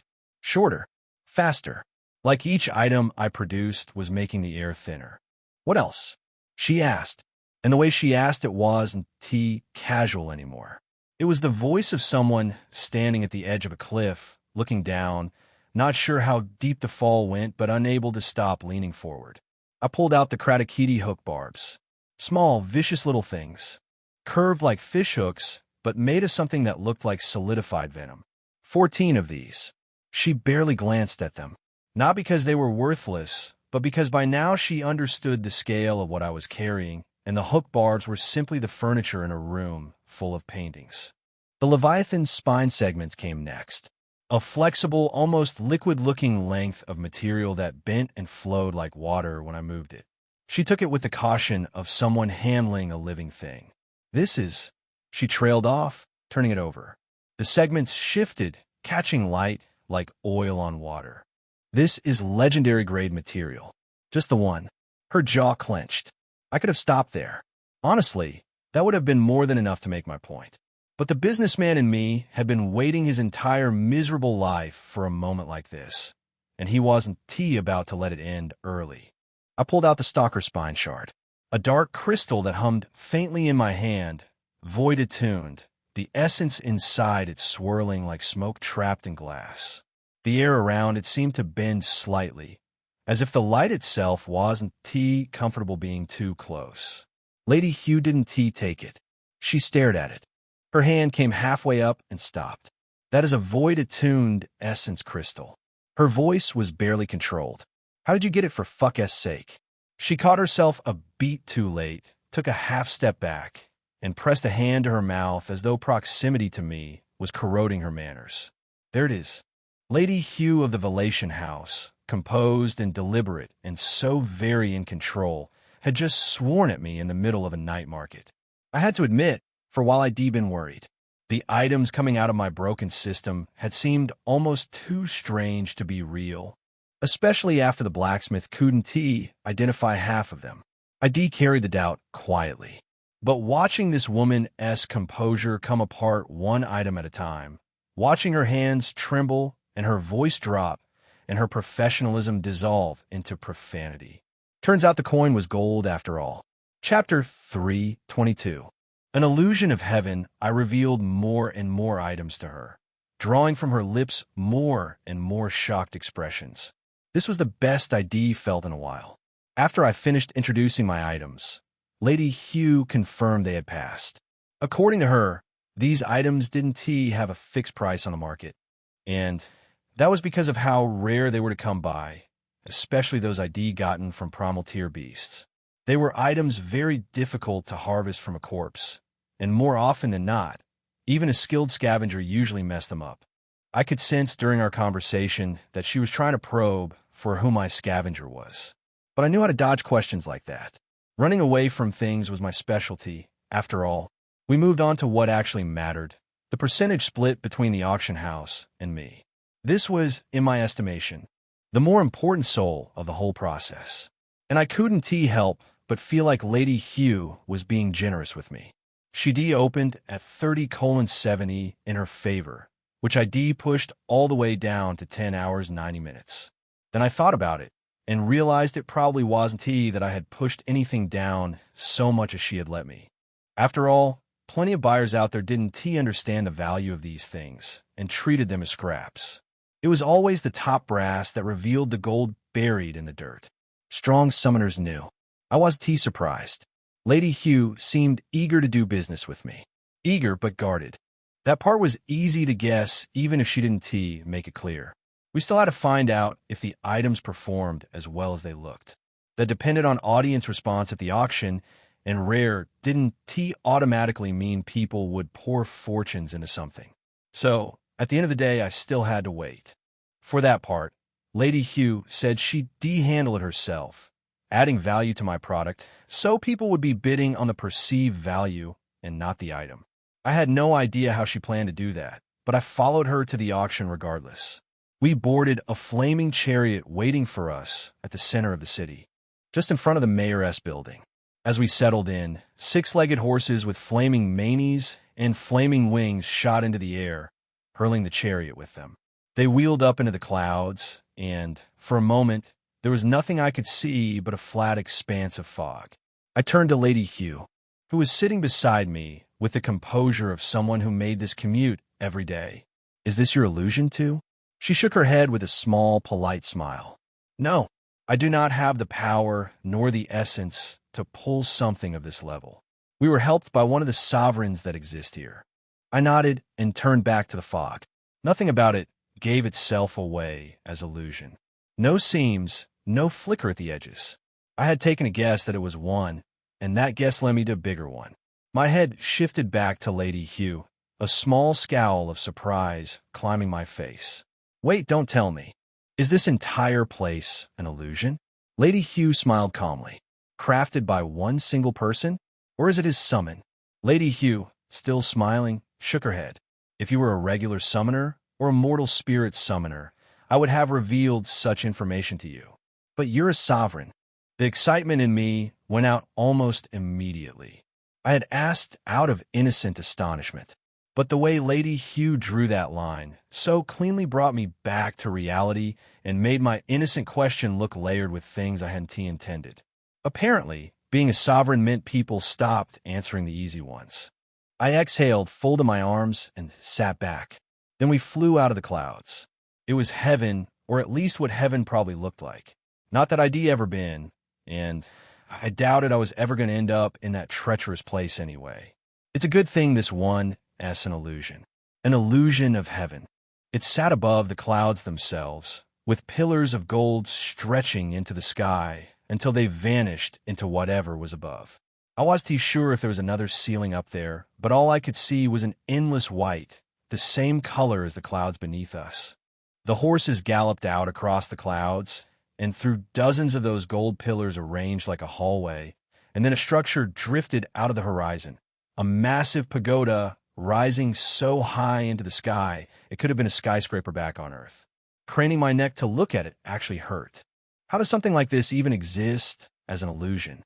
I always thought the whole point was that illusions weren't real. I respected whoever had built this. Genuinely.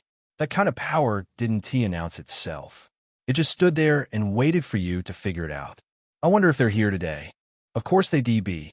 How else would they maintain something like this? The horses stopped in front of the pagoda.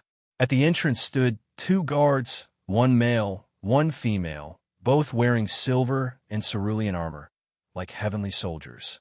Each of them gave off enough spirit pressure to match Tristan in a fight, maybe surpass him. And we all know Tristan was strong. Fairly. They scowled at me.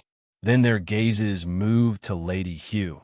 And just like that, their demeanors brightened like she'd personally come to make their day. Shitheads. They opened the wide double doors, and Lady Hugh and I stepped inside. Chapter 323. Heaven's Party. The hallway we passed through first was lined with servants and soldiers along both sides, all bowing as we went. Then we reached another door, where two horned servants pulled it open for us. What hit my eyes the moment it swung wide was gold. A vast wash of it, light first, the kind that overwhelms before you can brace for it. Then with a few blinks it cooled, and the room opened out before me. Gold ruled in this hall. It clung to every surface, every carved dragon and curling beam, caught the light filtering through the high latticed ceiling, and scattered it in molten fragments across the vast chamber. The air itself seemed heavier for it, as though wealth had weight and the room carried it like a burden of pride. Rows upon rows of seats descended in perfect symmetry, carved from dark wood polished to a mirror sheen. They curved inward, embracing the central floor like an audience drawn toward an inevitable spectacle. Every one of those seats was filled. Different people, different masks, and between them an endless variety of everything else except one thing. The pressure that rolled off them was the same, distinct and stacked, each signature layered over the last, until the air itself felt crowded with it. Lady Hugh did not let us descend to the seating. She took the upper walkway instead, along the back of the hall, bypassing the main floor entirely. On the way, she pressed a mask into my hands, demonic crimson and black, for fangs jutting in pairs, 3 crowns along the brow. Try not to look. I gave a look of disgust first. The thing was ugly in a way that felt almost deliberate. But a glance at what I'd already seen seated below suggested that wearing something this ugly was still the more dignified option. I put it on. As we move along the upper floor, each section opened before us like a private box, high-walled, carved from the same dark stone, half-draped in shadow.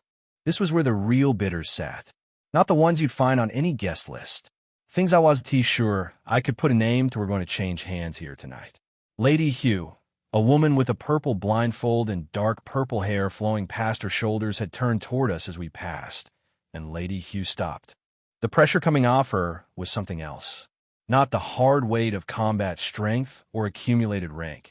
It moved differently, like it was flowing from the wrong direction, from somewhere ahead of now, bleeding back through what had already happened, pooling in the present. Lady Hugh lowered her head and said, her voice perfectly steady, "Oracle." The woman reached out and caught Lady Hugh's hands, gently raising her back up. "You can still call me Sarovia. You know that, right?" Lady Hugh chuckled, though the sound came out thin. "My father would have my head. He is a fool for religious uprightness." The Oracle laughed. Barely. She raised one hand to her mouth, and the sound disappeared behind it, so composed that her mouth never visibly widened. "That's right. Lord Behos is a very upright man, who doesn't give a shit about us, by the way. Language, Oracle." She composed herself immediately, her elegance returning like a tide. "I'll let it slip whenever you're around. It's like a window of fresh air." Lady Hugh smiled. "It's my honor, but that doesn't put me in such a great position, you know?" Then Lady Hugh's expression shifted. "I didn't expect you at the auction so soon. Is all well?" The Oracle sighed, precisely. "I initially thought I wouldn't come. Then my archseers said those war-forged boneheads are after something, and here I am." Lady Hugh gave her a look. "Or you wanted to escape your duties. There's nothing you don't already know. And please, language." She chuckled, the same controlled sound. "I suppose. Is it that obvious?" She trailed off. I noticed she was looking past Lady Hugh. I glanced back, half expecting someone behind me, but there was no one. She was looking at me. "Huh? Why?" She trembled. It was involuntary, sharp enough that she stepped back from it, and Lady Hugh moved immediately, catching her by the arm. "Sorvy, are you okay?" Her attendants in purple robes and matching blindfolds surged toward her, but the Oracle raised one hand, and they stilled. She straightened on her own. She was still looking at me. Lady Hugh turned, glanced at me, then leaned close to the Oracle's ear and said something low. Through the blindfold, I saw the Oracle's eyes go wide. She straightened further, said something quiet back, and then Lady Hugh returned to my side, and we kept walking. "What was that about? Do you know the Temple of Threads? The second most populous religion after the Radiant Faith?" "Yes, that is their grand oracle." I stopped walking. Both of my feet halted instantly. Lady Hugh said, without turning, Don't stop walking. I was moving again in the same breath of the moment. Wait, for real? She kept walking, her expression one of total irrelevance. You're a sovereign now. You should get used to atmospheres like this. Everyone here can sense that you're strong, but if you react the way you just did, they'll take it as an invitation. I nodded. Is she looking out for me? She is actually really nice. Or maybe it was just because I was a sovereign. Something else occurred to me, and I leaned toward her. Wait, could the top guy of the Radiant Faith be here too? Lady Hugh paused a beat before answering. He stopped attending 10 years ago, but he sent a stand-in. My eyes went wide behind the mask. Lucky that no one could see that. I walked in here thinking I understood what this place was. I had not. The Racimera's government built the Nightfall Order to tear this auction down. I thought that was ambition, politics, the usual overreach of people who wanted to be the only power in the room. I was starting to understand it now. This auction was a freaking heavens party. Chapter 324. The humble handler Lady Hugh escorted me out of the hall and into a back room. It wasn't empty, scattered across crimson sofas. A dozen or so figures sat in careful isolation, legs crossed, hands folded, the kind of stillness that looked practiced. Some sat alone, a few in pairs, leaning close enough to whisper but never quite touching. Every one of them wore a mask. Fox faces, Oni faces, one that looked disturbingly like a green man, though I doubted they called it that here. None of them looked up when I entered.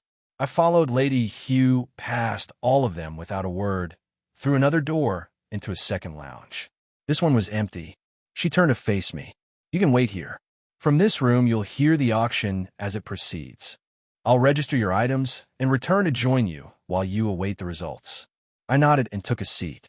She continued toward the back door without another glance. For a moment, everywhere was silent. Then a voice punched through the walls, loud and theatrical enough that I straightened in my chair. All right, you all ready? This one is very rare, the kind of rare that makes even me, your humble host, want to bid on it. Humble. Sure, there was an age where dragons walked our world in flesh. Millions of years ago, you might not believe it, but our scholars and engineers have assembled the archaeological proof. Dragons were real, and we see their legacy carried in the Dragonborn. But this, ladies and gentlemen, this is the real thing. 2 stones that sedimented because there was no dragon left alive to hatch them. Opening at 50,000 gold crowns. My mouth fell open. 50,000 for ox? 50,000 gold crowns could fund a mercenary company for a season. It could buy property in a mid-tier district of Racimera. And someone was about to spend it on a pair of stones that a dragon hadn't bothered to hatch 1,000,000 years ago. Oh, number 7. 50,000. Any other bid? Going for 50, going 70,000. Oh, and there it is. Number 11. And these dormant dragon stones are sitting at 70,000. 100. The host's voice climbed another register. 100. Yes. Now we're talking. He wasn't even done before another voice cut through. 200. 200 gold crowns flying. Going for 200, going, and gone for 200,000 gold crowns. I sat there with my jaw still hanging. 200,000. Decorative fossils that would never hatch, never breathe fire, never do anything except sit on a shelf and look impressive while someone's grandchildren dusted them. And here I am, looking for money to go back home. I shook my head and leaned back, but the host didn't give me time to process. Now then. This next piece, my friends, is not for collectors. His voice dropped, and the shift was immediate warmer, like he leaned in and was speaking to each bidder individually. This is for those of you who came here tonight because you need something, and you know who you are. For a moment, there was silence in the hall. The jaw of Rethkal, a great sword forged by the iron monk ascetics before their monastery, was swallowed by the ashlands of Ashera. The blade is made of living, which means it sharpens itself, repairs itself, and, my friends, it gets hungry. It hasn't been fed in over 3 centuries, and I am told it is very, very eager to work. Opening at 30,000 gold crowns. This time the bidding was different. No immediate frenzy. The voices came measured, careful, each one placed like a chess move. 35, 40, 45. The host chuckled, and there was something knowing in it. 45 from number 3. 45,000 for a blade that has been waiting 300 years for a worthy hand. He paused for a moment. Number 19, you've been awfully quiet tonight. I know you didn't come here for decorative stones. There was silence. Then, reluctantly, 60. The host let out a low whistle. There she is. 60,000 from 19. He just pressured someone into bidding. He called them out by number and made it personal. I was starting to understand that this man wasn't an announcer. He was a handler. He knew who was in the room, what they wanted, and exactly which buttons to press to make them spend more than they planned. 65, 70. Sold. 70,000 gold crowns for the jaw of Rethkal to number 3. May it eat well in your service. The next item came faster, and the host's tone shifted again. Sharper now. Colder. Ladies and gentlemen, I'll 1T dress this one up. Some of you know what it is before I say it. The rest of you will understand soon enough. A beat of quiet. The man was good at those. A writ of unfettered passage, signed and sealed by the Harbor Authority of Sarat.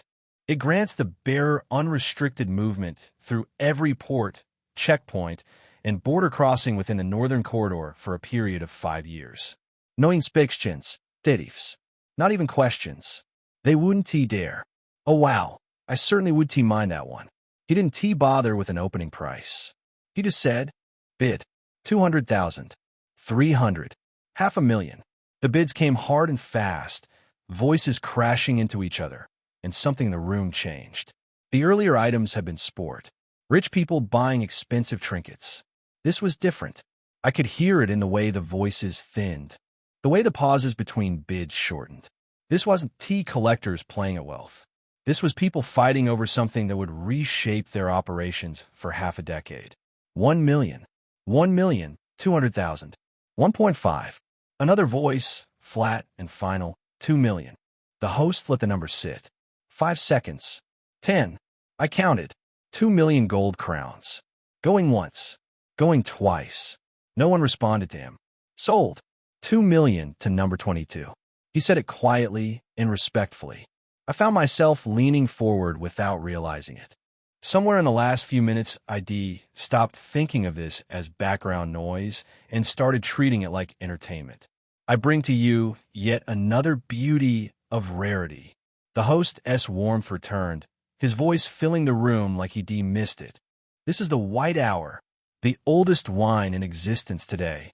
It is said that this wine was brewed by the first emperor of the Zaric Empire before the empire was even founded, over 8,000 years ago. This wine's value is not in the wine itself, but in the hands it has crossed. From the emperor's own son, to the first pope of the church, to the crimson tyrant who brought down the empire. It is said that he raised the 15th emperor's brewery and took every last bottle. The White Hour has rolled its way through millennia, and it could spend the rest of its days fulfilling the desires of your personal collection. If you're willing to open at 100,000 gold crowns. What the actual fuck? 100,000 for wine. The dragon stones, at least, were ancient. The great sword could actually kill things. The passage writ was pure strategic value. But wine? Wine that was probably vinegar by now. And the host hadn't even finished his pitch before voices started climbing over each other. I'll take it for 500,000. Oh, gracious gods. 500,000. 700,000. 1 million. 1 million. 1 million gold crowns. Silence for a beat. Then a calm voice, unhurried, the kind that didn't need volume. 5 million. 5 million. Bless the gods. 5 million gold crowns for the White Hour. The host sounded like his lungs were about to burst, and honestly, I couldn't blame him. 5 million gold crowns. Not for what the wine tasted like, but for where it had been. For whose table it had sat on. For the story stitched into the bottle. These people aren't buying things. They're buying history. And history, apparently, is worth more than anything that actually does something. I lean back in my seat. I know what I'd do with 5 million gold crowns. Cassie, most of all, she'd be thrilled. I could travel to some country where titles were for sale and by my nobility outright. I could even try Racimera's, start an organization of my own, though I wasn't sure Levi would sell his, even if I could afford it. I cleared my throat, catching myself spending money that wasn't mine, already furnishing the house before you signed the deed. But something the host had said was sitting wrong. The fall of the Xeric Empire. I knew that story. Cassie had told me pieces, and Lyra had filled in the rest. The empire fell because of the tyrant empress. Cassandra. Her. But the host had said, the Crimson Tyrant. And he said he raised the brewery. He took the bottles. I turned the word over in my head. Either the pages of history had swapped Cassie's gender deliberately, or Cassie had been lying to me about her role in the Empire's fall. One of those options was significantly more unsettling than the other, and I wasn't sure which. Perhaps I need to go home and ask Cassie if she ever raided a brewery. Though knowing her, she'd find a way to make even that sound dignified. Chapter 325. Agenda. The auction continued with or without me, and soon enough, Lady Hugh was back just as she said she would be. It actually made me wonder why she was looking after me like this. She hadn't given the Fox Lady even half as much attention. Was it really just because I was a sovereign? She sat next to me, and at that same moment, two servants in clean outfits that wouldn't have looked out of place behind a bar counter came forward with a tray of wine and cups. They set it down gently before us and bowed their heads. Lady Hugh gestured to the wine. Lord Cade, make do with this in the meantime. I've registered your items, and they will be announced, so you can sit back and enjoy. She looked at me intently. Around how much are you hoping to make from this sale? I thought about it for a moment. People here are paying hundreds of gold crowns for absurd things. Might as well aim high. Let us say around 100,000 gold crowns. She smiled at that, but said nothing. The smile didn't reach her eyes. After a moment, her tone shifted to something more careful. Can I ask you a question, Lord Cade? I turned to her halfway. Sure. Her tone had an edge to it that put me slightly on guard. Which kind of life have you led before now? I said nothing at first. The question was as difficult as it was easy to answer. I didn't want Lady Hugh knowing about my past as a criminal being chased across the country of Etheris.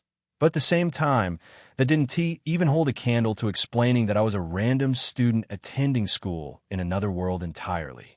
She must have read my face because the next moment she said, there are indeed things you can't share with people. It's okay if you don't want to. I smiled, though the smile felt thin even on my own face. Yeah, my past is something I hope I can run away from. I let that sit for a beat, then shifted. Although, if you're willing to do something for me, I can consider telling you. No, actually, I'll do more than that. I turned to her and took her hand. She flinched just slightly. I'll be in your favor. Anything at all. Should you need me one time, I will move all my resources to make sure your wishes are fulfilled. Lady Hugh's eyes widened. Lord Cade, that is a very dangerous offer. She was quiet for a moment, and then her brows furrowed as the other half of it settled in. But that is only because what you want to ask of me is equally dangerous. Isn't it? I released her hand and leaned back without answering. She went quiet. The auction was still going on around us, bids rising and falling, the host's voice cutting through the hall, but the air between the two of us was something else entirely. Then she fixed her eyes on me with a frown. Please go ahead with your request. I sighed and spoke evenly. The representative that was sent by the Eternal Light Church. Can I meet them? The frown on Lady Hugh's face turned sharp immediately. Lord Cade, you know that S. She stopped. She had seen whatever was on my face, and whatever it was made her eyes dilate. I couldn't see my own expression, but I could feel it. Something in my jaw had tightened, and I hadn't told it too. You asked about my past, I said. It's been a living hell because of them. I would really love to send them a thank you message. I held her gaze without blinking. So, are you going to agree? Lady Hugh's expression turned dark. She was running the numbers. If she told me, anything could happen, and she wasn't foolish enough to ask what I planned to do with the information because she already had a rough guess. At the same time, the idea of losing the chance to have a sovereign indebted to her was clearly eating at her from the other side. I gave her a small smile. Whatever it is you're estimating my value to be, trust me, It's 10 times that. You have nothing to lose in this trade. She was still conflicted. This is betrayal, Lord Cade. My father would scour the heavens and earth to find whoever leaked this. And don't forget, there's still 2 more sovereigns. You can't contend against that. I chuckled. Lady Hugh, have faith in me. What is 2 sovereigns? I could take care of 6. She looked at me with doubt in her eyes. She didn't believe me. That much was clear. But she also didn't look willing to let this opportunity walk away. Eventually, she sighed, and she leaned closer and whispered into my ear. My jaw clenched. Something cold and sharp settled behind my eyes the instant I heard the name. And at that same moment, I heard a familiar description from the hostess' mouth. Oh, good gods! Never have I ever held something this clean and glorious. Rumors say this carcass was harvested by a sovereign who decided scavenging was the only job that could satisfy him. He literally sits down and strips body parts off beasts while they're trying to kill him. This is not your average scavenger-esque work, ladies and gentlemen. This is the Leviathan eel spine segment. Could be fashioned into highly effective armor plating or even swords. Starting from 1 million. Number 19, 1 million. Anyone willing to go against that? 2 million. Number 3, 2 million. 5 million. Number 19 does not want to let this one go. 5 million. Who is going against it? 20 million. 20 million from a first-time bidder. Number 52. Do we have anyone going against that? Anyone want this item more? Going once, and it's gone. Number 52 has won the bid for 20 million gold crowns. My eyes went wide. I asked for 100,000. Chapter 326. Good friends Lady Hugh's face had been pale since she revealed the information about the church's representative to me, but she still managed to smile as the auction continued. More of my items crossed the stage. The permafrost fangs went first. 3 pairs. 6 million gold crowns. I blinked. The blizzard mauler pelts followed. 3 pairs. 3 million. My fingers curled around the armrest. The Patriarch's ice crown. 3 pairs. 12 million gold crowns. A few of the smaller items went for under 1 million each, and the Stalker spine shard sold for around 11 million. Altogether, my items earned 53 million gold crowns. I sat there with my mouth slightly open, unable to close it. The number kept bouncing around the inside of my skull, like it was looking for somewhere to settle and couldn't find a surface big enough. Lady Hugh chuckled. I was quite surprised when you said 100,000. I almost thought you were being humble. She tilted her head, studying me with something between amusement and pity. I don't know the kind of life you've had to live before now, but you underestimate these items too greatly. Are they that unimportant to you? Ich glänzte her. My jaw still felt loose. I straightened in my seat and forced it shut.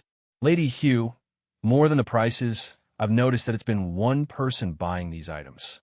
Why exactly is that? Lady Hugh shrugged. Everyone has their reasons for visiting the night auction. He might just be a lucky man who happened to encounter the items he was looking for. You should be happy for him. Then her eyes changed. The warmth vanished and something guarded slid into place, smooth as a door closing. I'm not going to give you his identity. Ah, I chuckled lightly. I would love to ask. Actually, if it wasn't that I had somewhat ruined my reputation in that regard. No, you don't need to worry about that. On second thought, I didn't need to know who they were. I just needed to keep in touch with Lady Hugh. Whoever this man was, he'd be looking forward to the next auction, which means I need to stay the anonymous sovereign so I can rake in even more profits when I start hunting higher-rank spirit beasts. Although those higher ranks felt like a nightmare. I knew how much raiding a single level 1 apex beast was costing me. So, no, it wasn't going to be easy. I sighed and folded my arms, still running the number in my head, wondering what exactly I was supposed to do with that much money. I had come here thinking I'd earn enough to cover expenses back home and pad our coffers a little, maybe double what I brought. Not this. Never this.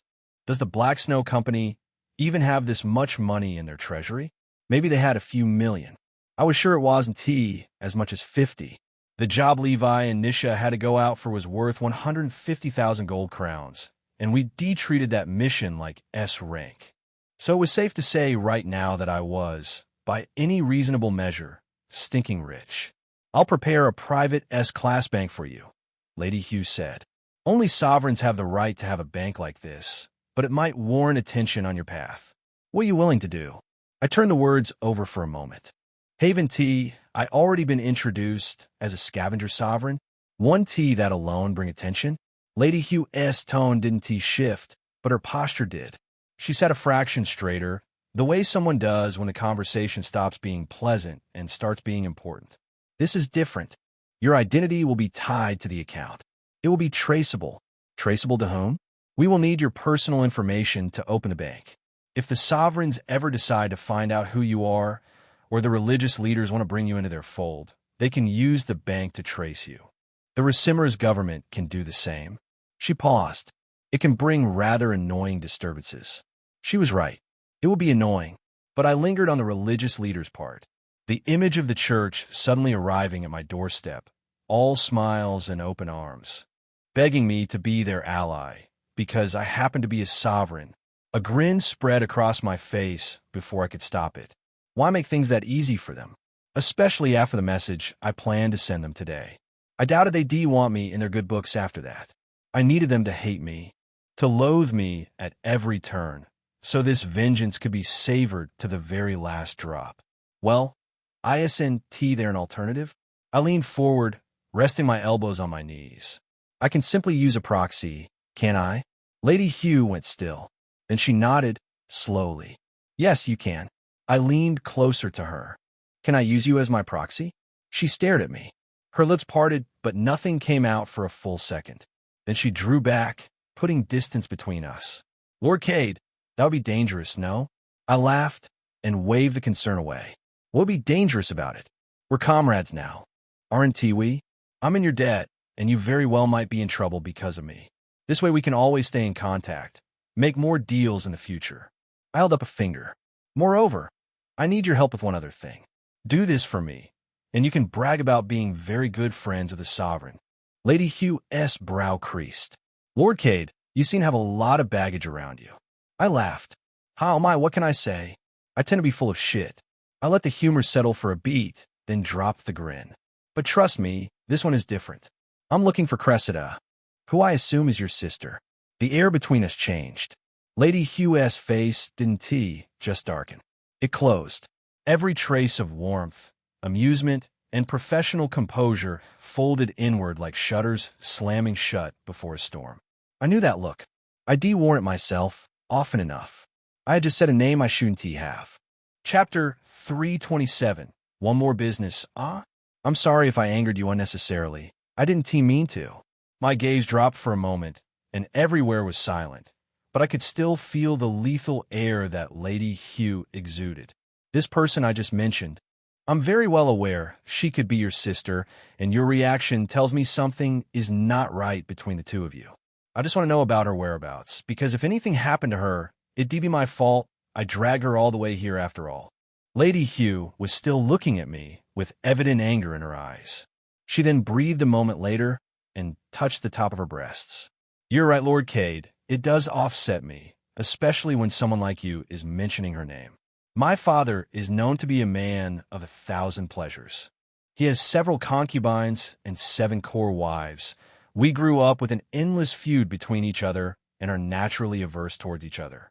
So I have to say, I felt very threatened by your inquisition of my stepsister.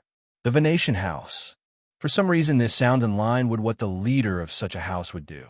And that also meant that Cressida's mother was most likely the Duke's last wife. If I was merging together what Colonel Atlas had said with what Lady Hugh just said. Sorry. Lady Hugh shook her head with a bitter smile. It's all right, but I'll have to turn you down this time. There's nothing I can do to help you. I can't go sniffing around the last wife's business, aside from incurring my father's wrath. A wayward son should be the least I add to my cup of tea right now.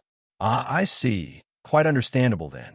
But if it helps, her personal estate in the past 2 days, no one has been sighted leaving or entering. I'm sure if Cressida made it or any sort, there would have been some noise, loud enough for me to pay them a little attention. I see. Thank you very much, Lady Hugh. You are very generous to me. I will not forget it. Lady Hugh smiled and returned. The smile didn't quite reach her eyes. "It's fine, Lord Cade. Once the auction is over, I will take you through the process, and we shall safeguard your money." I nodded at her, and after that the atmosphere got somewhat silent. Maybe too silent, in fact. However, I didn't need to deal with it much. Soon the auction slowly drifted to its end, and guests began to prepare departures. In that same time, I decided to leave the back room. There was a message that I needed to send, and if I didn't send that message, I'll be failing myself and the mercenary guild that was massacred greatly. I stood up from the chair and adjusted my coat. Lady Hugh noticed the shift immediately. Her bitter smile dropped a fraction. "Lord Cade, I appreciate everything you've done for me, Lady Hugh. Truly. We'll continue our discussion about the account after." She tilted her head, studying me with those sharp, calculative eyes of hers. I could tell that she wanted to ask something, but she didn't. Instead, she simply nodded. After then, I turned and headed for the door of the back room. My steps were unhurried, measured, but there was something settled in my chest now. Something that had been restless since the moment I heard the name of the Eternal Light Church echo through that auction hall. Lady Hugh had given me what I needed. The delegation from the Eternal Light Church, residing in the west wing of the pagoda's guest quarters, third corridor, private suite. They had come to bid on relics, she said. The church always did, every auction. It was routine for them. Routine. I wonder if it'll still feel routine after night. Although it was a bit sad the Pope of the church himself, if they're called that, had stopped coming 10 years ago. But I'll make do with what I could find. I stepped out of the back room and into the wider space of the pagoda's upper floor. The auction had truly wound down by now. Servants moved through the corridors collecting empty wine cups and discarded auction pamphlets. Guests drifted in small clusters, some still negotiating, others simply enjoying the lingering prestige of being here. It was quieter than it had been hours ago. The host's theatrical voice no longer bounced off the walls. The energy had shifted from feverish bidding to the lazy contentment of people who had spent enormous sums and felt good about it. I walked through them like a ghost. My mind was clear, startlingly clear. I had already made the decision, and everything left was just execution. In that moment, I found myself thinking about the Mercenary Guild. I thought about the people inside. Victoria, with her blue hair and the way she jumped to her feet whenever someone walked in. The main hall buzzing with noise, ale sloshing, food being devoured. The sound of loose conversation from people who had found a place to belong. All of them gone, because the church decided they should be. I thought about Tristan's face when he said the words. But I failed. The way he bit his inner lip. The way the weight of it pressed his gaze to the floor. I thought about Lyra. My Lyra, dragged to the palace by soldiers who answered to a queen who answered to a church that burned people alive for the crime of existing differently. My jaw tightened, but my expression didn't change. On the outside, I was just another guest making his way through the halls. I passed a cluster of well-dressed merchants laughing about something. One of them had a cup of wine tilted at an angle that suggested he had several. They didn't notice me. Nobody in this corridor noticed me. I was the mercenary-turned-bidder who had made Lady Hugh swear under her breath. But in this wing, without her presence beside me, I was just another face. That would last much longer. The west wing opened up through an arched corridor lined with lanterns. The lanterns here burned a cooler shade of white than the warm gold of the main hall. The floor changed from polished wood to pale stone, and the air carried a faintly sweet scent that I associated with temples. Of course they make their quarters smell like a church. Can't go 5 minutes without reminding everyone they're holy. 2 guards stood at the mouth of the corridor. They wore white cloth over light armor, and the sigil on their chests was unmistakable even from a distance. The radiant sun, the mark of the Eternal Light Church. I slowed my pace, but didn't stop. My eyes took in everything. The 2 guards relaxed, standing with the bored posture of men who hadn't expected trouble. The corridor beyond them stretched deeper into the wing, and I could see more doors, each one identical, each one closed. One of the guards noticed me approaching and straightened slightly.